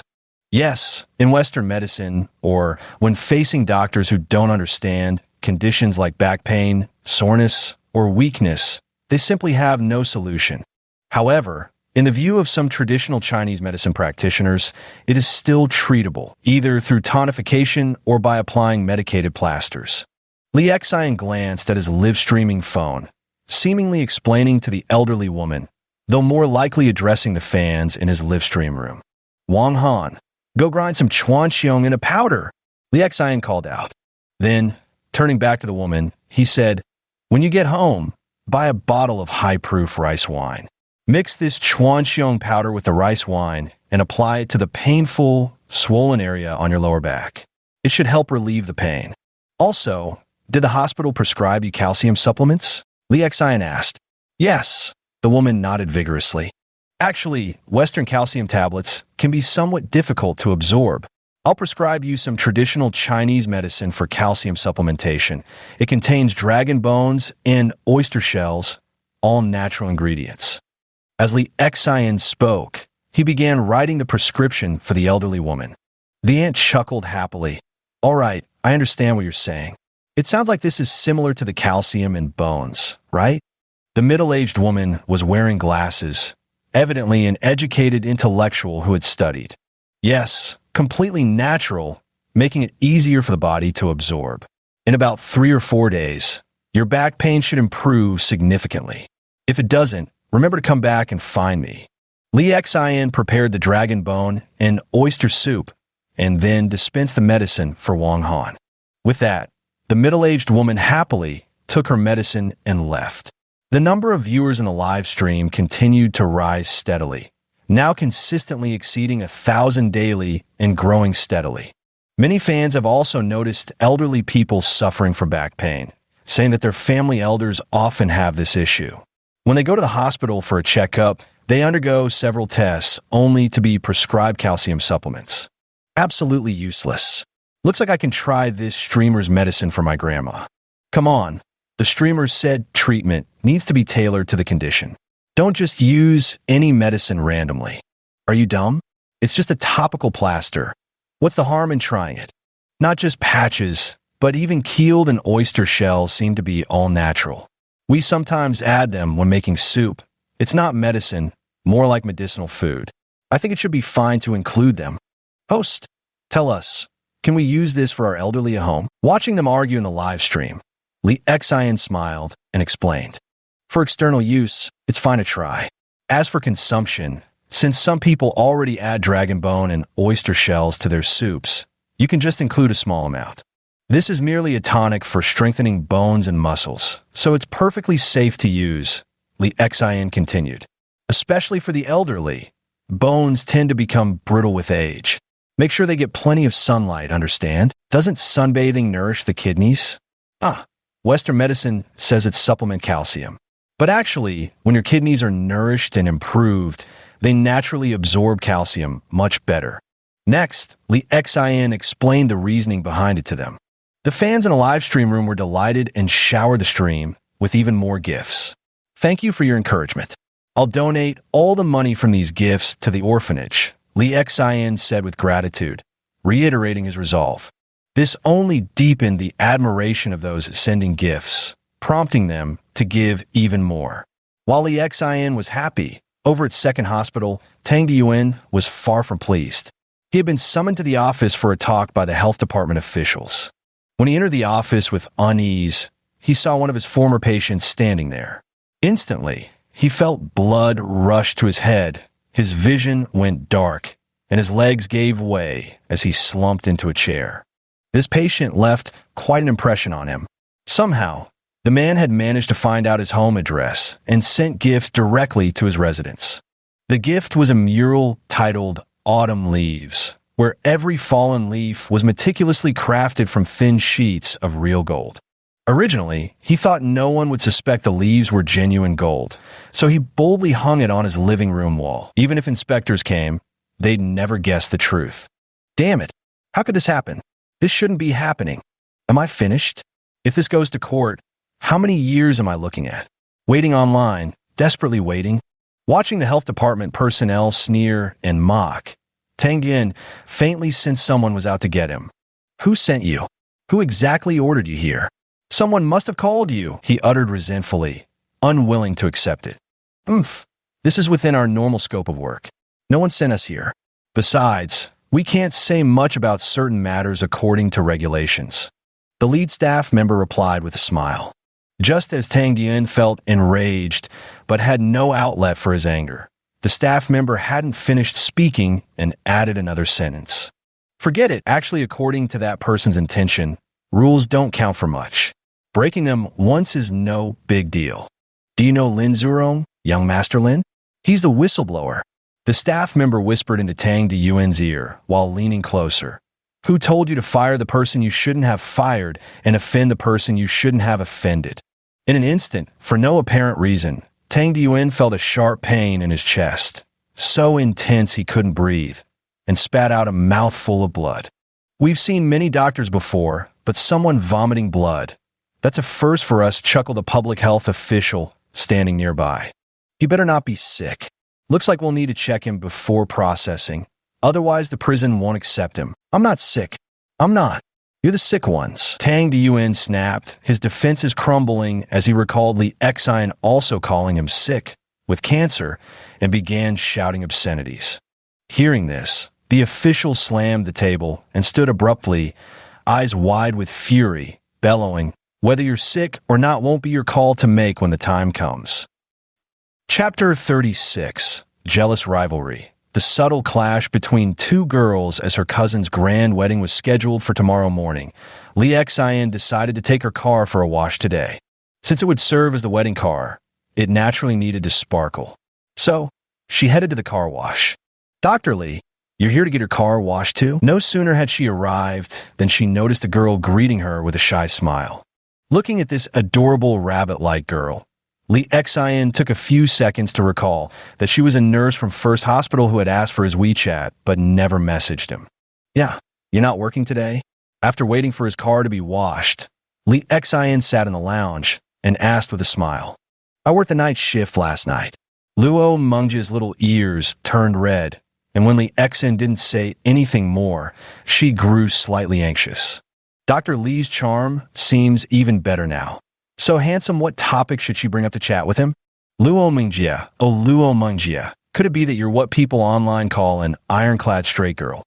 I can't find topics to initiate conversations on WeChat and don't have subjects to talk about in real life either. This won't do. When I get back, I must go online to find resources on how to chase boys. No, how to chat with guys I like. I'll look it up right now." She first muted her phone, then entered Banning to search for how to strike up conversations with boys she likes. 3 minutes later, "Dr. Li, I've been feeling a bit uncomfortable in my stomach lately. Could you take a look for me?" Exactly. What Banning teaches people is to start from the other person's identity or profession to find conversation opportunities.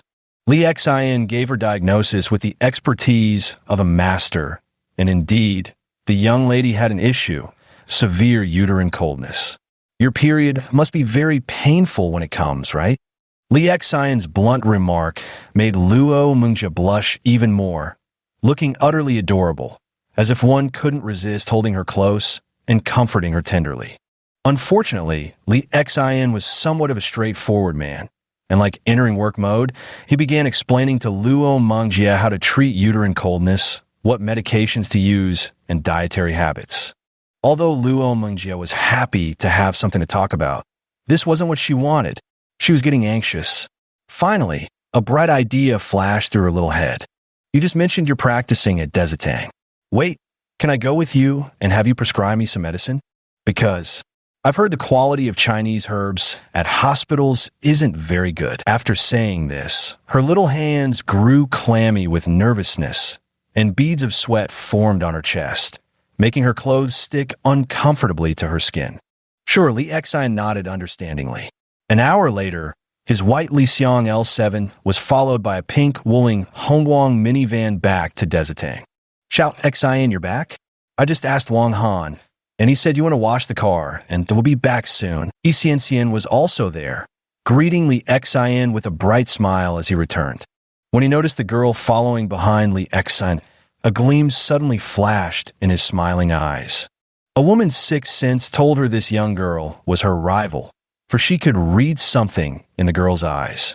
Luo Mengjia also looked at Xianxian, her feminine intuition making her realize something in an instant. From an unseen angle, the gazes of the two women collided like lightning bolts, crackling with invisible sparks. "Isn't this the nurse from First Hospital?" "Ha! Hello there." Wang Han greeted Luo Mengjia upon seeing her. "You know him too?" Li Xian was speechless.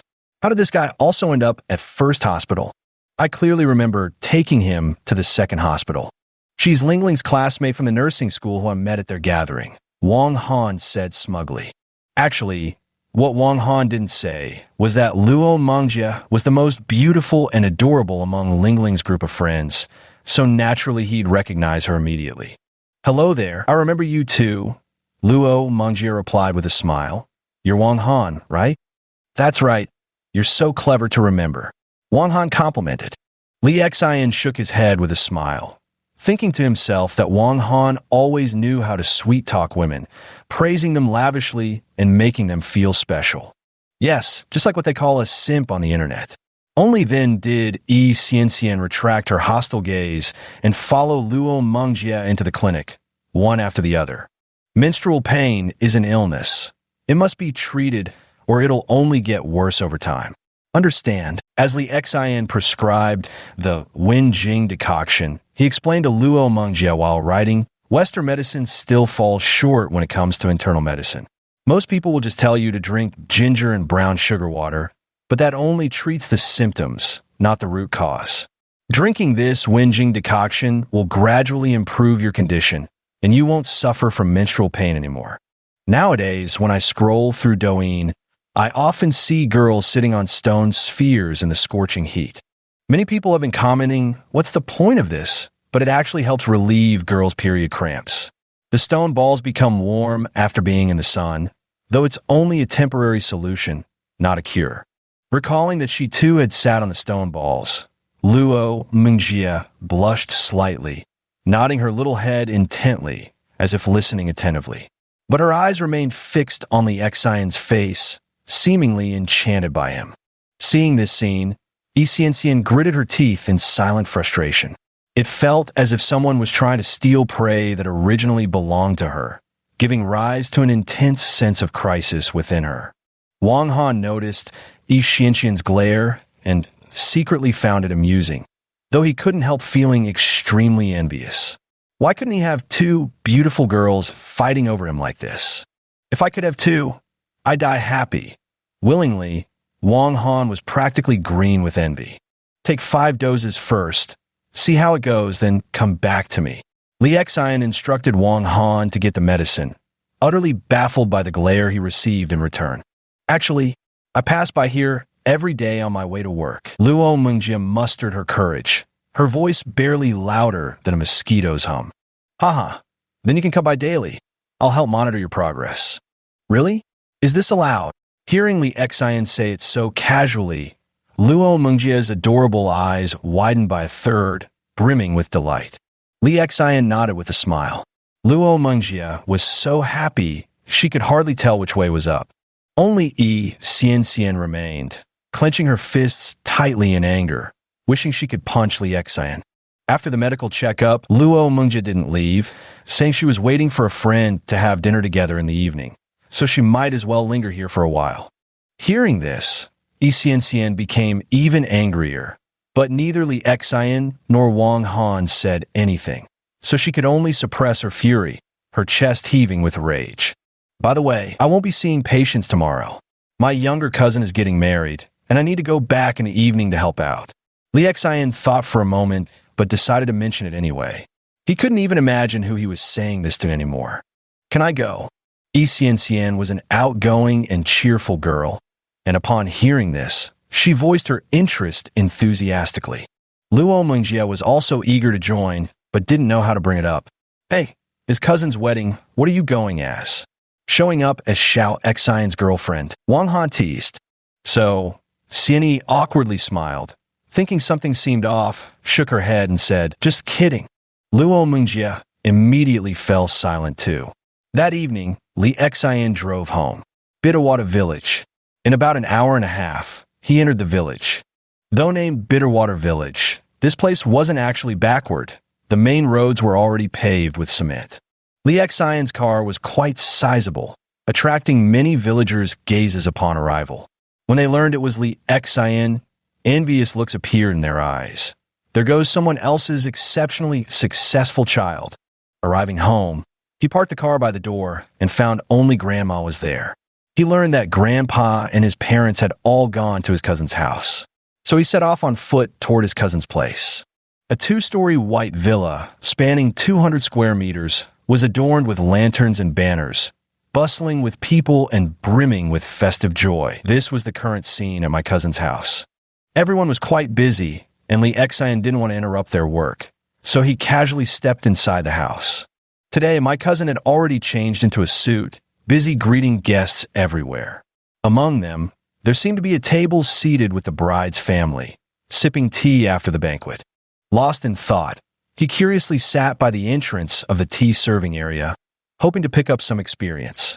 Yet, as he listened to the conversations inside, his brow gradually furrowed. "Brother-in-law, our family requested at least 3 lead cars worth over 500,000 each. Can't you even arrange that?" A young fellow stood up and said angrily, "And you secretly asked my sister to borrow them for you? Have you no shame?" I wouldn't even have known if I hadn't overheard my sister's phone call. Lee Xian's cousin, the groom, stood there awkwardly, not knowing what to say. According to local customs, the day before the wedding, the bride's family would first visit the groom's side to celebrate. This tradition symbolized checking out the groom's household for the bride, while also serving another purpose, to see if they could assert dominance over the groom, ensuring the bride would hold a higher status in their future marriage. But as Lee Xian listened to their conversation and witnessed his cousin being humiliated face to face, he grew angrier by the minute. Chapter 37. I really didn't want to slap sense into you, Sai, but pushing too far is just going too far, huh? Unable to hold back any longer, Lee Xian stood up and walked into the tea-serving room. "Bro!" Jiqiang saw Lee Xian and quickly called out, though his face still bore an awkward expression, unable to instantly switch to a smiling one, forcing out a pained grin instead. "Huh? Didn't you ask me to arrange the lead car? 3 of them, already long ago. Why did you still call my sister-in-law to borrow more for you?" The moment Lee Xian walked in, he said loudly, "Are you complaining it's not enough and trying to get a few more? Young people, what's the point of showing off? One ought to be down to earth and low-key, understand?" Lee Xian's words instantly stunned the female family members sitting on the 3 long benches inside. So, it had already been settled? Was it because the groom felt that 3 lead cars weren't impressive enough, so he had his bride borrow a few more? In an instant, their expressions shifted from disdain to, "Oh, that explains it." With this turn of events, it seemed there was no way left to criticize the groom. Could they really fault him for showing off? Any complaints would just fall flat. "Who's this?" The bride's younger brother looked curiously at Lee Xian while chewing something, his attitude somewhat brash and unruly, exuding the air of a local ruffian. "My cousin, a doctor in the traditional Chinese medicine department at Second Hospital," Jiqiang replied with a smile, clearly brimming with vicarious pride. "Oh, a doctor? No wonder you could borrow a car," nodded the bride's brother, then turned back to Jiqiang with, "Brother-in-law, people shouldn't care too much about saving face. Being down to earth is best. My parents said too, what they like about you is your honesty." Seeing Jiqiang nodding continuously, Lee Xian spoke up again, bluntly interrupting him. "Come here, I have something important to tell you."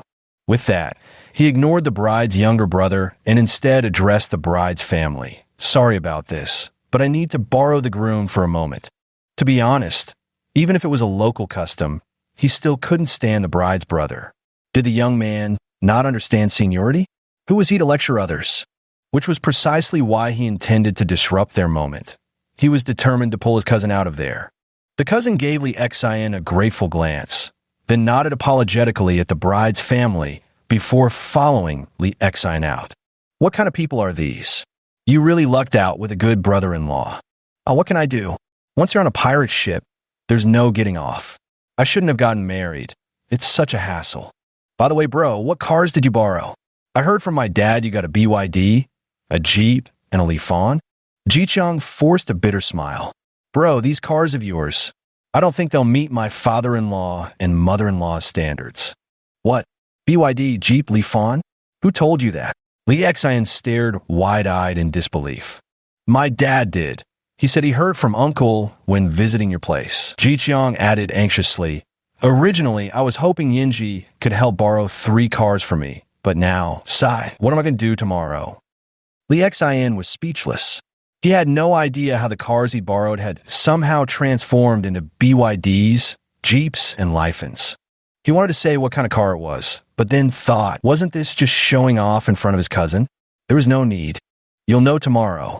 Don't worry. When have I ever let you down? If I say it's a good car, it's a good car. Li Xian decided to wait and see if he should find another one later. After all, his own ideal was just a mid-range car. All right then. Recalling that his cousin had never lied to him, always a man of his word, Jiqiang could only nod helplessly. Yet, in his mind, he was thinking that to be absolutely certain, he should ask some other classmates later. Don't go inside. You know the groom never has an easy time the day before the wedding. Just stall for a while. It's getting late. Just let them go back. If they have any complaints, they'll see the lead car tomorrow and feel honored. Then they won't have any issues. Jiqiang nodded. Country weddings are still quite lively, especially the day before, when many relatives and friends come to offer congratulations. It may not be a huge crowd, but the atmosphere is absolutely fantastic. Li Xian originally wanted Lin Zurong to bring an extra car, since he also owned a Porsche, but then he realized the guy couldn't drive two cars at once, so he decided to turn to Yi Xianxian instead. After making the call, Yi Xianxian happily agreed. Li Xian stayed at his cousin's place until almost 11 at night before finally heading home to sleep. Entering the dream, during the dozens of days within the dream, aside from discussing surgery with Hua Ta, Li Xian also learned the most authentic 5 animal frolics from him. The 5 animal frolics is not just about physical forms. It also cultivates inner breath, circulating through the 5 classics and 6 meridians. This is the authentic 5 animal frolics.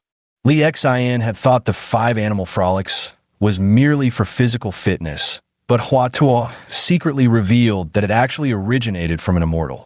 An immortal? Yes, one who called himself Nanhua, the immortal Nanhua. According to Hua Ta, immortal Nanhua was already over 300 years old and had achieved longevity through this practice. If it weren't for the existence of systems and Hua Tuo's own testimony, Li Xian would have wanted to curse out loud.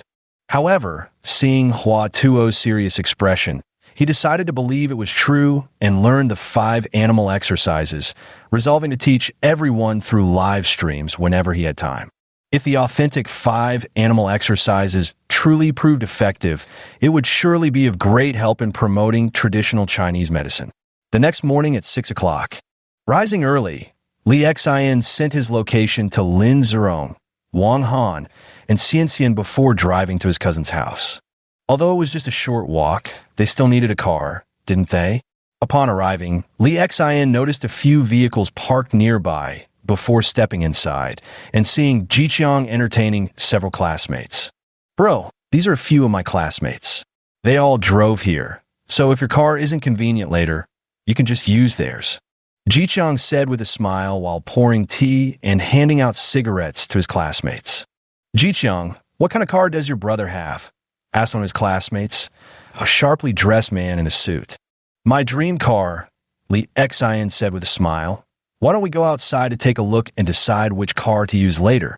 All right, led by the man in the suit, Jiqiang and his 4 classmates follow behind as they all walk to the front gate together. Wow, the ideal car, probably costing 5 or 600,000. Not bad at all, the man in the suit said with a laugh, his tone carrying a hint of pride despite his words being correct. Well, brother Li, that's my car over there. It's not a Mercedes or BMW, but it should do as the lead car, right? Li Xian followed his gesture and only then noticed it was an imported Tesla, the model worth 7 or 800,000. Today, I happened to be free, and Jiqiang insisted I come. Normally, I'm very busy, the suited man remarked pretentiously. Absolutely, for our brother Jie to show up is truly a huge favor to Jiqiang. Brother Jie, is your trading company still hiring? That's right. For brother Jie to spare time from his hectic schedule is truly rare. On my wedding day, brother Jie, you can't play favorites. You'll have to come and lend me some face too. Is brother Jie perhaps the most successful in our class? No doubt about it.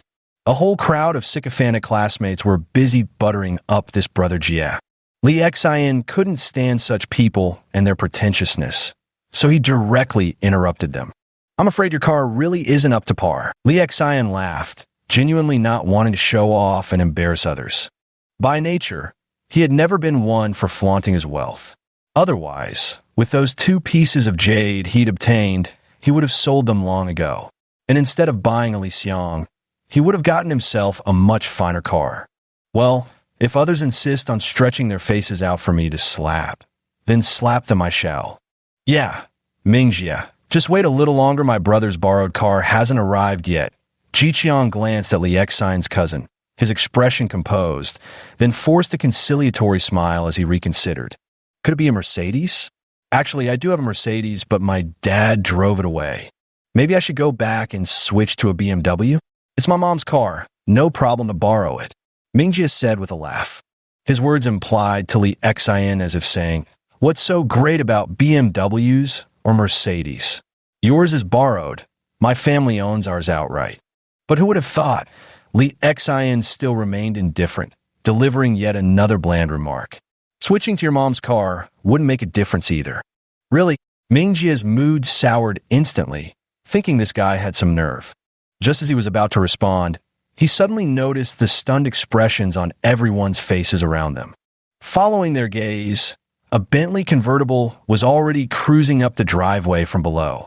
Since the village was on a mountainside and Jiqiang's house sat even higher, they had a clear view. Don't tell me. Did you help Jiqiang borrow this car? Mingjie asked, his confidence wavering. A small-time doctor from a hospital borrowing such a car? He wouldn't believe it, even if beaten to death.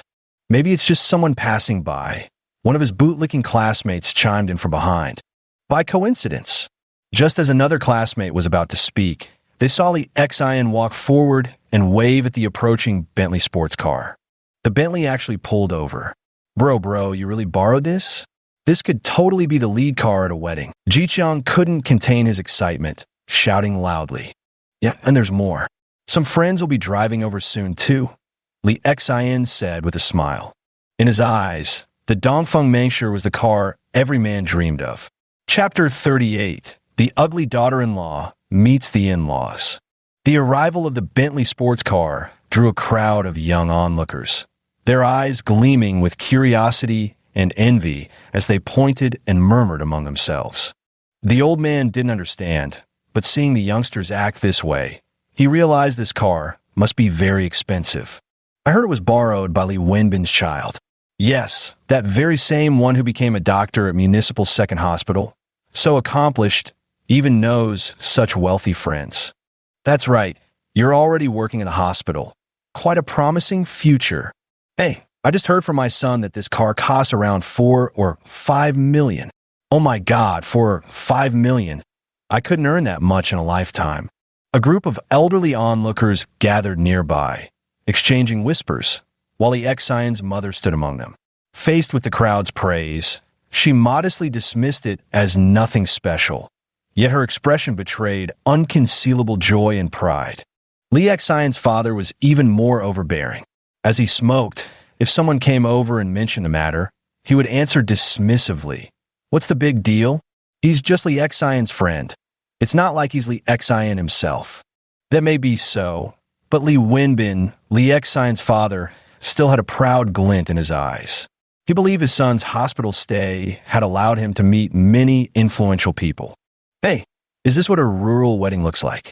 Lin Zurong stepped out of the car and stood beside Li Xian, watching the bustling crowd with keen interest. Yeah, a privileged young master like you, Zurong, who's never experienced life's hardships. This must be your first time seeing something like this, Li Xian remarked. Haha, what are you talking about? I think you're subtly mocking me. Got any proof? Li Xian laughed.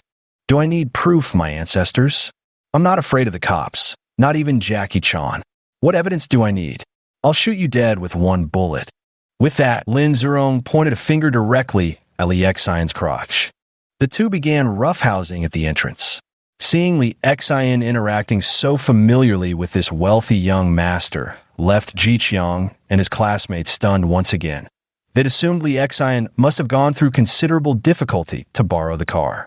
After all, how could someone who drives this caliber of sport car possibly have any connection with a lowly hospital doctor? This is totally unscientific. Bro, what other cars are there?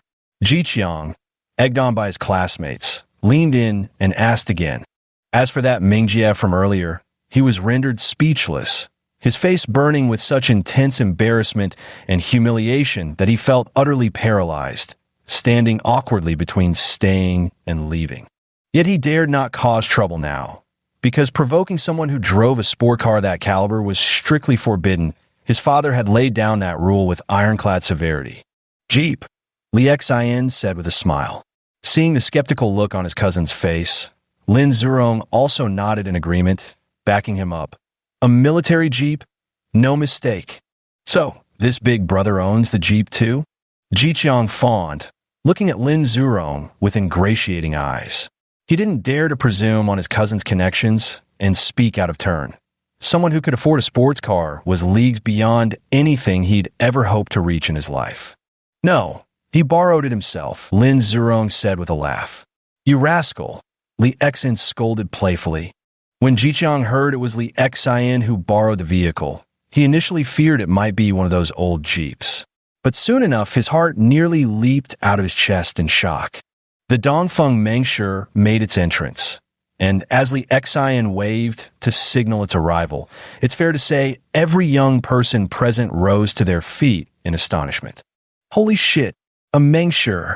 You can't even buy these anywhere, oh my god. Crazy, absolutely crazy. Brothers, let the screams ring out."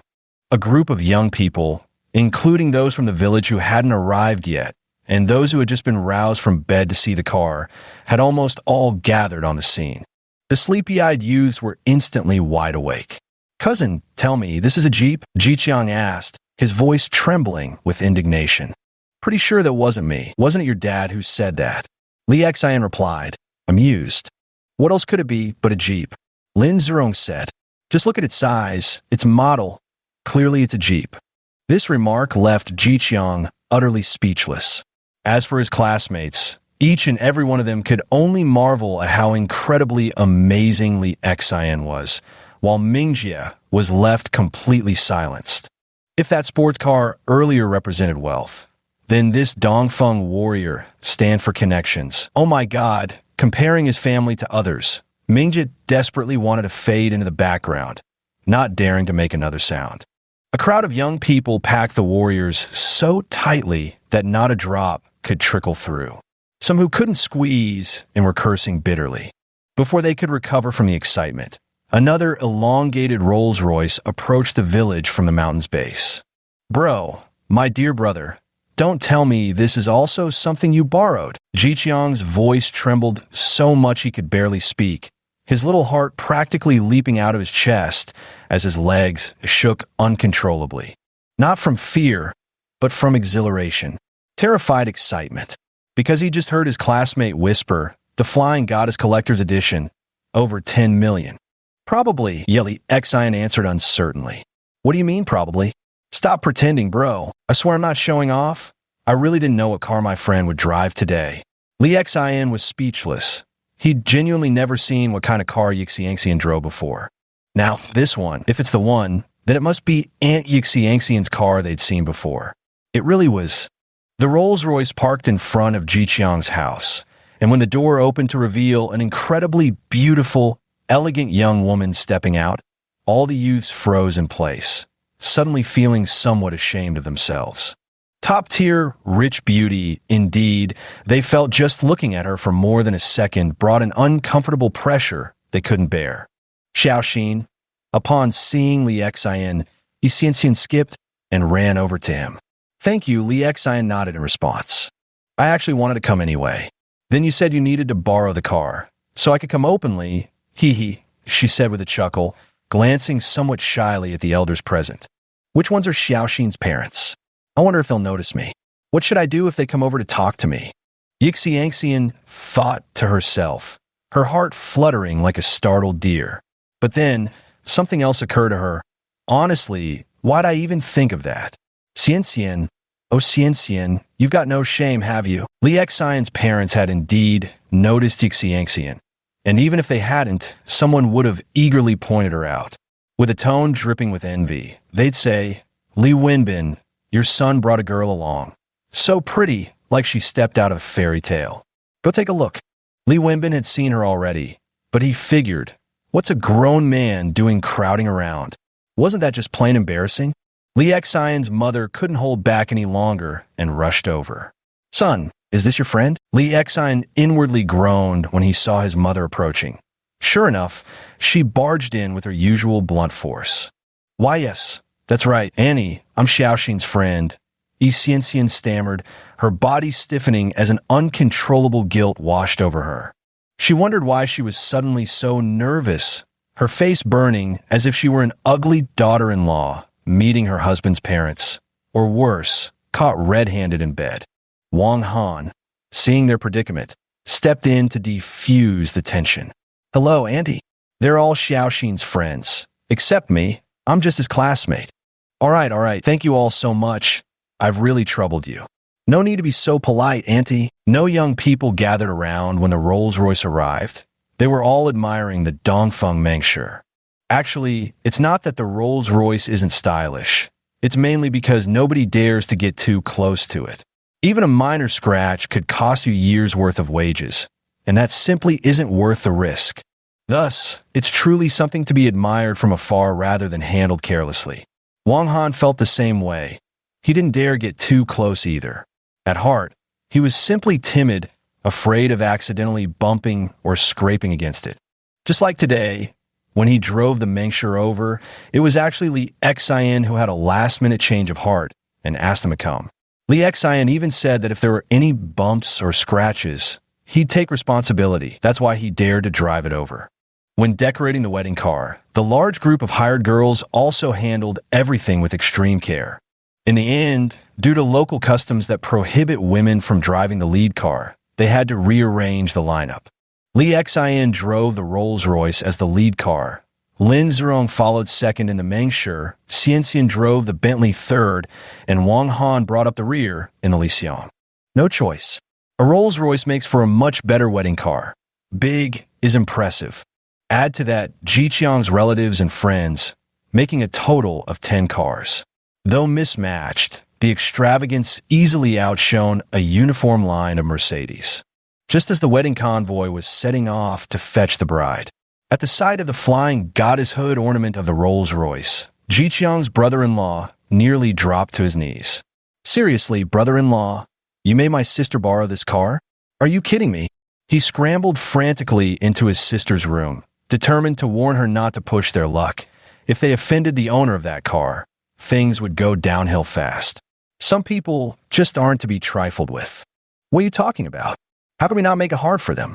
Today, we call the shots, and they'll have to play by our rules, one of Yinzi's friends said domineeringly.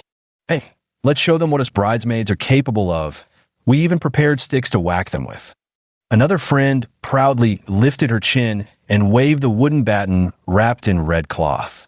The other bridesmaids nodded eagerly, waving their red cloth-wrapped wooden sticks in excitement. Get lost. Some besties you are. The internet's full of vicious so-called besties, just like you. The bride's younger brother finally exploded. Listen up. If you dare lay a hand on them today, you can all get out. Don't drag my sister into this. Have you even looked at their setup? Do you seriously think we can take them on? Little brother, what's wrong? My best friend meant well. Just wanted to liven things up. Sis, you better go take a look at the car your husband borrowed. What's the matter? Is the car no good? I heard Jiqiang say his brother helped borrow it. His brother's just a small-time doctor. Sigh, nothing special anyway. I'm telling you, go see for yourselves. Go see for yourselves, the bride's younger brother repeated emphatically. He couldn't be bothered explaining anymore. Better to let them see with their own eyes rather than risk someone losing their temper and starting a catastrophe they couldn't handle. Chapter 39. At the banquet, only to discover the food was poisoned? Bro, do you really work as a doctor at the hospital? Inside the Rolls-Royce, Jiqiang sat stiffly, not daring to touch anything else, afraid that breaking something would leave him unable to pay for it. No, the job wasn't satisfying, so I left the hospital. Now I'm practicing at a small clinic. What? Brother, are you kidding me? Jiqiang had thought it was quite a stroke of luck to meet such a distinguished person in the hospital, but he never imagined his own brother would be found in a small clinic. No kidding. Then how could you possibly know someone of that status? Because I've got cheats enabled, Li Xian replied, speaking the truth. To tell the truth, no one believed him. Ji-chang shook his head and dropped the subject. Instead, he grew excited and triumphant at the thought of arriving at Yinzi's house. Just as Ji-chang had imagined, when they reached the bride's home, he could see through the car window faces filled with astonishment and envy everywhere, particularly a few bridesmaids in their matching dresses who were jumping around in delight. "Can we ride in this Rolls-Royce?" one bridesmaid asked eagerly. "I don't dare. What if I scratch it, Ugh? What's there to fear? Just a scratch." "Wait, even a tiny scratch might cost hundreds of thousands in damages?" "Never mind, I won't ride either." After the bride welcoming ceremony, Ji-chang's parents-in-law also came out to see them off. Though it wasn't the local custom, they wanted to make a splash and let all the neighboring friends see, which was why they came out for the send-off. "Hello, cousin." The bride entered the Rolls-Royce, feeling a bit awkward, and greeted him under Ji-chang's urgent gaze. "Congratulations. You must grow old together with my cousin," Lee Xian said with a smile as he glanced at the newlyweds. Actually, he had been feeling quite emotional just now, lost in thought. If it weren't for the system, he probably wouldn't have been able to help at all this time. And why not? What could a small doctor from the hospital's traditional Chinese medicine department possibly contribute? He probably couldn't even afford that ideal L7. Amidst the clamor of firecrackers and gongs along the road, just as Lee Xian was driving and lost in thought, suddenly a figure flashed before his eyes. "Bro, I think it's a person," Ji-chang screamed. Lee Xian slammed on the brakes and stopped to check. Sure enough, an old man lay in front of his Rolls-Royce, moaning "Aya, Aya" incessantly. The wedding procession came to a halt. Everyone rushed forward. "It's a scam," Wang Han fumed, noticing the old man appeared neither dirty nor disheveled. "Ha ha ha." Lin Zurong burst into laughter, picking up his phone as if about to call someone. "Wait." Lee Xian crouched down, his eyes scanning the old man from head to toe like an x-ray machine, then smiled. "Old timer, where does it hurt?" "My back got hit by you. I can't get up. No strength left." "Pay up, $500. "5 my ass, it's obviously fake." Ji-chang's classmates rushed over too, each one cursing angrily. What surprised Lee Xian most was that the old man had only asked for 500. This left him genuinely stunned. Was 500 even worth it for a fake accident scam? If it had been a real bump, would 500 be enough? Driving his own Rolls-Royce and now lying there himself, he should at least charge 100 grand, right? Why don't we just give it to him? "The old man looks genuinely struggling," Xian said kindly, noticing how emaciated and bony the elderly man appeared, clearly not from a well-off family. "No, this isn't about money. We're calling the police," Lin Zurong declared. "I just checked the map. There's a station nearby, only 10 minutes away. This whole thing won't take more than 15 minutes to resolve." "Not necessary." Lee Xian strode forward. In a flash, his fingers struck several precise points on the old man's back. The old man, who had previously claimed he couldn't get up, suddenly sprang to his feet as if electrified by those few touches. This unexpected display left the crowd both astonished and roaring with laughter. "Ji-chang, let's take him to the police station. How dare this guy try to pull a crash for cash scam?" one of Ji-chang's classmates said indignantly. "I can't stand people like this." Just as Ji-chang was about to nod in agreement. "No, please don't take my grandpa away. Don't," a frail, helpless voice piped up, without anyone noticing when a small figure had emerged from behind the crowd. She was a thin, small girl of about 6 or 7 years old. Worn and ragged clothes, though neatly washed, hung on her slight frame. Her pale face made her appear fragile at first glance. Once she arrived, she clung to her grandfather and burst into tears. "Please don't take my grandpa away. I'm begging you." Some watching this scene felt pity, while others maintained such behavior was unacceptable and he should indeed be locked up. Lee Xian, however, swept his gaze over the little girl, a flash of surprise crossing his eyes. He motioned for the others to remain silent and walked over to her instead. Big brother, please don't send my grandpa to jail. I'm begging you." The little girl actually knelt down toward Lee Xian in tears, about to kowtow, but was stopped just in time. "Are you sick?" At Lee Xian's words, Everyone was stunned. Yes, the doctor said I have leukemia. My grandpa says he can't work anymore, and collecting bottles and cardboard isn't enough money for the hospital. The girl sobbed, explaining it was just her and her grandpa at home. Because of her illness, her grandpa couldn't afford the medical bills, so they had to resort to this. She understood right from wrong and knew it was dangerous. But when her grandpa insisted, she had no choice but to follow along.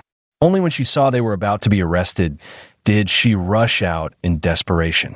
At such a young age, she already had leukemia, and upon hearing that her family was impoverished, her grandfather resorting to fraud just to pay for his granddaughter's treatment. Everyone fell into an uncomfortable silence, their expressions shifting uncomfortably. What a poor child, seeing how the girl spoke weakly, gasping for breath with her little face scrunched up and dirty. Xianxian's maternal instincts surged.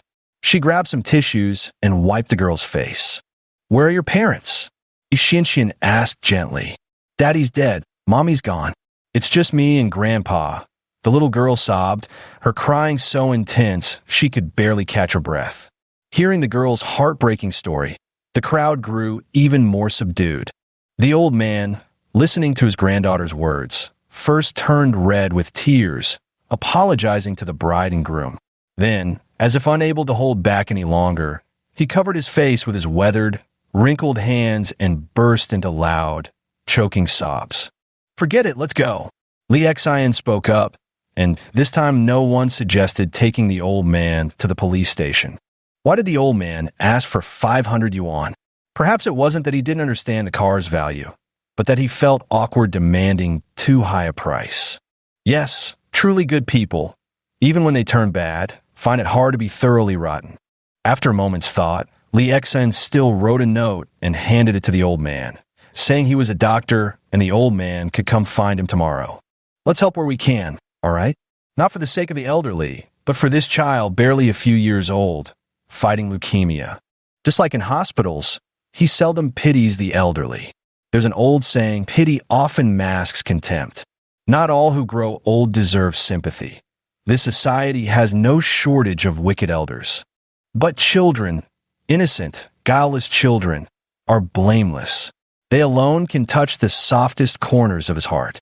Seeing her grandfather take the note, the frail little girl timidly whispered, "Big brother, we don't have money. Don't worry, I won't charge you." Li Xian smiled and patted her head. She was truly skin and bones, just a skeleton upon closer look. The blood in her mouth signaled leukemia symptoms. Besides severe nutrient depletion, blood often seeped from her teeth. "But Big Brother will lose money too. Maybe we shouldn't. Xiao Dai's fine. It only hurts a little, really," said the little girl, forcing a brave smile. Looking at this, Li Xian felt an inexplicable pang of sorrow. So young, other children her age were probably still mischievous. Yet she was already thinking of others, precociously sensible to the point of heartache. "How much does it hurt?" Li Xian asked with a chuckle. "Not really that much, but it does bleed," the little girl answered. As she spoke, her nose actually started bleeding again, startling Xianxian, who hurriedly wiped it for her. "Big sister, don't touch it. It's dirty." She gave Xianxian a grateful glance and obediently took the tissue herself. "Ah, forget it. Anyway, old man, remember to come find me. I might be able to cure this child, and I won't charge a penny for treating her." Li Xian solemnly said to the old man. Only then did the wedding procession continue moving. Yet as Li Xian watched the frail figures of the old man and the little girl in the rearview mirror, he took a deep breath, feeling somewhat oppressed in his heart. Why are people like this? Some live in abundance, feasting on delicacies every day, yet they insist on causing trouble without fail. Others are dealt a hellish hand from birth, teetering between life and death since childhood, trapped in poverty and suffering. A motorcade of luxury vehicles parades down the road, and no one dares approach. Even when Mercedes or BMWs speed up from behind, they instantly keep their distance upon spotting the lead cars. Just as we returned to the village, firecrackers erupted deafeningly once more. But the moment everyone stepped out for ceremonial rituals, disaster struck again. The ancients often said that misfortunes never come singly, and indeed, they did not deceive future generations. Just as the feast was about to begin, amid the gasps of the crowd, an elderly man suddenly clutched his stomach in pain, rolling on the ground and groaning incessantly. Could it be food poisoning? Wang Han exclaimed, staring at the spot where the old man was writhing, a makeshift stall with pots, vegetables, and meat. Apart from him, many others also wondered if it was food poisoning. If the feast were to proceed now, it would be disastrous. At the very least, over 100 people could be poisoned, leading to a major catastrophe. Not to mention that a mass poisoning incident might make headlines in the provincial newspapers. And if lives were lost, Uncle Tang's family would surely be held accountable, an unforeseen calamity. Panic set in. Ji Qiang's father, who was also Li Xian's uncle, was pacing anxiously in circles, simultaneously ordering someone to call for emergency medical services while directing others to inspect the meat and vegetables. Chaos erupted among the crowd as shouts and arguments rose in an unbroken clamor. "Uncle, don't worry. No need to call yet. Let me take a look first." Li Xian walked over and said to him, "Nonsense. What good can a traditional Chinese medicine practitioner do?" Li Xian's uncle snapped impatiently, his anxiety reaching its peak as he bluntly voiced his skepticism about the young doctor's capabilities. "Yes, we still need to call emergency services." The elderly villagers nearby also spoke up, their brows furrowed with concern. "Xiao Xian, don't try to show off." Seeing Li Xian about to kneel down to check, his mother pulled him aside forcefully without hesitation. "Mom, I know what to do. Listen to your mother." Before anyone noticed, Li Xian's father had also arrived and spoke in a deep voice. "Auntie, let Xiao Xian give a try. He's really capable." Yi Xian, who had quietly appeared at some point, chimed in. "We can't take risks. This is clearly a major issue. Let the hospital take care of it," Li Xian's mother said, voicing a selfish human instinct. Li Xian understood, but seeing the uncle who doted on him since childhood pacing like an ant on a hot griddle and his cousin staring blankly at the banquet dishes, he simply couldn't hold back. With the wedding banquet in chaos, how could the marriage proceed? He had to do something. Chapter 40. Can you do better than the village's old Chinese doctor? How's it going? Seeing his younger brother hang up the phone with a grim expression, Li Wenbin, Li Xian's father, leaned in and asked quietly. The ambulance from the town hospital might take about an hour to get here, at the earliest. At this point, Li Wenin felt as if all his strength had drained away. He said weakly, because according to the hospital, their emergency vehicle is stuck in traffic on the way back. It must be because of someone else's car accident that traffic got congested and we ended up stuck on the road. Oh no, what should we do now? Li Wenbin frantically grew anxious for his younger brother, watching the person writhing in pain on the ground with deep concern. If the person died, not only would it be an ominous sign for the wedding, but there might not even be a wedding at all, and they'd have to pay compensation too. I'm not sure either. I just sent someone to fetch Old Guo from the village, hoping he might have a solution, replied Li Wenin. Old Guo was the only traditional Chinese medicine practitioner in the village, and the villagers would always go to him for minor illnesses like headaches or fevers. Oh dear, has someone gone to fetch him yet? Li Wenbin asked urgently. Someone was just sent to get him.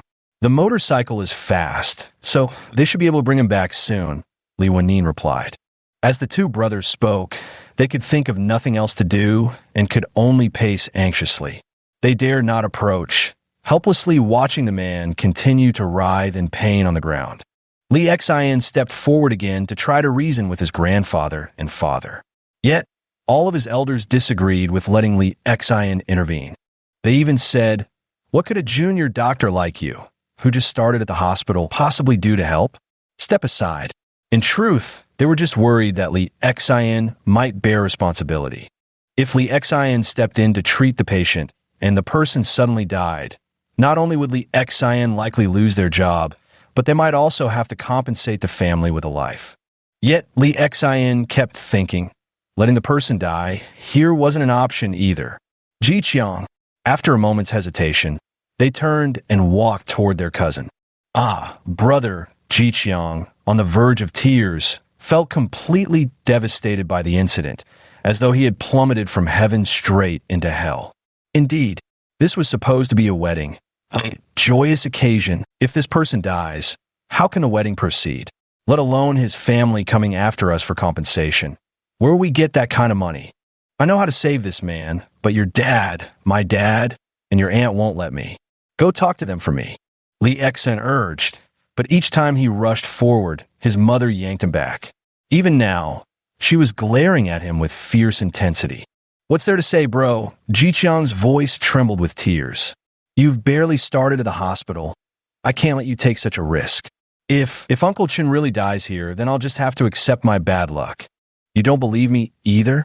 Li Xian was genuinely frantic. How could his own family not trust him? Yet he failed to realize that from an ordinary person's perspective, given how recently he'd started at the hospital, it was impossible for anyone to take him seriously. For minor ailments, they might humor Li Xian's opinions, but when it came to life and death matters, their first instinct was unquestionably to avoid any responsibility. Big bro, just drop it. Jiqiang not only disagreed, but even grabbed Li Xian's arm to restrain him. The scene was truly chaotic, especially in the village, with everyone talking over each other, each voicing their own opinion. Some said that people should disperse and not crowd too close, as it would affect the patient's oxygen supply, clearly advice they'd seen on Douyin. Others argued that at the very least, the patient should be helped onto the bed, but talk is cheap. No one dared to actually step forward and move them. The only one who rushed forward, getting the closest, was the patient's own daughter, crying desperately in distress, yet powerless to do anything. Finally, after Li Wenin called for an ambulance and also summoned the old Chinese medicine practitioner Aguo, all the villagers decided to wait a little longer. Under the spotlight of countless eyes, at last, a young man arrived on an old Honda motorcycle, carrying the renowned veteran traditional Chinese medicine practitioner. The old Chinese medicine practitioner carried a worn military green field kit on his back. As soon as he entered, his eyebrows furrowed deeply, but he didn't dare delay and immediately stepped forward to take the pulse. To prevent him from struggling, they held him down. After taking his pulse, the man's face turned grim as he shook his head. It's not food poisoning, but I can't do anything about it. It's acute appendicitis. He needs to be taken to the hospital for surgery as soon as possible. Otherwise, if it worsens, he could die at any moment. Upon hearing this, Jiqiang's legs trembled so badly he almost collapsed to the ground. The good news was that the food was fine, but the bad news was that Uncle Chen might die any moment. Initially, he had clung to a faint hope, but now, hearing the words "die at any moment," his face instantly turned deathly pale. Li Wenin wasn't doing much better either, his complexion unusually grim. But as the head of the household, he had to remain calm and composed, so he could only call the town hospital again to hurry them along. "Mom, now that old Guo has examined him, can I go up and help?" Li Xian suddenly thought of something and said to his mother. What he meant was, since old Guo, whom the entire village trusted, had already diagnosed the illness and said death could come at any moment, then if he stepped in and the patient died, no one could blame it on him. "Oh, you stubborn child, why won't you listen to reason?"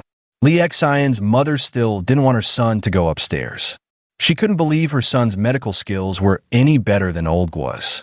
"Dad," Li Xian asked his father. His father even glared and scolded angrily. Old Huang's family has been practicing medicine for decades. If they can't do anything about it, what makes you think you can? I really have a solution. Li Xian then looked at his cousin Jiqiang, but no one believed him. Perhaps only Wang Han, Yi Xianxian, and Lin Zurong standing behind him would believe him. "Are you little Xian?" Suddenly, the old traditional Chinese doctor looked at Li Xian and asked, "Yes, Uncle Huang. Hello. Long time no see, kid. I heard you started working at the city hospital now. Great job. But wait, you mentioned you have a solution?" "Indeed. I have a way to treat intestinal abscess." Intestinal abscess was the traditional Chinese medical term for acute appendicitis. He treated plenty of cases while studying under his master Sun Simiao in Chang'an. Back then, there was no such thing as appendix surgery. It all relied on acupuncture. What can you possibly do? Old Huang shook his head and chuckled. Kids these days, truly fearless like newborn calves, haha. Uncle Huang, do you have your acupuncture needles with you? Li Xian asked, stepping forward. Li Xian's mother wanted to pull him back, but his father stopped her. Don't worry, Old was right there. Sure, tell me which acupoints you want needle. Old Huang still didn't believe Li Xian, even showing a hint of disdain in his expression. Higu, Tian Shu, Shangjuk Su, Lanwei Point, Ashi Point, clearing heat, unblocking the bowels, and relieving pain. Li Xian answered without hesitation. That does make some sense. After a moment's thought, the old Chinese medicine practitioner took out silver needles from his case. Though I doubt it'll help, we can give it a try. As he spoke, he slowly inserted a silver needle into each of the patient's points.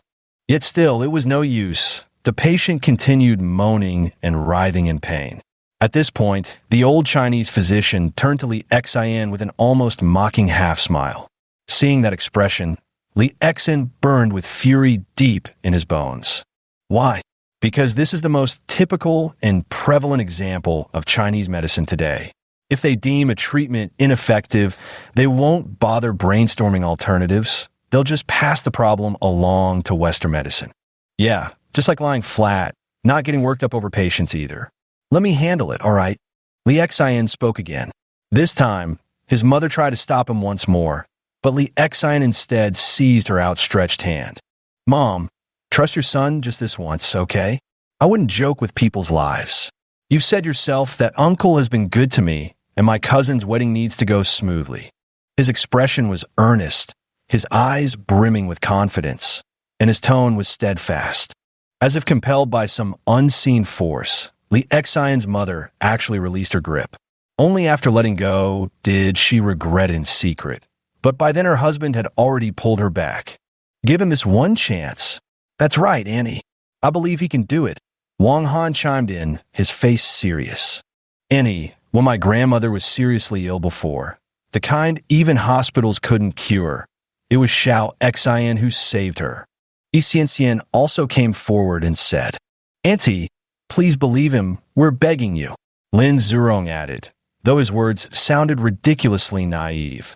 Under the watchful eyes of the villagers, everyone started murmuring when they saw Li Xian daring to intervene. Nobody believed in Li Xian because, in their eyes, even old Guo, a veteran of China, was useless. How could Li Xian possibly outperform him? Some even mocked Li Xian for teaching fish to swim. Listening to the villagers, Ji Qiang could no longer dwell on his grief and moved to intervene, but was stopped by his father, Li Wenyin. Forget it. If anything happens to your brother, I'll take the blame, Li Wenyin whispered, his voice filled with helplessness and resignation. Ji Qiang nodded, his eyes reddening. Yes, we can't let my brother bear this. Our family will take responsibility. Chapter 41. 2 leukemia patients in a row. You don't trust my acupuncture skills, do you? Old Huang laughed, his facial muscles twitching slightly, as if embarrassed, but his tone carried a hint of anger. Or did you think the acupoints I selected just now were inaccurate? Fine, but acupuncture isn't done this way. These words from Li Xian might sound disrespectful toward elders, but anger drove him to say them anyway. Moreover, saying this was also meant to provoke old Huang. And didn't it work? A classic provocation. As Li Xian expected, old Huang, furious, immediately stepped aside. All right, you do it then. I like to see just how your acupuncture looks. With that, he stepped back a full meter petulantly. Li Xian didn't hesitate either. The patient couldn't wait. Without delay, he took old Huang's place, drew his silver needles, and began inserting them into the patient's body. The patient's movement now will affect the precision of acupuncture point selection, so he must temporarily restrain himself. Li Xian said while inserting the needles, as if reminiscing. This was what Sun Simiao had earnestly taught him during his instruction. Seeing Li Xian say this, a look of disdainful disbelief flashed across Lao Guo's face. Restrain himself? Ha! When someone's in such unbearable pain that they lose self-awareness, how could they possibly control themselves? The surrounding onlookers, too, wore nearly identical expressions of doubt and suspicion. Li Xian administered 3 needles before slightly pausing. Just as the crowd was about to whisper that the needles were ineffective and Li Xian was incompetent again, and his mother was about to drag people away once more. Hey, look, Uncle Chun seems to have opened his eyes. Yes, earlier, the pain had made it impossible for him to open his eyes, but now he feels a bit better. Following the exclamation, the crowd saw it too, wasn't it true? Old Chun had seemed to lose consciousness from the pain earlier, completely absorbed in agony. But now, he regained his awareness, opening his eyes slightly, even as he continued to groan while observing his surroundings. Uncle Huang, actually, your needle placements aren't inaccurate. They're just missing something essential at the core. Having said this, Li Xian gave a gentle smile before continuing to insert needles. A total of 8 needles entered the patient's body. Once they were all in place, he lightly brushed his palm over them. Immediately, the protruding needle tips all shifted slightly toward the northern direction. 3 minutes later, he repeated the motion to the south, continuously changing directions. Then, the exposed portions of the needles, once stimulated, began trembling continuously. Young man, what kind of flashy nonsense are you pulling here? The old Chinese medicine practitioner, Lao Hua, exclaimed disapprovingly when he saw this. Uncle Huang, do you know the I Ching? By selecting the right time and understanding the meridian flow, one can discern the direction of qi movement. This is the method to enhance the efficacy of acupuncture. Li Xian explained.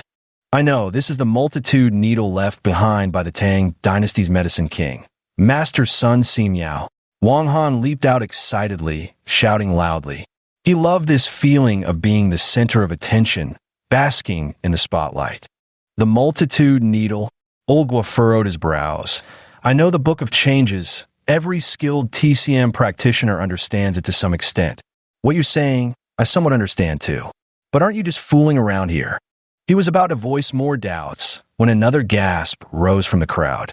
Uncle Chun seems to be getting much better. And wasn't that true? Just moments ago, the patient's eyes had only opened slightly, but now they were wide open, filled with astonishment. The patient had originally felt unbearable pain, but this pain was gradually diminishing. I think it's hurting less now. If the villagers still had any doubts before, this spontaneous remark from the patient now confirmed that Li Xian's acupuncture was indeed effective. The sight left the gathered villagers utterly dumbfounded, standing in a circle like a flock of stunned chickens. Li Xian's mother was frozen in shock, and his father equally so. Only Wang Han, Yi Xian, and Lin Zurong reacted slightly better. Yet even they, amidst their excitement, had eyes shining with disbelief. Wang Han, can acupuncture really treat acute appendicitis? Lin Zurong asked this guy, after all, who had also graduated from a traditional Chinese medicine college. According to the teachers at the college, Chinese medicine is omnipotent. What's incompetent is us practitioners. As long as you can accurately identify the meridians, there's no disease that can't be treated, Wang Han said proudly, then added, but as far as I know, very few TCM doctors can.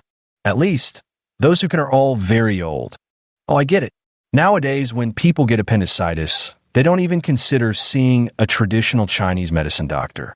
They go straight to the hospital. So many TCM practitioners never even get a chance to try. Exactly. Wang Han nodded approvingly at Lin Zurong. This guy wasn't just some spoiled second-generation rich kid. He actually had brains. He managed to pick up on the logical thread from Wang's mention of age in their conversation. As time passed, the onlookers grew increasingly astonished, because half an hour later, Uncle Chun actually stood up on his feet. Seeing her father out of danger, Uncle Chin's daughter suddenly dropped to her knees before Li Xian with a loud thud, tears streaming down her face as she poured out her gratitude. She had just been terrified, even desperate, and Li Xian's appearance was like an angel, sweeping away all the fear that had filled her mind. Meanwhile, The elderly traditional Chinese Dr. Huanghua wore an extremely awkward expression and quietly retreated. He had underestimated this young man. Even as he left, his mind was still reeling in shock, as if in a dream. About an hour later, when the ambulance arrived, doctors and nurses stepped out and asked who had acute appendicitis. Uncle Chin stepped forward and said it was him. The medical staff from the ambulance even angrily snapped. "Stop joking. Who is the patient, really?" The notification they received indicated it was acute appendicitis. With this kind of illness, if you don't die, you're at least bedridden. But right before their eyes, this guy walked over on his own. Though looking a bit pale, how could he possibly seem like someone suffering from acute appendicitis? Are you kidding me? Absolutely ridiculous. It wasn't until the villagers tearfully explained the situation and the village head personally vouched for it that they finally believed it. Uncle Chun still refused to go, insisting his illness had already been cured by Li Xian. It wasn't until Li Xian advised that removing it would be safer that he reluctantly obeyed the little miracle doctor and got into the ambulance, though still begrudgingly. Li Xian became instantly famous in the village. So young, yet with such medical prowess, even the veteran practitioner fell short by comparison. At this moment, everyone thought of the old Chinese physician and searched for him everywhere.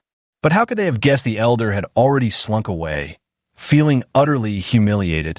He felt decades of hard-earned reputation might be lost in a single day. His acupuncture had failed, where Li Xian's needling produced miraculously effective results. That was the difference. The patient recovered, and the wedding resumed. Li Xian's uncle and cousin appeared as if they had suddenly ascended from hell to heaven, their faces beaming with joyous excitement once more. They wanted to thank Li Xian, but considering they were family, they decided to express their gratitude later. During the banquet, many villagers, including the elders, came to toast Li Xian, making his parents and grandparents absolutely delighted. The elderly couple had deliberately been kept unaware in the house earlier to spare them worry. After everything was resolved, Li Xian's grandparents felt immensely proud of their grandson. Li Xian's parents began to blame themselves. Why hadn't they believed in their own son? But soon they felt relieved. Their reaction had been perfectly normal. Who could have known their son's medical skills would advance so significantly shortly after joining the hospital? It wasn't their fault. "Brother, I toast you 3 cups." During the wedding banquet, the groom Jiqiang said gratefully as the newlyweds came to offer drinks. "Brother, I'll toast you 3 cups too." The bride surprisingly echoed her husband. Then, recalling the earlier situation, her eyes reddened slightly. "If not for you, Jiqiang and I wouldn't have known what to do today." "Yes, my good nephew, Uncle must also toast you 3 cups. Though I'm your elder, today for your brother's sake, I—" At this point, Li Wen choked up and couldn't continue, his throat tightening. "It's all in the wine." He downed in one go. "Let bygones be bygones. No more of that talk. Here's to your wedding happiness," Li Xian said with a laugh, matching the 3 cups. With so many eager toasts, some even offering 3 drinks for each one he took, Li Xian eventually couldn't hold his liquor any longer and collapsed drunkenly onto the table. Entering the dream, then waking up, it was already the next day. Li Xian had intended to stay another day, but remembering the little girl with leukemia, he returned to Dezitang in the city. Unexpectedly, as soon as he arrived, a tall boy in a school uniform approached him. "Hello, streamer. I'm your fan. My username is begging for a resurrection scroll." The boy was very thin and pale, but he smiled brightly. I remember you," Li Xian said happily. He honestly didn't expect that just mentioning something during the live stream would actually make this student come here. "Yeah, perhaps fate was guiding me all along. These past few days I kept dreaming about you, streamer. So I believed in you, and here I am," the student said. Meanwhile, on the other side, Wang Han had already started a live stream on his phone after seeing his arrival. In the live stream room, those who recognized the username were gasping in astonishment. Some commented, "This fool actually went?" The streamer just casually mentioned it. Others quipped, perfect chance to see if traditional Chinese medicine actually works, followed by a dog-head funny emoji, clearly joking. No one had faith in him. Not a single soul believed Li Xin stood a chance. Almost everyone was ready to watch the spectacle unfold. Even in the live stream, the deputy director of the traditional Chinese medicine department at Yahe Hospital shook his head in his office. Overestimating yourself, these youngsters don't know their limits, chuckled a senior physician. Exactly, if it were really effective, how could our traditional Chinese medicine have fallen to such a state today? Ah, sighed the deputy director of Yahe Hospital. Without paying attention to the live stream any longer, he turned it off directly and got back to his own work. But before half an hour of work had passed, another attending physician nearby reminded him. Director, look, that live streamer just took on another leukemia patient, a little girl. Come quick and see. Out of curiosity, he watched the live stream for a while longer, shaking his head repeatedly with sighs. Patients like this were ones they wouldn't even dare to accept, and even the hematology department in Western medicine would think twice. Frequent gum bleeding, a face pale as paper, and skin and bones. This little girl's leukemia clearly hasn't been under long-term control. Alas, if something goes wrong at the clinic, we'll definitely bear heavy responsibility. Not just the clinic. This streamer is heading for disaster. Exactly. How could this streamer dare to do this? Truly, ignorance breeds fearlessness, sighed the attending physician nearby. The Drabogen viewers are increasing by the minute. Chief, it seems other doctors are also advising him to stop. You should say something too, after a moment's thought. The deputy director of Yahe Hospital said to the attending physician, we can't let such promising talent be ruined. Chapter 42. A challenge? The new leader of traditional Chinese medicine, Wang Shuntong, live stream. Anchor, traditional Chinese medicine really can't cure leukemia. Give it up though, I'm just an attending physician. I'm from Beijing's #1 hospital. A netizen typed this comment in the live stream. What's so great about Kyoto? I'm from the Magic City myself, but still, I want to say, streamer, just give up. Don't end up fixing what ain't broken and causing actual problems instead. Another netizen said. Most people were there for the spectacle. Some tried to mediate, while others sneered with sarcasm. Ah, these young people nowadays, they mythologize traditional Chinese medicine so much as if it could cure anything. Traditional Chinese medicine is just unscientific mysticism, isn't it? I truly don't know how leukemia can be treated. If we're talking about lung cancer, treating the lungs, I can understand that. Blood? What are you trying to cure with that? Exactly, a bone marrow transplant is needed. Traditional Chinese medicine might work for minor ailments like headaches, but it's probably useless against terminal diseases. Wang Han glanced at the barrage comments and noticed the viewer count had surpassed 5,000. He immediately realized these must be newcomers to his live stream. In other words, they weren't his regular followers, but more likely those skeptics who didn't believe in traditional Chinese medicine. So he laughed and started ranting into his phone's live broadcast. Just a bone marrow transplant will do. I hope your vision goes beyond what's visible and can detect what's unseen. If a bone marrow transplant could cure everything, why do so many recipients relapse and die afterward? From the perspective of Chinese medicine, a bone marrow transplant is merely treating the symptoms, not the root cause. Wang Han's words poured out like rapid gunfire, relentless in their delivery. In Chinese medicine, the human body is seen as an environment. Think of it like a room. If you don't clean a room regularly, it molds, breeds bacteria, and attracts pests like fruit flies and worms. These fruit flies, do they bother your life so much that you buy insecticide to spray? Yes, the fruit flies die, but do you really think they won't come back? The bone marrow transplant method is like buying insecticide to spray. If you don't clean up the environment in your body thoroughly after the transplant, a relapse is inevitable. Wang Han was explaining to the audience in the live stream room. Meanwhile, after checking the pulse of both the college student and Xiaodai, Li Xin took a moment to give Wang Han a thumbs up. Well said. It's just like what I always say. When it comes to trauma surgery, I highly commend Western medicine. But for internal medicine, I believe it falls short compared to traditional Chinese medicine. Perhaps you think traditional Chinese medicine isn't scientific? But what if we compare the two in terms of accumulated experience? Western medicine is clinical medicine. Does that mean Chinese medicine isn't? Chinese medicine's clinical practice has been honed over thousands of years. Thousands of years of refined experience. After finishing his words, Li Xian no longer paid attention to the live stream. Instead, he picked up the golden needle and gently pricked the college student's sixth spinal vertebrae point. Does it hurt? Yes. The college student nodded repeatedly. He then pricked the fifth spinal vertebrae point. The college student shook his head. Then it was Xiaodia's turn. Does it hurt? It hurts, big brother. Xiaodai clenched her teeth and answered without crying or fussing.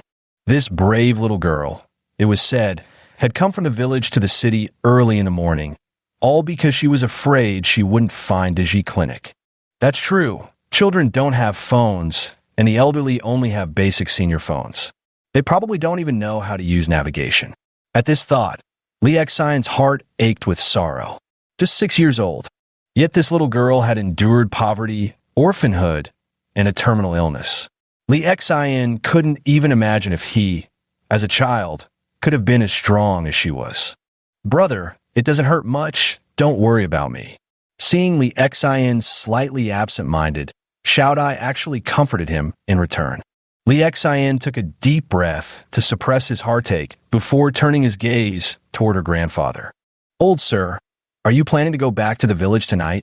Going back, her grandfather seemed puzzled, but answered nonetheless. How about staying at our clinic for now? We have an extra room. I've been thinking it'd be easier for me to monitor Xiaodia's condition if she remains close by. That'd be too much trouble for you, Xiaodia's grandfather said uneasily. No trouble at all.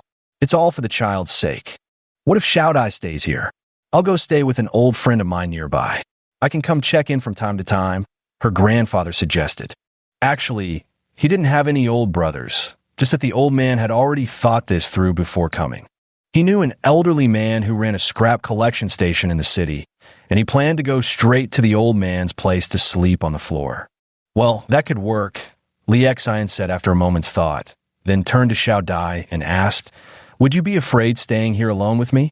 Xiaodai's eyes showed reluctance at the thought of leaving her grandfather, but after a pause, she nodded firmly.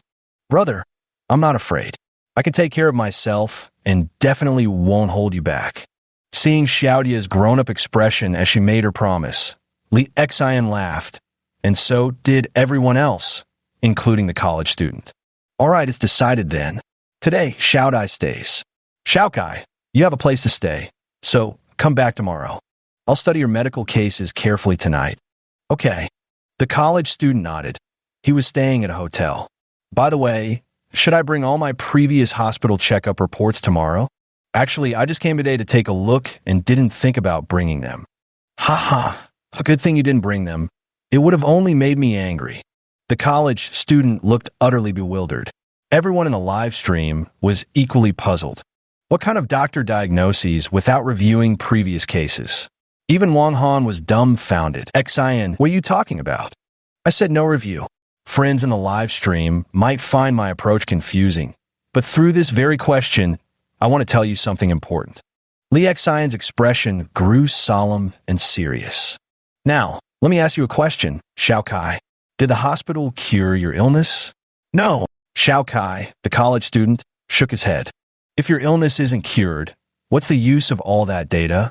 Nowadays, many Western doctors, even TCM practitioners, like to rely on patients' past medical records. In reality, these records only disrupt your diagnostic thinking and might even lead you astray. For those followers who may not understand traditional Chinese medicine, let me give an example. Say someone comes to ask you for directions to the big Wild Goose Pagoda. You roughly know its location, so you tell them, go north. Then this passerby said, that can't be right. I asked 3 people earlier, and they all said to go south. At this point, Li Xian suddenly raised his voice. After hearing that, I ask you, wouldn't you start doubting your own judgment? The barrage of comments in the live stream suddenly came to a halt. Yes, Many instantly realized from his words how terrifying interference and influence could be. If one person speaks, you might still hold on to your own judgment. But what if there are two or three? Shouldn't you start doubting yourself? Well said. Inside the office of Yahe Hospital, the deputy director suddenly slammed the table in approval. Xiao Wu, help me send a gift. I know you've got funds topped up. Send one worth 1,000 yuan. Ah, director, you really want to send 1,000 yuan? The attending physician was stunned. Isn't that too much? Actually, I'm quite experienced with live streams. It's usually impulse spending. How about you take a look first, and if you still want to tip later, we can talk then. No. His words were like a wake-up call to the oblivious. I've learned so much, the deputy director said excitedly. I've made this mistake many times before, but never realized it until his remark enlightened me. In life, you have to trust your own judgment and not be swayed by others' opinions. Just go ahead and tip. Not just him, the live stream room also erupted with cheers from many people, and in their excitement, they showered the chat with a flood of gifts. What Li Xian said was actually quite ordinary and simple, but it was something many hadn't thought of before. You could say that just this single realization alone had already brought them immense benefits. Ding, ding, ding, ding. Suddenly, a system notification sounded in the live stream, announcing that someone wanted to connect for a PK battle. In other words, a live stream duel with another host.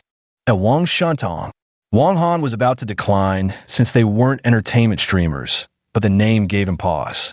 What's wrong? Who's Wang Shantong? Li Xian asked, noticing his hesitation. A very popular young doctor online, also practices traditional Chinese medicine. He's the youngest department head at a Shanghai hospital with nearly 100,000 followers. I heard he's called the leading figure of young traditional Chinese medicine practitioners in this magic city. Wang Han explained. I've watched his live streams before. He's genuinely impressive. Upon hearing it was Wang Shantong in the live stream, many viewers immediately agreed. Li Xian thought for a moment. Since they were both TCM practitioners, he might as well accept the connection. As soon as the video connected, a young man appeared on screen. Dressed in a white lab coat with a black tie, he had thick eyebrows, big eyes, and a straight nose, looking to be around 30. Though he appeared to be a doctor, his demeanor more closely resembled that of a sophisticated urban elite, and he was quite handsome. Hello, Dr. Wang. Li Xian greeted politely. This was his first time connecting with another host, another doctor, that is, so he naturally wanted to be courteous. Though he was courteous, this opposing doctor not only ignored Li Xian's greeting upon arrival, but also immediately tried to assert dominance. Indeed, on the screen, Dr. Wang Shantong sat imposingly on the sofa like a general on horseback, his head slightly raised as if looking down his nose at others, issuing commands in an imperious and unquestionable tone.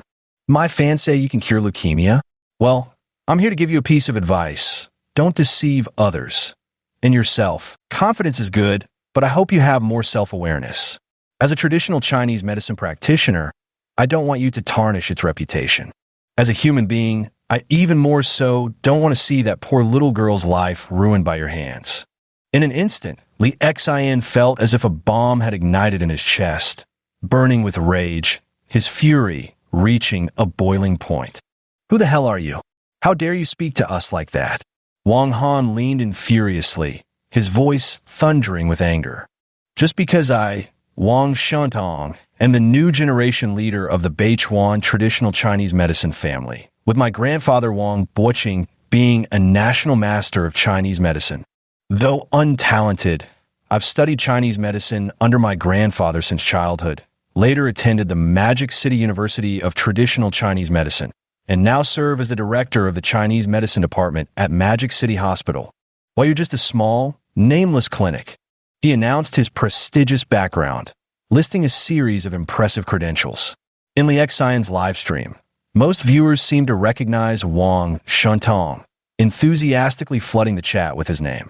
Even those who wanted to speak up for Li Xian were instantly drowned out. It felt like two martial arts schools facing off, where the challenger not only arrogantly announced their arrival, but also vowed to smash the opponent's signboard to pieces.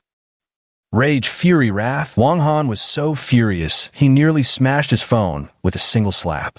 And what about Li Xian? Instead of getting angry, he smiled, his eyes narrowing with flickering cold light, and said one sentence. Yes, you have a good family background, a good school, a good clinic, but what a pity. What pity? The other party seemed to look down condescendingly, tilting his head slightly to glance at Li Xian. What a pity they didn't even teach you the most basic manners and upbringing, Li Xian said solemnly, word by word. Or perhaps they did teach you, but unfortunately, you couldn't even grasp the most fundamental principles of being a decent human being. If you can't even be a proper person, do you deserve to be a traditional Chinese medicine practitioner? The subtext of Li Xian's words was, you don't deserve to be called human. If you're unworthy of being a person, how could you possibly be worthy of practicing Chinese medicine? Upon hearing this, Wang Han instantly felt a rush of exhilaration and burst into hearty laughter. The other person's face grew increasingly grim and yin as if storm clouds had suddenly gathered. The live stream chat instantly erupted. Chapter 43. When three women share a stage. Wang Han burns with envy. Damn, this is epic. Daring to speak to Wang Shuntong like this. Haha, this streamer. I gotta admire his guts, truly living by the word brave. What's the big deal? If you get replaced, just replace them back. Typed a clueless netizen in the chat. Didn't you hear what was just said? Their grandfather is a nationally renowned master of traditional Chinese medicine. Do you have any idea what that means? It means if they say the word, your medical license could very well be revoked. In our China, it's all about connections. You can't just rely on brute force. Relationships and guanxi matter most. I have no idea where this little streamer gets the audacity. Treating leukemia? Ha ha. And to dare challenge Wang Shuntong's authority too. Ignorance truly breeds boldness. Pa. Definitely some quack trying to scam people. If you ask me, we should just report him and get his live stream banned. Really, every Tom, Dick, and Harry thinks they can start broadcasting these days.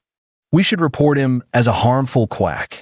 The live stream room suddenly flooded with netizens. Viewer counts skyrocketed from 5,000 to 20,000 in moments, still climbing madly. But clearly, most came straight from Wang Shuntong's stream. Because aside from the comments above, a massive wave of newcomers started attacking Li Xian indiscriminately the moment they arrived. Some called him a fraudulent TCM practitioner, sneering, you picked the wrong opponent in Wang Shuntong. Others accused Li Xian of sensationalism, claiming he was exploiting leukemia cases to build fame and reputation. Mostly, it's Wang Shuntong's brain-dead fans, those who don't engage their brains at all. The moment they enter, they treat Wang Shuntong like a godfather and immediately spew a torrent of curses at Li Xian. Only a few rational netizens attempted to speak up for Li Xian, but their voices were instantly drowned out. In their debates, they claimed Li Xian was either seeking fame or chasing profit. After all, from their perspective, even their beloved streamer Wang Shuntong dared not claim he could cure leukemia. So how could Li Xian, a mere clinic doctor, possibly manage it? Humans are creatures fond of dramatizing situations and hastily labeling others. When Li Xian's identity was that of a small clinic doctor, it was destined that no one would believe in his medical skills, especially given his young age. Wang Shuntong was no exception. Aside from considering Li Xian a fraud seeking fame and profit, Wang actually developed a sense of righteous duty to stop Li Xian and save the lives of those two leukemia patients. He had already planned it all out. After ending his live stream, he would post a video condemning such irresponsible practitioners of traditional Chinese medicine, rallying everyone to denounce this kind of doctor. Yet he never expected Li Xian's counterattack to be so sharp, directly attacking him on the grounds of courtesy and ethics, leaving him utterly speechless for a moment. You're Li Xian, right? He pondered for a moment before speaking again. Exactly. I'll never change my name, whether standing or sitting. I'm Li Xian through and through. Whether you want a face-to-face challenge or an online debate, I'm ready anytime, Li Xan declared loudly, fearlessly, and with a touch of excitement in his voice. To tell the truth, he hadn't encountered any truly talented young practitioners of traditional Chinese medicine before, and this unexpected challenge sparked a competitive urge in him. He actually felt eager to test his skills against this opponent. Seeing Li Xian successfully diverted by his topic shift, Wang Shintong's eyes flashed with imperceptible triumph. But just as he snorted contemptuously, Li Xian spoke again, nearly making him spit blood in fury. But before challenging me, perhaps you should first learn some basic manners. Grow up. Otherwise, I would never acknowledge you as a practitioner of traditional Chinese medicine. Those without virtue in this field don't deserve the title of a TCM doctor, and you're unworthy of challenging me. Li Xian's tone was unyielding and resolute, like an ancient scholar sternly lecturing his student. Wang Shintong barely managed to suppress the urge to vomit blood, his chest heaving with barely contained rage. It took all his restraint to keep from spewing profanity. How he hated this! He hated himself for being so impulsive, for provoking Li Xian right from the start. Now his weakness had been exposed, leaving him floundering without a footing to counterattack. Damn it all! Wang Han couldn't help bursting into laughter, doubling over with mirth. All the frustration caused by the other's arrogant demeanor completely vanished, replaced by an incredible sense of satisfaction that smoothed his thoughts. Excuse me, do you go live every day? Broadcasting the condition of leukemia patients. However, Wang Shintong wasn't someone easily shaken.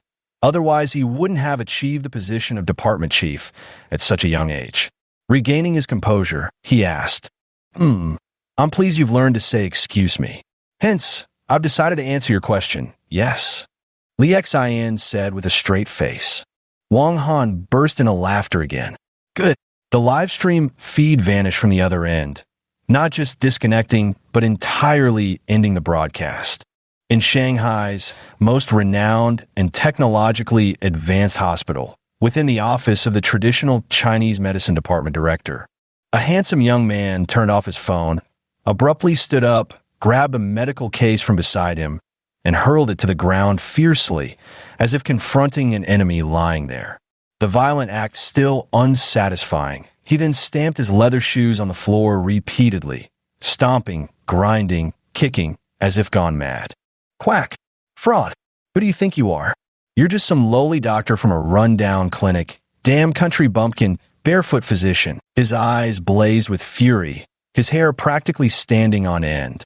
The elegant, refined facade he'd maintained completely shattered, morphing into something utterly vicious and terrifying.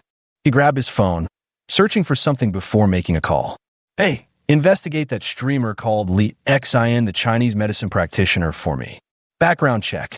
Also, what clinic he's associated with. Fine, 10,000's no problem, but I want answers within half an hour. Half an hour. After speaking, he waited quietly. Finally, he saw a message pop up on WeChat. Dongning City Digi Hall. Doctor's name, Li Xian. All right, playing polite with me, huh? Now, I'll show you just how polite I can be. He made another call. Hello, is this the deputy director of Dongning City, Second Hospital? This deputy director had been his grandfather's apprentice. Though not particularly skilled in medical arts, he was shrewd and had already climbed to the position of deputy director. Relationships. That was the greatest advantage his family background afforded him. Yes, who is it? Uncle Master, it's Wang Shintong. Ah, I know you. How's your grandfather doing? After exchanging pleasantries, Wang Shintong began inquiring with the vice dean about Li Xian.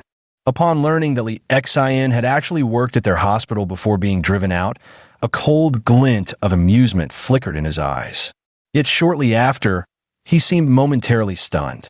So you're saying this kid's medical skills are actually decent? Wang Shintong asked in disbelief. Exactly. He even treated the son of our province's deputy governor successfully. Moreover, Elder Zhuo Jingtong thinks very highly of him. Good. Thank you, uncle. I understand.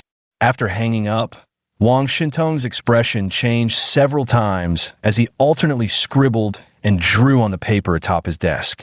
He He needed to think carefully about how to avenge this humiliation. If he didn't settle this score, he wouldn't be fit to call himself a man. Li Xian found himself inexplicably arguing with someone online, utterly speechless. Wang Shintong, setting aside the thrill of the hunt, he felt no other emotional fluctuations. After arranging a room for Xiao Dai to stay, he told Xiao Kai, the college student, to come back tomorrow. He planned to ask Hua Tuo about it that night. If possible, he tried to consult his mentor Sun Simiao as well, to see what insights they might have on leukemia. After all, he'd already completed the differential diagnosis. When the time came, he'd relay all their pulse readings, facial complexion, tongue, hands, and skin conditions. They'd be able to make their own judgments. No, summoning works too. Currently, his medical ethics points had unknowingly reached 6,000. Yes, more than half of these 6,000 points came from his live streams. After upgrading Twina Bone setting to intermediate level, he hadn't upgraded anything else. Now he decided to elevate Moxibustion to beginner level. No, to intermediate. Because he knew Moxibustion was particularly suitable for leukemia. No, more accurately, it was even more suitable for cancer. In traditional Chinese medicine, it's believed that 90% of cancers are caused by cold dampness. When cold dampness accumulates in different parts of the body, it traps metabolic waste that hasn't been properly eliminated. This waste is like a stagnant ditch, where there's filth, mosquitoes breed, and these mosquitoes are akin to tumors. This is the origin of most cancers. The consultation continued. After Xiao Dai and the college student arrived, Yi Xian also came. Surprisingly bold, she sat right beside Li Xian, helping him receive patients. Li Xian was somewhat taken aback, but didn't know what to say, so he simply let her be.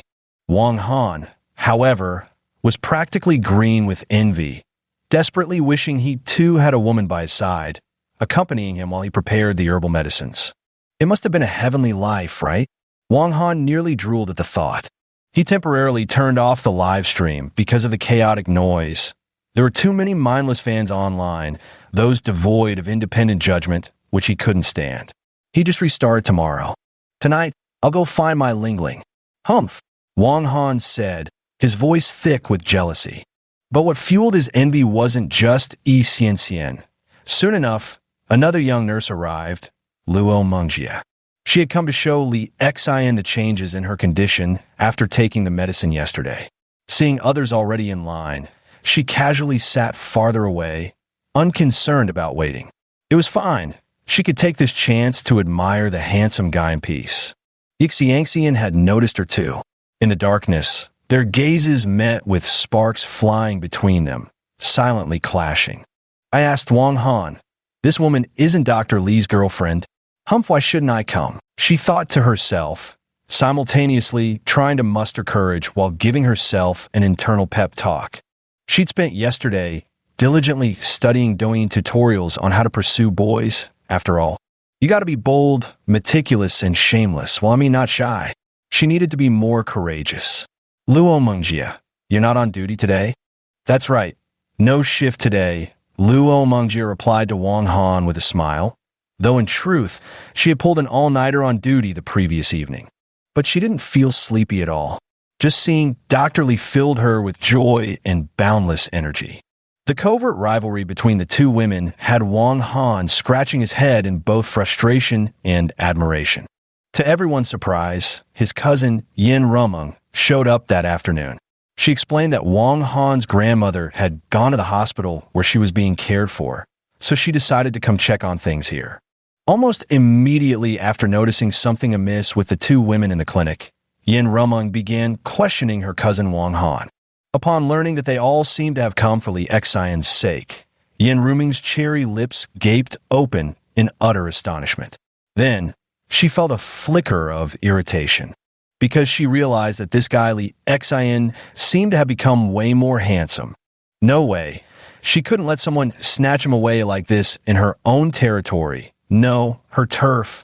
Even if she didn't want him, nobody else could have him either. With that thought, she went to brew 2 cups of tea and serve them to Yi Xian and Luo Mengjie, silently asserting her dominance. She was the hostess here.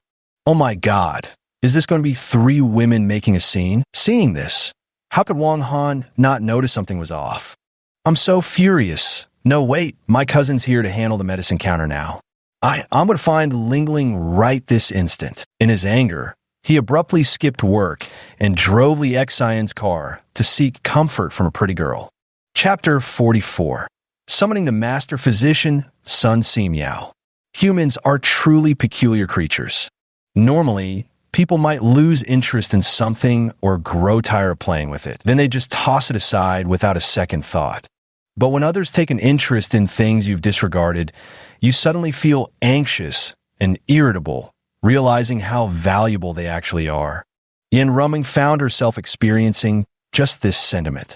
Seeing two women apparently interested in Li Xian gave her a peculiar sense, as if they were trying to snatch away something that belonged to her. Not to mention, Li Xian's demeanor had grown even more refined. Just catching a glimpse of him from afar was a feast for the eyes. And those eyes, so brilliant. The occasional smile he offered to patients radiated such warmth it could light up the darkest corners of one's heart.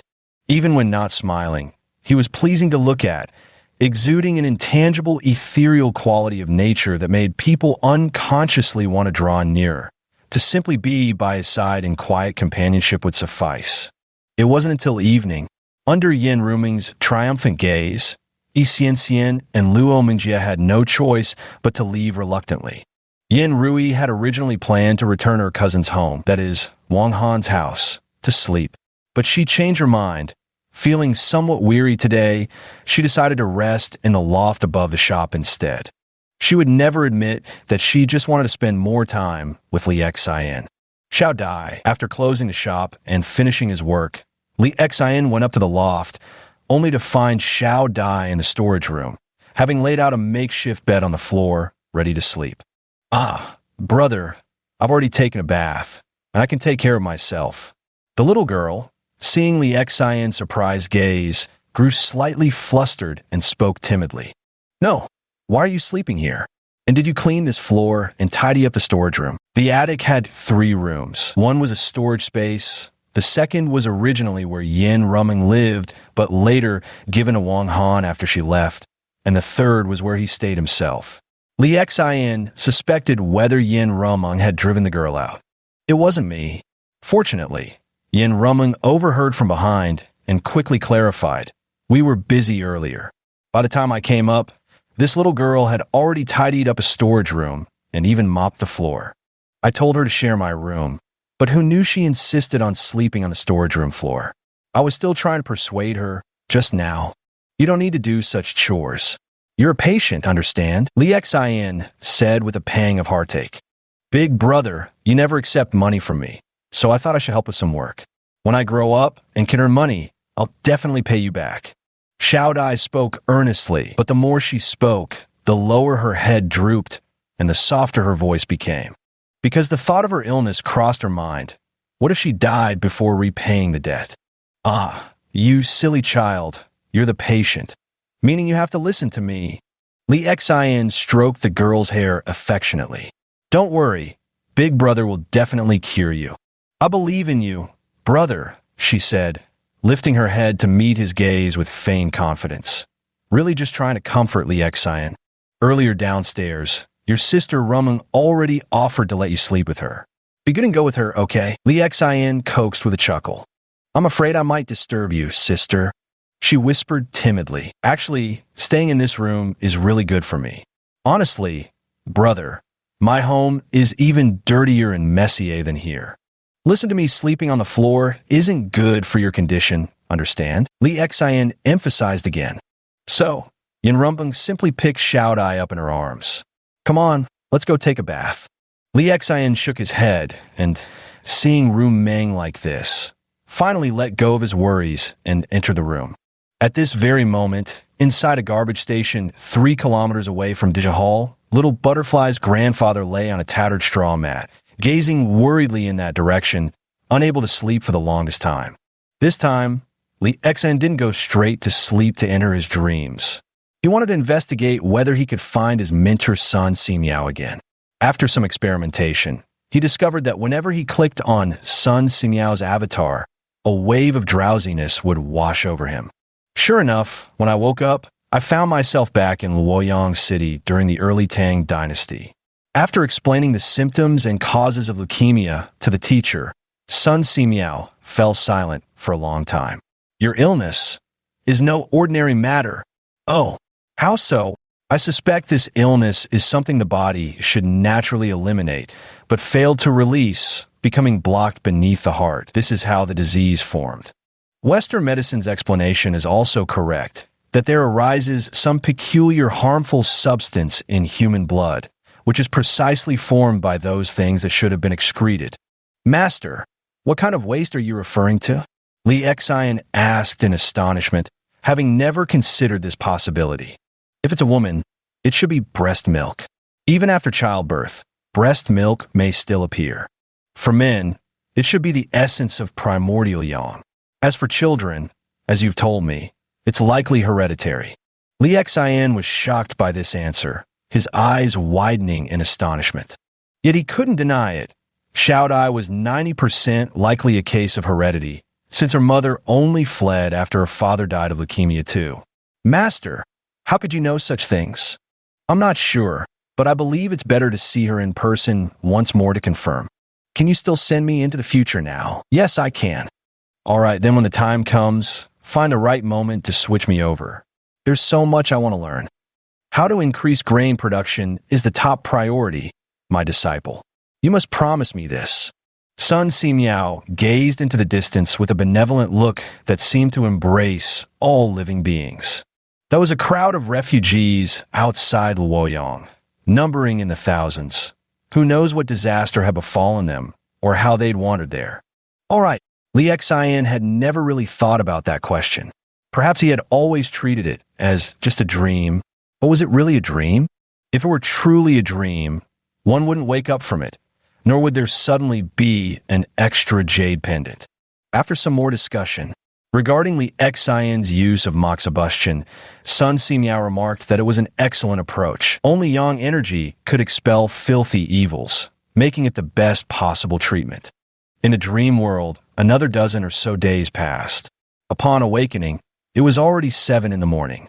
Coming downstairs, I discovered Xiao Dai was already awake. The little lass was holding a mop, cleaning the floors. Watching this small figure, weak yet determined, dragging itself forward bit by bit, Li Xian's heart ached with mixed emotions. Other children this age should still be sound asleep, waiting for their mothers to prepare breakfast before waking them. But some children, afflicted with terminal illnesses, are already up and working. This strengthened Li Xian's resolve to save little Butterfly. Very well, then, time to summon the master. Opening the system interface, Li Xian mentally called upon Sun Simiao. Soon enough, Sun Simiao appeared in the clinic. Though it was his second visit, the divine medicine king still wore an expression of astonishment and wonder. Turning on the light, Li Xian, under Sun Simiao's control, examined Xiao Dai. Pale and sallow complexion with puffy face, lips and fingers white as paper, occasional dizziness when sitting up, poor appetite, dry tongue without coating, floating and wiry pulse that beats against the fingertips. He muttered while controlling Li Xian to have Xiao Dai turn around, feeling for the 5th thoracic vertebra on her back. Does it hurt? No. Xiao Dai shook her head and whispered. Does it hurt? He pressed on the 6th vertebra next. A little Xiao Dai broke out in cold sweat from the pain, but she cautiously refrained from crying out, putting on a brave face.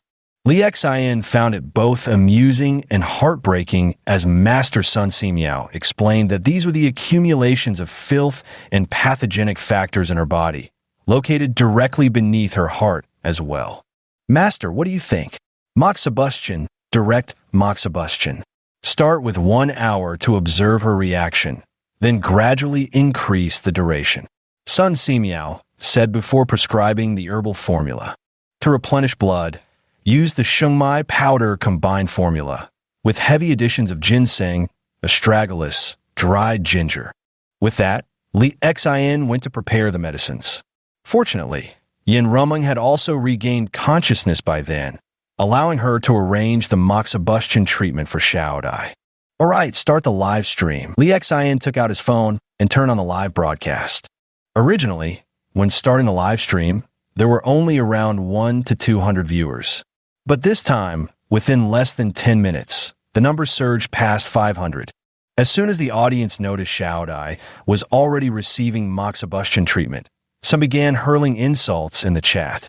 Afraid our Wang, Shuntong, might spot flaws in your treatment method? Otherwise, why wouldn't you perform it live on stream? Ha ha ha, exactly.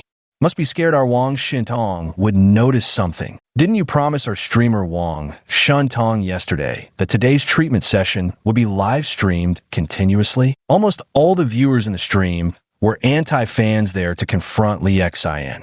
My apologies, I just forgot. Li Xian first offered an apology, then his expression darkened slightly as he added, also, I want to make it clear, this is a medical patient, not a streaming prop. If you continue to treat human lives as tools, I'll kick you out. Please respect life. Ding, suddenly, a call request came through. It was Wang Shuntong. Li Xian rejected it outright and declared sternly, watch quietly if you want to watch. I don't have time right now. With that, she went to open the shop door and started receiving patients. Meanwhile, back in Magic City, Wang Shuntong was so enraged that he nearly blew a fuse, smashing many objects in his office. Just wait, you quack doctor. Just you wait, he roared. He decided to post a video to let everyone see Li Xian's actions, to show the public exactly how this so-called doctor who could cure leukemia was treating his patients. Wang Shuntong has 100,000 followers, most of whom don't watch his live streams.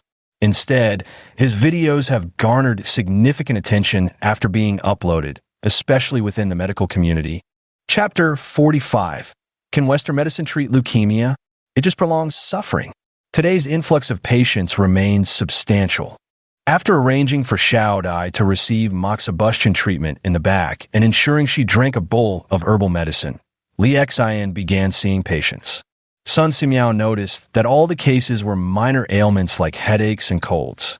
Seeing his disciple handle them with ease, he paid no further attention and instead stood at the doorway, gazing at this world of the future. His eyes brimmed with amazement as he alternately gazed at the people and objects around him, only approaching Li Xian to speak after watching intently for quite some time. Naturally, no one could see him or hear his words. Sun Simiao's current state more closely resembled that of a disembodied soul, while Li Xian happened to be one who could perceive such spirits. Disciple, I see those patients in line holding small squares that seem to display images.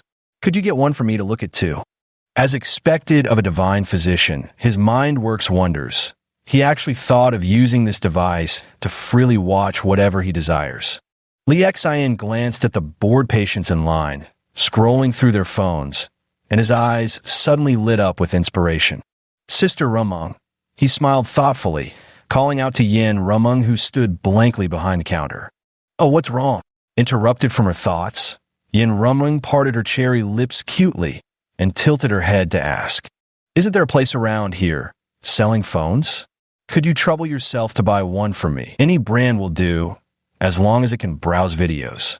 Without understanding what Li Xian intended, Yin Rumeng nevertheless turned and left. Before long, she returned with a phone and, at Li Xian's gesture, unwrapped it for him and installed Douyin. Once the phone opened to Douyin, Li Xian gave it a try, testing whether his master Sun Simiao could operate it independently. To be honest, he was more interested in the automatically playing Kuaishou videos, but unexpectedly, Sun Simiao mentioned that he could interact with it a little, and the phone responded. Li Xian was overjoyed. After helping him type and search for medical information, he encouraged Master Sun to explore the phone on his own. With this new phone in hand, Sun Simiao was as happy as a child, staring at the screen while continuously swiping through videos, watching the people, text or introductions, and quickly got engrossed. As he scrolled, Sun Simiao came across a video featuring none other than Li Xian's image, followed by a young man denouncing his disciple Li Xian as a quack who recklessly endangered lives. He hurriedly asked Li Xian, who then informed him about having taken in 2 patients with leukemia. "Don't worry, your master is here." He nodded with a faint smile and said, "No need to fear." While completely eradicating this disease might prove somewhat difficult, suppressing it even for a lifetime, your master considers that to be no problem at all. He revealed a confident and composed expression. I believe in master." Li Xian nodded, responding telepathically. With master present, Li Xian felt as though he had a stabilizing pillar in his heart, completely free from psychological pressure. Indeed, whenever Li Xian encountered even a slight difficulty during his consultations, the master by his side would immediately resolve it for him and teach him the diagnostic and treatment approach. Truth be told, Li Xian was capable on his own, but with Sun Simiao there, not only did he gain confidence, it also accelerated the speed of diagnosis and treatment. At nearly 9 o'clock, Yi Xianxian arrived to help again, under Yin Ruming's charmingly knitted brows. At 10 o'clock, the young nurse Luo Mingjie also arrived, saying she wanted Li Xian to check her improved condition after taking the medicine. She neither cut in line nor appeared hurried, simply sitting quietly to the side. Li Xian didn't have time to ponder what was going on with these 3 girls, fully immersing himself in his doctor's benevolent mindset. As his pace quickened, unexpectedly all the patients were seen before noon. Only then did he finally relax and think about ordering takeout. Just as he was about to place the order, Yi Xianxian had a full table of dishes delivered, proudly announcing that they were specially prepared by her family's hotel and inviting everyone to share the meal together. How delightful! Wang Han, who had rushed back, was eating with greasy lips, feeling even more envious. Not only was she a beautiful young lady, but also a wealthy one. This was practically being kept. But what good was envy? Who could blame him for not being as handsome as his old classmate? He wallowed in self-pity. The afternoon would continue. Yet before even 2 o'clock, the local police station chief arrived. He came to inform Li Xian about the previous incident, the attack on Li Xian. According to our investigation, those attackers were indeed sent by Luo Shiyong. We've already apprehended them, and they'll get at least 3 years behind bars. Additionally, we've investigated and found that Luo Shiyong had some dealings with Guizhong. Guizhong was the troublemaker who came recently, the son of that sleepwalking old man. That guy was instigated by Tang Diwen to cause trouble for Li Xian. As for Guizhong, he's already been released. Since he only came to harass your shop, a public order issue, he couldn't be detained for more than a few days. "Thank you, Director. Call me Uncle Chun." Chun Tung pretended to be offended as he replied, "I'm worried that Guizhong might still cause trouble for you." "What does Guizhong do for a living?" Li Xian asked curiously. He'd never forgotten that sleepwalking old man who seemingly disliked his own son, though the young man was quite filial and generous with money. "I'm in the construction industry, specializing in demolition. There are some unscrupulous people under my management, but without evidence, it's hard to make arrests." Chen Tung sighed and said, "So, we can only keep an eye out for you. After that, you must be careful yourself." "Okay, no problem." "Thank you, Uncle Chun." Li Xian saw off the police station chief, though he wasn't feeling too happy inside. It was all that damn Tang Diyuan's fault, sending such a disgusting and clingy guy right to my doorstep. Though Li Xian wasn't afraid, it was genuinely disgusting. I wonder if Tang Diyuan has discovered his lung cancer yet. Li Xian thought to himself as he returned to applying moxibustion for Shao Dai. In a live stream, seeing Li Xian's method of treating leukemia with herbal medicine combined with moxibustion practically sent the place into an uproar. To them, traditional Chinese medicine was acceptable, but moxibustion? That was for wellness purposes. Something like that could actually cure diseases? You must be joking. Once again, a bunch of fans from Wang Shintong's side started cursing in the live stream. "Director, does moxibustion really work?" In Yahe Hospital, thousands of miles away, an attending physician asked the deputy director. "In fact, it does, but perhaps we haven't fully grasped its true application, which is why it's been reduced to just a health supplement. In ancient times, There are records showing that moxibustion and acupuncture were no less effective than medicinal treatments. What a pity, because prescribing medicine was more convenient and less laborious for doctors. Too little of this knowledge has been passed down. Why is it that so few people in our department use moxibustion? Those who know how to use it properly. Do they have time to perform moxibustion for you? The deputy director chuckled. But it could also be that everyone has formed a certain perception of moxibustion, that it's for wellness, not for treating illnesses. Oh, look, that little anchor is explaining again why moxibustion is used. Listen carefully. As he said, inside the live stream room, Li Xin adjusted the moxibustion stand for Xiao Dai while explaining, despite the barrage of criticism online. He remained indifferent, speaking only for those netizens willing to trust him and absorb his teachings. Traditional Chinese medicine's acupuncture is amazing, right? Actually, moxibustion is more suitable for the general public because acupuncture requires skill, but moxibustion doesn't need such advanced technique. Why do most people suffer from cold dampness? It's because changes in the modern living environment have led to an increasing number of people affected by it. But how to address cold dampness? Beyond medication, actually sunbathing can help, as can moxibustion. Both methods can replenish yang energy into the body. Why do many people think moxibustion is ineffective? Some even use it just for general health maintenance. Actually, it's all because the sessions were too short. Some doctors claim that an hour of moxibustion can harm the body. What a joke.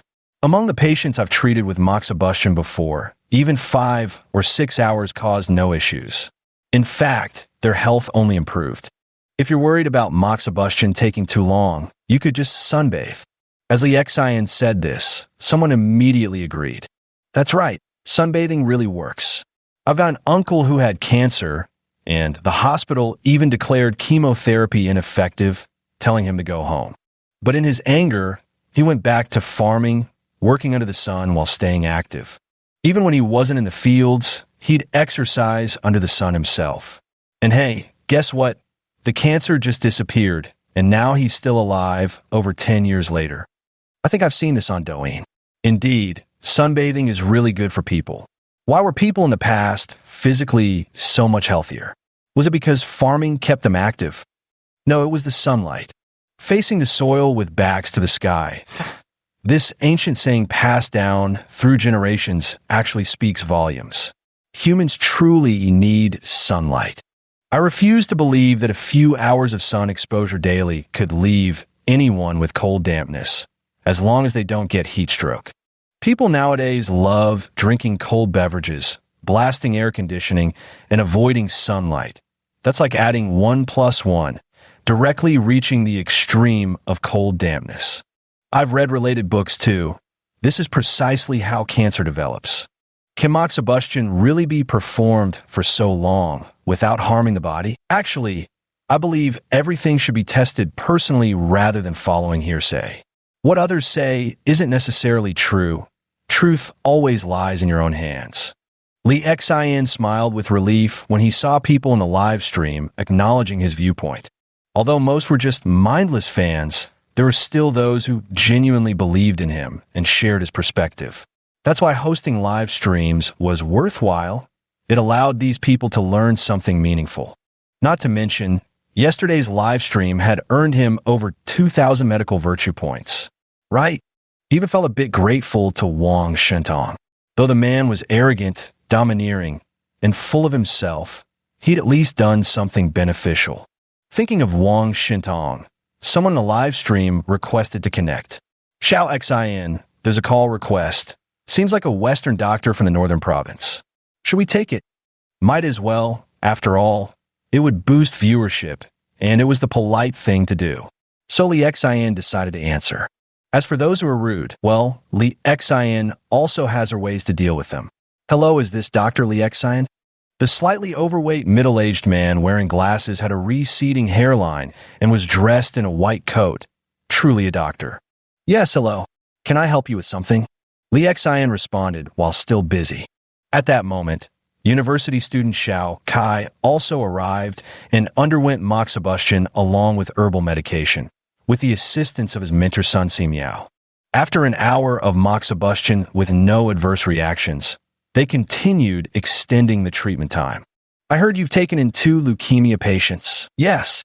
I just want to say, if your treatment doesn't work out, you can bring them to our Beishi hospital.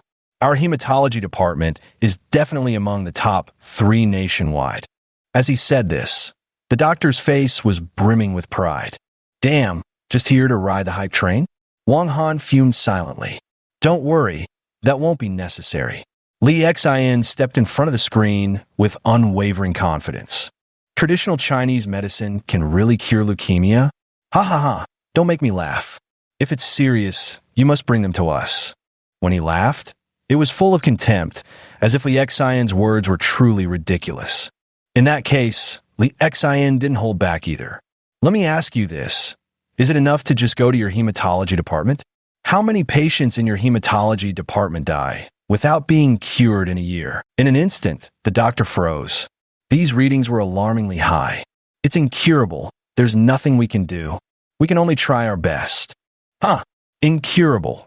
Just a label to cover up your incompetence. Li Xin flared up. Come back when you can actually cure patients, instead of merely prolonging their survival time. The doctor was infuriated but lost for words, finally glaring fiercely at Li X. Fine, then I'll watch eagerly to see how you cure leukemia patients. You'll reap what you sow. Snap. He voluntarily terminated the call. Being hung up on made Wang Han so furious, he was hopping mad. If he weren't still live streaming, he would have started cursing immediately. Chapter 46 Things You Didn't Know About Hospitals. We common folk are truly a kind-hearted group. Because our hearts are intrinsically good and beautiful, we're always willing to trust others. But it's precisely this kindness that some, no, most capitalists target, exploiting our trust to continuously brainwash us.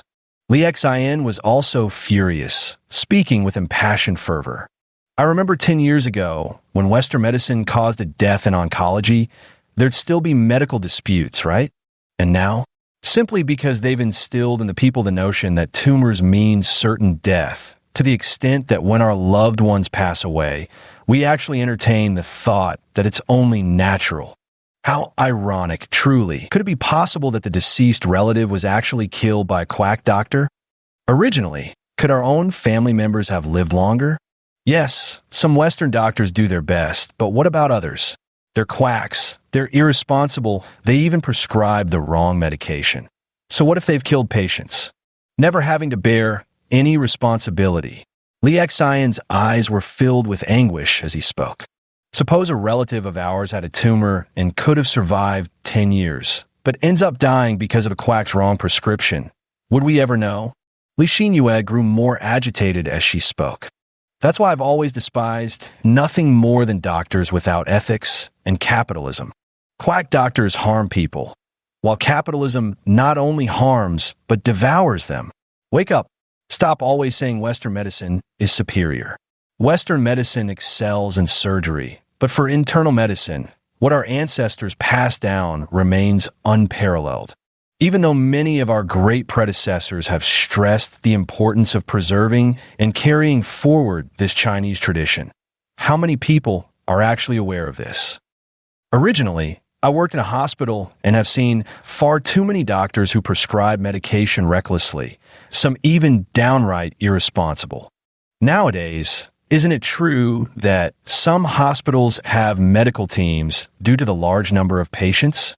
For instance, if it's Dr. A from a medical team treating your relative, but because they're busy, they let Dr. B prescribe the medication. At this point, Li Xin paused. Perhaps you'd think Dr. B would thoroughly understand the situation before prescribing, right? No, really none. Just like that, after a cursory understanding, he prescribed similar medicine. Need I even explain how vastly different medicines can be? And despite this, you all still blindly trust Western medicine? By the end of his tirade, Li Xin was so furious he couldn't continue. He took a deep breath. Many people in the live stream fell silent. Some from the medical profession, some who could relate, and others who were simply shocked. Exactly. They absolutely never imagined doctors could be this irresponsible. I can testify. I'm from Minxia. At Minxia City First Hospital, where my mother was being treated, they prescribed the wrong medication just like that. Luckily, I knew to check online and discovered the mistake. What's more, besides her blood condition, my mother also had stomach issues. After 3 months of medication, her stomach checkup showed no problems, yet they kept prescribing the same drugs. I raised concerns about this, but the doctors just offered a half-hearted apology. That's it. And afterward, they kept doing the same thing. They're truly irresponsible, one netizen typed. Another netizen lamented with heartfelt pain. Me too. My grandmother was hospitalized, and they gave her the wrong medication. When I confronted them, they just casually said, "Sorry, it was an oversight, but our loved ones are sick. These are human lives we're talking about. How can they treat them so carelessly?" Netizens continued venting their emotions, sharing their personal experiences. Yet even more users reacted with utter shock. Because, in their perception, while hospitals might be unfamiliar territory, doctors should be supremely responsible and highly competent, right? How on earth could something like prescribing the wrong medication even happen? To be honest, had they not stumbled into this live stream, they would never have been exposed to this reality. Suddenly struck by an idea, Wang Han's eyes lit up. He decided to invite a viewer to join the mic and share their thoughts. And so, the viewer came forward to speak. They complain about how irresponsible the hospital is, especially in the oncology and hematology department. The doctors seem indifferent toward the patients. For us, the lives of our loved ones mean everything, but in their eyes, they're just a string of data. He was still relatively good, knowing to search online for what medications relatives were given through 4-drip and what oral medicines they took. More commonly seen were family members of patients who didn't understand at all. They trusted doctors completely and let them do whatever they wanted, resulting in the patients being quickly pushed to their deaths. 2 or 3 netizens shared their personal experiences as living examples, opening the eyes of many viewers in the live stream. Normally, who would come across these things? Even when they did encounter them, they felt they'd hit the jackpot today, struck it rich. If friends or family fell ill later, this knowledge would really come in handy. They need to be more wary of doctors. Unfortunately, perhaps because it touched on some violation, the platform quickly issued a warning, forcing Wang Han to abruptly halt this live streaming behavior. Haha. In the Demon City Hospital, Wang Shentong couldn't stop laughing upon seeing this. Fine. You've got some nerve, actual dog-sized courage, to dare expose our hospital's dirty laundry. Looks like more Western doctors are going to come looking for trouble with him now. Wang Shentong even recorded Li Xian's words. He planned to post it online. Sooner or later, Capital would naturally deal with him. The power of Capital is beyond your imagination. In reality, Wang Shentong was no stranger to Western medicine. In his view, some Western medical treatments could even cure diseases like cancer. Yet it was the interference of Capital that prevented such life-saving drugs from being developed and made available to the public. This clearly demonstrates the immense and terrifying power of Capital. Many things can be considered the unspoken rules of the industry. Any insider would know them, but they must never be exposed. If you reveal them, you become the entire industry's sworn enemy. Undoubtedly, by bringing this up in his live stream, Li Xian has already positioned himself as a public enemy within the medical industry. At the very least, anyone involved in the hospital sector would despise him to the core. He was certain that as soon as his video went live, Li Xian would skyrocket to fame. But then, he doubted Li Xian could emerge unscathed. Done, After uploading the recorded video online with clear attribution stating it was a repost, he excitedly turned off his phone. Tang Yuan was ultimately arrested on charges of accepting bribes and sentenced to 8 years in prison. Upon arrest, according to local regulations, he had to undergo a medical examination. Otherwise, the prison wouldn't accept him. It was at the moment of seeing the test results that the law enforcement officers were stunned, staring at Tang Yuan with pitying eyes. What's going on? What do you mean? Tang Yuan admitted he was panicked, utterly freaking out. He recalled how Li Xian had repeatedly claimed to have cancer. Originally, he hadn't taken it seriously, but now he was genuinely panicking like crazy. See for yourself, the law enforcement officer handed the inspection results to Tang Diyuan. Tang Diyuan didn't even dare take it. Only after seeing the fierce glare directed at him did he finally reach out with trembling hands. His fingers shuddered violently, like those of a Parkinson's patient. Late-stage lung cancer. Finally seeing those 4 words, his vision went black. The world spun around him, his legs gave way, and he collapsed to the ground. Retribution? Was it truly retribution? Remembering what Li Xian had once told him, his mind echoed endlessly with this very thought. He wept, bawling in terror. Like a madman, he howled at the heavens, cursing the unfairness of fate. But what difference did it make? Even the most stubborn evildoer would eventually face judgment. Evening, Dashi Hall. How about we all go out for dinner? My treat. Then, maybe some karaoke, Yixiangxian asked, glancing around at the group. How embarrassing. Let me treat you, Li Xian said after thinking for a moment. After all, Yixiangxian had always been helping out at the shop. Oh, come on. You all know my family's well off. Let me treat, all right? Let's all go together. I've already called Luo Mengjie just now. She counted heads with her finger as she spoke. Wang Han, herself Yixiangxian, Yin Rumeng, Xiao Kai, Xiao Dai, and later Luo Mengjie. Without noticing, the clinic had gotten quite crowded lately. What Li Xian hadn't expected was how these women had all become acquainted with each other. All right, seeing everyone looking at him, Li Xian nodded in agreement. And so, they drove 2 cars straight to a hotel. Good heavens, there was a private room over 100 square meters, complete with dining and karaoke. For Sun Simiao, this was his first time visiting an entertainment venue. The food didn't matter much to him, but the recreational activities felt entirely novel. Lyrics from the future? Quite interesting. After listening to Yixiangxian sing a Jay Cho song, Sun Simiao nodded in approval. Blue and white porcelain was indeed quite good. Then, seeing the chilled beer, iced watermelon, and various cold drinks brought by the waiter, he shook his head.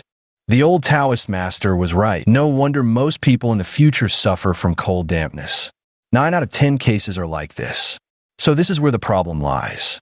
He gazed at the central air conditioner continuously blowing out cold air and remarked, a pity. Though lifestyles have changed, even now, 9 out of 10 traditional Chinese physicians still prefer prescribing heat-clearing and detoxifying remedies. Li Xian and Sun Simiao were secretly communicating with each other. I presume it must be because heat-clearing and detoxifying medicines don't provoke pathogenic reactions. Isn't that so? Master is truly wise. Li Xian laughed heartily as he discussed this topic with Sun Simiao. Nowadays, most practitioners of traditional Chinese medicine can't even discern whether you have yang deficiency or yin deficiency. When they see some symptoms, they just love prescribing heat-clearing and detoxifying medicines. First, these medicines rarely cause severe reactions or extreme consequences. Second, even if your condition is due to cold rather than needing heat clearing, drinking this medicine will still alleviate your uncomfortable symptoms. This is because heat clearing is similar to the anti-inflammatory effects in Western medicine. Excess internal heat is a symptom many modern people frequently experience. Those unfamiliar with traditional Chinese medicine might assume it's simply excessive heat, but in reality, experienced TCM practitioners understand it stems from extreme cold generating false heat, a manifestation of deficient fire. If you casually visit a doctor who prescribes heat-reducing remedies like Nyohuang Jiddu tablets, you may experience temporary relief, but the root cause remains untreated and may worsen over time. This explains why heat-reducing beverages like Wang Lo Cat are so prevalent in the market. Xiao Xian, what are you spacing out for? Come sing a song. Wang Han pulled Li Xian over. I don't know what to sing, Li Xian replied sheepishly. He rarely sang and even thought he was bad at it, so he disliked doing so. Here, who knows who ordered it, but it's for you to sing. Wang Han didn't care at all and forcefully shoved the microphone into Li Xian's hand. Just as that song finished, the next one popped up. It was Marry Me Today by David Tao, a male-female duet. Lucky for me, I've heard it and can sing it, Lee Xin said thankfully, beginning to sing earnestly.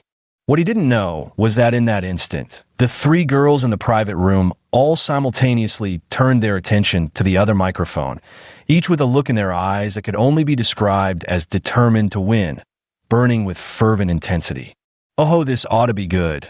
Wang Han was the first to notice, momentarily stunned before his eyebrows danced with barely contained glee, positively brimming with schadenfreude. Chapter 47. Ghost Gate 13 Needles. Counterpoint Technique. Hear me now. Take my hand, walk with me. Let's build a happy life together. Lee Xin sang the lyrics softly.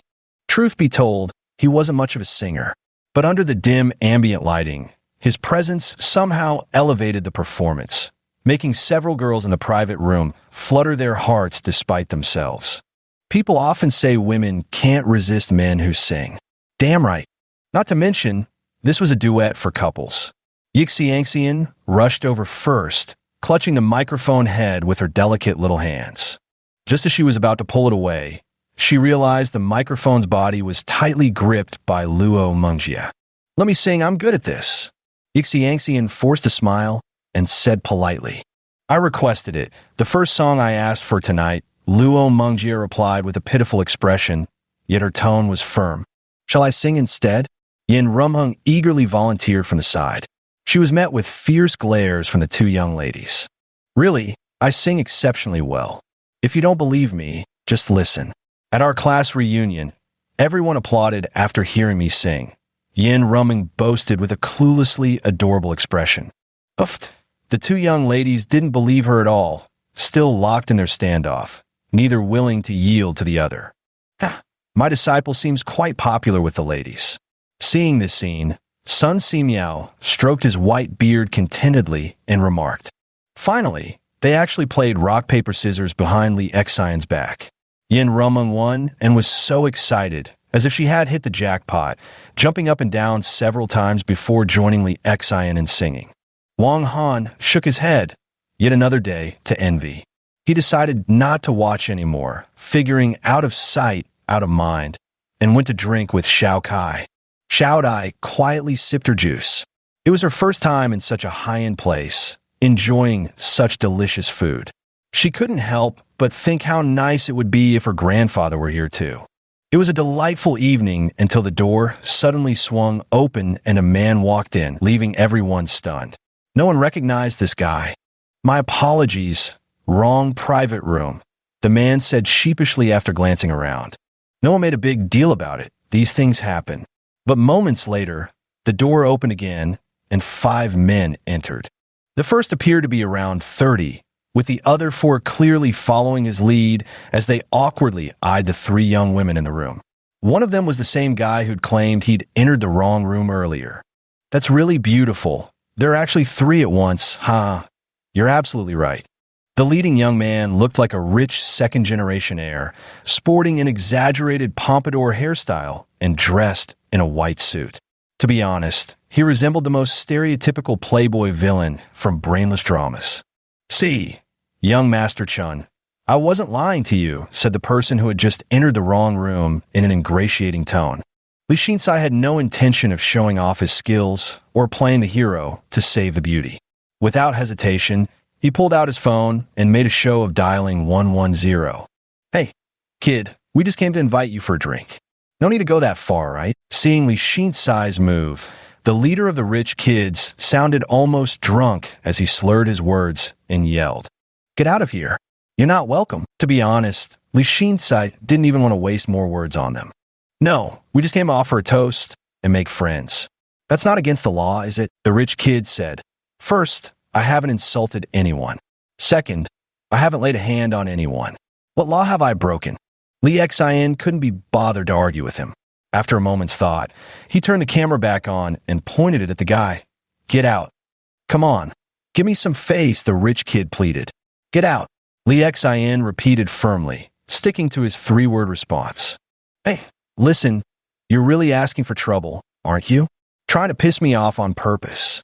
The spoiled, rich kid, fueled by alcohol-induced irritation, suddenly swung his hand to slap Li Xian across the face.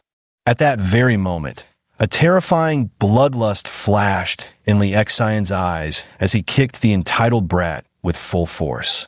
If time could freeze, and you could see past his trousers to his legs, you'd notice his thigh muscles tense and bulge within 0.1 seconds, coiled like small golden dragons. Bang! The rich kid didn't just knock the people behind him flying. He crashed into the private booth door with a violent impact. In an instant, he was knocked unconscious. Li Xing's entire body radiated terrifying killing intent, as if he had emerged from a slaughterhouse of blades and blood. Indeed, it was the ferocious battle aura instilled in him by the military instructors of the Great Tang. After killing a few times, it grew even denser. These men weren't brainless side characters from a TV drama who'd charge forward recklessly either. Sensing Li Xing's icy murderous intent, they backed away after throwing out threats, dragging the unconscious rich kid with them as they retreated. After exiting the door, they remained baffled. Why had that young man's gaze been so terrifying? It was as if they'd been frightened, their hearts still pounding erratically. How strange. Yet, none of them dared to re-enter that private room. It may sound exaggerated, but it's the truth. If you've ever encountered a murderer, you can genuinely sense this kind of killing intent. Should I make a call and have someone deal with this? Yi Xianxian approached and whispered. No need, self-defense. Li Xian glanced over and saw Wang Han also recording with his phone. He nodded. Don't worry, they probably won't be back. At most, if the police come, it's fine. You guys keep singing here, I'm going to the restroom. Seeing them all nod, Li Xian left the private room. A fire burned in his chest because, just moments ago, his master had seen at the door that the person who had entered the wrong room didn't seem to have made a mistake. It appeared intentional. Because, as that guy entered, he was looking at his phone, silently reciting the room number, the very one Li Xian was in. Therefore, it was highly likely this was a case of killing someone with a borrowed knife. As for the person who deliberately entered the wrong room, Li Xian didn't seem to know him. No past grudges, no recent conflicts. So off he went, wanted to see what this guy was really up to. Claiming to go to the toilet, under the mentor's guidance, he actually headed straight to that rich second-generation's private room diagonally across. There was a small transparent glass pane on the private room's door, allowing a clear view inside. Li Xian peeked in and saw the young heir lounging on the sofa while several others seemed to be discussing something. He waited quietly. Suddenly, the guy who had barged into the wrong room emerged, apparently making a phone call. Unable to approach directly, Li Xian asked the mentor to eavesdrop for him. Truth be told, this fellow was extremely cautious, deliberately positioning himself right in the hotel lobby center while speaking in barely audible tones to prevent anyone overhearing. But unfortunately, he couldn't see that Sun Simiao was standing nearby, listening to his conversation. Seeing him finish the call and leave the hall, Li Xian sneered coldly. What a persistent ghost. Guozhiyo. Li Xian was irritated, never expecting this guy to be so disgusting, clinging to him like a stubborn parasite. Damn right. This Guozhiyong is none other than the son of that sleepwalking old man. The same guy who got beaten up by Li Xian before landing in the police station for a few days. Honestly, time and again, he's such a nuisance, so utterly revolting that Li Xian wished he could beat him to death right then and there, just to stop him from hovering around like some persistent fly or mosquito. Disciple, what do you intend to do? Sun Simiao observed the lavish hotel with a composed smile. Master, what would you suggest? Came the reply. Ha ha ha. Though your master had the healer's benevolent heart, I'm not a rigid fool. Whatever you wish to do, this master will support you. However, from what I observed today, the realm now enjoys long-term peace and stability. This might be difficult. Would you like this master to teach you a needle technique? Needle technique? Li Xian had originally been speaking casually with his master, never expecting such a delightful surprise. Indeed, this needle technique can obstruct the flow of qi in the human body, inducing various illnesses. Without reaching your master's level of skill, they likely wouldn't be able to undo its effects. Sun Simiao stroked his long beard and said, in truth, Li Xian still didn't fully understand his master. Having lived over 100 years and traveled extensively, how could Sun Simiao not possess some means of self-defense, such as martial techniques or needle methods? What kind of needle technique is it? Li Xian asked with great interest. The 13th needle of the Ghost Gate, the reverse needle method I never passed down in the past. You should understand that acupuncture is meant to guide qi and regulate blood flow. But who's to say it can't also reverse one's qi? Li Xian's eyes sparkled with realization. That's right. Acupuncture is meant to regulate the flow of qi along meridians. Why couldn't it work in reverse to disrupt the qi flow? Actually, the Ghost Gate 13 needles technique was originally developed to treat mental illnesses. But after frequent use, your master has come to understand exactly why such disorders occur and how qi circulates in these cases. Naturally, I also learned how to induce such conditions. However, this technique truly isn't proper medical practice, which is why I didn't include it when passing down the essential medical formulas. Li Xian could understand. Most physicians have benevolent hearts, but let's not forget that being a doctor is first and foremost a profession. Evil people can also become doctors, and if they acquire such skills, it would truly be a bad thing, just like knockout drugs or numbing concoctions. Master, please teach me. This is not the place. Let us return. Li Xian nodded and went back to the private room, just as their companions, having had their mood spoiled, also wanted to leave. And so, they parted ways, with Li Xian and the others returning to Digi Hall. Back in a room, Sun Simiao explained the reverse techniques of the 13 ghost needles to Li Xian. Given Li Xian's prior experience, and having studied the master's needles for all beings, he grasped it quickly. Li Xian wanted to enter the dream state, but Sun Simiao refused to leave. Just right, Li Xian could test whether his master would return to the dream if he fell asleep. Because now, with Hua Tuo added, he could tap the healer's avatar to enter the dreamscape. Perfect timing to test whether the master could stay without returning. To prevent his master from getting bored, he even handed over his phone so the ancient physician could scroll through it and understand modern society. Only then did he enter the dream. Within that realm, Li Xian resumed his discussion with Hua Tuo about leukemia. After learning about the hematology department and the methods of Western medicine, Hua Tuo surprisingly grasped their treatment approach very quickly, truly worthy of being called the founding father of surgery. It cannot eradicate the illness at its root, he concluded. Just like Sun Simiao, this was exactly the same assessment. Your idea of using moxibustion is excellent. The next day, when Li Xian woke up, to his surprise, Sun Simiao was still there. This made Li Xian overjoyed. If that was the case, unless his master wanted to return, wouldn't he be able to stay by his side indefinitely? What a sense of security. Li Xian was so happy, truly. As long as his master was here, he really feared nothing, not even the white blood disease. Since the shop wouldn't open, they first helped Xiao Dai with moxibustion, while Yin Romeng helped brew the medicine. As for Wang Han, because Xiao Dai was there, he had no choice but to return home to sleep. Li Xian opened the shop door, then closed it again. He had a problem to solve. Better to strike first and avoid 100 blows later. Guojiong, that annoyingly persistent bastard who clung like a stubborn leech.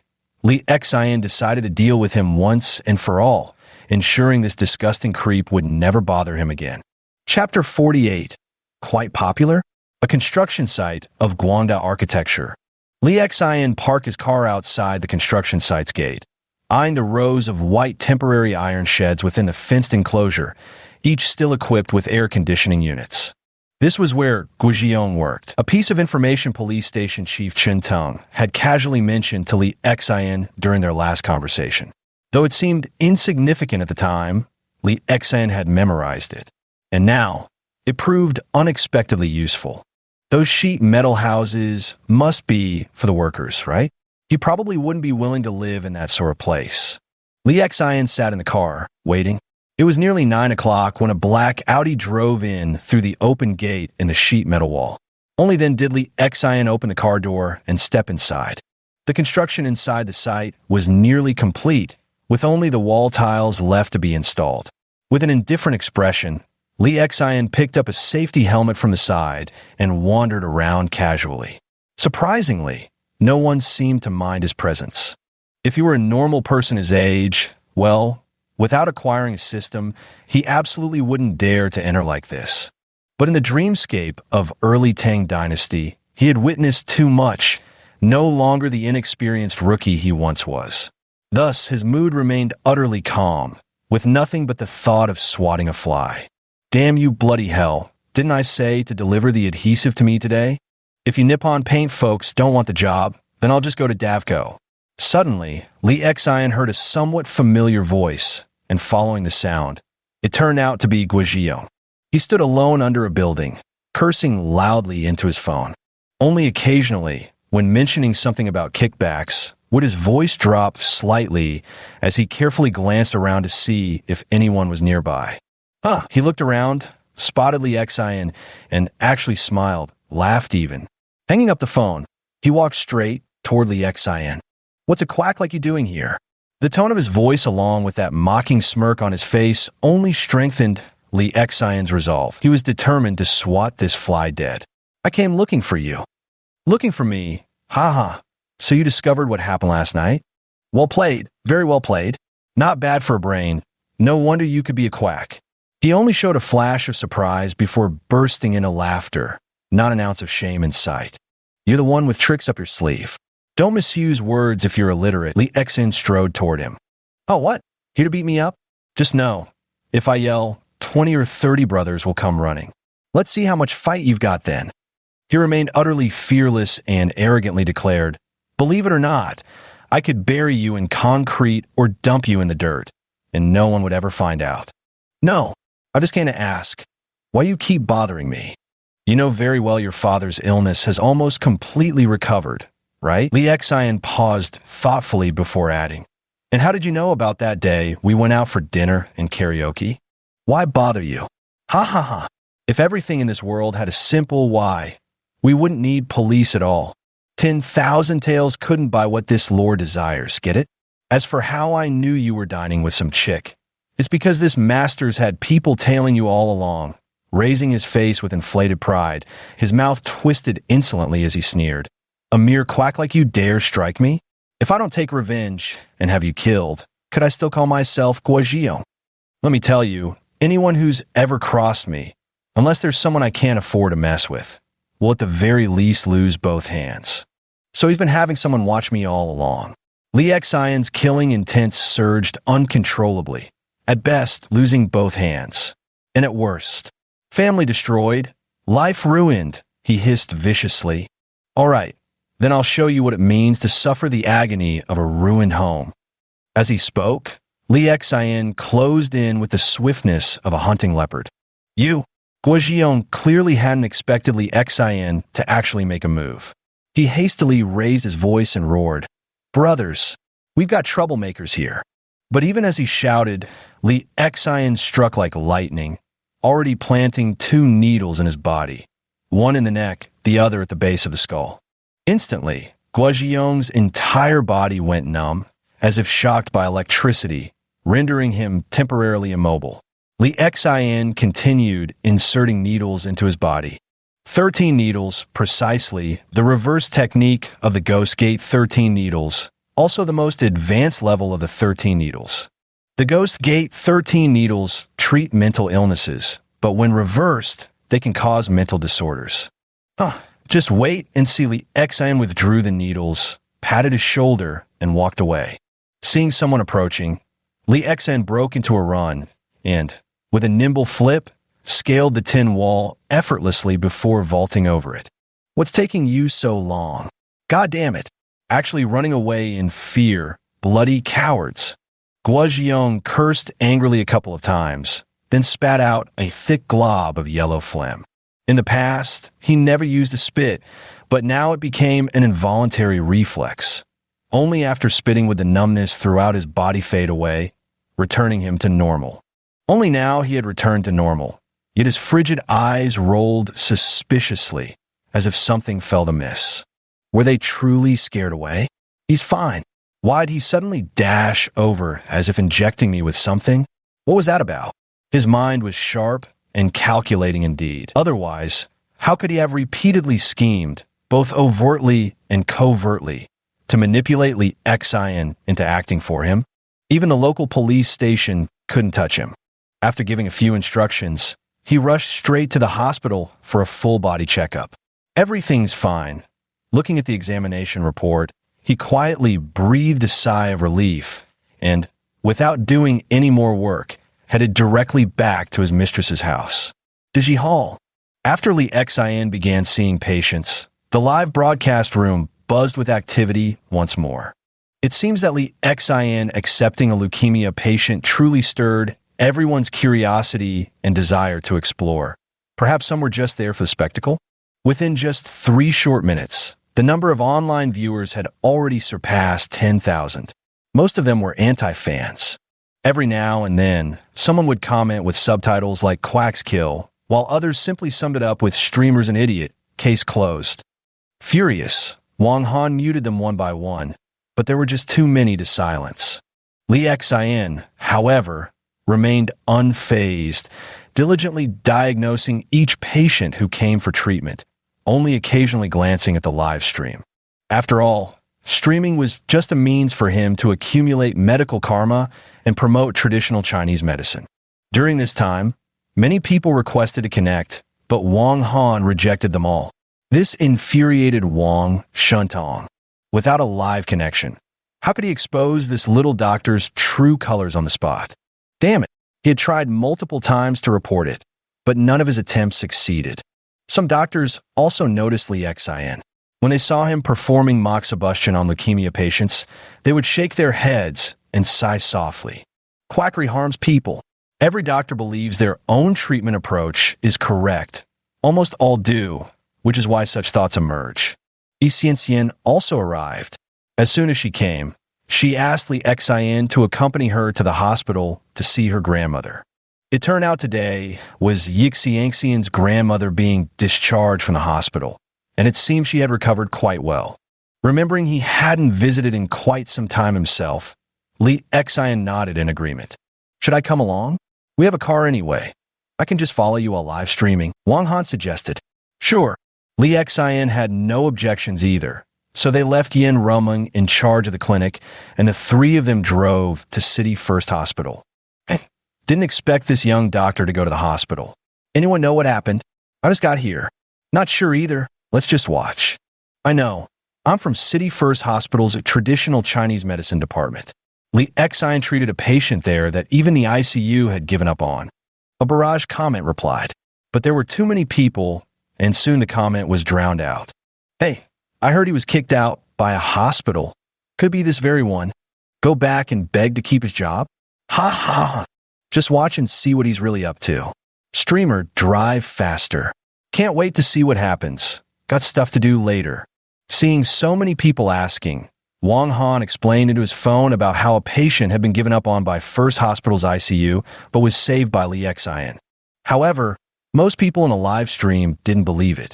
Not only did they disbelieve, but they also mocked, saying Wang Han was bragging without even preparing a draft. How could a proper traditional Chinese medicine live stream turn into an entertainment show? Given up by the ICU, yet he dared to treat and even cure them? It might be possible, but I don't believe a young doctor like him could do it, especially one from a small clinic. Ha ha ha. It's not that I look down on him, but if he were really skilled, he wouldn't have been kicked out of the hospital. That's just common sense. The car stopped at the hospital entrance. They walked in without being stopped. But when Li Xian and Wang Han entered the floor of the TCM department, every young nurse who saw Li Xian would light up with sparkling eyes and happily call out, "Dr. Li." This scene stunned all the netizens in the live stream. So popular? Chapter 49. The Hidden Rules of Aconite. What's so strange about it? Though this streamer is a quack, he at least has a handsome face, commented one fan in the live stream chat, dripping with sourness beneath the dismissive tone. Oh my god, these nurses are way too enthusiastic. If it were me getting all those smiles, I'd be over the moon. Seriously, The way they looked at him was like they were about to pounce. A fan screamed in envy and frustration. "Ah, I can't take it anymore. Come on, little nurses, throw yourselves into Uncle's broad chest. Uncle will take good care of you." Some fans fantasized wildly, green with envy. Comparing yourself to others just makes you die of anger, and dogs leap away in comparison. I so wish I could take his place and possess that streamer. Then I'd have all those pretty little nurses for myself. Just thinking about it gets me all fired up. Just got here and don't know the ropes. Want to ask, like, are all the young nurses in hospitals this nice with their attitude? Bullshit, you're overthinking it. I've been accompanying family in hospitals before, seen plenty. Most young nurses only get enthusiastic with wealthy patients. Even if you're handsome, drop dead, gorgeous even, they've seen it all, won't make a difference. This remark from a fan drew widespread agreement from the crowd. Truth. Hospitals have all types. What haven't nurses seen? Once past their starry-eyed youth, most get pragmatic. The longer they stay in hospitals, the more jaded they become. They all look at the streamer with this very desiring expression. A streamer working in a medical clinic definitely isn't wealthy. Considering such circumstances, I've carefully thought it through and summarized 6 points. This guy's saying, it sounds like nonsense, but actually he is just spouting nonsense. Seeing Li Xian being so popular among the little nurses, Xianxian's eyes were filled with displeasure, her almond-shaped eyes wide with anger as she silently gritted her silver teeth. Yet she didn't know how to articulate it, only managing to hum unhappily. "Xiao Xian, you're here." Surprisingly, Luo Mingjie was here too. This made Yi Xianxian regret her attendance even more. She wished she'd come in the afternoon instead. The other nurses, hearing Luo Mingjie address Li Xian as Xiao Xian, all widened their eyes in disbelief. Soon after, Luo Mingjie exchanged a few words with Li Xian. Only when Li Xian entered the ward did they all crowd around, putting on a fierce facade and demanding Luo Mingjie confess what had happened. Until Luo Mingjie mentioned her experience with Li Xian, they were all so envious they nearly went crazy, their drool practically dripping from the corners of their mouths. "You little minx, you sly thing. No way. I'm going to get him to treat me too." "Me too. My period's always all messed up. I'll go see him for sure." "And me. I don't have anything wrong, but just looking at him makes my heart race. I must be sick." Now I know he's at Digi Hall." "Wow, Luo Mingjie, you're really a good person." "No, Sister Yinjie, you're already married with a child who's 2 or 3 years old. Isn't this inappropriate?" "I'm happy, I'm delighted, isn't that allowed?" "Oomph, I'm someone who doesn't sweat the small stuff and dares to love and hate without restraint." Watching the nurses jumping excitedly, Luo Mingjie really wanted to slap herself. Why had she revealed her address? This bunch of nurses, most of them weren't exactly good people, with a few green teas and young wise mixed in. If Xiao Xian gets hurt by them, it would be troublesome. "No, I must keep an eye on Xiaoxin. Yes, protect this boy." Stepping into the luxurious, private hospital room. "Ah, Dr. Li, what brings you here?" A beautiful woman approached. It was Yi's aunt, greeting him with delighted surprise. "Well, it's been a few days since I last visited the old lady. Today, Xianxian came to my shop, so I thought I'd stop by since I had some free time." Li Xian said apologetically, as it had been mentioned earlier that they should only contact him if the condition worsened. Since the old lady was fine, naturally no one had disturbed him. As he spoke, Li Xian used his master-level observation diagnosis technique to scan the elderly woman. She was recovering well, sitting on the bed, eating congee, and even waved cheerfully at him. "This young man is so handsome. Thank you for saving my life." Grandma Yixiangxian had an elegant, scholarly demeanor that hadn't been noticeable during her illness, but now clearly shone through her recovered appearance. "You're welcome. Come, ma'am. Let me check your pulse again." Li Xian was examining the elderly woman. The live stream was exploding with reactions. No one expected this to be an actual patient consultation. From what the old woman said, it was Li Xian who saved her life. Could she really have been a patient given up on in the ICU? Inside the ward, Wang Han angled his phone camera toward Li Xian, carefully keeping the elderly woman out of frame. It was actually her daughter, Yixiangxian's aunt, who curiously came over to take a look and asked what was going on. Yixiangxian truthfully told her about what had recently happened in the live stream. What? Suspecting Dr. Li, Yixiangxian's aunt, Yixuezhen, was furious. She immediately leaned closer to Wang Han and stuck her head into the live stream camera shot. Dr. Li truly saved my mother's life. Back then, the ICU in this hospital had already given up on her, but Dr. Li brought her back. Also, since you don't trust him, why not ask the hospital director? It was through him and the head of their traditional Chinese medicine department that we managed to invite Dr. Li. We hope some people will refrain from slandering Dr. Li.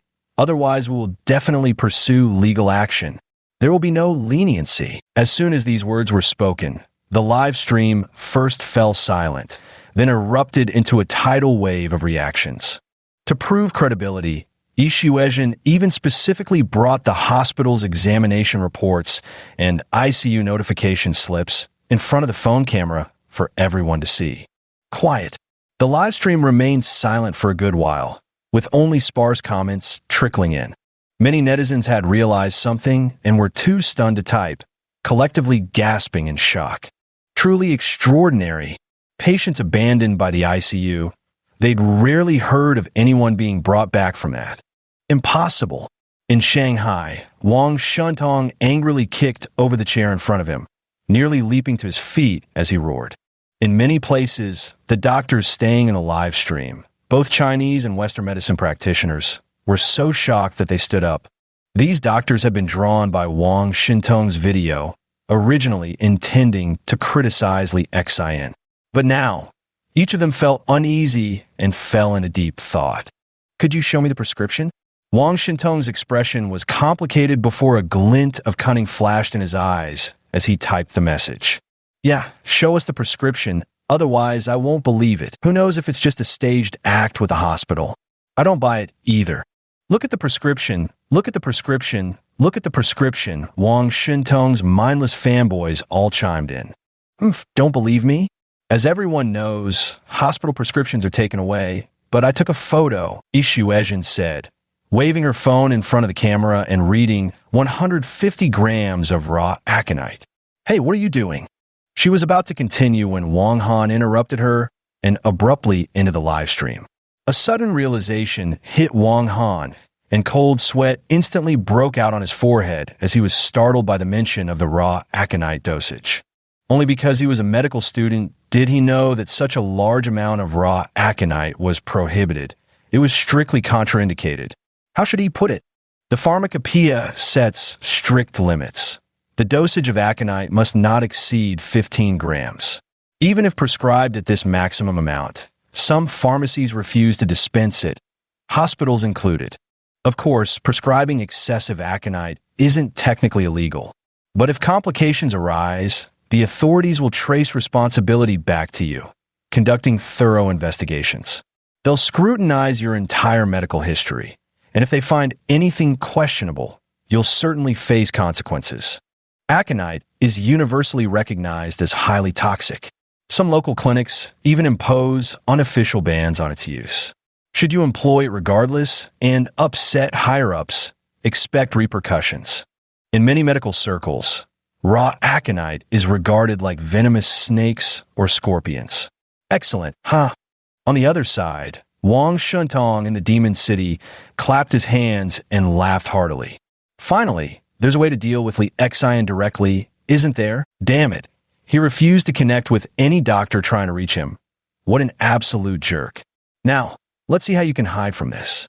150 grams of raw aconite.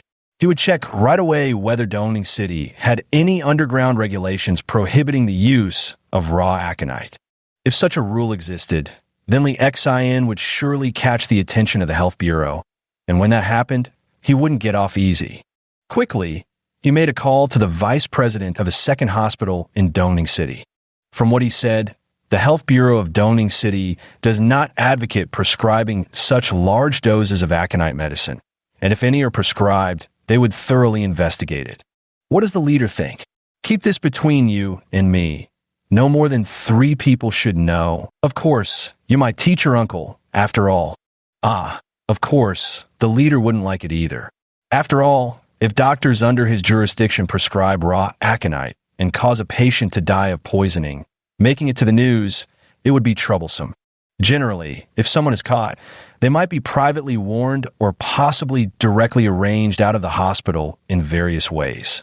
Unless it's prescribed by top-tier physicians or nationally renowned masters of traditional medicine, they wouldn't dare intervene, nor would they even have the authority to. Senior uncle, could I trouble you with a request? Please relay a message to the leadership of Dongning City. Inform them that Li Xian used 150 grams of raw aconite at your municipal first hospital. The deputy director of the second hospital pondered for a moment, falling silent. To be honest, he still held high hopes for Li Xian and wanted him to return to the hospital to continue working, especially after just learning that Li Xian had actually cured a patient, whom even the ICU had given up on, with such a massive dosage of aconite. His desire grew even stronger. He truly didn't want to do something that harmed others without benefiting himself. Wang Shintong also sensed something, so he added a few more words, saying that my grandfather had mentioned you too, and even said you should drop by for a visit when you have time to see the old man. All right, I agree. Only then did the person on the other end grit his teeth and reply to Wang Shintong. But you must promise not to reveal it was me who reported it. That same day, officials from the Health Bureau quickly arrived at First Hospital to investigate the matter. Li Xian also received a call from the Health Bureau, summoning him to First Hospital. Didn't you just go to the hospital this morning? Inside Desitang, Wang Han asked confusedly. You've only been back for 2 hours, right? Ah, apparently my use of raw aconite caught the higher-ups' attention. They wanted to go over for a talk. Damn it. So it was really reported? It must have been that bastard Wang Shintong. I knew it. Wang Han was so angry he was hopping up and down. Ah, Yi Xian, standing nearby, pondered for a moment upon hearing these words before gritting her teeth and declaring, I'll go with you. Li Xian didn't refuse either and headed straight to the city first hospital. Upon learning that Li Xian was coming to the hospital again, Feng-Shi was the first to greet him, full of enthusiasm. You're here, Xian. Yes, sorry to trouble you all. Ah, it's our fault, our mistake. Who knew the matter would spread like this? Listen to me. Actually resolving this is quite simple. The dean has given instructions, and I'm also willing, said Feng-Shi, the director of the traditional Chinese medicine department.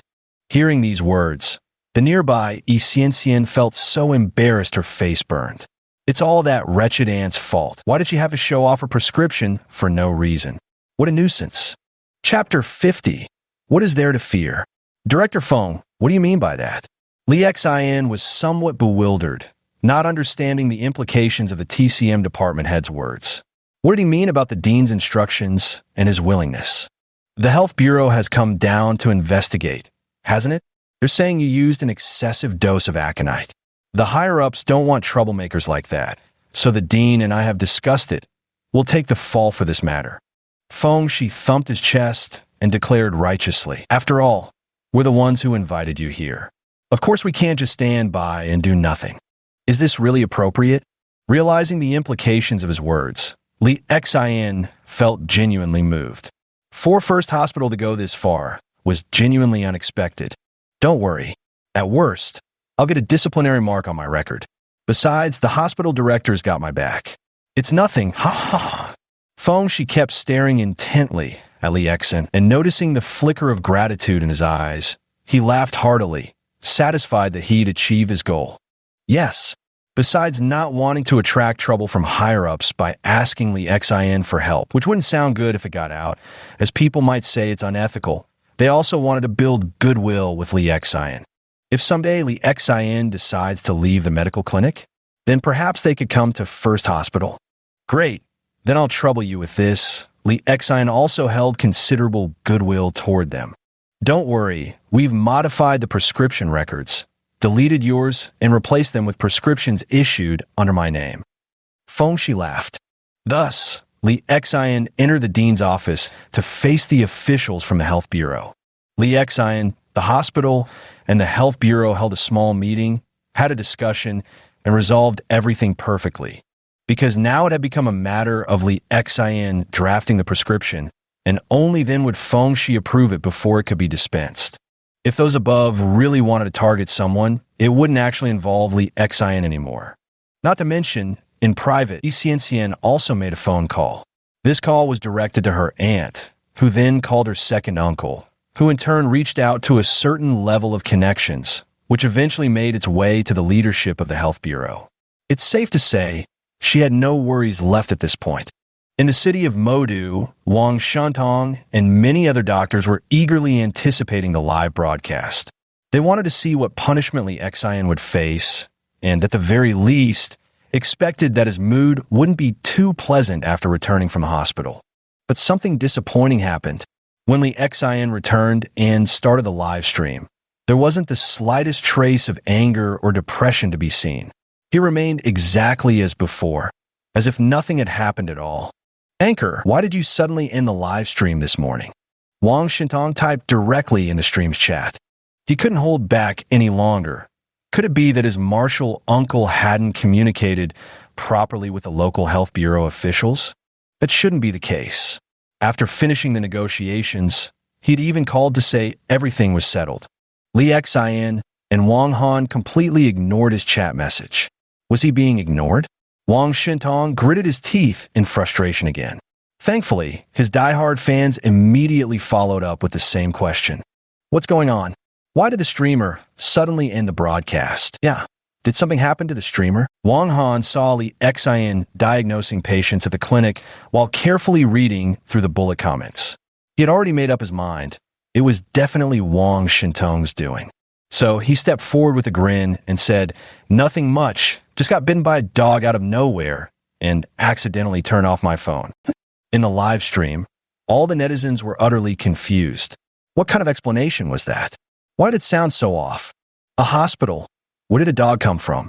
Also, what does getting bitten by a dog have to do with switching off a phone?